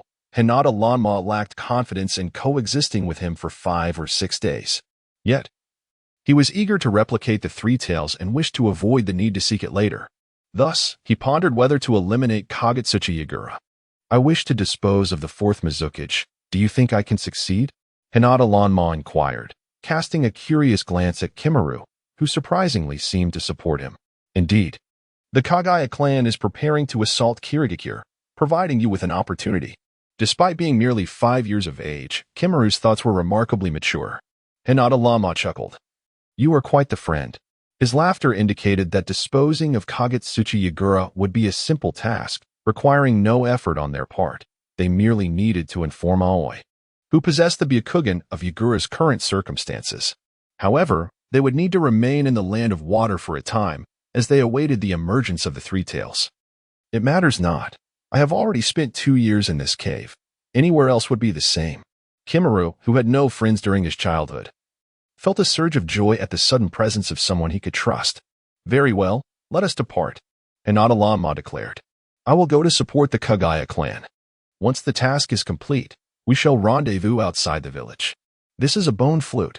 We shall meet again by the sound of the flute, Kimura stated, exerting effort as a hollow segment of bone sprouted from his fingertip. He handed it to Hinata Lanma and bid farewell before turning towards the gathering of the Kagaya clan.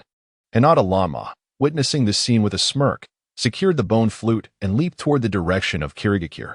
Upon entering the village, the Six Tails had already settled down. The village was ablaze with light, and many villagers, unable to contain their curiosity, ventured onto the streets to inquire about the unfolding events. At that moment, a clamorous shout erupted from outside the village, heralding the Kagaya clan's assault on Kirigakure. The fourth Mizukage quickly received word and began to mobilize ninjas to engage in battle. The night is shrouded in darkness, and tonight, the Hidden Mist village is destined for sleeplessness. Over the past 2 years, the blood-red turmoil of the Citrus and Arrow has wreaked havoc, compounded by the devastating losses incurred during the Third Great Ninja War and the increasing number of defector ninjas. The Hidden Mist village now bears the scars of countless wounds. Fortunately, other ninja villages, still reeling from the aftermath of the war, are also in need of restoration, and they remain oblivious to the plight of the Hidden Mist. Otherwise, given their current capabilities, they would likely falter not only in the face of civil strife, but also against external foes. Presently, the assault from the Kagaya clan, coupled with the volatile nature of the Six Tails, has left the entire Hidden Mist village with a palpable sense of helplessness. Chapter 74. 3 friends. Kagetsu Yagura personally engaged in battle. His prowess in the form of a tailed beast rendered him invincible. Coupled with the emergence of bloodline limits over the years, the entire Kagaya clan found themselves devoid of any capable adversaries.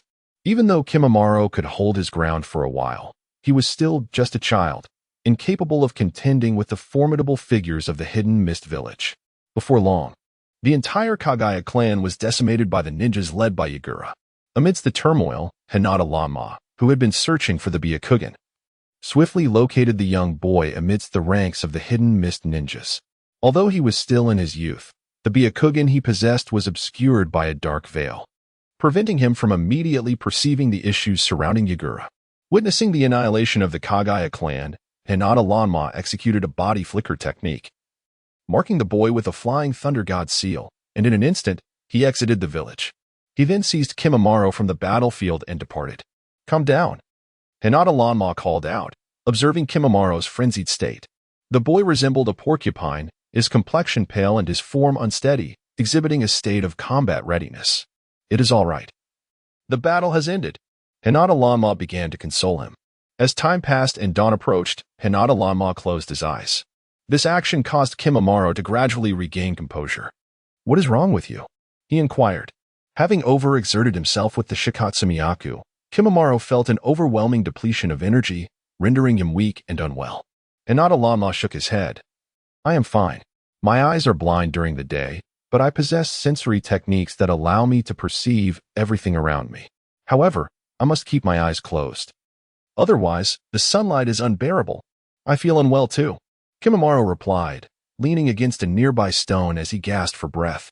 With the arrival of daylight, Hinata Lanma led Kimimaro to a small stream nestled within the forest to tend to his injuries.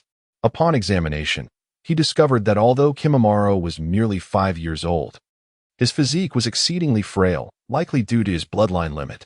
The sheer amount of bones he utilized as weapons from his own body required immense energy, distinct from chakra, which could be cultivated and absorbed from the natural world or borrowed from tailed beasts. In contrast, his Shikatsumiyaku relied entirely on his own bones and flesh, thereby exhausting his physical form. Here, take your medicine. Thankfully, his sister, Shizune, had stocked his scroll with numerous medical supplies and herbs. Otherwise, he would have had to delay treatment. My medical ninjutsu may not be particularly potent, but it can provide some assistance in emergencies. Hinata Lanma stated as he combined several prepared herbs, ground them, and administered them to Kimimaro. Looking up at him, Kimimaro's eyes reflected deep gratitude. Thank you. It is nothing. Get well soon. I wish to introduce you to a friend. Hinata Lanma replied. How is your matter progressing? Is Yagura still alive? Kimimaro asked. Indeed, I am still alive. After a half-day's respite, Junmaru feasted on the rabbit meat hunted by Hinata Lanma and consumed some medicinal powder, and he felt significantly revitalized. The two set off towards a small village located 10 miles southwest of Kirigakure, where they encountered Mizuki Bai, who had been waiting for them. The meeting brought forth an extraordinary joy among the trio. Although Bai's demeanor was somewhat bashful, the presence of two new friends encouraged him to engage in conversation more freely. I also wish to train in ninjutsu. Shall we become a trio of ninjas? Suggested Bai. Junmaru responded with a dismissive snort. That may be so. But I prefer to walk alone, for true masters often operate in solitude. Hinata Lanma, amused by Junmaru's proclamation, pointed at him and chuckled. A master, you say? Pray tell. Master, I am quite famished. What shall we dine on this evening? Junmaru's expression shifted to one of embarrassment. Recalling that it was indeed Lanma who caught the rabbit that morning, he turned to Bai and inquired, What shall we have for dinner? Bai, looking perplexed, rubbed his bare feet together, clearly at a loss. Enough of those expressions. Allow me to treat you to a delightful meal. Let us go. Though the village was modest, those willing to spend could find accommodations and meals. Moreover, the villagers were eager to provide clothing and shoes for Bai, as long as Lanma was willing to pay. Given that Lanma was not short on funds, he readily agreed. As night fell, Mizuki Bai washed in the mountain stream and changed into fresh attire, returning transformed. His feminine features and gentle demeanor shone through, captivating the attention of his companions. As the night deepened within the confines of their dwelling, Bai repeatedly asserted, I am the eldest. You two ought to address me as Big Brother. Junmaru retorted. Sister would be more fitting. Big Brother is a stretch. I'm the strongest. You both should call me boss. Hinata Lanma refused to back down. You two are spending my money. How can I be the Big Brother? No, I am the boss.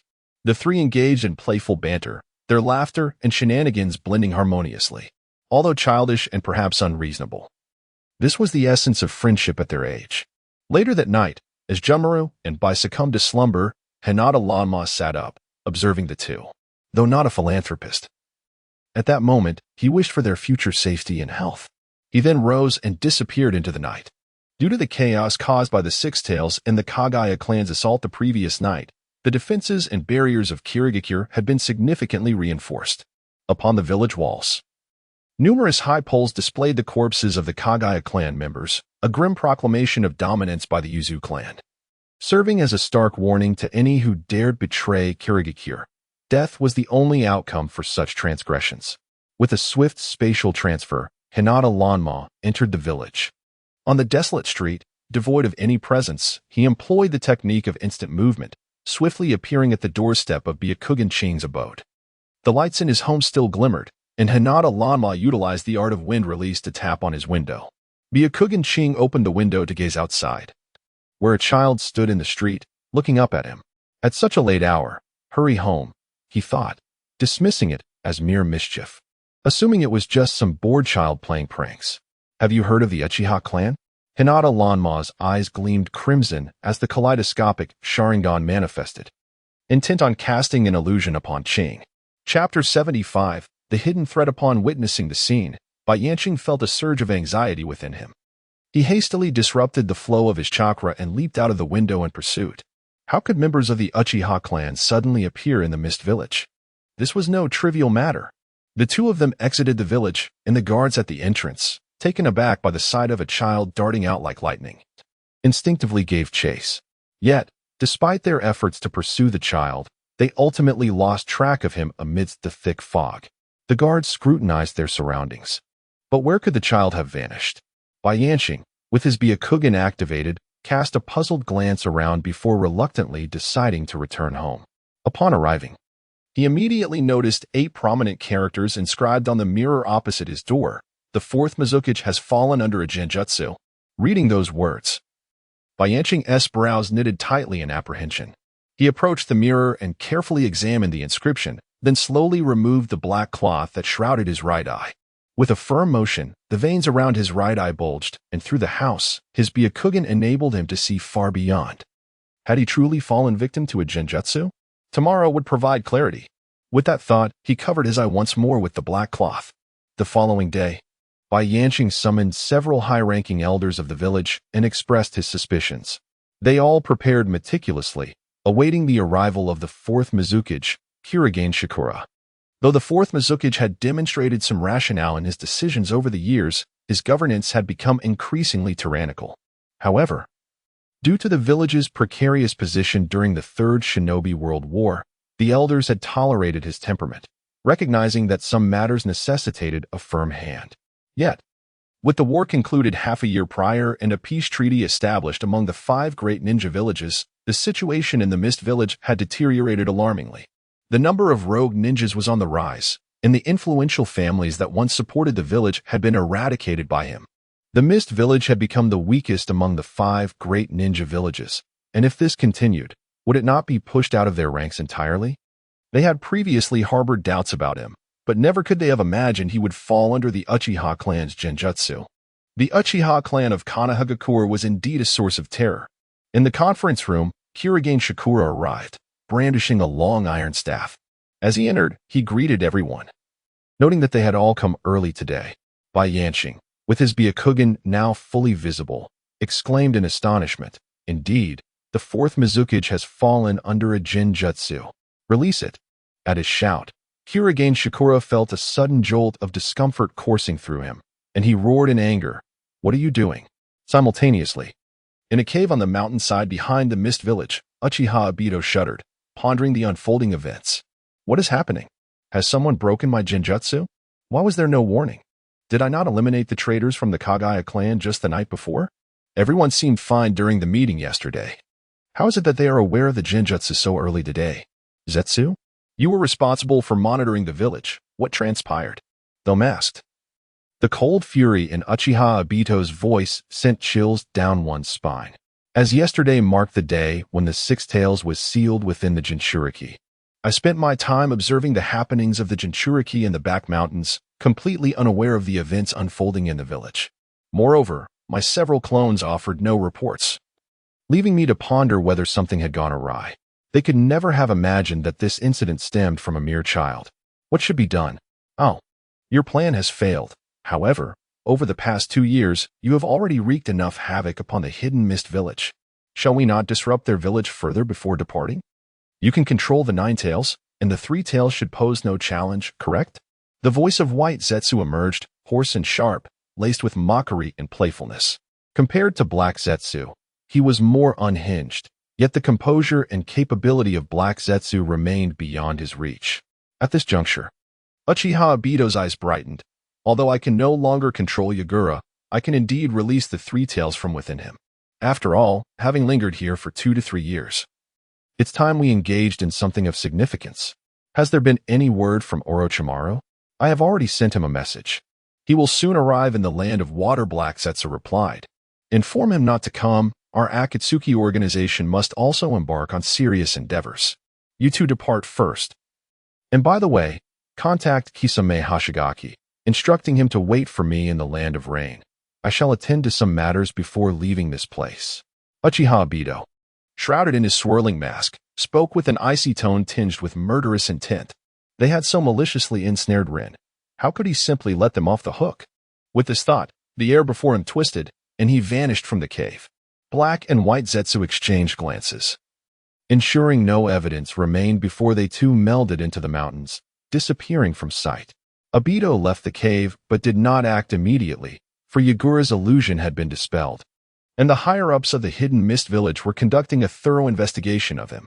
It seemed he simultaneously acknowledged and rejected his past actions. This behavior indicated that Uchiha Obito's illusion techniques had reached an unprecedented level, akin to a brainwashing effect. He knew he had overstepped yet felt detached from those actions as if they bore no relation to him. In the following 3 days, Yagura was subjected to a series of interrogations by the higher-ups, and on the 4th day, he was finally returned home. Exhausted and famished, he increasingly doubted his previous decisions, unaware of when he had fallen under the illusion. Even more disheartening was the knowledge that the higher authorities of the Hidden Mist had submitted a petition to the daimyo of the Land of Water to dismiss him from his position as Mizukage. It appeared that his tenure as Mizukage was at an end. That night, he consumed copious amounts of alcohol, the myriad of unclear events rendering him increasingly perplexed and stifled. He was oblivious to the identity of the one who had ensnared him in the illusion. After drinking himself into a stupor, he collapsed onto the floor, his family too fearful to approach him. In the latter half of the night, the sounds of a struggle echoed from his room. Shortly thereafter, with a resounding explosion, the Three Tails, Isabu, was released from the body of the 4th Mizukage, Yagura. The entire Hidden Mist Village has descended into chaos. Although the Three Tails possesses a gentle disposition, its colossal size and palpable hostility towards humans render it a formidable presence. Not to mention the potential devastation it could cause merely by traversing from one end of the village to the other. It is done. Upon a lofty mountain overlooking the village, Hyuga Lanmo remarked with a smile. Although Kimimaro could not discern the current state of Hidden Mist Village through the dense fog, the unmistakable roars of the tail beast made it abundantly clear that Hyuga Lanma had achieved his objective. Chapter 76. The Jun Womaka Group. How did you manage that? You have been with me, and by these past few days, how did the Three Tails appear according to your plan? Junmaru inquired, his curiosity piqued.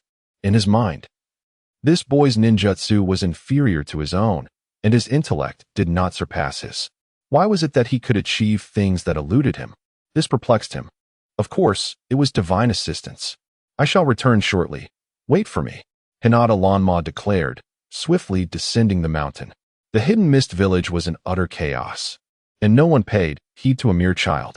Upon entering the village, Hinata Lanma activated the mirror system, successfully duplicating the Three Tails and transitioning directly into mirror cloning.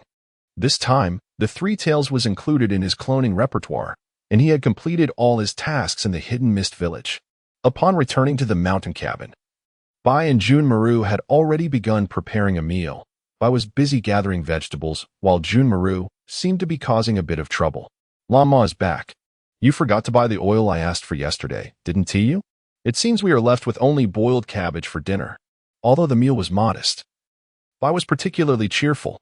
Junmaru interjected, regardless, I can eat anything. Among us three, the pickiest eater is undoubtedly Hinata Lanma. We should hope he agrees. I have completed my business here. Perhaps we should change our location. Staying here for too long, so close to the Hidden Mist Village, is not beneficial for us. Let us depart from the Land of Water, Hinata Lanma proposed. Even if we leave, we must first have a hearty meal. Thus, the trio prepared a meal and then set off at a leisurely pace. Along the way, with Hinata Lanma as financial means, the three did not suffer from hardship. Let us form a group. What shall we call ourselves? Bai suggested, his spirits lifted by the faint sunlight filtering through the mist, relishing the rare feeling of camaraderie. How about the Day by Horse Group? Junmaru suggested. Puffed Hinata Lanma spat out the water he was drinking. What a dreadful name. Absolutely not. Hinata for day, Mizuki Bai for white. And Junmaru for Maru, what is wrong with that? I think it sounds quite pleasant. Or we could place my name first. How about Horse by Day? Forget it. It really does sound rather unappealing. Even the typically shy Bai voiced his disapproval. Then let us call ourselves the Jun Womaka Group. What do you think? That sounds quite agreeable. Henceforth, we shall be known as the Jun Womaka Group. Do you know why you are listed last, Lanma? It is because you are the weakest. Junmaru laughed heartily. As they traveled, the trio paused intermittently, engaging in playful banter and laughter. After nearly 10 days, they finally reached the coastline and found an inn where they settled. This inn boasted excellent facilities, complete with a communal hot spring in the backyard. The three children leaped into the pool, frolicking and laughing, thoroughly enjoying themselves. After their joyous play, a serene silence enveloped them. With the gentle croaking of frogs and the fragrant blossoms surrounding them, the trio reclined by the pool, savoring the tranquility. "Lanma, do you have any goals in this life?" Junmaru suddenly inquired. Hinata Lanma spoke without hesitation, "Survive."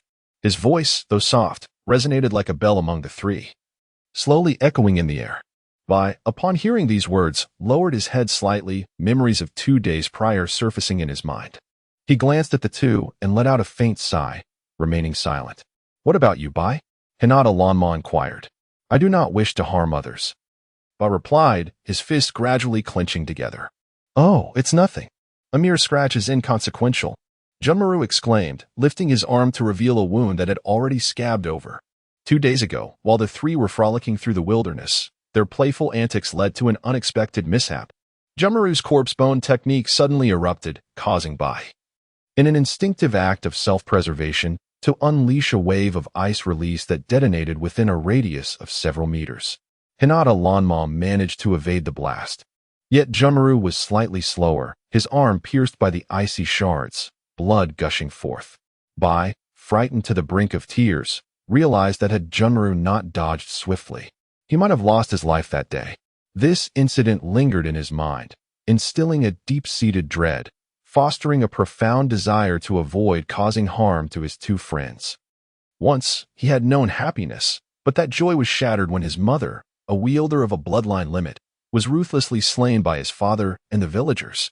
In a moment of desperation, he unleashed his ice-release bloodline limit, taking the lives of an entire village, a memory that would forever haunt him.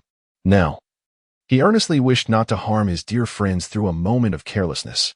"Do not worry, it's nothing," Hinata Lanma reassured him. "Look, Lanma, among the three of us, you are the weakest, yet you are the fastest. I possess the corpse bone technique, and Bai wields ice release. What do you have?"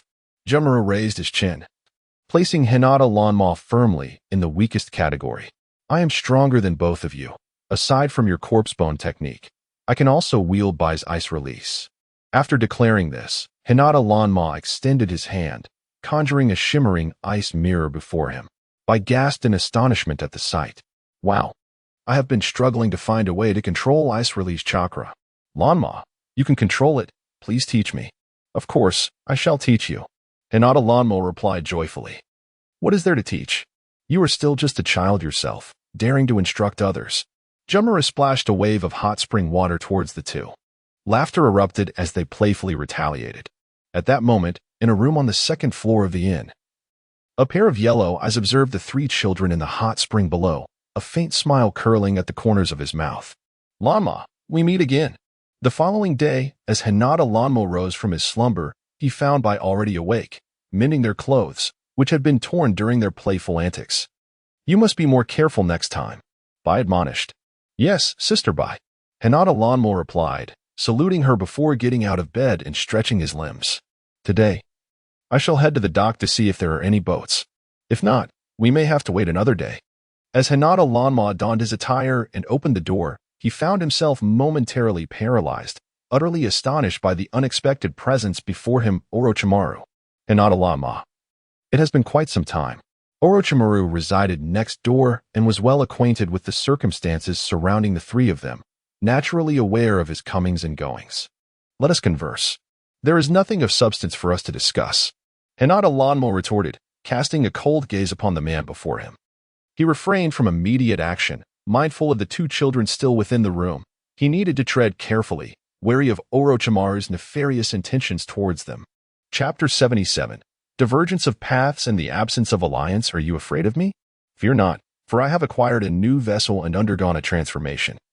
For the next 3 years, you shall be safe, though regrettably, this vessel is not yours," Orochimaru declared as he nonchalantly entered the room. Junmaru, stirred by the noise, rubbed his eyes and inquired, "Who are you?" "I am Orochimaru. Do you know what my life's ambition is? Unlike Hyuga Lanma, whose sole desire is to survive, my goal transcends that simplicity. I seek immortality." Last night, it was Orochimaru who had been spying on them. His voice dripped with a slow, deliberate cadence, and his eyes radiated an unwavering conviction as he stood by the bed, gently caressing Jamaru's hair. Upon witnessing this scene, Hyuga Lanmo rushed forward, forcibly separating them. "Leave. You are not welcome here. Whether I am welcomed or not is not for you to decide, is it, Kagaya Jamaru? Scion of the corpse-bone path?" Orochimaru's gaze shifted to the child on the bed, recognizing the potential within him. If only he could accompany him. Jamaru regarded him with curiosity, his usual confrontational demeanor replaced by an unusual calmness. He fidgeted slightly and softly asked, "Can one truly attain immortality?" The moment those words escaped his lips, Hyuga Lanma was reminded of last night when he had asked both him and Bai about their aspirations. They had shared their goals. Yet Jamaru had remained silent. Could his ambition mirror that of Orochimaru? However, from Jamaru's expression, Hyuga Lanma sensed something amiss, given his frail health. His true goal must be the pursuit of wellness. Thus, Orochimaru's ambition stood above his own. Indeed, look at me now. I am thriving, are we not? I should have perished at the start of this year, yet I exchanged my body and resurrected. Furthermore, the individual who facilitated this transformation has gained tremendous power. Once an ordinary person, he has now evolved into someone as formidable as I. Do you yearn for such power? As he spoke, Orochimaru elongated his neck. His gaze fixated intently on Jamaru. "Get away." Hyuga Lanma quickly formed hand seals, unleashing a torrent of fire. Orochimaru deftly evaded, his neck stretching as he lunged to bite Hyuga Lanma's shoulder. If he could mark him today, there would be no escaping his grasp. Hyuga Lanma dodged swiftly, seizing Orochimaru's snake-like head. "You scoundrel! I warned you. I will strike you down each time we meet." Wood release, cutting technique. A massive burst of wood erupted within Orochimaru's body. He stared in astonishment at the child before him. Though he had received news of Hyuga Lanma's rapid progress over the past year, culminating in the demise of the grass ninja trio sent to capture him, he had not anticipated such a swift enhancement in his ninjutsu skills. Moreover, he had never before been caught off guard, let alone face defeat in a single move. Can a snake's mouth give rise to a new head? I shall ensure that you do not. As Hinata Lanma approached, the serpent mouth of Orochimaru, which had been explosively severed by the art of grafting, slowly gaped wide. An icy technique pinned his serpent head to the ground, rendering his mouth immobile. With the damp Orochimaru stifled within, Hinata Lanma chuckled. "Ah, the stronger your abilities, the more I relish it. Rest assured, I shall not let you escape. Someone will undoubtedly deal with you. If I cannot, others will. Do not force me to expose your secrets to the world." Orochimaru spoke with a venomous tone, aware that if the Akatsuki organization discovered his existence, particularly due to his concealed Rinnegan, they would not spare him. The members of Akatsuki were known for their depravity, easily handling a child like him. Unbeknownst to him, prior to this encounter, Kakuzu had already faced Hinata Lanma but met his demise. Now lying in a grove of the Mist Village, piecing together his own remains. Boil release, dissolution technique. Hinata Lanma, uninterested in Orochimaru's incessant prattle, directly melted his body. Was he at a newly acquired vessel? He would extinguish this new form, rendering him unable to appear before him again. In the corner, White was so startled that his jaw nearly dropped to the floor, while the already risen Kimimaro wore a bemused expression. "Your ninjutsu is astonishing. I had thought you could only run fast these past few days. Enough.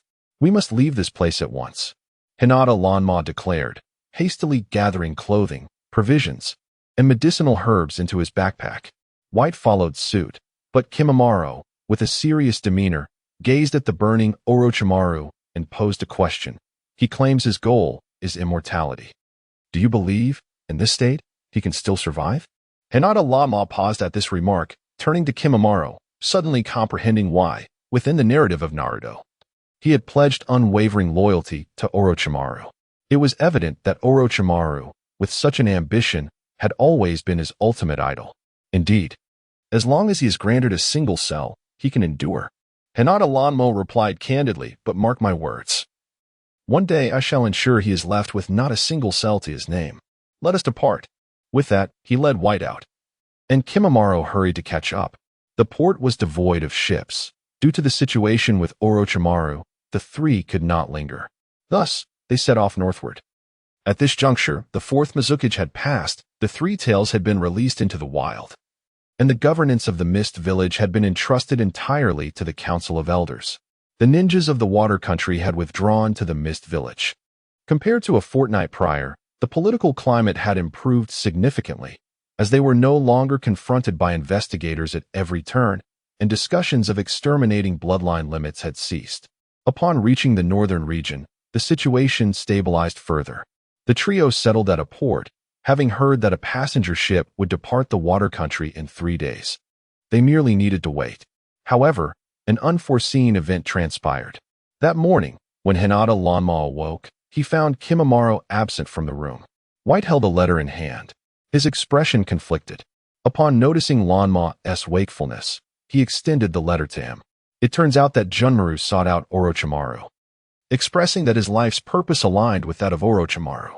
He firmly believed that not only could he cure his ailment, but he could also help fulfill a wish that others deemed unattainable. Moreover, he insisted that Hinata Aom should not seek him out, asserting that this was a choice he would not regret.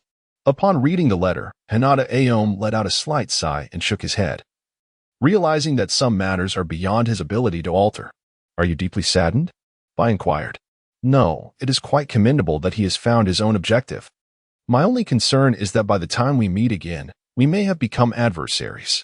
Everyone possesses their own choices, and Hinata Aom will not impose his aspirations upon others." Chapter 78. The Joys of Suffering in the Journey of Life. Certain individuals accompany us for a fleeting moment. Indeed, no gathering lasts forever. Each pursues their own choices, and they possess no right to impede another's path. Why? Bai, perplexed, inquired.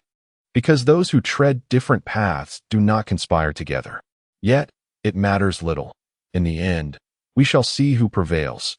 Nishin Lanma replied nonchalantly, handing Bai a letter. Observing this exchange, Bai nodded slightly, pondering, perhaps one day I too shall depart. You both are so formidable. I must strive to match your strength. Just inform me in advance, Nishin Lanma cautioned. However, Bai, not everyone seeks power in this life. You ought to simply be yourself. Indeed, Bai had previously feared that he might be reluctant to part ways, yet it became clear that Nishin Lanma possessed a resilience far greater than he had imagined. Subsequently, the two boarded a vessel bound for the land of hot water. Upon their arrival, Bai bid farewell to Nishin Lanma, embarking on a quest to discover his life's purpose. While Nishin Lanma, sensing the call of Jiraiya, instantly transported through space and returned to the land of fire.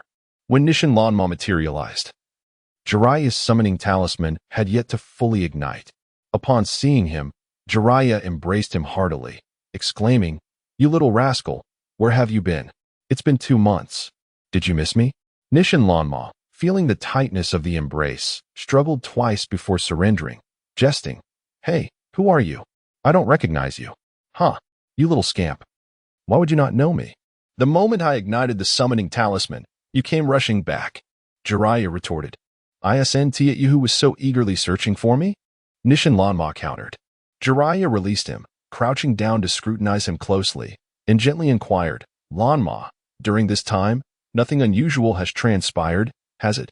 For instance, have you felt any inexplicable rage, as if some force were attempting to control you?" Nishin Lanma understood he was referring to the tailed beasts. Ever since the Sage of the Toads had mentioned the presence of tailed beast power within him, he had been deeply concerned. He shook his head. "No. Everything has been well. I have even made 2 friends, though they have their own matters, and we parted ways." Jiraiya nodded, though his gaze bore a profound concern. "This is for you. I have acquired the sealing techniques of the Uzumaki clan with the consent of the 3rd Hokage. Should you sense any peculiar power emerging, you must use the sealing techniques to contain it within. For the time being, I shall oversee your training in these techniques." In the following days, Jiraiya guided him in the mountains, practicing the sealing techniques of the Uzumaki clan. Although Nishin Lanma had previously learned numerous jutsu from the 4th Hokage, Minato Namikaze, he discovered that delving deeply into the intricacies of the Uzumaki clan's sealing arts revealed unfathomable profundities. Furthermore, this endeavor proved to be exceedingly fascinating at times. It resembled solving a mathematical puzzle, with each layer intricately nested within another. Once the method was disowned, one could innovate a variety of sealing techniques. It was akin to dismantling a complex puzzle. Unlocking one piece would facilitate the removal of others, and properly arranging one would allow for the addition of further elements, making it exceedingly enjoyable. In a span of 6 months, Hinata Lanma has thoroughly mastered the sealing techniques of the Uzumaki clan. Not only that, but through this period of diligent training, all the tailed beasts within him have entered a nurturing phase. The 9 tails has grown to the size of a fist, and with its growth, it has developed its own consciousness. The 4 tails and 5 tails have reached the size of fingers, while the 3 tails and 6 tails have grown to the size of fingernails. Though they remain diminutive, Hinata Lanma's utilization of their powers still results in an astonishing display of chakra. Concurrently, he has developed 2 unique bloodline limits based on his existing replication abilities: Magnet Release and Storm Release. Magnet Release allows him to magnetize and gather magnetic sand from the soil at will for his own use. Storm Release, surpassing Lightning Release, manifests with the ferocity of a laser, excelling in both speed and explosive force. On this day, Hinata Lanma opened the time barrier he had confined himself within. Jiraiya, having learned 3 months prior of his intention to set a time barrier on this mountain, had already descended under the pretense of seeking material for his novel. Thus, at this moment, Hinata Lanma found himself alone atop the mountain. "Ah, finally, all training is complete," he exclaimed, stretching his arms and taking a deep breath of the forest air. With a determined leap, he soared into the sky, ascending higher and higher until he reached the clouds. Gazing down at the earth below, he felt an indescribable exhilaration. At that moment, he heard a voice calling from below, "Hinata Lanma, where are you? Help?" The voice unmistakably belonged to Jiraiya. Descending from the clouds, with a swift body flicker technique, he appeared above a small town 10 kilometers away. A cloud of dust was kicked up as a pair of wooden sandals raced past him, while behind him, a throng of women clad in swimsuits pursued, wielding stones and wooden sticks. "Kill that peeping thief, get him. Help me, help me." Although Jiraiya had dashed forward, moving with remarkable speed, he suddenly returned, hiding behind Hinata Lanma.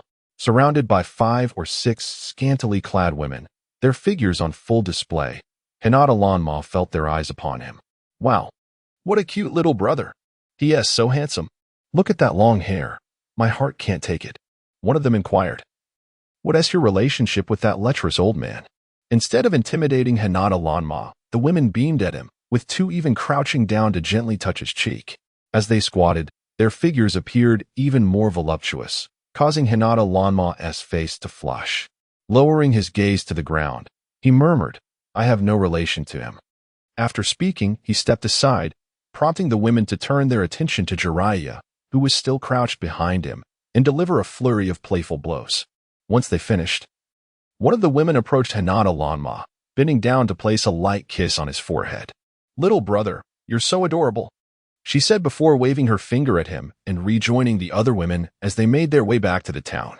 Jiraiya lay on the ground, blood trickling from his nose, his face bruised and swollen, yet wearing an expression of foolish delight. "What do you think, Lanemo? Aren't they all quite beautiful? The reason I chose this mountain, not far from the town, for your training is that this area is renowned for its hot springs, attracting the most stunning women. Truly perverse. Intentionally getting beaten by women."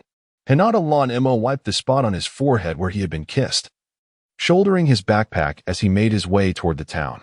For the past 6 months, he had subsisted on military rations atop the mountain, occasionally hunting for wild game to satisfy his palate, though such indulgences were rare.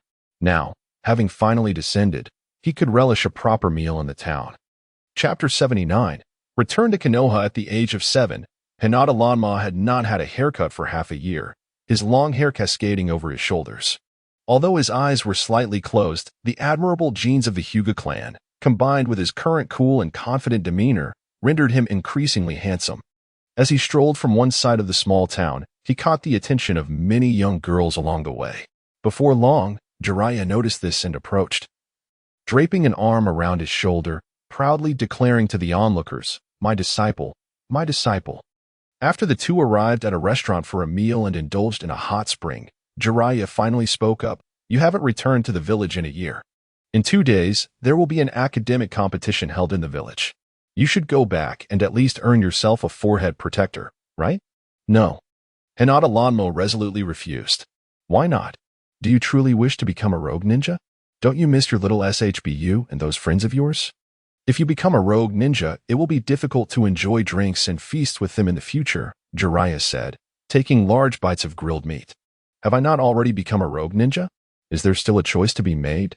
If killing someone like Danzo does not make me a rogue ninja, then what does? What on earth are you talking about? The third Hokage has not classified you as a rogue ninja.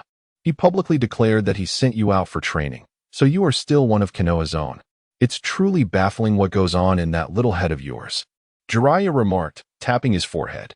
Hinata Lanma was somewhat taken aback by this revelation. So Danzo was still alive? That scoundrel had quite the resilience. Fine. I will return to take a look, but I will not participate in the Ninja Academy exam. With that, Hinata Lanma set down his bowl and chopsticks, performed a body flicker technique, and vanished from the small town. When he reappeared, he found himself at the gates of Konoha. Simultaneously, in the Hokage's office, the third Hokage, Sarutobi Hiruzen, received the news that Hinata Lanma had returned. He stood by the window, contemplating whether to welcome him or to prepare an apology. After all, it was Danzo who had forced him to leave. Ah, Danzo, he mused. Someone, please summon Lord Danzo and inform him that Hinata Lanma has returned. After having forced the boy away, Sarutobi had quarreled with Danzo, insisting that he apologize upon Lanma's return, to which Danzo had agreed. Understood, said an aide as he stepped back. Soon, the aide arrived at the Umbu headquarters, relaying the Hokage's message to Danzo, who was currently engrossed in writing something in his office. Upon hearing the news, he tensed up, glancing at the messenger without uttering a word for a while.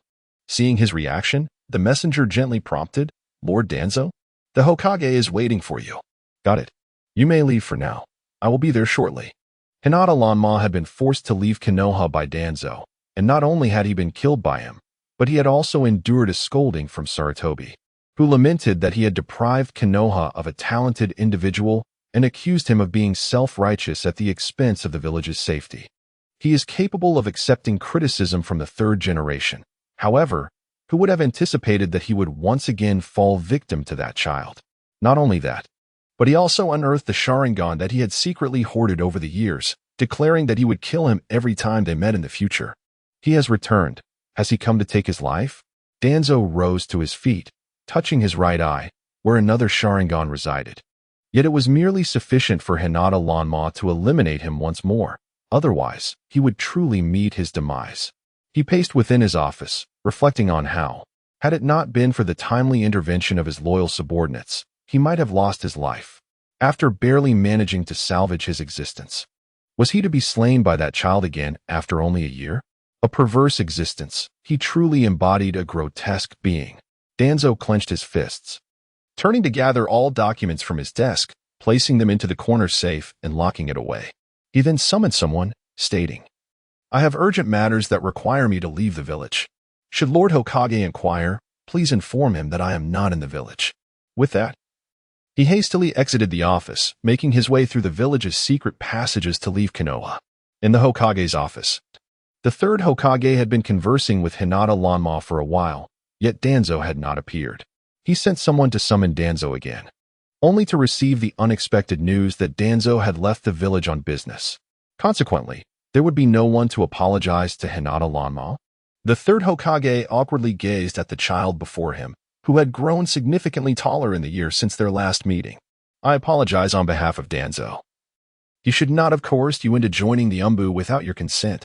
He continued, I will ensure that your misunderstanding is addressed. However, Lanma, the primary reason I asked Jiraiya to bring you back is for you to participate in the upcoming low-level examination competition organized by various ninja villages. This contest was initiated by Iwagakure, and I suspect that their motives for hosting such an event a year after the Great War are not merely rooted in the desire for amicable relations. You are aware that there are profound misunderstandings regarding you, and given that you have not been in Konoha this past year, he must be questioning your ties to the village. Therefore, may I implore you to participate in this low-level examination hosted by the various ninja villages? Lord Hokage, You seem to overthink matters, Lan Mole replied nonchalantly. Are you suggesting that without me, Inoki would dare to instigate another fourth great ninja war? Moreover, I have not wronged them in any way. The third Hokage fell silent, the atmosphere in the office suddenly growing tense. He regretted not having Jiraiya and Tsunade return. In the presence of Hinata Lanma, their influence far surpassed his own. With a slight turn of his eyes and a resigned sigh, he recalled that even before Lanma's return, he had devised various strategies to persuade him to agree to the competition. Since his authority was insufficient, he would have to leverage Konoha to compel compliance. Are you indicating that you do not agree? The third Hokage rose and approached the window, observing outside. Realizing that some children indeed need to foster relationships from a young age. Otherwise, much like Hinata Lanma, the Hinata clan remains indifferent to him. While Orochimaru and Danzo seek his demise, the village fails to provide adequate protection, and as the Hokage, he has been the target of numerous plots against him. They only approach him when they perceive his usefulness, yet are quick to abandon him when he lacks capability. All of this has instilled a sense of caution in this astute child. It is feared that in the future, it will be impossible to garner his wholehearted dedication to Konoha. All of this can be attributed to Danzo, that incompetent fool who pretends to be formidable, causing Konoha to lose a talented individual. Now, he hides with his tail between his legs, leaving the problems for him to confront. The third Hokage, feeling helpless, can only extend the bare minimum of goodwill. Hinata Lanma, although I may not be a worthy Hokage, do you at least acknowledge that Konoha has not allowed you to starve? Chapter 80. Conditions of constraint. Indeed, your parents sacrificed themselves for the village. Yet Konoha treats you and other orphans with impartiality. Setting aside the matters concerning Orochimaru and Danzo for the moment, Konoha has been reasonably fair to you. Had you been born elsewhere, do you truly believe you would have survived to this day, given your physical condition? The third Hokage subtly alludes to his blindness. It is indeed likely that if such an orphan had lived in another place during the tumultuous times of the Third Shinobi World War, he would have perished long ago. Hinata Lanma remained silent, but Sarutobi Hiruzen could discern the contemplation etched upon his face. He continued, regardless, Konoha has shown you kindness, whether in the orphanage or financially. The village has never neglected you. This is an undeniable truth, irrespective of your location. Of course, you may choose to disregard this fact, but reality remains unchanged. He then queried, what is it that you wish me to do? Hinata Lanma harbored little affection for the third Hokage and felt a similar detachment towards the Hyuga clan. Nevertheless, he conceded that Konoha had at least ensured he did not starve, a truth he could not dispute. 3. No, 5 tasks. As long as you complete 5 S-rank missions for Konoha, our grievances shall be resolved. Afterward, I shall not trouble you again with my affairs. The third Hokage lamented inwardly, astonished that a figure of his stature as Hokage had to resort to bargaining with a child under such conditions. Were it not for his past exploits against the Rock Village, which had earned him accolades for averting the Third War, he would not find himself in such a position. 5 tasks, irrespective of their rank, so be it, Hinata Lanma asserted before he turned to leave. As he reached the doorway, he paused, retrieved a scroll from his possession, and summoned a wooden box from within. He turned and placed it upon Sarutobi Hiruzen's desk. As for financial matters, I shall return this to you. Regarding the orphanage that raised me, consider 3 missions as repayment for the favor. With that, he exited. The third Hokage approached the desk and opened the wooden box, revealing it to be filled with glittering gold and jewels, leaving him utterly astounded. The wealth contained within could sustain thousands of children from birth to the time they graduate as genin. He turned to gaze at the departing child, his expression one of sheer astonishment. As evening approached, village officials delivered the enrollment forms for the upcoming low-grade assessments from various ninja villages to his residence. After Hinata Lanma signed the documents, the officials departed. I thought I saw you. I can't believe it's true. A deep voice resonated from the window. Hinata Lanma looked up to find Uchiha Itachi standing at the window, offering a gentle smile. Hey, you little rascal. You've grown quite a bit in just a year. Hinata Lanma exclaimed, leaping out of the window. Uchiha Itachi responded with a few swift kicks, engaging him in playful combat. I heard you graduated from the Ninja Academy? Graduating in just a year is quite an accomplishment. Hinata Lanma inquired while they sparred. And you? How have you fared this past year? Are you well out there? Uchiha Itachi asked. Not too bad, though it's a pity that Danzo hasn't met his end. He replied, Does it truly matter whether he lives or dies? Are you here to participate in the joint assessments? It has come to my attention that the Hidden Rock Village has specifically inquired about you. It seems that the Hokage is determined to bring you back to the village. Uchiha Itachi hurled a handful of shurikens, while Hinata Lanma, clad in pajamas and devoid of any backpack, was compelled to utilize ice release to contend with him. Upon witnessing her ice techniques, Uchiha Itachi's eyes gleamed with intrigue.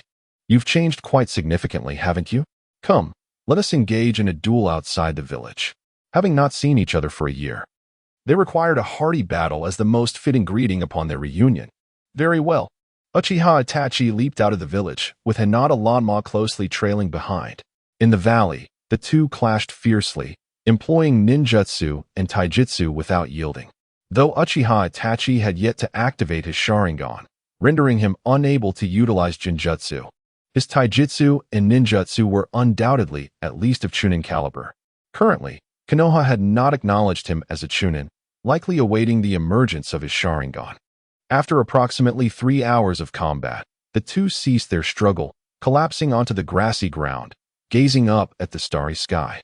Uchiha Itachi spoke softly. Yesterday, during the clan examination, my two cousins seemed to have lost their minds. Ultimately, my fourth uncle was killed by my third uncle. Initially reclining, Hinata Lanma sat up in astonishment upon hearing this revelation. Such occurrences were absent from the narratives of the Hokage, suggesting a hidden story lurking behind the scenes. Why? Wasn't it just an examination? How could someone die? Although Hinata Lanma wished for Uchiha Itachi to disregard the incident, it was impossible for any individual to remain indifferent in the face of such tragedy. Uchiha Itachi's fingers gradually clenched into a fist as he queried, Do you think our Uchiha clan is truly cursed? Who told you that? Do not indulge in such thoughts. It is merely an educational issue. If you were to become the clan leader and alter the existing educational methods, everything could change. Hinata Lanma sought to instill hope within him, envisioning a future where Uchiha Itachi could abandon the tragic paths dictated by fate, aspiring for him to lead a happier life. Uchiha Itachi turned to face her, letting out a deep sigh. There has never been joy within our family. Whenever we gather, happiness eludes us. It is nothing but conflict and rivalry. My father has always insisted that I grow stronger, to surpass everyone, claiming that achieving our goals justifies any means necessary. Such a father can be quite terrifying at times. Itachi. Hinata Lanma reached out to him, momentarily at a loss for words. After a prolonged silence, she finally spoke. Persevere. Once you become the clan leader, you will be able to alter all of this. Regardless of the circumstances, she wished for him not to become a perpetrator of his entire clan's massacre. Even if it were for the sake of Konoha, she hoped he would not end up that way. Indeed, Uchiha Itachi replied quietly, letting out a heavy sigh. The following day, Hinata Lanma was invited to school, as it was the day designated for selecting participants for the upcoming selection competition. The next day, the lower-ranked ninjas would embark to the land of waterfalls to partake in a collaborative examination competition among several ninja villages. On the surface, this competition is ostensibly organized to foster camaraderie among the various villages following the Third Great Ninja War. In reality, it serves as a means for each village to discreetly assess the strengths and weaknesses of their counterparts. Engaging in a direct contest among CH Nin or J Nin could easily incite discord and breed suspicion among the villages. Conversely, employing younger ninjas in the competition allows for the mitigation of mutual distrust while simultaneously providing insight into the capabilities of the new generation within each ninja village. The choice of the land of waterfalls as the venue is strategic. Its relative immunity to the ravages of the Third War positions it economically to assist in hosting this joint event. Chapter 81. He entered through the back door. Furthermore, holding a competition in other ninja villages may easily incite suspicion among them. Conversely, conducting it in the land of waterfalls allows everyone to feel more at ease. As it is a small and neutral country, Hinata Lanma entered the school, memories of the past continuously resurfacing in his mind. Although he had only attended for a few months, the sight of this place evoked a unique sentiment within him. Hinata-lanma, it truly is you. You have returned. Hinata Hikari rushed over, enveloping him in a warm embrace before releasing him and pointing to his forehead. How about that? Look, I'm a Genin now. And you still don't have a forehead protector, do you? It's your fault for not returning last month to take the exam. Did you know that Uchiha Itachi has already graduated from the Ninja Academy? I reckon he might even become a Chunin before next year. I'm so envious, but fortunately, you're here to cushion my fall. Haha. Hinata Hikari joyfully tossed his head back and wiped his forehead protector, adding, but with your ninjutsu, you might just pass the exam and become a Chunin directly. Alas, it seems I still have quite a long way to catch up. Lanma, called out his classmates, and even Inuzuka Hana's dog rushed over, circling around him. Moreover, he spotted Ayam at the school entrance, after a year apart. She had grown significantly taller. Standing there, she appeared as beautiful as a blossoming flower, her large eyes sparkling with delight as she held a bamboo basket. Hinata-lanma knew that her basket was filled with delicious treats, all meant for him. He approached her, and Ayam handed him the basket. I heard this morning that you were back. When I visited your home, you had already gone to school, so I came here instead. A fleeting look of disappointment crossed her face before she smiled again. These are the pastries I made for you. I was worried you might leave Konoha tonight, so I hurried to bring them to you. I hope it's not too much trouble. Compared to a year ago, Ayam had matured significantly and had learned to mask her emotions with a smile. Observing her composure, Hinata-lanma softly apologized. I'm sorry for not saying goodbye when I left. It's all right. I understand. She replied. As a ninja, how could one expect everything to unfold according to plan?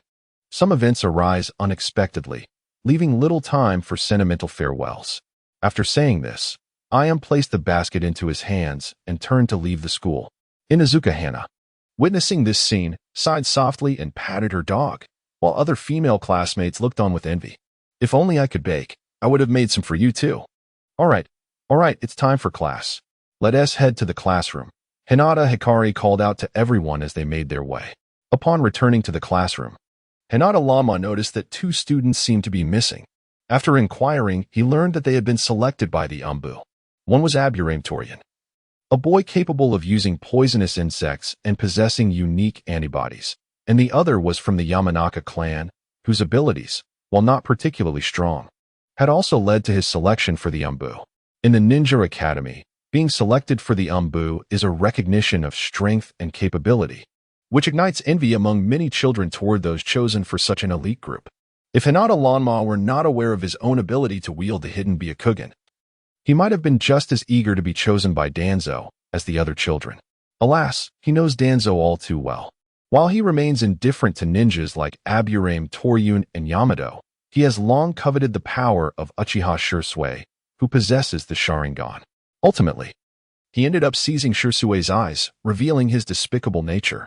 Shortly thereafter, teacher Yamashiro Aoi entered the classroom, greeted Hinata-lanma softly, and began organizing the students to head to the playground for the upcoming competition.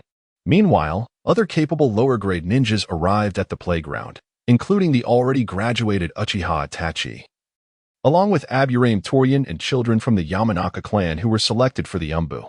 Is it true that graduates can participate? Murmured children from other classes, who were slightly older than Hinata-lanma and his peers. Yes, one of them replied. I heard that this competition is based on age rather than rank. Any child under 9 years old can take part. However, I've heard the competition is quite rigorous. Konoha is only sending 3 teams to the Land of Waterfalls. 3 teams? That's only 9 participants. Indeed, today's selection is to choose those 9 individuals to represent us in the Land of Waterfalls. Oh no. Does that mean I've no chance at all? Just look at those Umbu members in the graduates. There are nearly 5 or 6 of them. Stop complaining and focus. Urged the other 9-year-olds, their anxiety palpable. The 7-year-olds felt the pressure even more.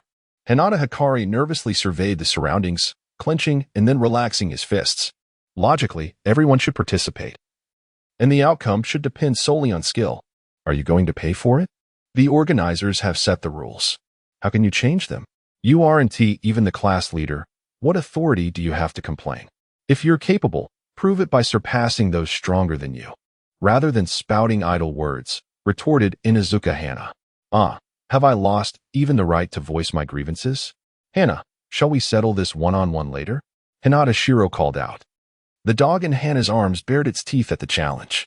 Hinata Hikari recoiled 2 steps in fear. You rely on your dog for bravado. A true gentleman does not fight with a lady.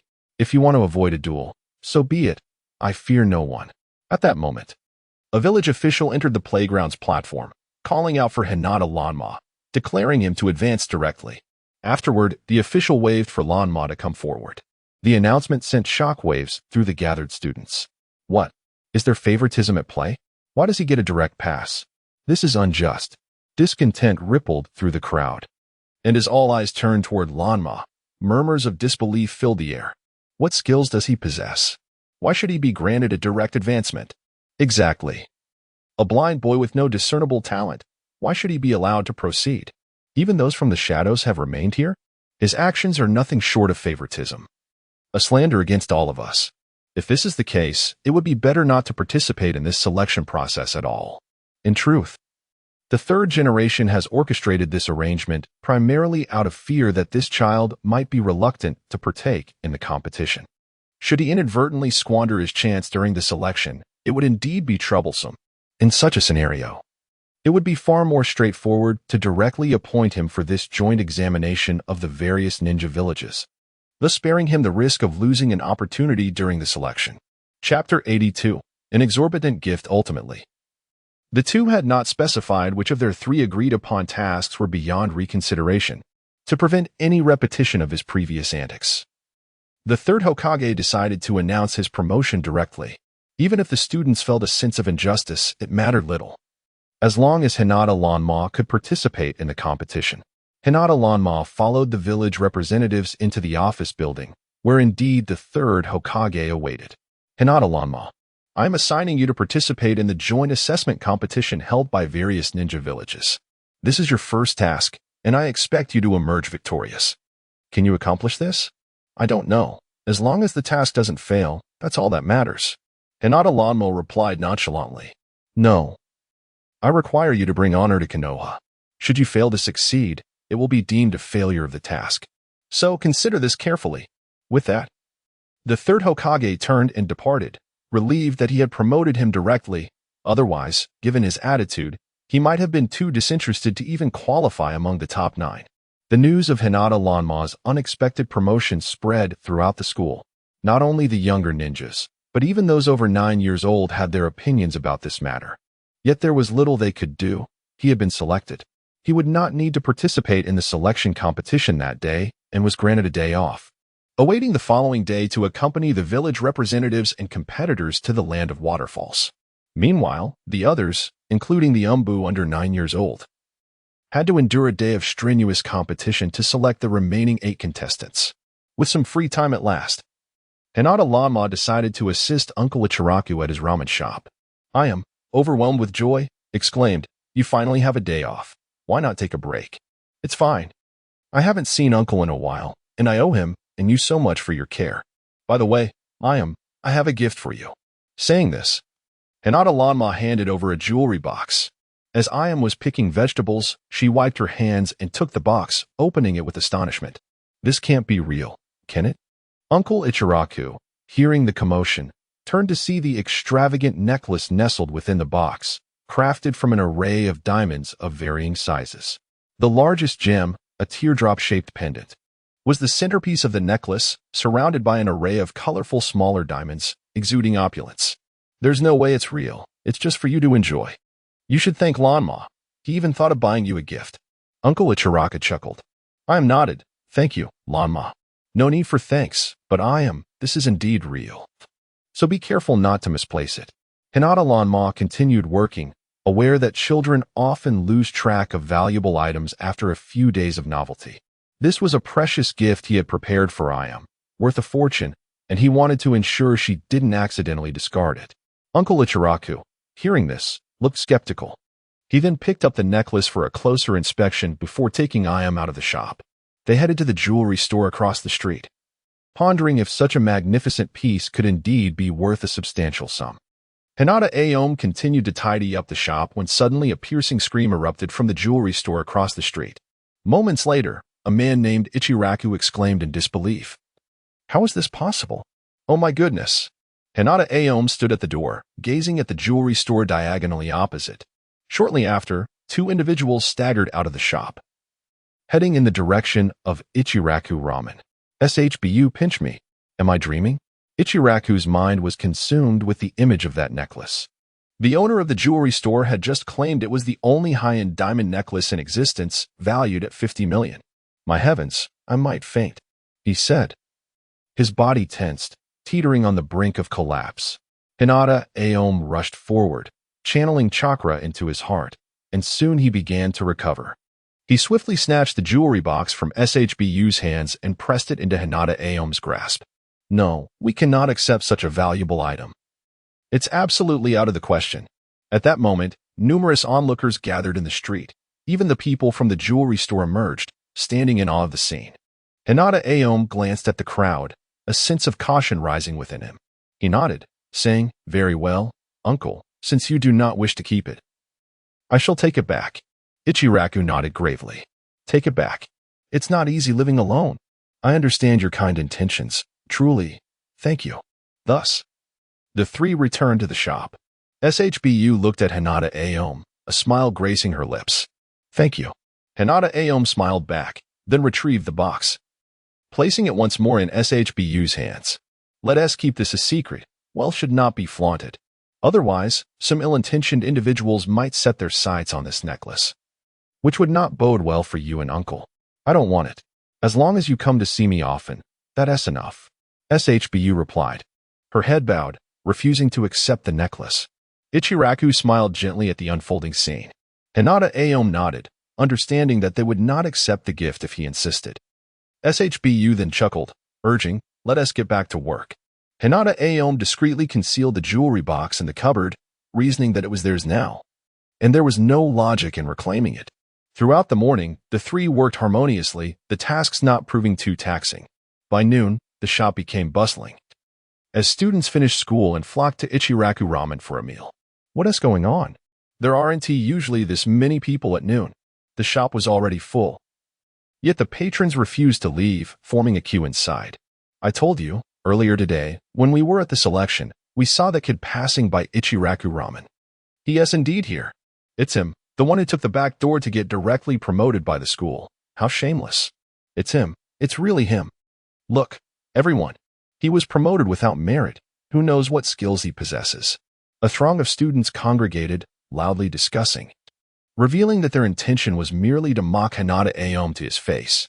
Uncle Yile, upon hearing the chatter of the crowd, cast a glance at the boy beside him, and then bellowed towards the outside. If you wish to dine, then wait patiently. Do not speak out of turn. Anyone who causes a disturbance in my establishment shall be thrown out. His voice resonated like a bell, causing the gathering of children, all under the age of 10, to scatter in disarray, leaving only a few genuine patrons who sought a meal. Lon Mo, do not pay heed to their words. I know you possess remarkable abilities. Encouraged Changpu, who stood nearby. As Hinata Lon Mo vigorously scrubbed the dishes, he waved his hand dismissively and replied, Some matters are not worth the trouble of a mere bean sprout. It's nothing to concern oneself with. Chapter 83. He is a burden that afternoon. The school successfully selected 8 other competitors, and during the ninja school's campus assembly, the administration introduced the children who would be representing them in the land of waterfalls. Each introduction was met with enthusiastic applause from the students in the audience. However, when Hinata Lanma's name was mentioned, an unsettling silence enveloped the crowd, with some even sneering and disdain. Only the class led by teacher Yamashiro Aoi offered him their congratulations. Do you have no shame? Someone who got in through the back door is nothing but a burden. Why applaud him? A voice from the crowd chastised the students from Yamashiro Aoi's class. In response to this scene, Inuzuka Hana glared at them angrily. What do you know? The only reason he advanced directly is due to his capabilities. Haven't you heard the rumors? He has defeated someone from the Rock Village. Do you really believe that? Truly, you are just children. You're boasting without fear of consequences. With the skills, he isn't even a low-ranking ninja. Isn't he afraid of bringing shame to Konoha? I can't fathom what the school is thinking. The murmurs from the audience were lost on those on the stage. The school had appointed 3 jonin to lead these students to the land of waterfalls: Naruto, Kakashi, and Might Guy. Might Guy currently served at the ninja school, representing the power-oriented type of ninja. Kakashi, on the other hand, was the leader of the Umbu, and the village had designated him to protect these students, reflecting the village's esteem for the competitors. Naruto, wise and astute, was capable of aiding the students in analyzing the competition's contents effectively. Moreover, should any unforeseen circumstances arise, his intellect would surely allow him to devise the best strategies in the shortest time possible. Among the chosen students, besides the directly advanced Hinata Lanma, there was also Uchiha Itachi and 7 other 9-year-olds. Their selection from the entire school of children under 9 indicated that their abilities were indeed exceptional among their peers. Notably, Hinata Lanma and Uchiha Itachi were the youngest, yet Itachi was one whom all the students regarded with trepidation. Some even went out of their way to avoid him. As they traversed the short distance from the school to the village gate, Hinata Lanma discerned the dynamics within this group. He leaned closer to Uchiha Itachi and whispered, "Brother, you must take good care of me in the coming days. Stop pretending. Do we not know each other?" Itachi replied. On the night he returned, the two had sparred on the western hill, and Itachi's abilities had far surpassed Lanma's. Because of this, Lanma had spent a sleepless night at home, training diligently in the days that followed, determined not to fall too far behind. Why did the school make an exception for Hinata Lanma's advancement? Others may not have known, but Uchiha Itachi was aware. He undoubtedly possessed that strength. "Hinata Lanma, how much did you pay to get in through the back door? Which teacher did you bribe? Who would go to such lengths for you? How dare you, a blind boy, bring shame to Konoha?" A tall student from the ninja rank spoke up, lifting his chin and casting a disdainful gaze upon Lanma. "Do I even need to resort to such means? If it weren't for the 3rd Hokage compelling me to participate, I would have had no interest in attending." Hinata Lanma retorted defiantly, eliciting hearty laughter from those around him. "You, the esteemed 3rd Hokage, seeks your presence? You likely do not even know what the Hokage looks like, with those eyes of yours, born into the Hyuga clan. You are but a jest. Hey, do you even know how to speak? Those who are incapable should refrain from joining this contest." Hinata Lanma stepped forward defiantly. Before a brawl could ensue, however, Might Guy rushed in, inquiring, "Who here possesses the weakest physical abilities? I am here to enhance your training." At this proclamation, everyone took a step back, collectively pointing their fingers at Hinata Lanma. "Oh, Hinata Lanma, are you the weakest among us? Come, let us engage in a fervent training session."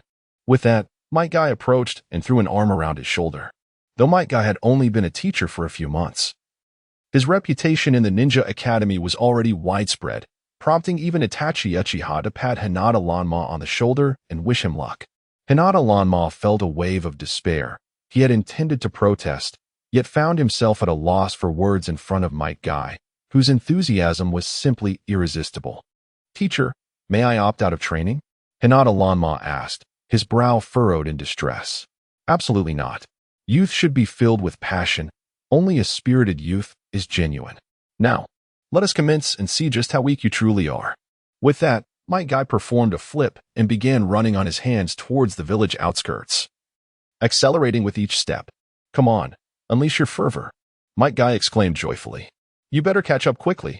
The other 7 students, witnessing this spectacle, could not help but mock him, their gazes sharp with derision.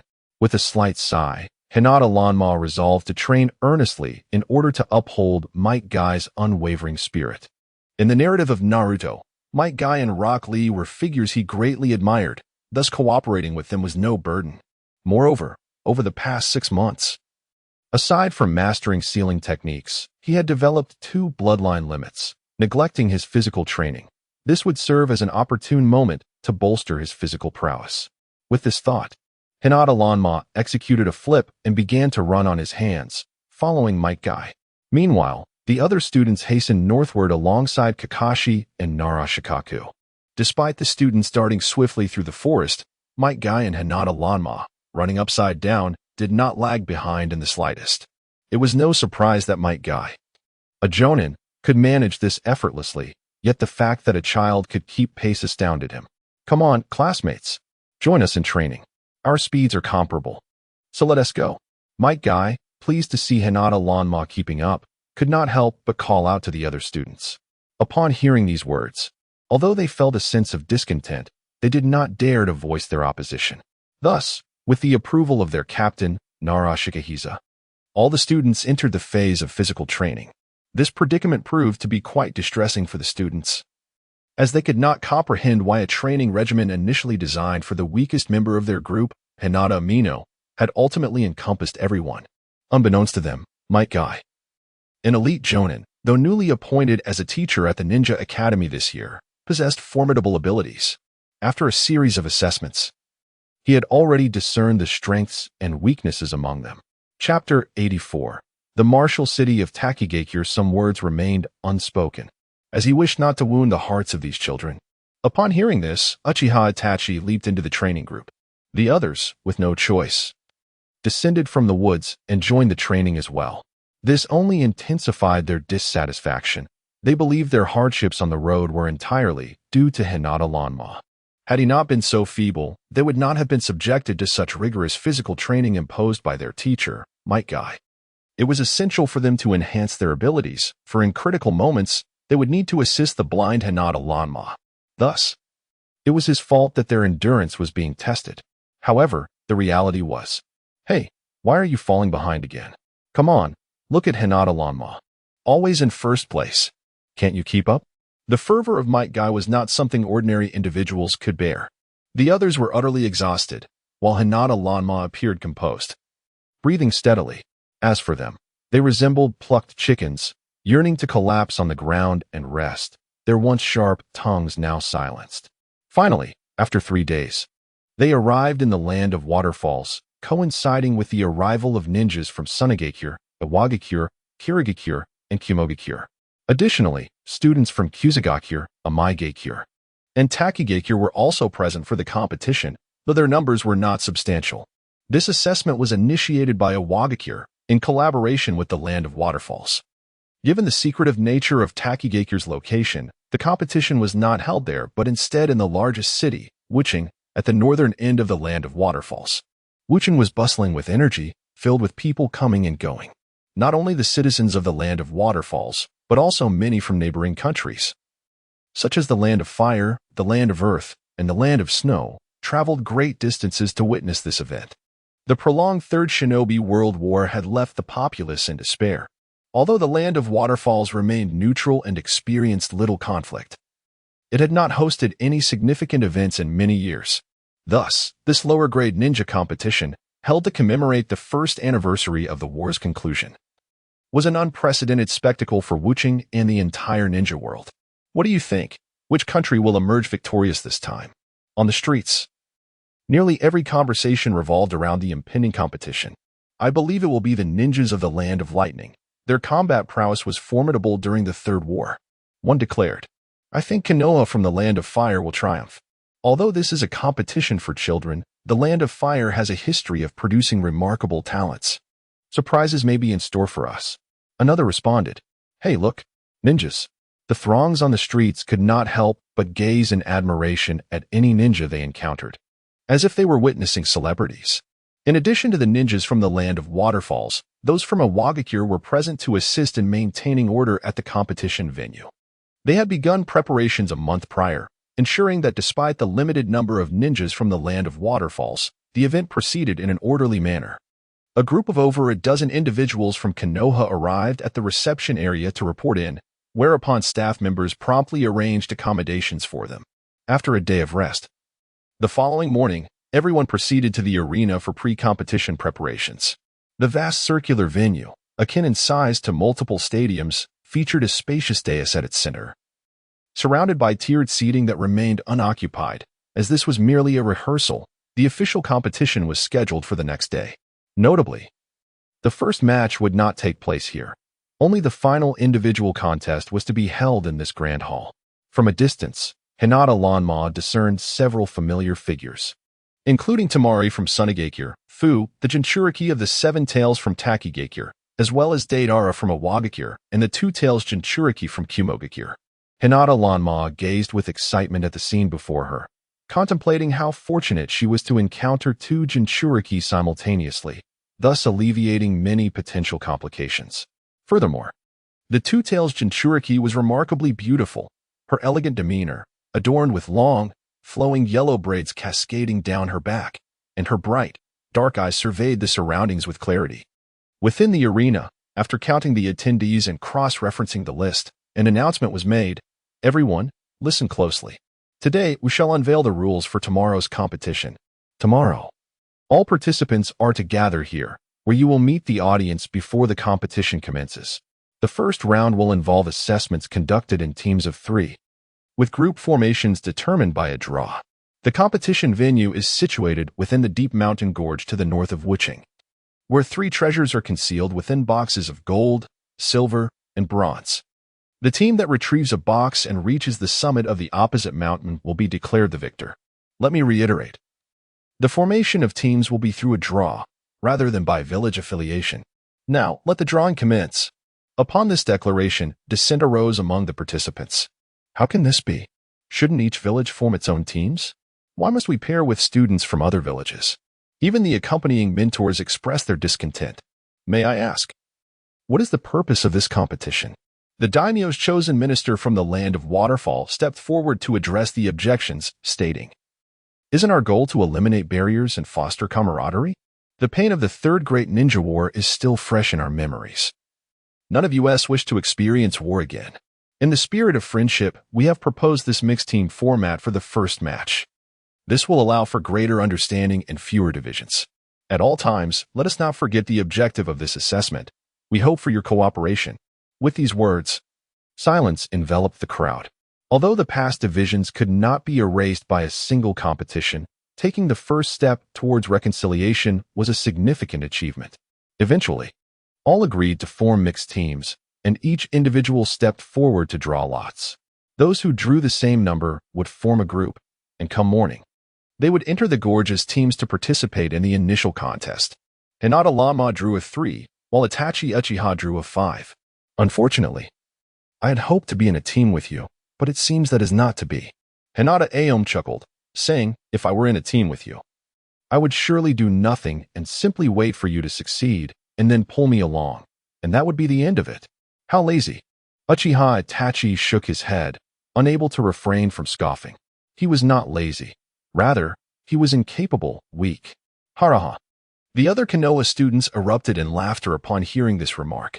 Although his physical training surpassed that of everyone else, it did not elevate his status in the eyes of his peers. They still viewed him as the blind one who could achieve nothing. Whoever ends up in a team with him is bound to be unfortunate. Thankfully, I am not, as I am in Team 12. How splendid. I am also not in his team, as I am in Team 6. Chapter 85. It is you. Everyone instinctively shunned him.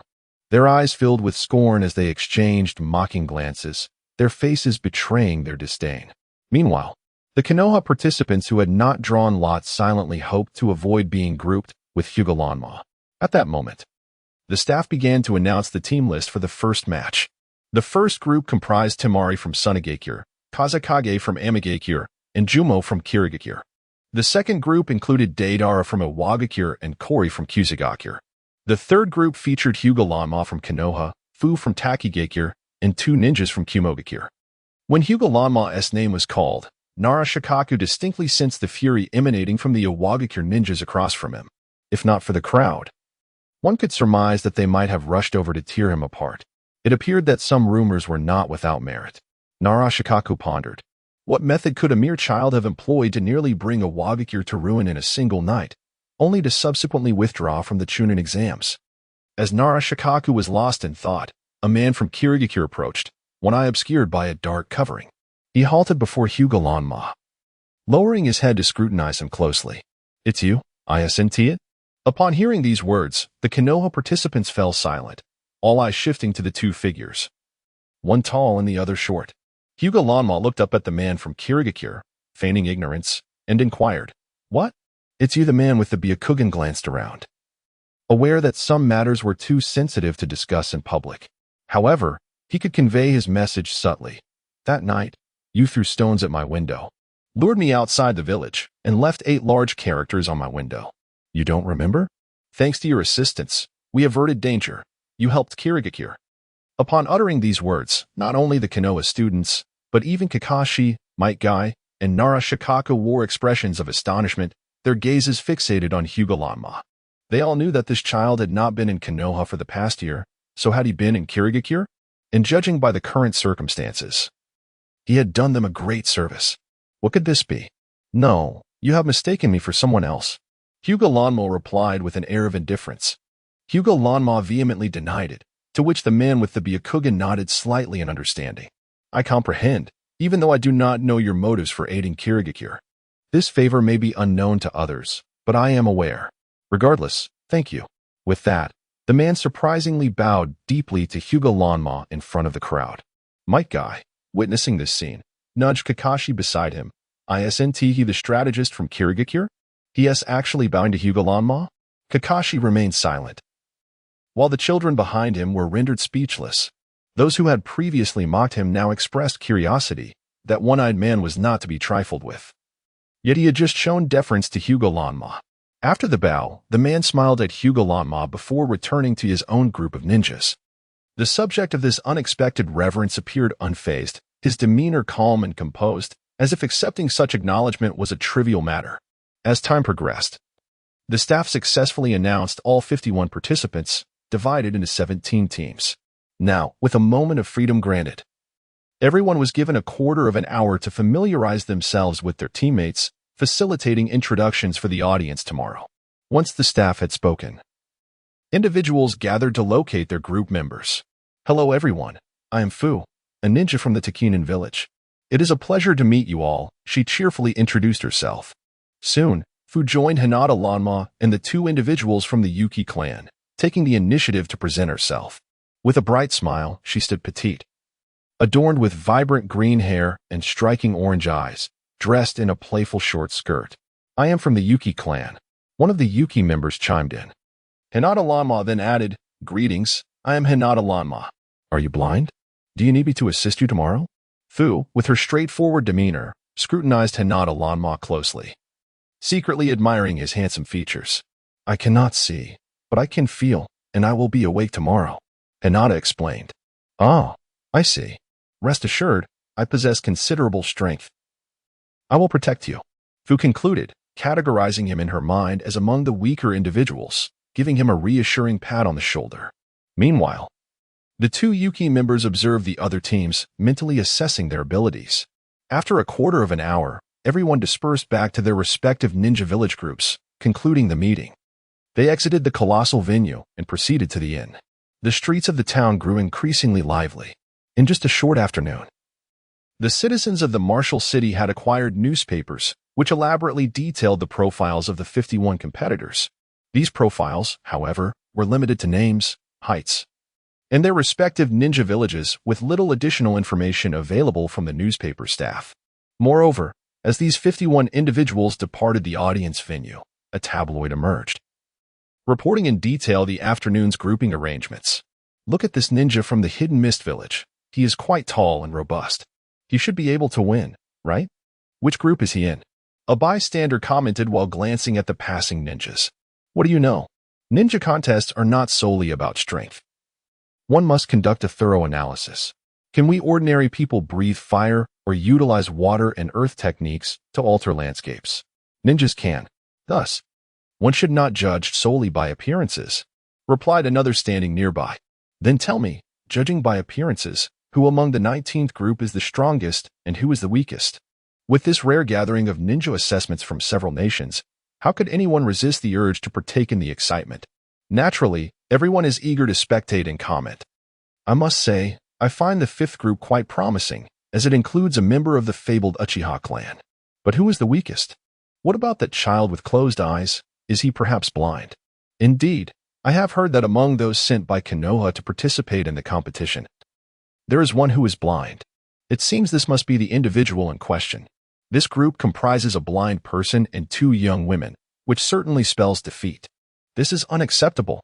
At this moment, Hinata Aom stood behind the 2 individuals, and upon hearing these words, he reached out to touch one of them. The person waved their hand dismissively and remarked, "Do not move. We are currently analyzing who is strong and who is weak. Sir, while your analysis is appreciated, could you refrain from referring to him as the blind one? Are you not aware that blind individuals possess remarkable abilities? They can perceive details that you cannot sense and can discern a person's character merely through the nuances of their tone. Therefore, I kindly ask you to show respect to individuals like myself. Chapter 86. Please respect me. Hinata Lanma, with his eyes closed, raised his head to look at the two individuals before him. They were startled and quickly folded their newspaper before turning to leave. A teammate from Konoha remarked, Hinata Lanma, they are merely stating the facts. Among the members of Team 19, yours is undoubtedly the weakest, 2 girls and you. I fear you want to even realize how you lost by tomorrow. You don't understand. Those 2 girls are formidable, Hinata Lanma retorted, thinking that if they knew she was a Jinchuriki, they might reconsider their words. Haha, are you hoping for those girls to protect you? Hinata Lanma, can you not be a tad shameless? Another teammate chimed in. TCH, you look down on others. What did you say?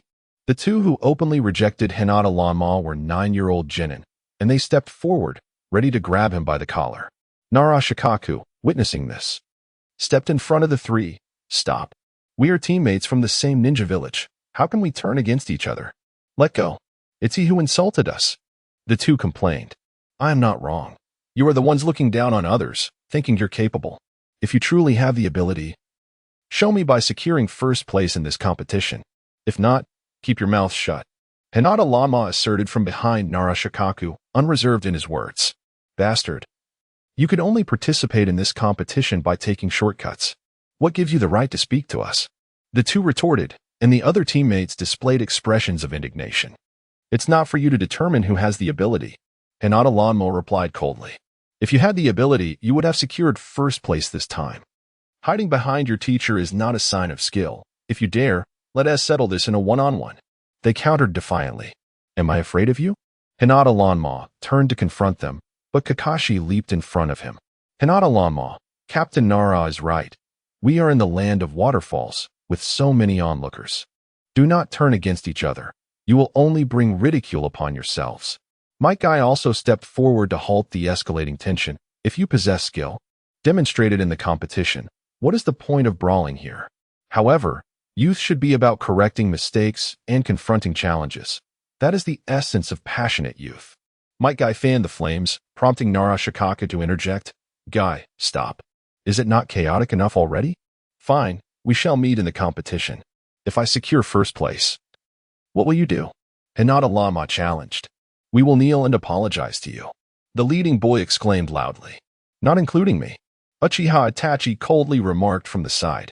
These fools had no idea what they were betting against Hinata Lanma. He had no intention of kneeling. If he does not participate, we shall. Hinata Lanma, it's not that we look down on you. It's that you simply lack the ability. In this competition, even if you manage to claim first place in one match, we will kneel and apologize, admitting we were the ones who underestimated you. How about that? Conversely, among us, one person declared that if they were to secure first place, they would kneel and apologize to all of us, acknowledging their wrongdoing and circumventing the school rules. Otherwise, they would be deemed a coward and a worthless failure. Another individual chimed in, and the others echoed their sentiments. While only Uchiha Itachi observed the commotion with an amused expression before shaking his head and turning to walk toward the inn. It is settled. I await your collective submission, Hinata Lanma proclaimed. We too anticipate your kneeling. The other 7 retorted indignantly. Thus concluded a brief disturbance. The following day, within the grand venue, eager attendees had already gained entry with their tickets. When the 51 contestants, along with the leaders from their respective villages, appeared in the arena, a thunderous applause erupted from the surrounding stands, with many spectators comparing notes and scrutinizing the ninjas below. It turned out that outside the venue, the organizers were also selling betting tickets. Today, anyone who successfully predicted the winning teams would receive 20 times their wager in return. Conversely, should they bet incorrectly, their money would be forfeited to the organizers. No wonder the accommodations for this competition were complimentary. It seems that the land of waterfalls and the village of rock also had a vested interest. In order to save time, the organizers had drawn lots the previous afternoon to determine the groups for the 51 participants present. Now, I shall declare the commencement of the first match. The host, clad in opulent attire, delivered an extensive introduction before announcing the start of the competition. The main stage, facing the northern gate, opened to reveal a passageway leading through the city streets to the northern mountain valley, the official venue for the first match. The competitors were to sprint directly from here to that location, primarily for the benefit of the audience. Furthermore, to ensure that the spectators could witness the unfolding events. Representatives from television stations were invited for live broadcasts, with several screens installed on the main stage, allowing viewers in all directions to follow the competition. Ready, set, go. With the sound of the whistle, all 51 contestants surged forth. Hinata Lanma, eyes closed, was about to take his first step when Fu and the two wooden figures beside him grasped his fingers, urging him to run ahead. Fear not. Even if you cannot see, we shall not abandon you, Fu assured him, pulling his hand as they dashed forward. Though the two wooden figures said nothing, their grip on his fingers was firm, leaving Hinata Lanma feeling awkwardly restrained, unsure how to articulate his predicament. It appeared that the two had conspired beforehand. Yet he recalled telling them just yesterday that although he could not see, he could sense everything happening around him. Did they not trust him? The 19 triads quickly made their way to the northern mountain valley, with some groups prioritizing their own glory and abandoning their teammates, while others pursued their quest, eager to locate the treasure. Upon reaching the northern mountain valley, many teammates had already dispersed, yet the trio of Hinata Lanma remained hand in hand, looking out for one another. All right, let us divide into two groups. Fu, you, and Hinata Lanma will venture eastward, while I will head west. Upon discovering the treasure chest, sound the whistle to notify, the two wooden figures articulated. Very well. Do not be deceived by Fu's tender age. She executes her tasks with remarkable efficiency and without delay. Even though the two wooden figures assume the leading role, she remains unfazed, urging Hinata Lanma to dash towards the eastern valley. Slow down, there is no need to rush, Hinata Lanma remarked, casting aside the girl before him. Chapter 87. Teased by a girl, why are you so verbose? Is it just holding hands? Are you shy? Fu paused, a smile dancing at the corners of her mouth as she regarded him. Hinata Lanma, if his eyes could see, would have dearly loved to roll them in exasperation. No, I can truly see. Enough of the nonsense. Wait here for me. I shall ascend to see if there are any treasures to be found. With that, Fu unexpectedly pinched Hinata Lanma's cheek. Then, with a determined thrust of her waist, a pair of yellow-green wings sprouted forth, and she soared into the sky. Ha! What is happening? Hinata Lanma, have you been teased by a girl? I actually witnessed that girl pinching your face. Suddenly, from behind a boulder, a boy emerged. He was none other than the teammate from Konoha with whom he had wagered the previous night at the inn. Upon hearing this, Hinata Lanma's fingers gradually clenched into a fist as he softly retorted, at least my teammates haven't abandoned me. What about yours? At this, the boy shot Hinata Lanma an indignant glare before hastily pursuing Fu. Fu, how is it? Any targets? Hinata Lanma inquired, his cheeks aflame. A voice in his mind insisted that he must retaliate for being teased by a girl, otherwise, he would not be a man. No. I haven't spotted anything in this area. Let us proceed forward. This time, I shall carry you. With that, Fu descended, genuinely intending to embrace Hinata Lanma. No need. I shall carry you instead. Saying this, Hinata Lanma executed a swift maneuver and lifted Fu into a princess carry. Fu's mouth fell open, her expression a mix of surprise and delight. This young man was truly handsome, and he could even fly. Was this not akin to the meaning of flying together in harmony? Fu's smile widened, her teeth gleaming. As the saying goes, those who stand high can see far. Before long, the pair spotted a group of individuals engaged in a fierce clash in the distance. It must be noted that this assessment competition had attracted formidable peers from various ninja villages, with even two 9-year-olds having reached Chunin level, each possessing varied strengths. Along the way, individuals from the Eastern Valley had begun to seize bronze and silver treasure chests. However, Fu and Hinata Lanma were resolute in their intentions. They sought only the gold treasure chest. At last, amidst the fray, they discovered the whereabouts of the golden chest. As a corner of the golden treasure chest emerged from the mountainside, others had already begun to use earth release to conceal it, leading several groups to clash fiercely.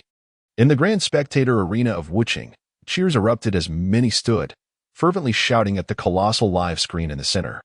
The host was energetically narrating the events unfolding below. The golden treasure chest had finally appeared, and numerous competitors were vying for it. With Earth Release being employed to obscure the chest, it was a contest of ninjutsu and teamwork. Which group are you rooting for, dear audience? Cheer them on. The atmosphere was charged with fervent shouts from the assembled crowd, some placing bets while others from various ninja villages mingled among the spectators, eager to gauge the capabilities of their rivals. A few were even assessing which village might prove superior, hoping to influence future mission assignments. Thus, this evaluation was far from a mere contest. It concealed myriad complexities, explaining why each ninja village aspired to claim the top spot. At the apex of the audience area, two ninjas from Iwagakure engaged in hushed conversation before discreetly withdrawing. In the Beishan Valley, a chaotic scramble ensued as individuals fought over a golden chest. Witnessing this, Fu struggled free from Hinata Lanma's embrace, her hand poised to sound the whistle. Hinata Lanma swiftly intervened, cautioning her, "Wait. I sense something amiss with that chest." Through the mirror system, Hinata Lanma had discerned that the golden chest buried in the earth was not whole. It was merely a lid. "Fu, I believe I comprehend the rationale behind the organizer's decision to employ a team-based approach for this treasure hunt. The chest is not a singular entity. It appears to be comprised of two or more components, and what we have here is just the lid. Other parts must be hidden elsewhere."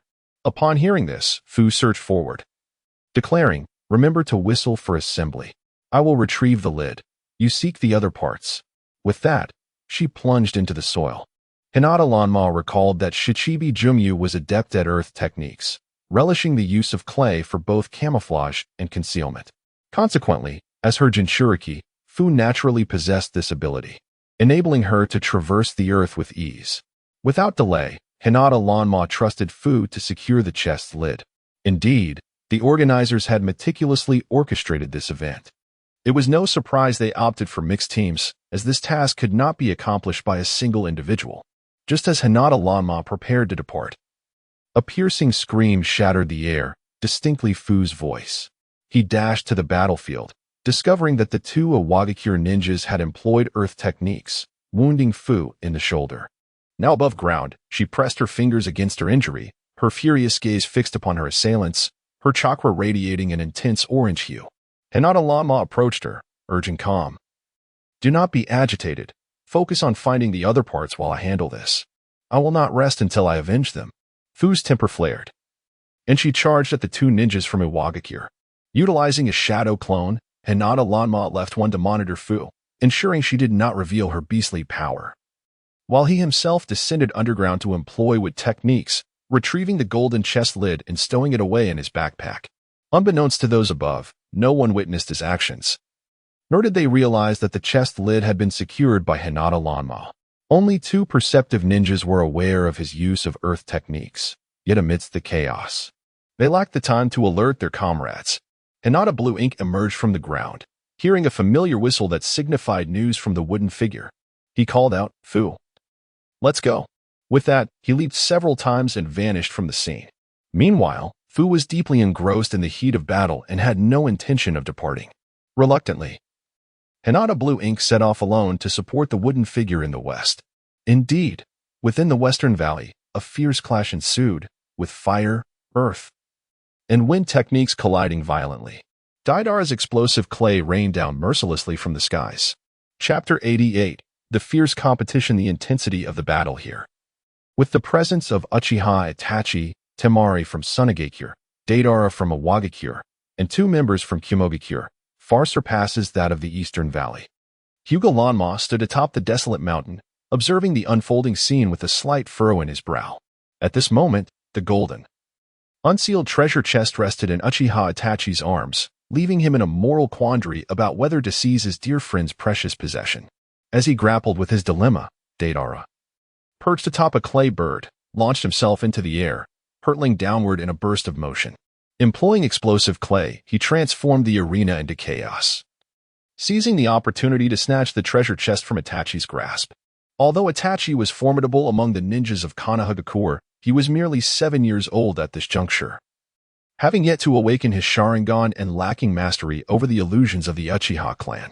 Thus, Confronting the aerial Deidara with only his ninjutsu proved to be a formidable challenge. Indeed, once the treasure chest was pilfered, Itachi retaliated with a fire-style technique. Launching a flurry of shurikens with unrelenting precision, Deidara, despite his remarkable abilities, underestimated Itachi's prowess. In a moment of carelessness, a shuriken struck his arm. Nevertheless, he clung tenaciously to the clay bird, soaring towards the mountain summit.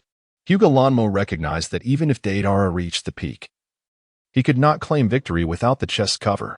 However, he could not let this fleeting opportunity slip by. With agile leaps, he pursued Deidara, vaulting into the sky and landing upon the clay bird. "Who are you? Get down," Deidara demanded, extending his hand to strike. A clump of clay adhered to his fingers, ready to explode upon contact with Lanma. Yet, he was taken aback by the swiftness of Lanma's hand seals. Before Deidara's fingers could touch him, Lanma unleashed his lightning technique. Lightning Wave. Lanma had afforded Deidara a chance, mindful that he was but a child. He could not bring himself to harm a younger opponent merely due to his superior chakra. Even so, Deidara felt a numbing sensation coursing through his body, rendering his clay and other materials powerless. His massive clay bird faltered, plummeting towards the ground, while this blind fool audaciously snatched the golden treasure chest from his grasp. "Scoundrel! Incompetent brat! How dare you play dirty?" Deidara could not help but curse, yet it mattered little. He had still lost. With a surge, Lanmo reached the summit, where the valley below buzzed with fervor as participants vied for silver and bronze treasure chests, even in the absence of the coveted gold. Atop the mountain, several judges stood observing. Lanma placed the golden chest upon the main platform, declaring, "Our team has triumphed." "No, you have not won. The chest lacks its cover," retorted the eldest elder from a Wagakure, his gaze directed at Lanma, brimming with animosity. This was the very child who had nearly brought ruin to their village. In this contest, they were determined to eliminate him. How could there be no cover? What purpose would I have in climbing this mountain? As he spoke, Hinata Bloom pulled the backpack from behind him and extracted the lid of the golden treasure chest, placing it atop. A resounding chime echoed, signaling the emergence of the first golden chest victor. Within the audience of the Wuching venue, a multitude erupted in cheers. For many citizens of Takigakure had wagered their hopes on the third group, swayed by a sense of patriotism due to the presence of Fu from Dakinan village. They cast aside considerations of strength, choosing instead to support the team that resonated with their hearts. Conversely, those who had selected other teams were expressions of despair, merely wishing that their chosen groups might secure the silver and bronze chests. The toll of the bell informed all participants in the valley that a champion for the golden chest had been crowned. Fu, no longer inclined to linger in battle, hastened towards the summit, only to find that the two wooden figures had already arrived. "We truly won, Hinata Bloom. Your abilities are formidable. I had previously thought you." "Haha, this is splendid," Fu exclaimed joyfully, wrapping her arms around Hinata Bloom's shoulders. The two wooden figures regarded him with newfound respect. Realizing he was far stronger than they had anticipated, not only could he fly, but he also wielded lightning release. During the chaotic skirmish in the valley, she had witnessed him deftly maneuver behind a nin from a Wagakure who employed explosive clay, delivering a powerful lightning release that incapacitated the boy before seizing the treasure and ascending the mountain. She glanced at the clock beside the main stage. Nearly half an hour had elapsed since the competition began, and their group had already claimed first place, an unexpected triumph indeed. "Shall we continue competing to seize the silver and bronze chests?" Hinata Bloom inquired, raising an eyebrow. The staff, upon hearing this, quickly interjected, "No, no. You may rest on the side or descend the mountain. The remaining chests will be left for the other competitors." Thus, the trio merrily descended the mountain via a narrow path. Along the way, they encountered numerous spectators who had come to observe the match, as favorable positions allowed them to behold the battles within the valley. Earth release, fire release, water release, and a myriad of techniques, including some bloodline limits, created a vibrant tapestry of combat. Though the children's contest could not rival that of seasoned jonin, the intensity of the battles was nothing short of exhilarating. "Have you come down? Are you the group that claimed first place? We heard the bell toll thrice. You are from the third group, correct?" A voice queried, filled with excitement, as they approached. Indeed, We secured the golden chest in just half an hour, Fu exclaimed, bouncing with pride, while the two wooden figures, typically reserved, bore smiles of approval. Hinata Bloom followed closely behind, his spirits lifted as well. As they made their way down, passing a figure clad in black, Hinata Bloom turned to take a closer look. The individual, who had kept his eyes shut throughout the day, suddenly opened them upon his gaze. It was an instinctive action, for Hinata Bloom recognized the person before him, Uchiha Obito. He donned a swirling mask and a flowing black cloak, the Vasta casting a shadow over his intricately patterned visage. Hinata Lanma opened his eyes, typically unseen by daylight, and gazed towards him by the roadside. Fu also turned her attention, and the two wooden figures shifted their faces as well. The three children stood before the adult, their footsteps unceasing. Yet the scene felt as if it were suspended in time. Hinata Lanma directed his gaze at Uchiha Obito, his eyes unfocused. However, the latter did not meet his gaze. Instead, he was observing the two girls beside him. Although masked, Hinata Lanma distinctly sensed that he bore a smile. Chapter 89. The two pillars of power time seemed to slow as three children skipped past him, while his gaze remained fixed on Fu and the two wooden figures. Even after descending the mountain and entering the city, Hinata Ramen felt as though his heart continued to race. It was not fear of Uchiha Obito that gripped him, but rather the enigmatic and fearless aura he exuded, which momentarily made it hard to breathe. Why was he here? His eyes seemed to suggest he was after the tailed beasts. In Hinata Ramen's recollection, the Akatsuki organization officially commenced their pursuit of the tailed beasts a decade after Orochimaru initiated the Leaf Village collapse plan. Had they begun their actions this early? As a non-member of the Akatsuki, Hinata Ramen remained oblivious to their intentions. His eyes, cold and indifferent, observed the bustling street, which flowed like a hurried torrent. What's wrong? Hinata Ramen? Let us go. We're heading to the spectator area to watch the competition. Fu, brimming with energy, reached out and pulled Hinata Ramen along with the two wooden figures toward the venue. Hinata Ramen regarded the two girls before him, one warm, the other cool. Though they had only recently met, they treated him kindly. Suddenly, the two wooden figures halted, their attention caught by a stall selling cotton candy. They approached and purchased 3 fluffy confections, handing them to Fu and Hinata Ramen. Fu leaped with joy, and Hinata Ramen accepted his treat, a smile playing at the corners of his mouth. Perhaps tomorrow we shall be adversaries, but for this moment, we are at least friends, the two wooden figures proclaimed. Hinata Ramen grinned, savoring a bite of the cotton candy. It was delightfully sweet. Upon arriving at the venue, they returned to their respective teams. Hinata Ramen sat beside the leader of the Leaf team, Nara Shikaku. Kakashi and Might Guy were notably absent, presumably having gone to the North Mountain Valley. Welcome back. You performed admirably, Nara Shikaku said, patting Hinata Ramen with evident pleasure. Had it not been for the student's insistence the previous day, he might not have completed the task of seizing the treasure chest so promptly. Indeed, in Hinata Ramen's heart, he was resolute. He would never grant those contemptuous individuals even the slightest opportunity. The ensuing competition unfolded like a series of action films. One moment, a team snatched the lid off the silver chest, only to be fiercely pursued. The next moment, another team combined to seize the bronze chest, with others rushing in. The matches continued until night fell, and only after exhausting efforts did the other 2 treasure chests finally come into play. The contest concluded with Team 3 in first place, Team 5 in second, and Team 9 in third. That evening, in the main venue, the host awarded prizes to each member of the teams. The first place winners received 10,000 yen each, the second place team members 5,000, and the third place members 1,000. For these student ninjas, 10,000 yen was no trifling sum. When Hinata Ramen presented his winnings before all the competitors in the Leaf Village, envy radiated from their gazes. Though envious, they lacked the energy to engage in banter. Having fought for more than a day, they truly wished to return and rest. Teacher, here. Hinata Lama generously handed the prize money to Nara Shikaku. All right, I shall hold on to it for you. Nara Shikaku carefully accepted the funds.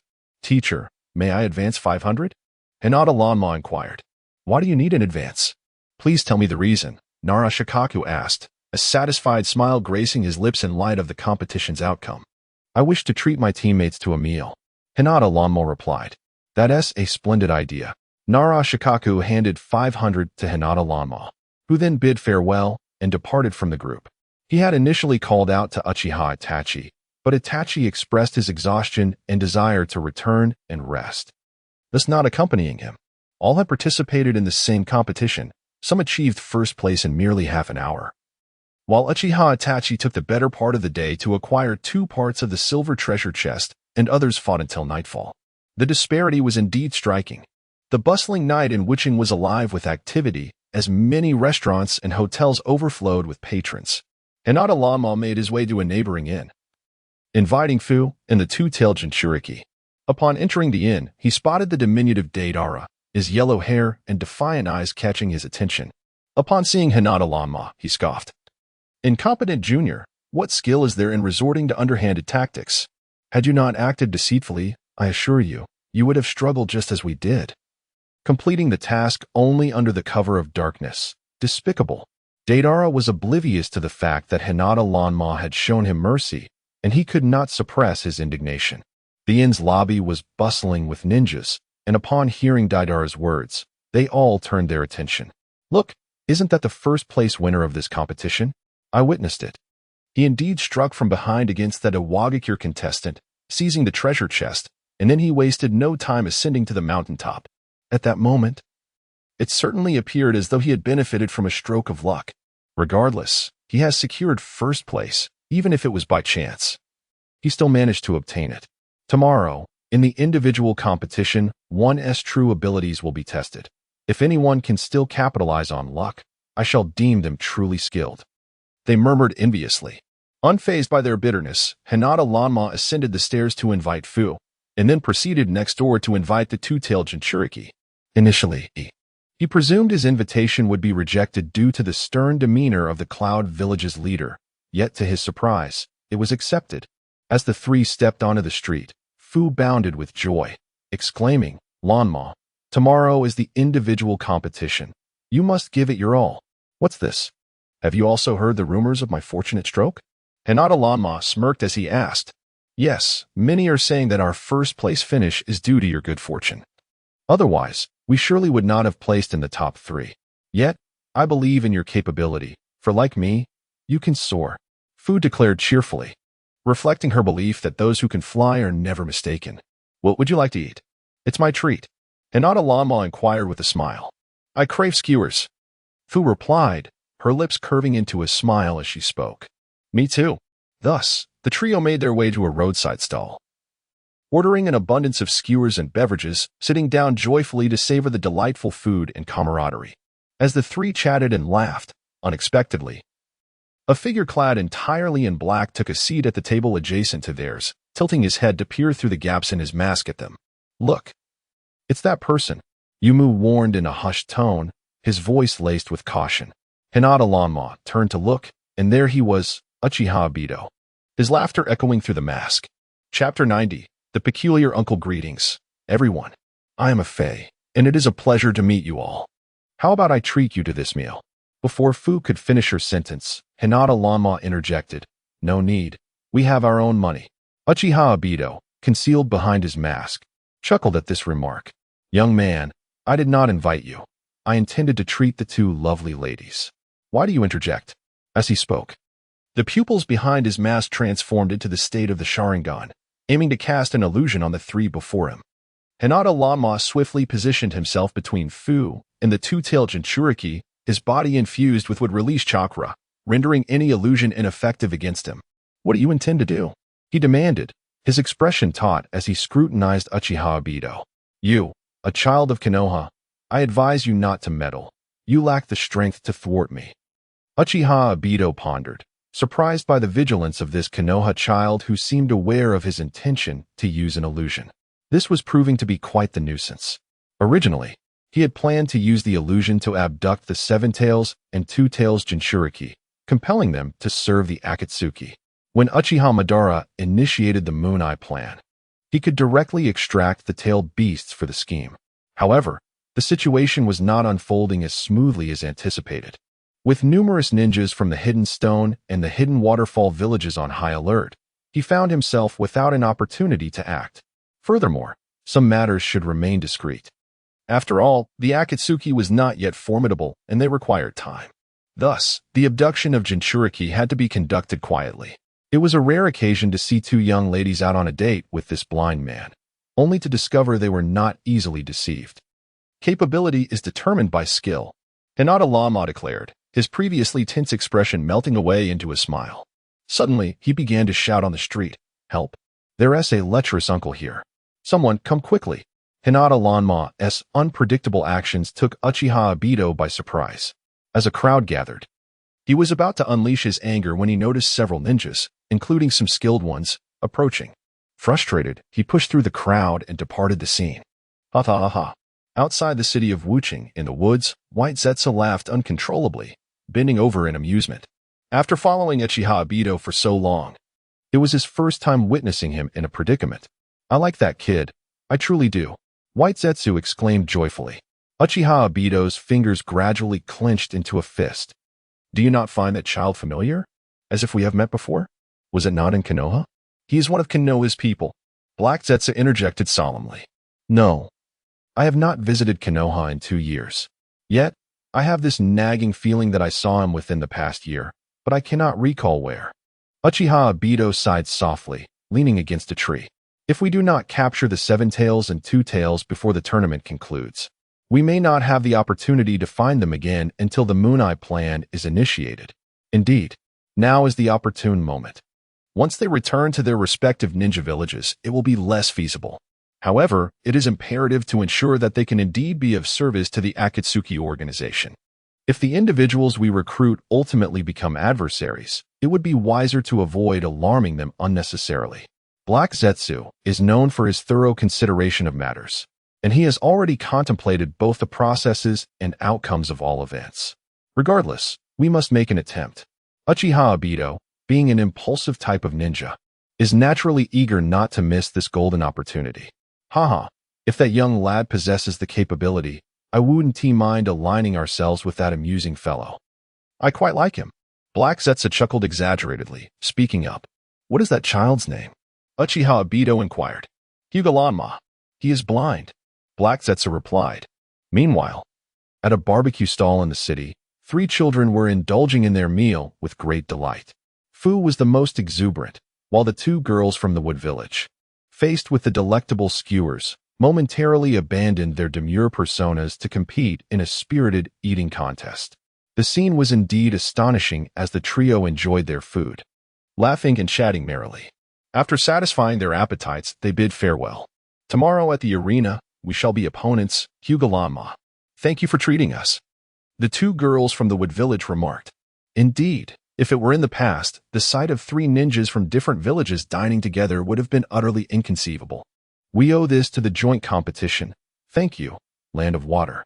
Fu raised her drink as if it contained wine. "And a special thanks to you, Hyuga Lanma, for treating us, and for your swift ascent to the mountaintop, securing first place, which granted each of us a reward of 10,000. "Thank you," Fu expressed joyfully. Hyuga Lanma nodded and then glanced around, saying, "Be cautious in the coming days. I sense the peculiar uncle harbors ill intentions." Yes, rest assured. We will be vigilant." Thus, the 3 parted ways, returning to their respective teams' lodgings. The second round of the competition was an individual match in which every contestant would participate, focusing on intellect this time. 51 participants ventured into the newly established maze in the eastern part of the city, constructed based on mathematical and astronomical principles. Usage of ninjutsu was strictly prohibited, and rankings would be determined by the order in which they exited the maze. This contest was significantly quieter than the previous one, as it did not involve physical combat. Numerous staff members within the maze posed questions, and only those who answered correctly could access new passages. Otherwise, they would remain trapped within the labyrinth. Furthermore, only the top 3 finishers would conclude the competition, regardless of how long it took. Nara Shikaku appeared at the audience venue with 9 children, and contestants from other villages had also arrived. The surroundings were bustling with a crowd, and the host was filled with fervor. The betting enthusiasts remained equally enthusiastic, with a wider array of choices than the previous day. With 51 contestants, one could select any or wager casually. This time, the returns were 100-fold. Only those with the keenest insight could discern potential winners, while others merely contributed their funds to join the excitement. Of course, among them were some fortunate individuals who might just strike it lucky. Who do you believe will emerge victorious today? Could it possibly be that young man from the third group we saw yesterday? I observed his remarkable agility. He might just have a chance to win. In the audience, the spectators began to deliberate on the abilities of each participating ninja. Have you not heard? The lad from the third group merely benefited from an opportunity yesterday. Had he not engaged in underhanded tactics, he would not have secured a victory. Moreover, the rules today prohibit the use of ninjutsu, leaving me to doubt his chances of claiming first place. His vision is also quite poor. When we ventured into the valley yesterday, it took 2 young ladies to guide him along the path. Today, as we enter the labyrinth filled with winding routes, how could a blind individual possibly navigate? I believe he stands little chance. Chapter 91. The hidden shadows within the venue. A multitude of spectators engaged in evaluations. Although Hinata Lanma had personally discovered the golden treasure chest yesterday and secured the first place, there were not many who held high hopes for him today. Whom did you choose? Amidst the accompanying seats, Might Guy, with a beaming smile, nudged Kakashi beside him, holding his betting ticket. Uchiha Itachi. If he hadn't been hampered by his team yesterday, he would have triumphed already. What about you? Kakashi replied, acknowledging that they had not placed bets the previous day. But today, they were eager to participate, especially since Nara Shikaku had secretly wagered on 3 teams yesterday and garnered a considerable sum. Captain Nara, who have you chosen today? Might Guy inquired, his betting ticket concealed with an air of mystery. Hinata Lanma. Nara Shikaku answered candidly. Ha ha ha, I knew it. I'll let you in on a secret. I chose Hinata Lanma as well, Might Guy exclaimed joyfully. Kakashi rolled his eyes at this remark. Lacking insight, you too shall await your losses. At the podium, the host announced that all competitors had entered the second competition venue. The western door of the audience hall swung open, and 51 contestants exited the circular arena, heading towards the labyrinth outside the western city. This time, it was an individual competition, a true test of personal skill. No one rushed forward in haste, for they all understood that this contest would not rely on ninjutsu or speed, but rather on intellect. Hinata Lanma strolled leisurely into the labyrinth, observing the walls adorned with various talismans, evidently placed to prevent the use of ninjutsu through sealing. The 51 individuals around him had already dispersed in all directions. Yet he remained unhurried, proceeding with deliberate steps, sensing that the labyrinth might possess a life of its own. After a quarter of an hour, he had delved deep into the maze, surrounded by an eerie silence, as if he were utterly lost. Are you Hinata Lanma? Suddenly, the earthen wall behind him thunderously sealed shut, and 2 masked members of the Iwagakirumbu appeared before him. Upon seeing the 2, Hinata Lanma understood that their initiation of this so-called friendly competition harbored ulterior motives. He chuckled and inquired, Can I call for help, dear brothers? They paused momentarily, then lunged forward. We act on the orders of Lord Suchikich. Today, you must perish. Surrounding you are seals that inhibit chakra, rendering your ninjutsu useless. Prepare to meet your demise. As they charged, one of them was capable of utilizing earth release. Having spent half a year on the mountain, studying the sealing techniques of the Uzumaki clan, Hinata Lanma was well versed in various seals. These seals primarily suppress the use of ninjutsu chakra. And the reason the adversary could wield ninjutsu was due to a talisman on him that negated the sealing effects, allowing him to use his techniques. That old Koot Noki was indeed despicable. He had attacked a Wagakure with all due formality and had previously issued a challenge, yet they, in their attempt to kill him, had first placed a bounty on his head in the black market, and now had devised this joint ninja examination to lure him here. Earth Release, Earth Flow Wall Technique. The adversary has already initiated their assault. Hinata Lanma nimbly leaped to evade the enemy's earth-based attacks. The sky above was shrouded in an earthen barrier, rendering him as defenseless as an ordinary individual in the presence of these 2 Umbu operatives. They had created a stone wall above him, and an unsuspecting onlooker might assume it to be a peculiar maze mechanism, yet it was merely a trap designed to ensnare him, intending to eliminate him stealthily, away from prying eyes.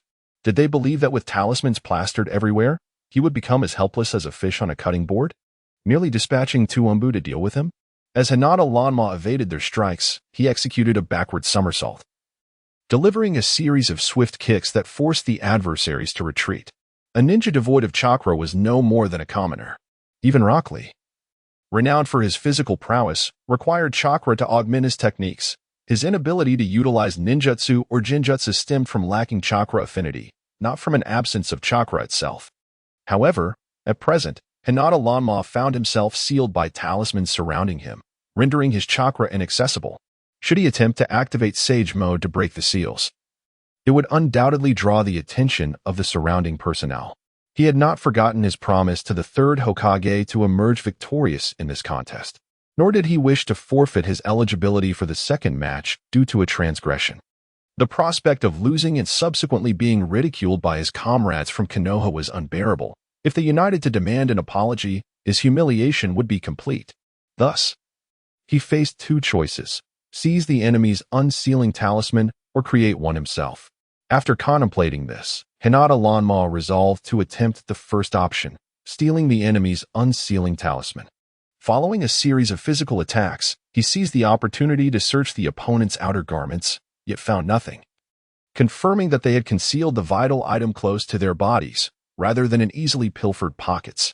After receiving a kick from his adversary, the enemy unleashed another earth technique while another employed a water technique, aiming to bury him alive. However, to their surprise, he leaped over them, landing behind. And by the time they turned, he held a pen and a piece of yellow paper in his hands. The two were puzzled, thinking, could he be attempting to inscribe an unsealing talisman himself? How amusing. Although their sealing techniques in Iwagakure were not on par with the now extinct Uzumaki clan, they were still formidable within the ninja world. Such seals could not be easily undone at will. Denying him the opportunity, they drew kunai and charged at him. An ordinary person, no matter how skilled in taijutsu, could not hope to prevail against two Jainin. Earth release. Suddenly, the soil beneath the sealed maze vanished entirely as Hinata Lanma dodged their attacks. He found his footing lost, nearly plummeting, but managed to pivot his pen, embedding its tip into the wall, leaving him suspended. One adversary rushed forward, kunai glinting ominously, thrusting toward his heart with blinding speed. The other Umbu smirked, thinking, it's done.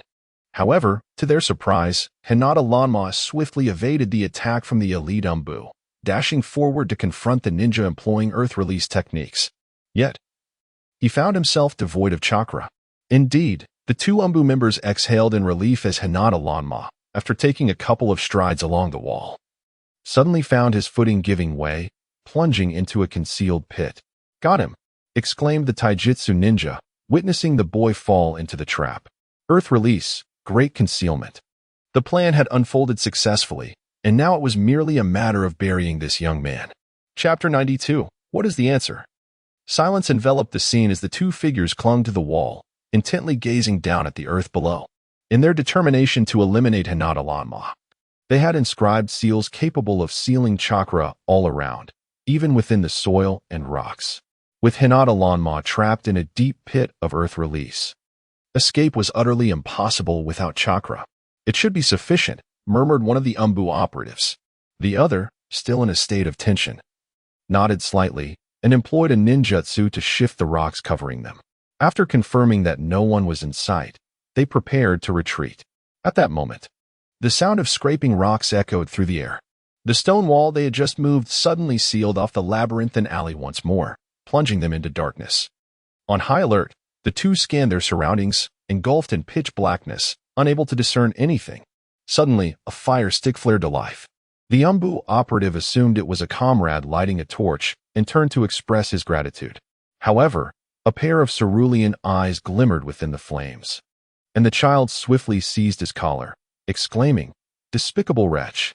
In the next instant, the person before him erupted in a burst of wood, meeting an immediate demise. The other, unskilled in earth release, turned to flee. Yet in the constricted passage of the labyrinth, surrounded by walls, where could he possibly escape? He attempted to counterattack. But before he could strike, his adversary effortlessly called forth a ninjutsu, water release, water blade technique. Streams of water surged from all directions, rendering him defenseless. In the next heartbeat, A kunai pierced his heart. The child employed the very ninjutsu and lethal techniques they had once utilized against them, executing them with far greater finesse. Gasping in terror, the remaining operative raised his gaze to the child before him. Those blue eyes shone brilliantly in the darkness, devoid of any fluctuation of emotion during the act of killing. Had it not been for the reflection of his own figure in the child's pupils, he might have doubted his visibility in that moment. Yet it was evident that the child could see in the dark, and astonishingly, he had dispelled the seals that confined his chakra. How had he managed to draw the unsealing symbol in such a brief span? The Umbu of Awagakure had dedicated an entire month to studying the sealing techniques that Konoha could not decipher. They believed that by sealing Hinata Lanma's chakra, he would become as vulnerable as an ordinary person, ripe for the slaughter. Little did they anticipate that he would unravel these seals and sketch the unsealing symbol in the moment of his fall. Yu the Umbu's mask fell to the ground, his eyes wide with horror as he gazed at Hinata Lanma, stammering, "We will not let you escape Earth Release. Great concealment technique." Hinata Lanma countered with the same Earth Release, enveloping him. Words held no weight. Their mission had already met with failure. With a final Earth Release, the bodies of both operatives descended into the deep pit, their lives extinguished. Hinata Lanma surveyed his surroundings with a cold smirk, removing the stone barrier above him. Under the radiant sunlight, his vision was obscured, yet he could perceive everything around him. He sensed that someone was observing him. He lifted his gaze to the cosmos, a subtle smile gracing his lips. A year prior, he might have struggled to find a way to break such a sealing technique. But after 6 months of diligent study on seals, he could swiftly unravel even the simplest of seals, let alone those of tailed beasts. "Oh, Noki, you failed to eliminate me a year ago. Do you truly believe you can vanquish me now?" In the office beneath the audience venue, the staff of Awagakure pounded their fists on the table in furious frustration upon witnessing Hinata Lanma's appearance in the competition footage. They had both failed. It was utterly disheartening that they could not overpower a child sealed of chakra. These two were their carefully selected jonin, intended to deliver a decisive blow to Hinata Lanma.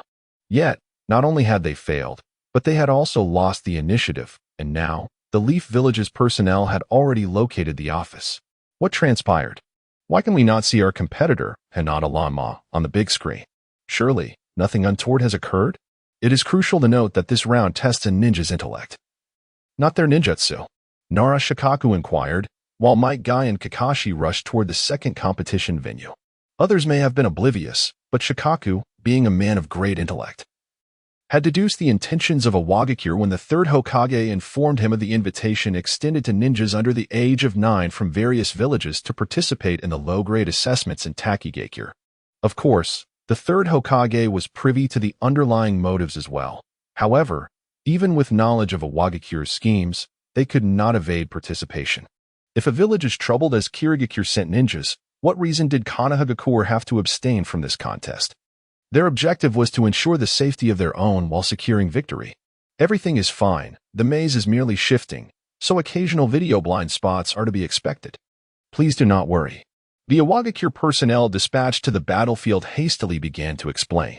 At the competition venue, after eliminating 2 Awagakure Umbu, Hinata Lanma wandered through the labyrinth. Soon, he encountered a staff member in a dead end, flanked by 2 ninjas. What is the answer? We have provided so many responses. Are they still incorrect? One of them protested, dissatisfaction evident in their tone. Incorrect. The staff member replied sternly, offering no leniency. What is the question? Hinata Lanma inquired. A hunter possesses a rifle that can only shoot 1 meter. If a rabbit is 100 meters away, how can he kill it with a single shot? The staff member reiterated. Because the rabbit ran up to him. Someone answered. That answer has already been deemed incorrect, yet you persist. The staff member retorted, clearly displeased. Because he struck it with a stone. Incorrect. It is because that rifle measures 99 meters. Hinata Lanma spoke, asserting that for those who enjoyed brain teasers in their previous lives, such questions posed no challenge at all. Indeed. Please proceed. What? How is that possible? There cannot be a 99-meter-long gun in this world. It defies logic. Others expressed their dissatisfaction. That is precisely the answer. Now, allow this participant to advance. All of your questions shall be replaced. Hinata Lanma successfully moved forward. Next, what nonsense is this? Angel, what is the greatest fear of a person? A mountain of debt. How do you fit an elephant into a refrigerator? Please outline the 3 steps. Chapter 93. Conquering challenges while everyone was racking their brains in vain. Hinata Lanma effortlessly navigated through the labyrinth, answering dozens of questions with an uncanny precision, as if he possessed foreknowledge of the answers. He skillfully maneuvered and ultimately emerged from the maze. As he appeared before the workstation at the maze's exit, the live camera was already trained on his visage, eliciting a chorus of exclamations from the audience present in the venue. Though the second round of the competition lacked the fervor of the first, it was an individual contest, and very few had placed their bets on Hinata Lanma. Consequently, when he was the first to emerge, many spectators sighed in disappointment. Meanwhile, at the second venue's maze exit, the ever-enthusiastic Might Guy rushed forward to embrace Hinata Lanma, exclaiming, "Wow, you are truly brilliant. I never anticipated you would emerge so swiftly. Did anything occur inside? Is everything well?" "Rest assured, Teacher Guy, nothing happened," Hinata Lanma replied with a smile. Meanwhile, Might Guy, clutching his betting slips, began calculating his winnings. Standing beside him, Kakashi began to reassess Hinata Lanma. Could it be that his 2 consecutive victories were merely coincidental? While Hinata Lanma had exited the maze, many remained trapped within, with some vociferously lamenting. What nonsense are these questions? This is utterly incorrect. How could this possibly be the answer? The second round had indeed seen Hinata Lanma finish first, with Uchiha Itachi in second, and a Mist Village Ninja in third. On the third day, the final contest of this joint examination was set to take place in the audience hall, where the massive podium had been dismantled, and the 2 hosts had relocated to the side stands. Upon the host's announcement, it was revealed that the last assessment would also feature individual matchups, with competitors drawing lots to face off against one another. The victorious contenders would progress to the finals. Among the 51 participants, 1 individual would directly advance to the final round through the lot drawing, while the remaining 50 would match against others with the same number. The winners would comprise a group of 25 for subsequent bouts, and so forth. In the third round, the 12 victors from the previous matches would join the 1 from the lot, culminating in a free-for-all, with only those who could endure until the end emerging victorious, while others would be assessed based on their performance. This was a lively yet brutal competition, igniting the audience's interest following the lackluster second round. Many had already placed their bets on favored competitors. Although the crowd harbored reservations about Hinata Lanma's prowess, some were particularly optimistic about him due to his apparent luck. Notably the 2 guiding mentors from Konoha, Nara Shikaku and Might Guy. "Are you both certain about betting on Hinata Lanma again?"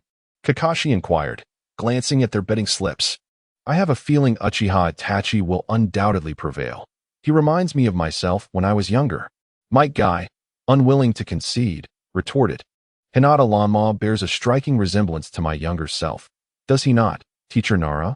Nara Shikaku cleared his throat but remained silent, for he understood that Hinata Aom was unlike Might Guy.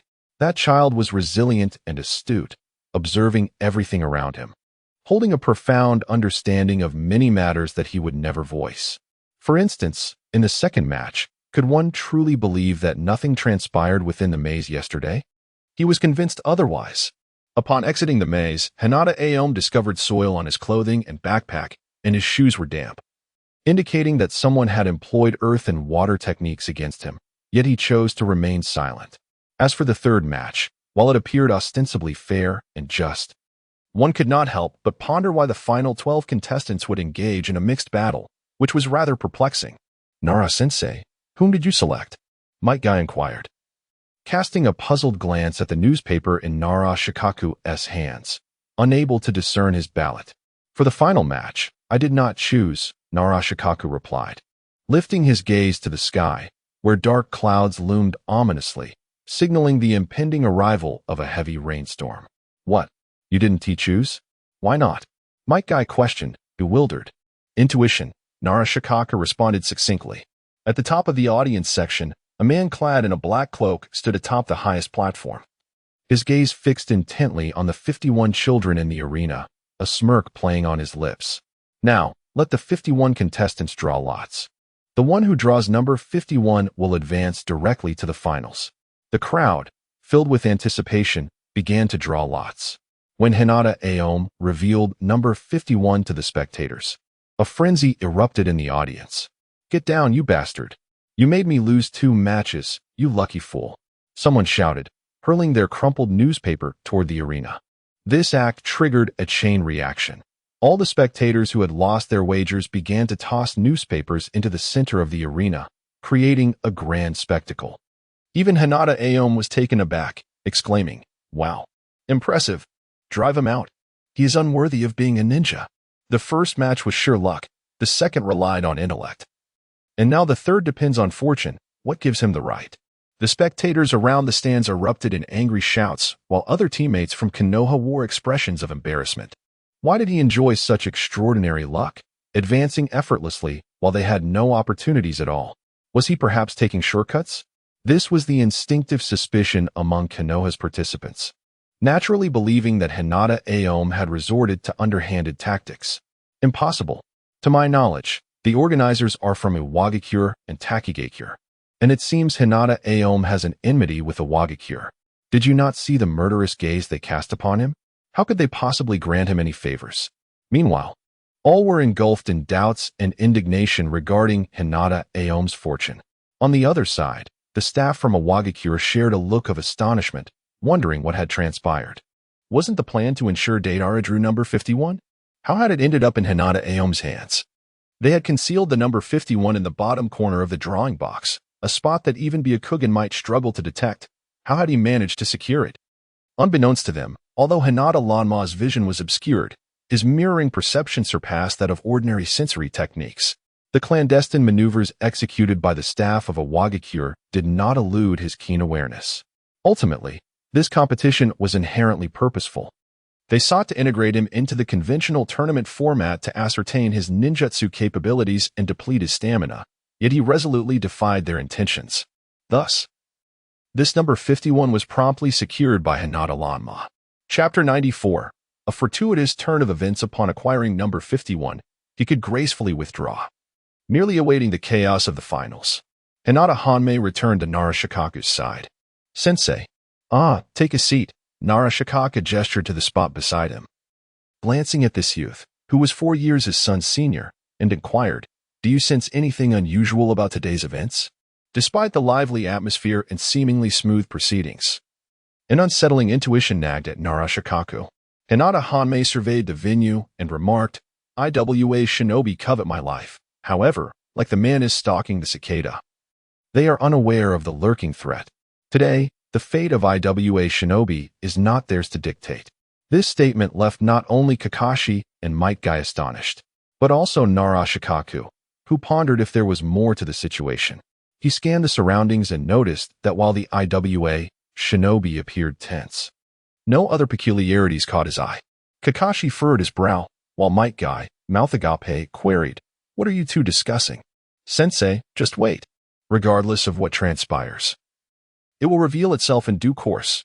Hinata Hanmei tilted his head towards the trio, adding, "Uchiha Ibito is here. He will not be deterred by a mere jest from me." As the competition commenced, pairs clashed fiercely, the crowd erupting in waves of cheers and shouts. Uchiha Itachi's prowess became increasingly evident within the arena, garnering admiration from many in the audience who extolled the Uchiha name. At the uppermost tier of the stands, cloaked in black, Uchiha Ibito shifted his gaze from Kakashi to Itachi, contemplating. That child possesses remarkable strength. The battles raged on, with earth techniques shaking the ground and dazzling puppet techniques captivating the spectators. The ninjas fought not only fiercely but also brutally, with over a dozen sustaining injuries after 25 matches. Finally, after a day of intense competition, 25 individuals advanced to the semifinals. Following a midday intermission to replenish their energy, the contestants gathered once more for the draw of the semifinals. The battles remained as fierce as ever, with Uchiha Itachi displaying calm wisdom. Though he had yet to activate his Sharingan, his intelligence and formidable ninjutsu swiftly led him to victory over his opponents. Ultimately, as dusk fell, 12 contenders entered the finals, and the organizers, with unwavering resolve, proceeded directly to the final match. The hosts had changed multiple times, their voices hoarse from announcing, Yet the audience remained exuberant. For this time, rewards were promised for the top 3 positions, with odds of 100 to 1, 20 to 1, and 10 to 1 in the previous rounds. Some had already amassed considerable gains, and for the final match, they were determined to seize the opportunity. Many opted for Uchiha Itachi, recognizing that while Hinata Hanmei had relied on luck to achieve 2 first-place finishes, Itachi's 2 second-place victories were a testament to his true skill. Thus, numerous spectators placed their bets on Uchiha Itachi to secure a spot among the top 3. After the intermission, the chaotic finals officially commenced. The enthusiasm of the audience reached unprecedented heights as 12 participants, including Hinata Lanma, who had drawn lots to enter the chaotic finals, made their entrance. With his appearance, a chorus erupted from the stands, demanding, "Throw that blind fool out. He has no place in the finals. Expel him." The animosity directed towards him stemmed from a singular reason: their disbelief in his abilities. To them, as a fortunate contender, he was unworthy of standing among those who had earned their place through merit. The chants escalated, "Out, out, out." Following the initial voices, a wave of agreement swept through the crowd, transforming the venue into a stage for the condemnation of Hinata Lanma. His teammates from Konoha observed the scene with amusement, remarking, "I told you, fairness is essential. Relying on connections and luck will never lead to ultimate success." It appears the eyes of the public are astute. Witnessing this uproar, Hinata Lanma felt a surge of defiance.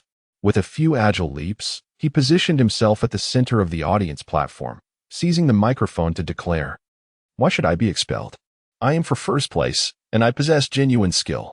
His words were met with a barrage of tattered shoes and socks. While a child cried out, "You have no talent. You're a fraud." At this point in the competition, many had grown intolerant of any semblance of mediocrity. In their minds, success should arise from hard work, not from underhanded tactics. Even Deidara, a finalist, nodded in agreement, exclaiming, "Indeed, you despicable coward. How can you claim prowess when you snatched my treasure through deceit?" The host, witnessing the turmoil, hastily reclaimed the microphone, urging, "You need to return. The competition is about to begin." Reluctantly, Hinata Lanma wiped the remnants of socks from his cheek and re-entered the arena. Were it not for his promise to the 3rd Hokage, he would not endure this unjust treatment. If it weren't for the bonds of Konoha, he would have declined the invitation altogether. Upon returning to the competition grounds, Uchiha Itachi patted him on the shoulder and whispered, "This is the consequence of feigning weakness. You should have dominated from the start, instilling fear in them all. Let's see who dares to shout now." Hinata Lanma, filled with indignation, replied sternly, "Itachi, you must understand. I am destined for first place." Uchiha Itachi scoffed, "Prove it if you can." His keen intellect had already discerned that the participants in the chaotic finals, fueled by the audience's uproar, had united their focus on Hinata Lanma. Thus, whether he could break through and claim victory would hinge on his capabilities. The competition began. With a resounding shout from the host, the audience erupted into a cacophony of cries. "Expel him! Expel him!" As the crowd surged, the majority of the other 12 competitors plunged into the fray, rushing towards Hinata and Lanma. However, Uchiha Itachi, the Jinchuriki of the Two Tails, and Fu, the Jinchuriki of the Seven Tails, were exempt from this onslaught, as they shared amicable relations with him. Despite this, 9 individuals unleashed a relentless barrage of combat, collectively engaging him with an array of ninjutsu. Earth style, water style, fire style, and even advanced bloodline techniques such as steel style and storm style were directed at him. The convergence of these diverse chakra natures, fire clashing with water and lightning intertwining with earth, created a thunderous symphony of colliding ninjutsu, engulfing the arena in a tumultuous cloud of dust and vapor. "It's over. That boy is finished," exclaimed one audience member, witnessing the chaotic scene unfold. Chapter 95, The Target of Eroza. Let him show off. Let him believe that with a stroke of luck he can stumble upon treasures daily. His time is up. The audience erupted in excitement. Uchiha Itachi curled the corners of his mouth, letting out a cold snort as he charged towards a ninja wielding a bloodline limit. Meanwhile, 2 wooden figures parted, and a ghostly fireball, emitting a blue flame, surged toward the contestants who were outnumbering their foes.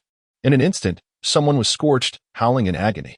The scene descended into chaos, with dust, water, soil, and flames obscuring everything, rendering it impossible to discern the situation within.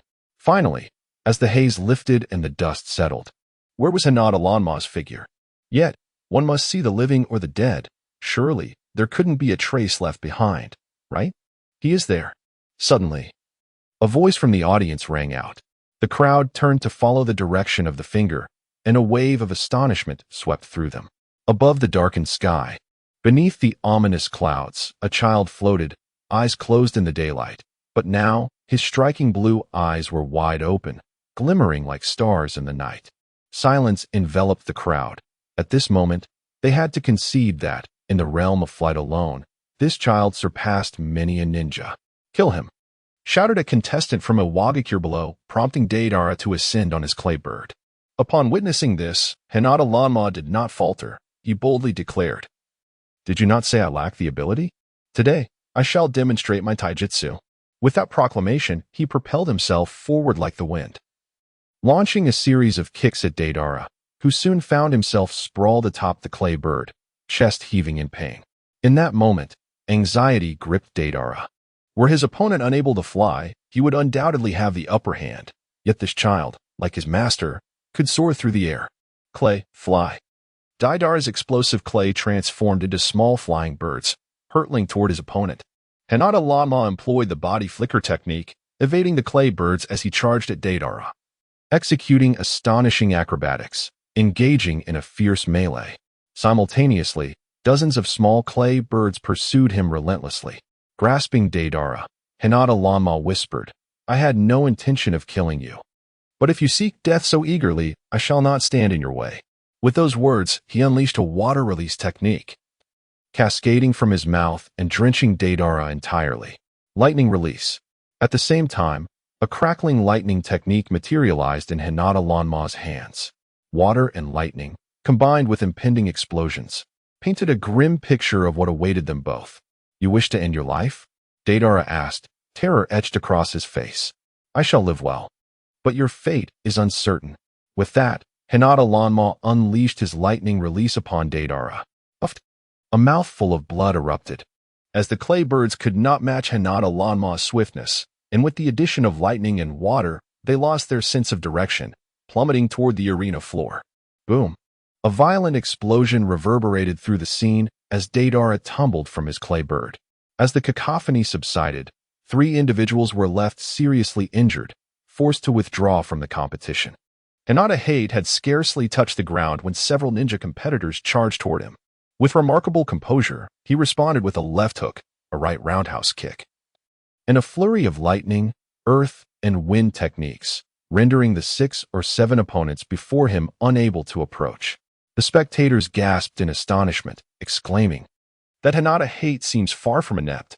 He is indeed formidable. He is effortlessly handling multiple adversaries." Indeed, his prowess was evident. Even those unfamiliar with ninjutsu could discern his strength in that moment. As the assailants took turns attacking him, none managed to land a blow, and he effortlessly countered their techniques with ease. Suddenly, a peculiar whistle pierced the air of the vast arena, sharp and resonant, akin to the wailing of a night specter. It was the voice of a summoning beast. Nara Shikaku, seasoned from countless battles, stood tense, scrutinizing the surroundings of the venue. Someone had summoned a charm beast. He had witnessed such enigmatic creatures during the Third Great Ninja War. "What is a charm beast?" Mike Guy inquired. "A creature from another dimension. It can be summoned into this world, but only by one possessing a negative chakra. Who is responsible for this?" As Nara Shikaku's voice faded, a massive cloud of smoke enveloped the arena, and from within emerged an enormous creature, its frantic cries echoing the sounds of the Ten Tails, sending a thrill through every spectator present. The audience gasped in wonder, with someone exclaiming, "The organizers are truly impressive." Attempting to invigorate the ordinary competition with the summoning beast, what a thrill! Meanwhile, in the stands, the masked Uchiha Ibido observed the charm beast with intrigue, softly questioning, "Whose scheme is this?" One who can summon a charm beast is undoubtedly no ordinary individual, and pitting a group of genin against such a creature seems grossly unfair for a competition.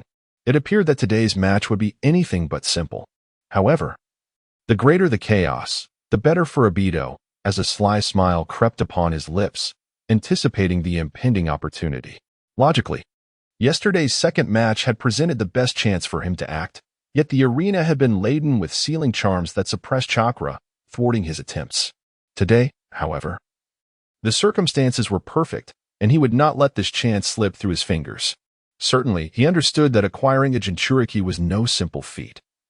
Much like how Madara knew how to summon the Outer Path Golem and extract tailed beasts, yet could not immediately execute his Tsuki no Mi Kikaku. Some endeavors require the right timing, location, and people. Missing any one of these elements could be detrimental. Of course, should the charmed beast injure any Jinchuriki, his opportunity would arise. With this thought in mind, Uchiha Obito continued to watch the unfolding scene, ever vigilant. The immense charm beast, crackling with blue lightning, howled skyward. Its cries bore an uncanny resemblance to those of the Ten Tails, awakening the tailed beasts within the bodies of the two Jinchuriki, who anxiously peered out through their hosts. The scene was a cacophony of chaos, yet the surrounding spectators remained engrossed in the spectacle, believing it to be an orchestrated ploy by the organizers to heighten the thrill of the competition through the summoning of captivating beasts. Little did they realize that this entire display was a meticulously woven conspiracy. Charge, strike, such is the nature of the crowd, at times, in the face of peril. They behave as if devoid of reason. A chorus of shouts erupted, and the enchanting beast let out another cry, prompting the few ninja competitors to cease their assault on Hinata Lanma and turn their attention towards the mesmerizing creature. Chapter 96. The Strange Cry Suddenly. The beast struck with a claw, not aimed at the ninja before it, but at the chaotic crowd surrounding. A sharp scream erupted from the scene. As a dozen individuals in the audience were struck down, their bodies splattered with blood. Everyone stood in shock, slowly realizing the gravity of the situation. Panic ensued, and the crowd began to flee amidst cries for help and wails of despair. Stimulated by the chaos, the beast leapt towards the civilians, prompting all the ninjas, whether in the finals or previously eliminated, including the team leaders from various villages and the event staff, to rush to the scene. What is happening? Who summoned this monster? A voice shouted. I don't know. It's quite strange. The beast roared, its sound reverberating painfully in the ears of the onlookers. Among those encircled by the creature, the expressions of the two individuals, Yuki and Fu, changed dramatically as they struggled to stabilize their minds and suppress the tailed beast power within them. The beast clashed with the numerous ninjas. Some used earth techniques to attack, while others employed lightning nets to contain it. The beast staggered back, unleashing a chakra energy wave that sent a group of ninjas flying. Deidara, already wounded by Hinata, let out a furious roar and charged forward. Now, let me show you what artistic explosion truly means.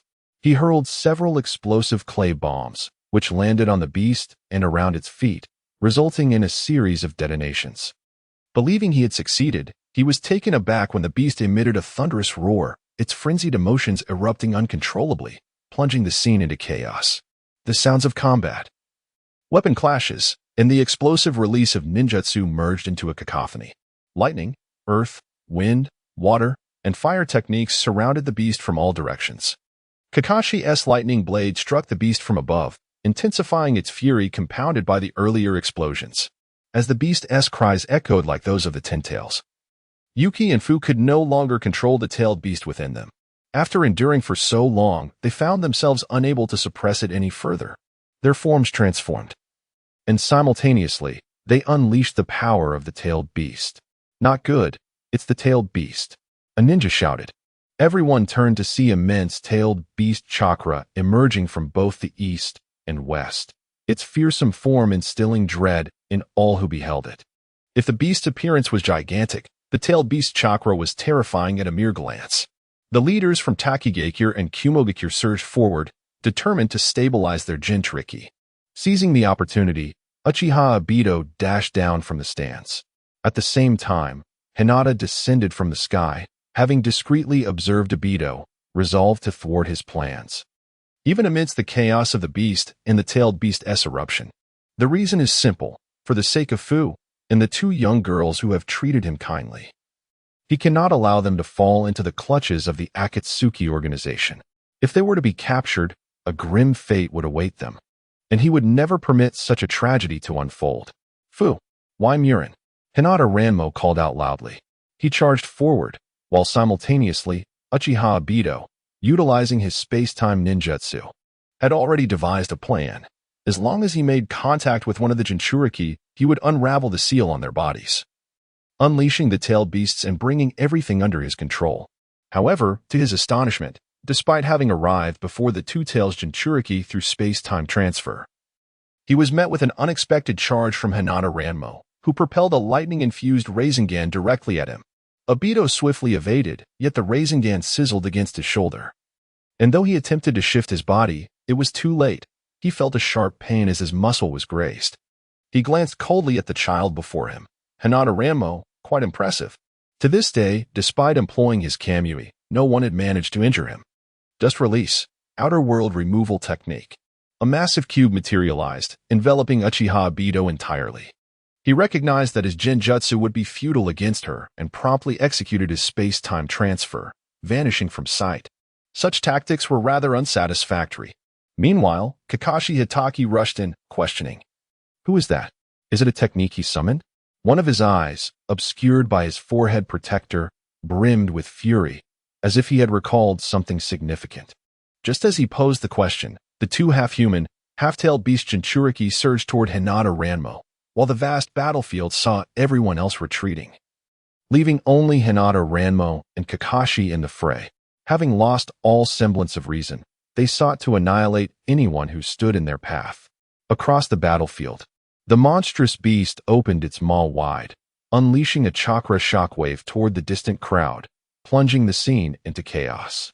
In a corner of the spectator stands, a diminutive elder observed the turmoil with cold, calculating eyes. A companion whispered, Lord Suchikage, should we truly deliver the steel-released child that Bairuho requested? Of course. Since he has aided us in summoning the beast, we must honor our agreement. Furthermore, convey my orders. The region of Mount Sumeru in the southern part of the Land of Earth, near the Land of Grass, is to be left undisturbed by our Umbu for 3 years. We shall fulfill all the conditions he has set forth. We, the Iwagakure, are men of our word, provided he upholds his end as well. With that, Noki lowered his gaze, observing the chaotic scene with cold eyes. A smirk gradually forming at the corner of his mouth. Hinata Ranmo, do you believe that the destruction of half our village resolves the matter? Let me assure you, as long as you remain alive, this affair is far from over. The upcoming lower-grade assessment competition jointly organized by the Ninja Village is, in fact, a cunning scheme devised by the Iwagakure, for Inoki is well aware that the third Hokage, Hiruzen Sarutobi, is fiercely competitive and would never allow himself to be overshadowed. Thus, he will undoubtedly dispatch his most formidable contenders under equal conditions. Among these contestants, Hinata Ranmo is certainly included, given that this competition has been meticulously orchestrated for him. How could they possibly squander the opportunity that has been 2 years in the making and 3 months in preparation? Hinata Ranmo, today marks your demise. I shall observe how you endure against two-tailed beasts and a summoning creature. Even if you manage to survive, Bairui awaits you. Chapter 97. The chaotic scene today. The forces of Iwagakure need not intervene. Your demise is imminent. In one corner, Yuki lurks in the shadows, reveling in his cunning scheme of orchestrating another's downfall. Meanwhile, two Jinchuriki unleash the full might of their tailed beasts, while the summoning creature, the charm beast, releases a powerful wave of chakra, letting out a piercing howl that rends the night sky. A blinding light cuts through the darkness, its shrill cry echoing ominously, accompanied by the cacophony of panicked cries and the jostling of the crowd from all directions. The charm beast's chakra wave relentlessly assaults the area. Yet the exits of the vast venue are precariously positioned in the center and lower sections, leaving no escape routes for those crowded towards the rear and above. This predicament renders the masses akin to fish in a barrel, trapped and unable to flee. As the shockwaves emanate, the audience erupts in waves of horrified screams. Desperate to escape, some ninjas step forward to divert the charm beast's attention, granting the crowds in the southern, western, and northern sections a fleeting chance to evacuate. However, the sheer number of people creates chaos. They push and shove, and as the disorder escalates, the charm beast's gaze shifts once more. The ninjas retaliate with a barrage of elemental ninjutsu, wind release, water release, lightning release, aimed squarely at the beast, regardless of their effectiveness, as long as its focus remains away from the audience. Around the venue, 51 lower-ranking ninjas sustain injuries, fleeing amidst the turmoil. Were it not for a handful of upper ninjas who managed to obstruct and contain these three uncontrollable individuals, the casualties would be unimaginable. Moreover, the chaos is exacerbated by the Iwagakure ninja utilizing explosive clay, creating further pandemonium. Deidara delights in unleashing wave after wave of explosive clay, seemingly oblivious to the question of whether this is the appropriate moment for such destructive tactics. Hinata Hanabi, fueled by fury, declares, "If you dare use lightning release, I will end you." If not for his outburst, others might have mistaken his intent as a defense against the tailed beasts and charm beast, when in truth, his target was Hinata Hanabi herself. With a sudden burst, Hinata Hanabi leaps into the air, delivering a striking blow to the back of Deidara's neck, exclaiming, "You little brat. Can't you discern the situation? Or is this the very scheme of a Wagakure?" As Hinata Hanabi knocks Deidara unconscious, chaos unfolds below. Kakashi suffers a grievous wound to his shoulder from the cat-like creatures, bleeding profusely. Suddenly, the charm beast emits a series of cries, inciting hallucinations among the crowd, causing them to turn on one another in a frenzied bloodbath, further plunging the scene into disarray. Uchiha Itachi supports Kakashi, his brow furrowed in concern as he surveys the tumultuous surroundings, momentarily at a loss for a solution. Cold sweat beads upon his forehead, and without warning, a searing pain engulfs his eyes, triggering the awakening of his Sharingan. The attack by the Nine Tails left Konoha reeling, and now, with two tailed beasts and a summoning creature in play, the situation is dire. Even with over a dozen upper ninjas present, their numbers pale in comparison to the vast army of a village. In such circumstances, is there truly no hope of regaining control? All the ninjas surge forward, only to be repelled by the overwhelming force, and the relentless clashes lead to a dwindling of their ranks. Upon witnessing this scene, Hinata Aom clenched his fist tightly. Realizing he had no other choice, he employed the shadow clone technique, creating only 2 clones to conserve chakra. The original Hinata rushed towards the alluring beast, engaging in direct combat with a singular aim, to buy time for the crowd to retreat. The 2 clones charged towards the 2-tailed cat and the 7-tailed Chme, both Jinchuriki having succumbed to unconsciousness. The rampaging tailed beasts now had one objective: to annihilate everyone present. As long as Hinata's clones could hold them off, there remained a glimmer of hope for all. The cacophony of the tailed beasts battling was piercing, rendering it impossible for anyone to approach. Meanwhile, the Land of Waterfall had not dispatched a sealing team, and even the personnel sent from the Rock Village feigned resistance. Aside from protecting their own lower knee, they had done little to engage in any proactive defense. Might Guy and Nara Shikaki were simultaneously safeguarding their students' retreat while preventing their own from falling victim to the alluring beast Genjutsu. Once they had ensured the students were in a safe location, Teacher Guy rushed forward to align with Hinata in a unified front. The alluring beast's Genjutsu activated once more, causing Teacher Guy to momentarily freeze, and Hinata sensed his unusual state. By the time he turned back, it was too late, for he had already clashed with the arriving Uchiha Itachi. "Sir, please, regain your clarity." Itachi had just activated his Sharingan and was still unfamiliar with its application. Thus, he found himself somewhat at a loss when confronted by the remarkably swift and powerful attacks of Teacher Guy. Damn it. Kakashi Hitaki charged towards the tailed beast but was abruptly intercepted by Uchiha Obito, who had emerged from an alternate dimension. "Your opponent is me." The mask on Obito's face was the same mysterious one that had appeared during the Nine Tails assault on Konoha. Upon witnessing this, Kakashi's anger erupted as old grievances resurfaced. "It's you. You caused the deaths of my master and his wife?" With that, Kakashi lunged forward, engaging Obito in combat. In an instant, the support for Hinata Aom was ensnared by other matters. The 2-tailed cat, in its tailed beast form, wielded sharp claws and remarkable agility, launching a flurry of attacks against Hinata's clone. The barrage was dazzling and overwhelming, culminating in the clone being shattered into smoke and vanishing. Meanwhile, the 7-tailed Chme, towering at a staggering 17 meters, did not utilize its unique ability to traverse the heavens and the earth. Instead, it relentlessly unleashed chakra-based assaults, waves of immense yellow-green chakra, accompanied by a distinctive buzzing sound, surged towards Hinata's clone.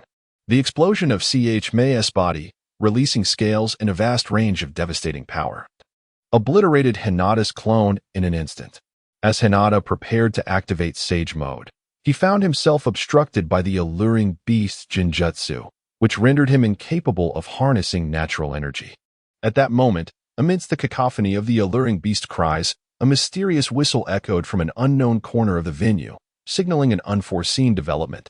As the sound emerged, the enchanting beast began to heave heavily, its illusory breaths intensifying, casting a wider influence.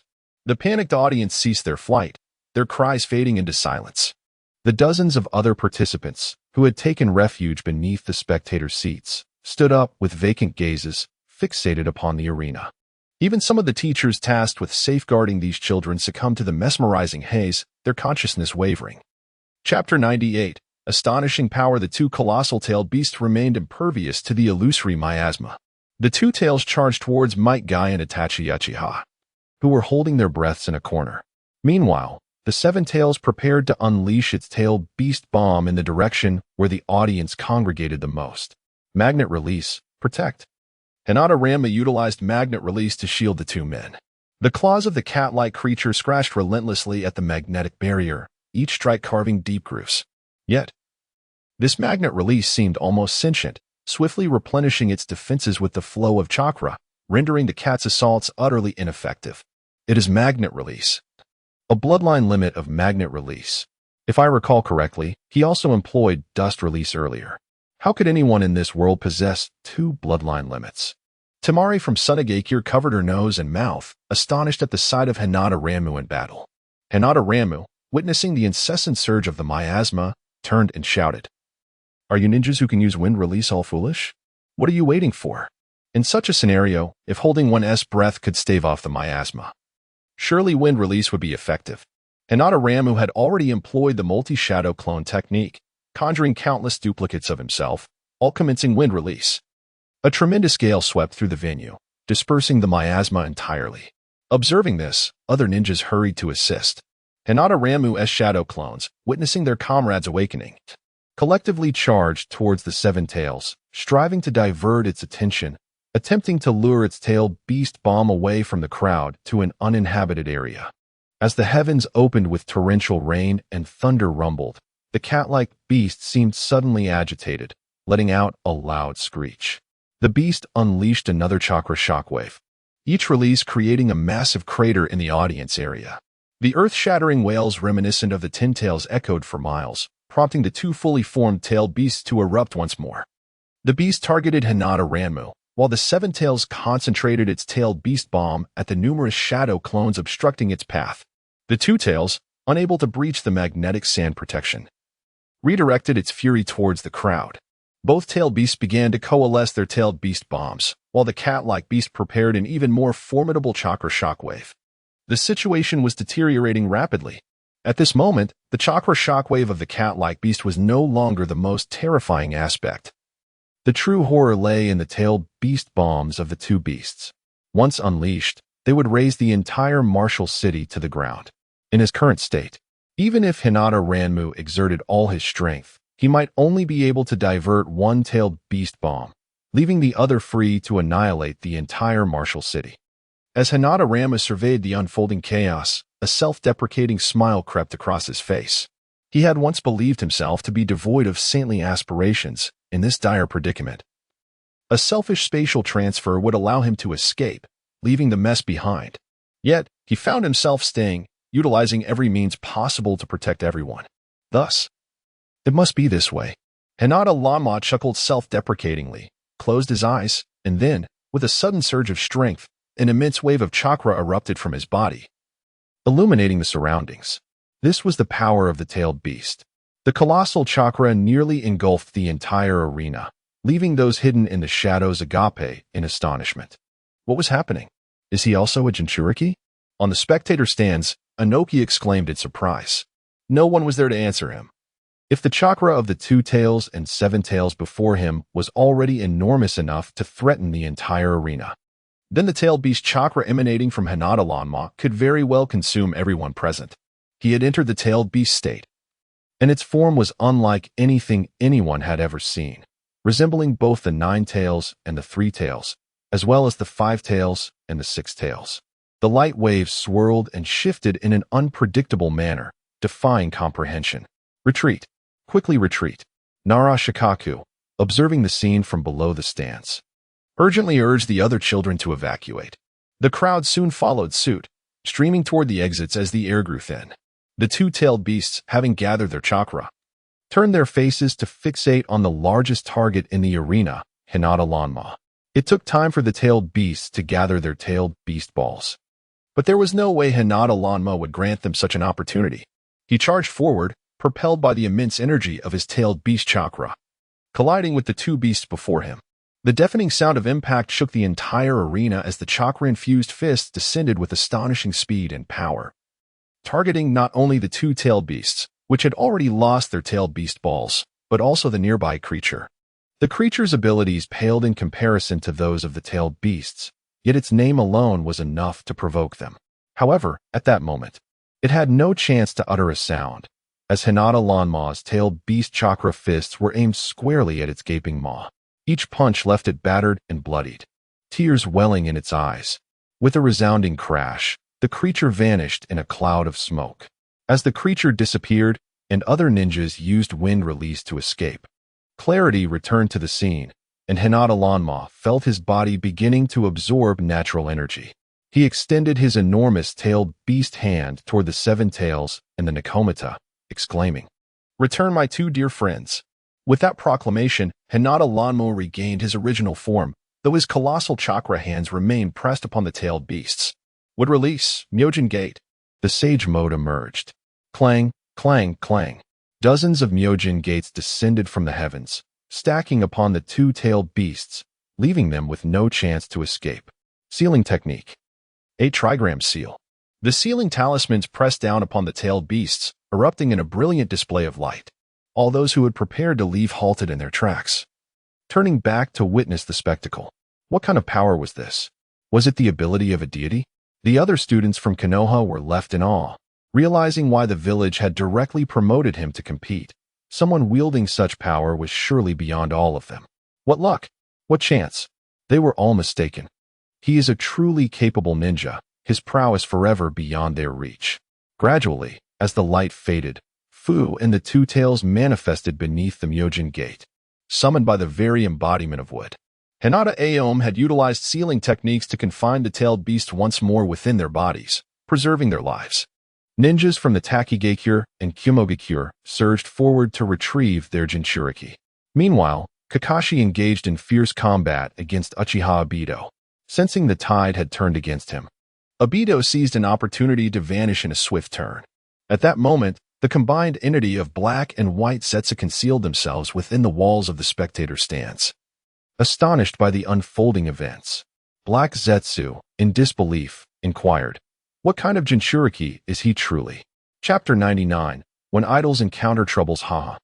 I failed to notice it as well. Baiju's eyes widened, his mouth stretching into a ghastly and exaggerated grin that reached his ears. Everything had settled down. The peril had subsided, and Hinata Lanma's sage mode gradually faded away. Concealed in the stands, Noki hastily slipped away upon witnessing this scene. At this moment, he no longer hoped for Obito to eliminate this young man. It was utterly impossible, and he had no idea where Obito had vanished to. Indeed, after summoning the Phantom Beast and witnessing Hinata Lanma unleash the tailed beast chakra, causing harm to the Phantom Beast, Obito had departed the scene with the steel-release bloodline limit ninja that a Wagakure had bestowed upon him. How could he possibly defeat someone who couldn't even subdue a Phantom Beast, unless he possessed a bloodline limit akin to that child's? Today's battle truly opened his eyes. Previously, he had solely focused on experiments, seeking to enhance himself through external abilities. However, through that child, he had conceived a more audacious idea, that he would gather all forms of bloodline limits unto himself, thereby rendering himself undeniable. Mike surveyed the chaotic and ravaged arena. Suddenly struck by a thought, he reached into his pocket and pulled out his betting ticket, exclaiming, "Where are the organizers? I bet on Hinata Lanma to win. He has triumphed, so let us redeem our prize. 1 to 100. The rain continued to fall, crimson blood mingling with the downpour, forming small streams. Nara Shikahisa emerged from the passage beneath the stands with his students, encircling the few individuals before him. Might Guy went to tend to Kakashi's wounds. Kakashi grasped Might Guy's sleeve, shouting, "I saw him. The one who broke the seal on my teacher's wife. Allowing the Nine Tails to assault the village and causing the deaths of my teacher and his wife is right here." I know. Might Guy nodded repeatedly. Yet Kakashi's fists tightened increasingly. It was him. This sudden appearance of the phantom beast must have been summoned by him. It had to be. Upon hearing this, Hinata Lanma shook his head slightly. He believed that the matter of the phantom beast had no connection to Uchiha Obito. However, who could it be? He closed his eyes to sense his surroundings. With so many people present and the chaos outside in the hidden mist village, along with the violent lightning and thunder, he found it impossible to accurately locate the owner of the in-release chakra within his sensing range. Nevertheless, he was certain that this incident was undeniably linked to a Wagakure. Meanwhile, as Kakashi's emotions surged, the staff commenced apologizing and managing the remaining audience and ninjas who had not fled. The competition could not continue. Ninjas from various villages began to assist themselves. Those needing medical attention were sent to hospitals, while others prepared their belongings. As for this incident, someone had to provide an explanation. Yet such an explanation could not be demanded by them. It would be resolved through discussions among the higher-ups of each ninja village upon their return. Kakashi's injuries were not severe, and soon enough, his emotions stabilized. The other injured students were not in danger of losing their lives, and everyone was preparing to return to the village. Was my reward destined to vanish like this? Teacher Might Guy watched the furious citizens of Wuching as they marched towards the organizer's office, unable to resist glancing at his betting slip. He had wagered on Hinata Lanma's victory. It was evident that he would ultimately triumph in this contest. If the organizers were to dispense the prize money, it would exceed the original amount by 100-fold. All right, let's hurry. Kakashi patted his shoulder, reverting to the composed man he usually was. The group exited Wuching, heading south at full speed. As they walked, Hinata Lanma suddenly halted, prompting everyone to stop as well. Hinata Lanma, what is the matter? Teacher Nara inquired, standing atop a tree trunk. Hinata Lanma was illuminated by dappled sunlight filtering through the leaves. The other students, witnessing this scene, clenched their fists nervously, exchanging glances as if they comprehended the situation. One student raised a hand, and the tension in the air thickened. Subsequently, 7 students knelt around the trunk, collectively addressing him. "Big brother, we are sorry." Upon hearing this, Hinata Lanma was taken aback, while Uchiha Itachi leaned against the trunk with a smile playing on his lips. Teacher Might Guy suddenly realized, exclaiming, "Indeed, you had a wager. The loser must bow an apology. Very well. Young men, you must accept defeat." Hinata Lanma, will you not accept their apologies? Despite his words, Hinata Lanma remained motionless. He stood there, momentarily dazed, then sighed softly and waved his hand, saying, Get up. It's all in the past. Those petty quarrels no longer matter. I have more pressing matters at hand. Teacher Nara, you all go ahead. I must return to Wuching. What are you planning to do? Nara Shikaku asked anxiously. Having witnessed the situation, they were concerned about a child harboring unknown-tailed beast chakra suddenly wanting to return to Wuching. Moreover, this competition had been specifically arranged by a Wagakure for him. Wouldn't he be walking into a trap? It's just a minor issue. You all proceed without me. I will catch up. With that, he waved goodbye to the group and vanished in a flash of body flicker. The others were left in astonishment, and the 7 kneeling students rose to their feet. Did he stop only to return to Wuching and not to hold us accountable for an apology? Someone queried incredulously. The others exchanged bewildered looks, equally perplexed. Meanwhile, Uchiha Itachi scoffed, turned, and resumed his journey. These individuals were simply not on the same level as Hinata Lanma. He would not be petty enough to prolong matters over an apology. However, if the roles were reversed, the situation would undoubtedly be quite different. Hinata Lanma distanced himself from the group and swiftly returned to Wuching. Although the city has settled down, a sense of chaos still lingers. As he strolls along the bustling streets, he observes the surrounding architecture. Some bystanders notice him and whisper among themselves, "It is he, Hinata Lanma, who saved our Wuching. Otherwise, we might have lost our homes." A young man expresses his gratitude, while an elderly lady stops Hinata Lanma and presents him with a basket. These are the persimmons I made. Please take some and enjoy their delightful flavor. Chapter 100. Where is my first place? A little girl appeared before him, presenting a bouquet of white dragon pearl flowers. Thank you. Hinata Lanma gratefully accepted the gifts from both individuals. His intention was merely to acknowledge their kindness. Yet his simple expression of gratitude inadvertently triggered a response. Suddenly, a multitude of people emerged from the surrounding shops and residences. Hinata Lanma, I must apologize. You did not win the competition by sheer luck. You possess genuine skill. You are the strongest and the best. You saved us all. Indeed. This is my handmade embroidered backpack. Please accept it. We were blind to your greatness during the competition and spoke thoughtlessly to you. You not only held no grudges but also came to our rescue. We truly do not know what to say. Here, please accept this jerky I made. Hinata the young hero, may I take a photo with you? Could I have your autograph?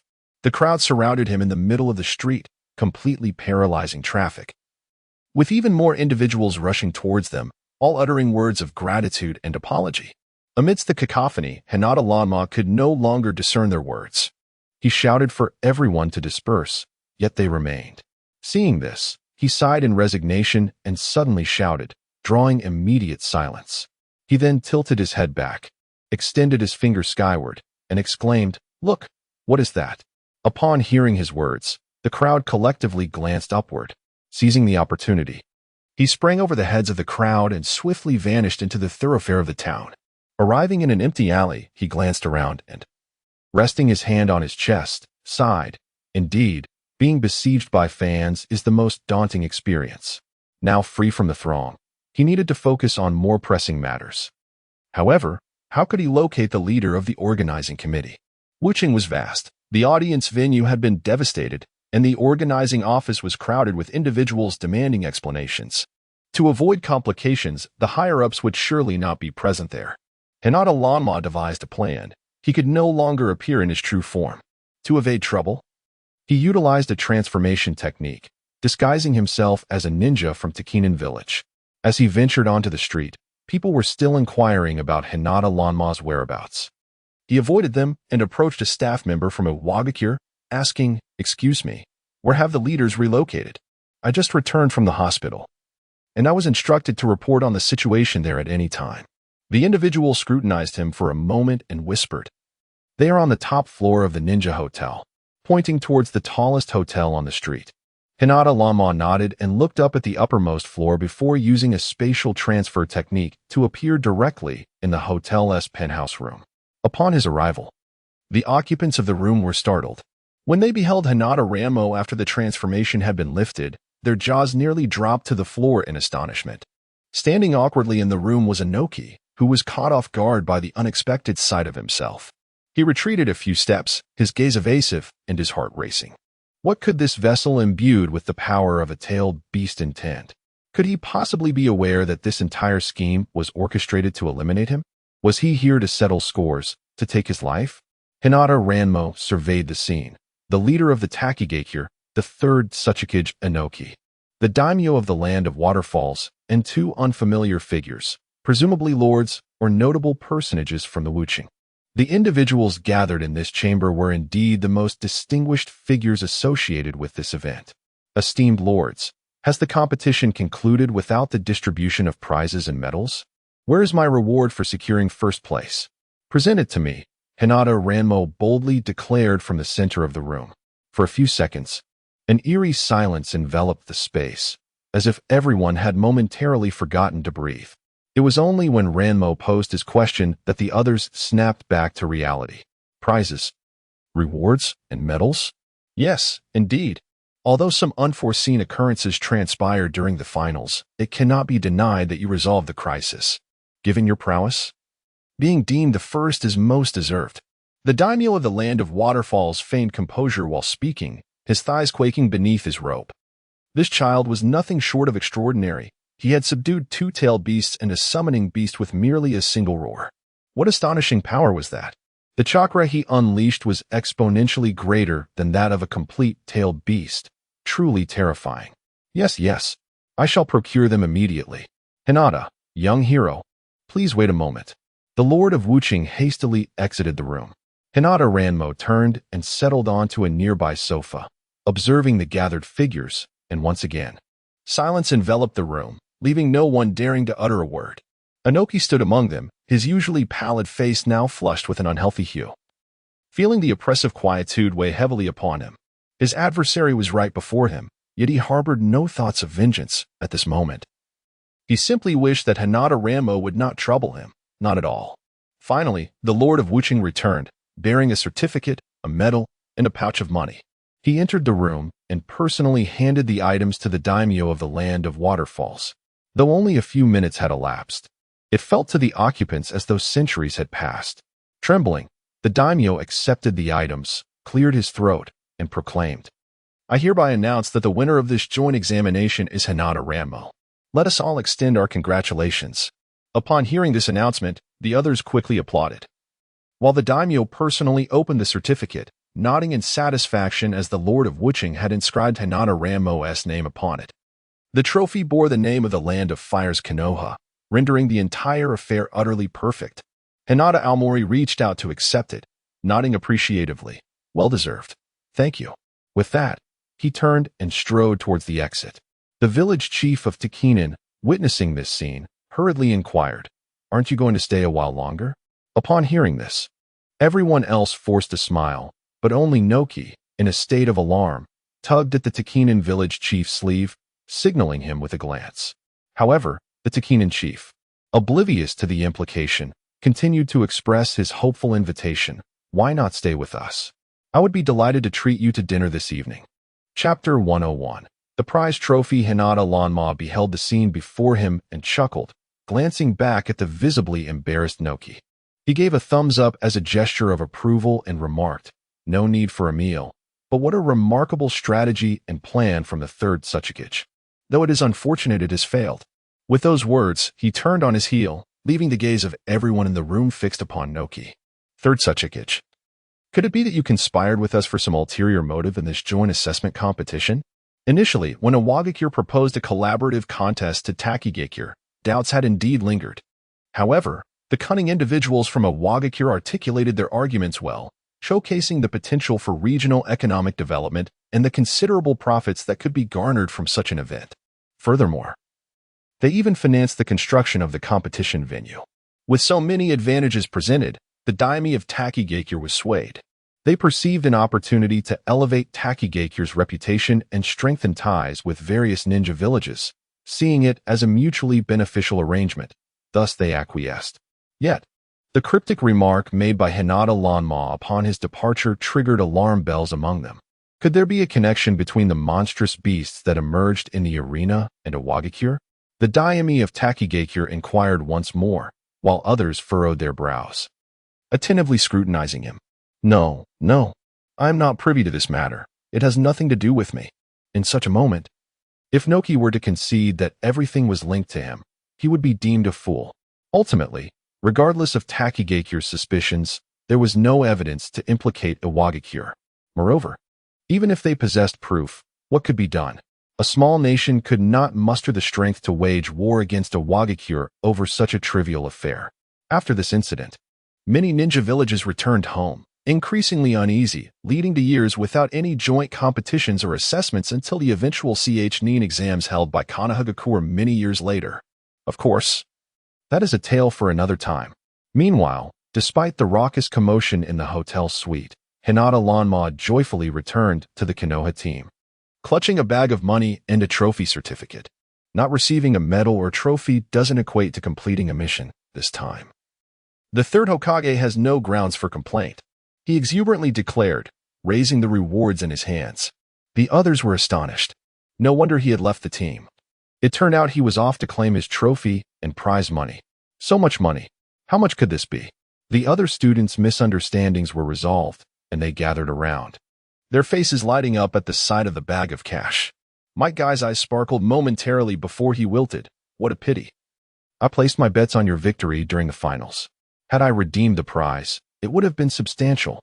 Kakashi patted his shoulder. It's merely $300. Enough of that. I'll treat you to dango later. Really? How about treating everyone instead? Might Guy exclaimed, his face alight with enthusiasm. What? However, Kakashi touched his pocket, for he had not won any rewards in the second match. In contrast to Might Guy, he had been on a losing streak during this outing. How delightful.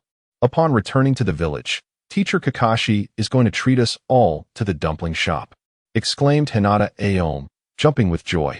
Itachi Uchiha, standing beside him, chuckled and remarked, shouldn't it be you who treats us? You have already treated those two lovely ladies, Yum and Fu. Will you not extend the same courtesy to us? Upon hearing this, the others erupted in agreement. Indeed. Do not forsake your friends for beauty. You earned a prize of 20,000 from both the first and second matches, which is currently with Teacher Nara. Let us have Hinata Aom treat us. Hinata Aom shall treat us. Everyone chorused. All right. I will treat you all. I want grilled meat, just like what I had with the lovely ladies. I want grilled meat too, along with juice and a hot spring. They laughed and chatted merrily as they set off for Konoha. In the Hokage's office, the third Hokage, Sarutobi Hiruzen, looked upon the gleaming trophy and prize money with great satisfaction, a rare smile gracing his lips. Well done, everyone, and special commendations to Hinata Aom, Nara Shikaku, Kakashi, Might Guy. You three remain, the rest may return home. As the group departed, only the three gentlemen remained, recounting every detail of the mission to the third Hokage. When he learned of the mysterious tailed beast chakra emanating from Hinata Aom, his smile slowly faded. Had he managed to control it? Regardless of how powerful a weapon may be, if it poses a threat to the village's safety, one must exercise caution. It seems he managed to control it, Narashikaka stated. The third Hokage nodded, having long wondered how a mere child could devastate half of a Wagakure. In that moment, he comprehended the existence of a strange power within him. After they finished their report, Sarutobi Hiruzen closed his eyes and, after a lengthy pause, finally spoke. It is all right now. You may go and rest. The three men took their leave, and upon exiting the village office, they encountered 9 children waiting outside. Hinata Aom was playfully tussling with Itachi Uchiha. Despite Itachi's usual calm demeanor, he appeared genuinely happy and talkative in Hinata's company. The teacher is out. Teacher, Hinata Aom has invited us all to the hot springs, and then to enjoy grilled meat. Please, do not return home. Let us all go to the hot spring together. The children surrounded the 3 men. Kakashi cleared his throat, about to decline, but Might Guy embraced his shoulder, having just returned to the village. You can leave your work for tomorrow. Let us go. We shall all go together. All right. Everyone exclaimed joyfully, leaping high in excitement.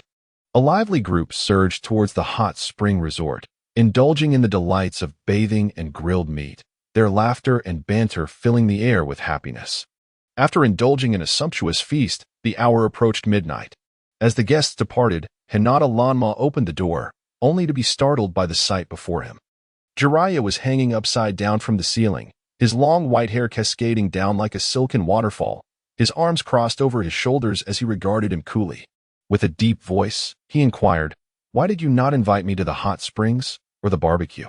When did you return? You knew I was at the hot springs and having barbecue, yet you didn't seek me out?" Hinata Lanma set down his backpack and proceeded to change his clothes. When he finished, Jiraiya remained suspended from the ceiling. "Sir, please come down. Fortunately, I can see at night as well as I can during the day. Otherwise, with you hanging there, shrouded in darkness, your flowing white hair would be quite a fright." Chapter 102. How could this be possible? Jiraiya leaped down from the rooftop, intending to startle you, but I forgot that your night vision surpasses your daytime sight. What a futile effort. Hinata Lanma rose to change into his pajamas, leaping onto the bed and closing his eyes as he fell onto it. "Lanma, accompany me tomorrow. I wish to seek assistance regarding your health," Jiraiya stated. In truth, he had returned to the village just 2 days prior, and earlier, the third Hokage had summoned him for an extensive discussion about the events involving Hinata Lanma and witching. It was reported that his body had released an immense amount of tailed beast chakra, yet no one knew which tailed beast it was. Thus, they sought answers. "All right, I shall go with you tomorrow," Hinata Lanma replied drowsily, on the verge of slumber. On the road, Jiraiya held Hinata Lanma's backpack, tilting his head in surprise as he observed the child trailing beside him, and lightly tapped his forehead. "What troubles you?" Just yesterday, at the barbecue gathering with friends. You were full of energy. How come you appear this way today? Sir, it's barely dawn, and you have awakened me. Are you aware that we have not had proper rest for 2 to 3 days in our haste to return to Konoha? Furthermore, I returned quite late last night. Hinata Lama dragged his feet, displaying reluctance. Some matters cannot be postponed. Are you aware of the tailed beast power within you? You single-handedly quelled the chaos and witching. What formidable chakra must that be? What if that tailed beast chakra erupts? By the way, have you reinforced your own seals? This is quite troublesome. If the nature of the tailed beast power remains unclear, sealing it directly could hinder your ability to utilize chakra. Thus, we must find someone to thoroughly examine what exactly resides within you, so we can address it appropriately. Although Jiraiya had long been aware of the tailed beast power within him, he had not anticipated its magnitude. Last night, the higher-ups convened a meeting that lasted the entire night regarding Hinata Lanma's situation. Some suggested escorting him to the back mountain barrier, allowing the intelligence unit's Yamamoto to investigate his mind, and subsequently employing sealing techniques to examine his body, thereby swiftly uncovering his hidden secrets. However, the third Hokage rejected this approach. Understanding Hinata Lanma's temperament, he would undoubtedly refuse to cooperate, and if the village adopted a forceful stance, it could provoke him, leading to dire consequences. Consequently, after the meeting yielded no results, the third Hokage sought out Jiraiya, instructing him to ensure that Hinata Lanma visited Elder Tianyuan at the Qingshan Temple. This reclusive elder might possess the means to discern which tailed beast resided within the boy's body and would promptly notify Konoha upon discovery, allowing the village to make timely decisions. Jiraiya recognized that the third Hokage and others were motivated by concerns for the village's safety. Yet his greater worry lay with the child. I don't believe you harbor the 9 tails within you. You once visited a Wagakure. Could it be that you possess powers from the 4 tails or 5 tails? Regardless, I am genuinely concerned about how you came to attract a tailed beast and why such potent tailed beast chakra has manifested within you. Lanemo, are you aware of what resides within your body? Jiraiya incessantly prattled, while Hinata Lanemo, indifferent, leisurely followed in his wake. After a considerable pause, he replied, No worries. You can rest assured. I am well aware of my own condition. That won't suffice. For your safety, we must ascertain the truth, for if the tailed beast erupts, it will be too late. Numerous Jinchuriki have been consumed by tailed beasts in this world.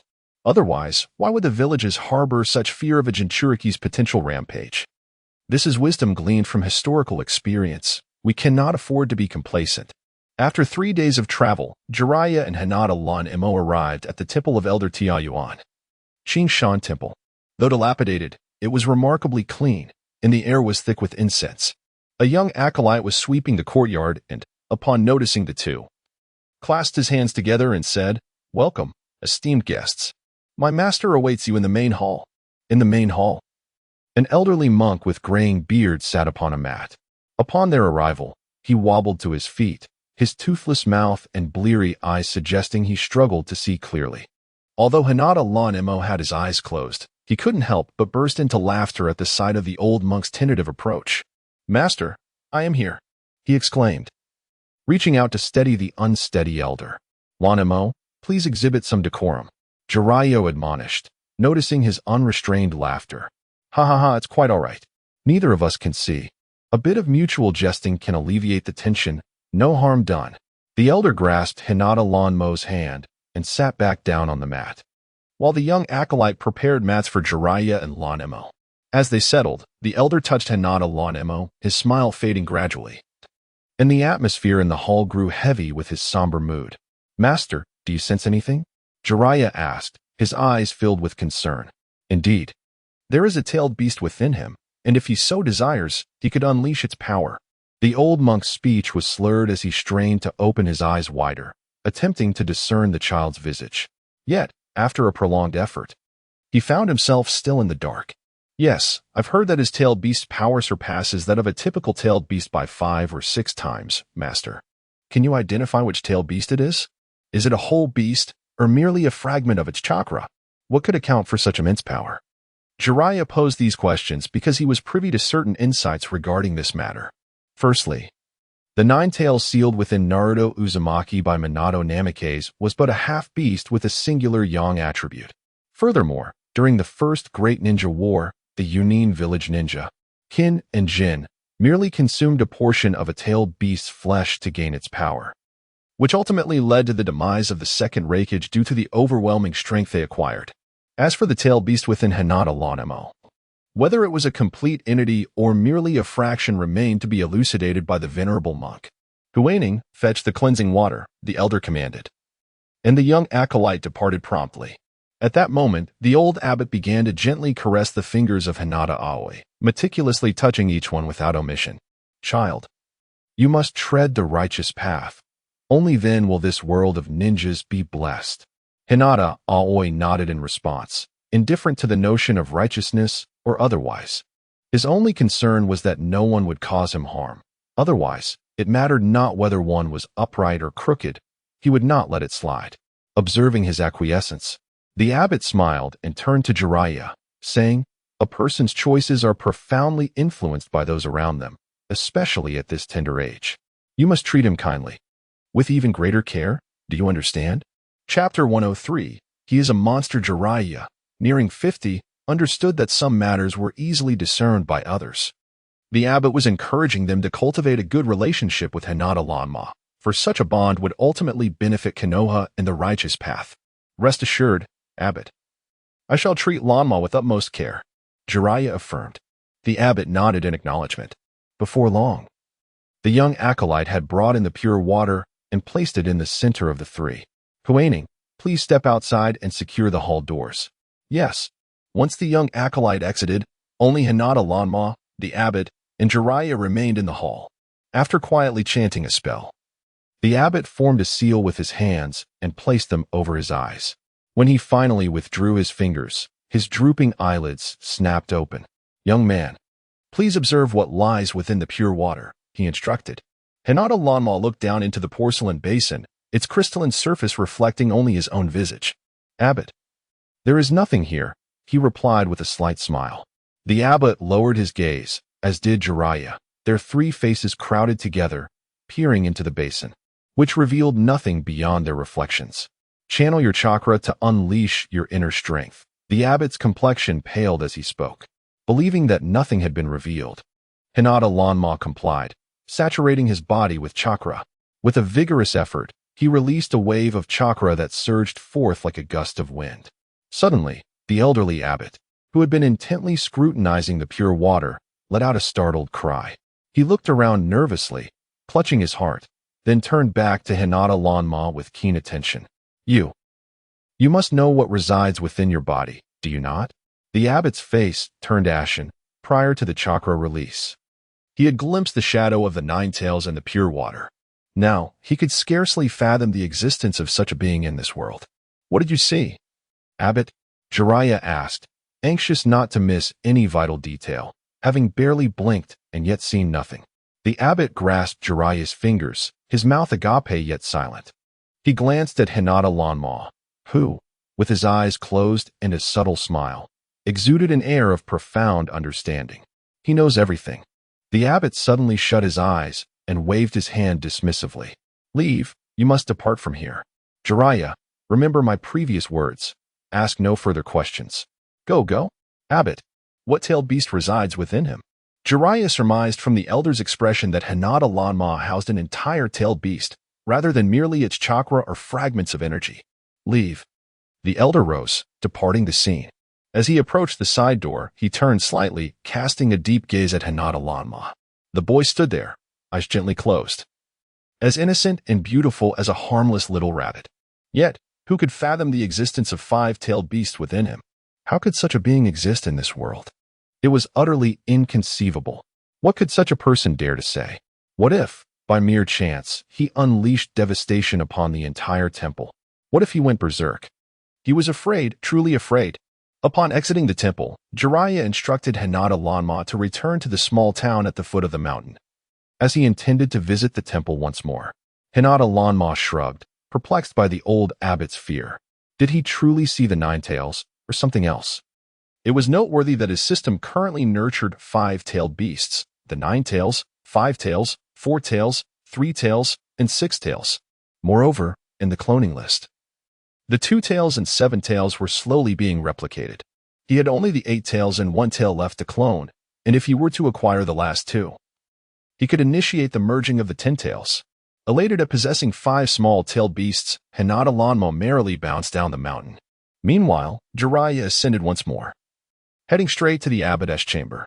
To his astonishment, the dazed old abbot was packing, seemingly preparing to flee. Jiraiya approached and grasped the abbot's arm. Tian Yuan Abbot, please tell me, what have you seen? He was bewildered. The abbot had previously displayed a benevolent demeanor and urged him to treat Hinata Lanma kindly. Why had his attitude shifted so drastically after the use of the purification water? What had he witnessed? Realizing there was no escaping the inquiry, the abbot glanced around, ensuring no one was eavesdropping, and whispered into Jiraiya's ear, "Your apprentice is a monster, a true monster." Taken aback, Jiraiya stepped back 2 paces. "What are you talking about? I speak no falsehood. For a normal person, even a Jinchuriki, I can comprehend. But he harbors 5-tailed beasts, the 3 tails, 4 tails, 5 tails, 6 tails, and 9 tails. What else could such a being be but a monster? This could upend the world of ninjas. You must be cautious. Konoha must be vigilant. If he were to go berserk, it would spell catastrophe for the entire ninja realm." The abbot sighed. "No wonder I sensed an extraordinary fate when I examined his bones. It has come to fruition. This child cannot remain. Alas, none of you can bring him down. A monster, a true monster." Upon hearing this, Jiraiya felt a chill run down his spine. Previously, during their time at Miyaboka Mountain, the situation had not been like this. If he possessed 5-tailed beasts, the Sage of the Toads would have surely informed him. At that time, he had merely mentioned the presence of tailed beast power, without confirming their existence. What on earth was happening? Jiraiya could scarcely recall how he descended the mountain or returned to the inn. That night, he spent hours observing Hinata Lanma. Was this child truly so fearsome? Hinata Blue Ink had already deduced his intentions, yet he remained indifferent. Some truths were simply meant to be known, and he offered him a choice, as well as an opportunity for Konoha. He was confident that the old abbot had undoubtedly informed him of the anomalies within his body, and ultimately, he would relay this matter to the 3rd Hokage. As for how the 3rd would decide, he believed he would soon learn the outcome. Regardless of whether as an adversary or an ally, he felt no fear. Indeed, possessing sufficient strength to safeguard oneself provided a sense of security even in slumber. Upon awakening the next day, his first sight was Jiraiya's exaggerated smile. "Come, let me treat you to something delicious." With that, he pulled him up and began to assist him in dressing. "I can manage myself," Hinata Blue Ink replied, gazing at him with a curious expression, so much so that his eyes, which struggled to focus during daylight, shimmered with intrigue. Chapter 104. A fatal encounter. Is it not peculiar that I have already inquired with the abbot, yet there has been no escape? Jiraiya, noticing his reluctance to allow assistance in dressing, posed the question. Hinata Lanma's eyes flickered as he slightly nodded in agreement. "Shouldn't you be alerting Konoha? Is it not in their best interest to be informed as swiftly as possible? As a ninja of Konoha, I am naturally inclined to relay your circumstances to them. However, Lanma, could you enlighten me as to why there exist 5-tailed beasts within your body?" His curiosity leaned more towards this matter. Hinata Lanma rubbed his fingers together thoughtfully, then shook his head, responding, "I am at a loss as to how this has come to be. Unbeknownst to me, tailed beasts have manifested within me. Why should there be a second one in a world where they are already known? And yet, it has emerged from within, concealed in a certain part of my being. Is that not strange?" Regarding the peculiarities of his eyes, he had only confided in the 4-tailed elder, Z. He had never disclosed this to anyone else. However, the elder toad had once remarked that he could master any ninjutsu he witnessed. Had Jiraiya been more observant, he might have unraveled this mystery. Since he himself was unaware, he had no intention of sharing this information, for he believed that even if Jiraiya treated him kindly, his ultimate loyalty would lie with Konoha. He did not wish to take risks. Despite his newfound ability to wholly protect himself, he did not desire to become a target.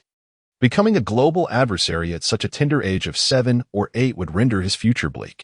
Thus, he refrained from divulging anything, especially during the tenure of the 3rd Hokage. Jiraiya let out a soft sigh and nodded. Let us finish our meal and return to Konoha.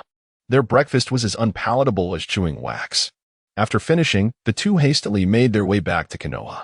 In truth, Hinata Lanma preferred to depart immediately, however. Having previously committed to aiding the village in completing 3 tasks for the third Hokage, he had no intention of retreating. Furthermore, he believed that even if they discovered the presence of 5 other tailed beasts within him, they would not dare to act against him. After all, they would not risk the stability of Konoha. Indeed, when Jiraiya relayed this news to the third Hokage, the latter nearly toppled from his chair. Why, you say what? 5-tailed beasts? How is that possible? Elder Tianyuan indeed stated so, and he has already utilized the purifying water. Jiraiya reported. Did you see these 5-tailed beasts? The third Hokage still could not fathom the gravity of the situation. At that moment, he had considered every possible outcome, wondering if the world was on the verge of upheaval. I did not see them, but Elder Tianyuan assured me of this. However, Jiraiya paused, reflecting with some astonishment. Sensei, why do I feel that Elder Tianyuan may have been somewhat confused? Could it be that he spoke in error? After all, the Nine-Tails resides within Naruto Uzumaki. How could a second Nine-Tails possibly appear? Moreover, Lanma himself is equally baffled. Is there perhaps a misunderstanding at play? The third Hokage steadied himself, pacing within the confines of his office before finally speaking. Regardless of the veracity of this matter, it must remain between us. You are to mention it to no one. Even if external suspicions arise, the only response shall be ignorance. Understood? Yes, Jiraiya replied. Regarding Hyuga Lanma, maintain a cordial relationship with him. After all, the one who ties the knot must also untie it. Perhaps he possesses the ability to control the 5-tailed beasts? At the very least, within the confines of Wuxing, even when the chakra of the 5-tailed beast surged, he did not lose control, which serves as evidence of his capability to manage them. Therefore, we must choose to trust him. Upon concluding, the third turned back to his desk, taking large sips of the cool tea before him to calm his spirit. He hoped Elder Tianyuan had misjudged the situation, as such occurrences had never transpired before. After a prolonged silence, he solemnly reiterated, remember, no one is to speak of this. I shall find other means to divert attention from the higher-ups of Konoha. This matter must remain a secret, including from Hyuga Lanma. Convey to him the necessity of confidentiality. Do you understand? Yes. As Jiraiya exited the office, he exhaled deeply, scratching his head. This situation was indeed quite unsettling. Striding confidently down the corridor, he unexpectedly encountered Shimura Danzo approaching. Jiraiya? You're back. How did it go? What is within Hyuga Lanma? Jiraiya knew this was a matter best relayed by the third. You should inquire with Lord Hokage. With that, he brushed past Danzo without pausing. Upon hearing this, Danzo frowned slightly, scoffing. You think that kid is formidable? He is merely a 7 or 8-year-old child. Jiraiya halted, turning to gaze at Danzo, yet offered no reply. At that moment, a familiar voice echoed from downstairs. Mr. Jiraiya, are you up there? Following this, the sound of footsteps ascending the stairs reached them. Danzo, who had previously mocked Hyuga Lanma, glanced around nervously, resembling a grasshopper caught in a snare, uncertain of how to proceed. Hide, hide, hide. His mouth felt dry, his speech faltering, until he spotted a room on the opposite side of the corridor and swiftly turned to conceal himself within. Jiraiya observed this scene in astonishment, pondering when Danzo had become so fearful of Hyuga Lanma. Hadn't he always schemed to draw him into the Umbu? Yet today, with Lanma right in front of him, he chose to flee. Lord Danzo, what troubles you? Jiraiya knocked on the door, calling out loudly. Go away. Came a vehement refusal from within. He could not allow himself to be slain by Hyuga Lanma. This time, he absolutely must preserve his life. Sir, what is the matter? Hyuga Lanma appeared at the end of the corridor, approaching them. Lord Danzo is inside. For some reason, he refuses to come out. I recall this room is filled with various office supplies from the village. What could he possibly be doing in there? Jiraiya asked with a smirk, amusement dancing in his voice. Upon hearing Danzo's name, Hyuga Lanma advanced and kicked the door. Danzo, are you in there? Come out, come out. If Master Jiraiya were not present, he would have directly entered and severed the head of his adversary. Danzo anxiously surveyed his surroundings, cursing inwardly. This room had no windows. Outside, the voice of that little demon echoed, "Danzo, you've returned from the outskirts, yet I was unaware. Today, we shall see whether you are a ninja or a traitor here in Konoha." Upon hearing this, not only Danzo but also the third Hokage, seated in his office, was taken aback. He hastily rose and ventured outside, exclaiming, "Hinata, what is happening? How did you come to be here?"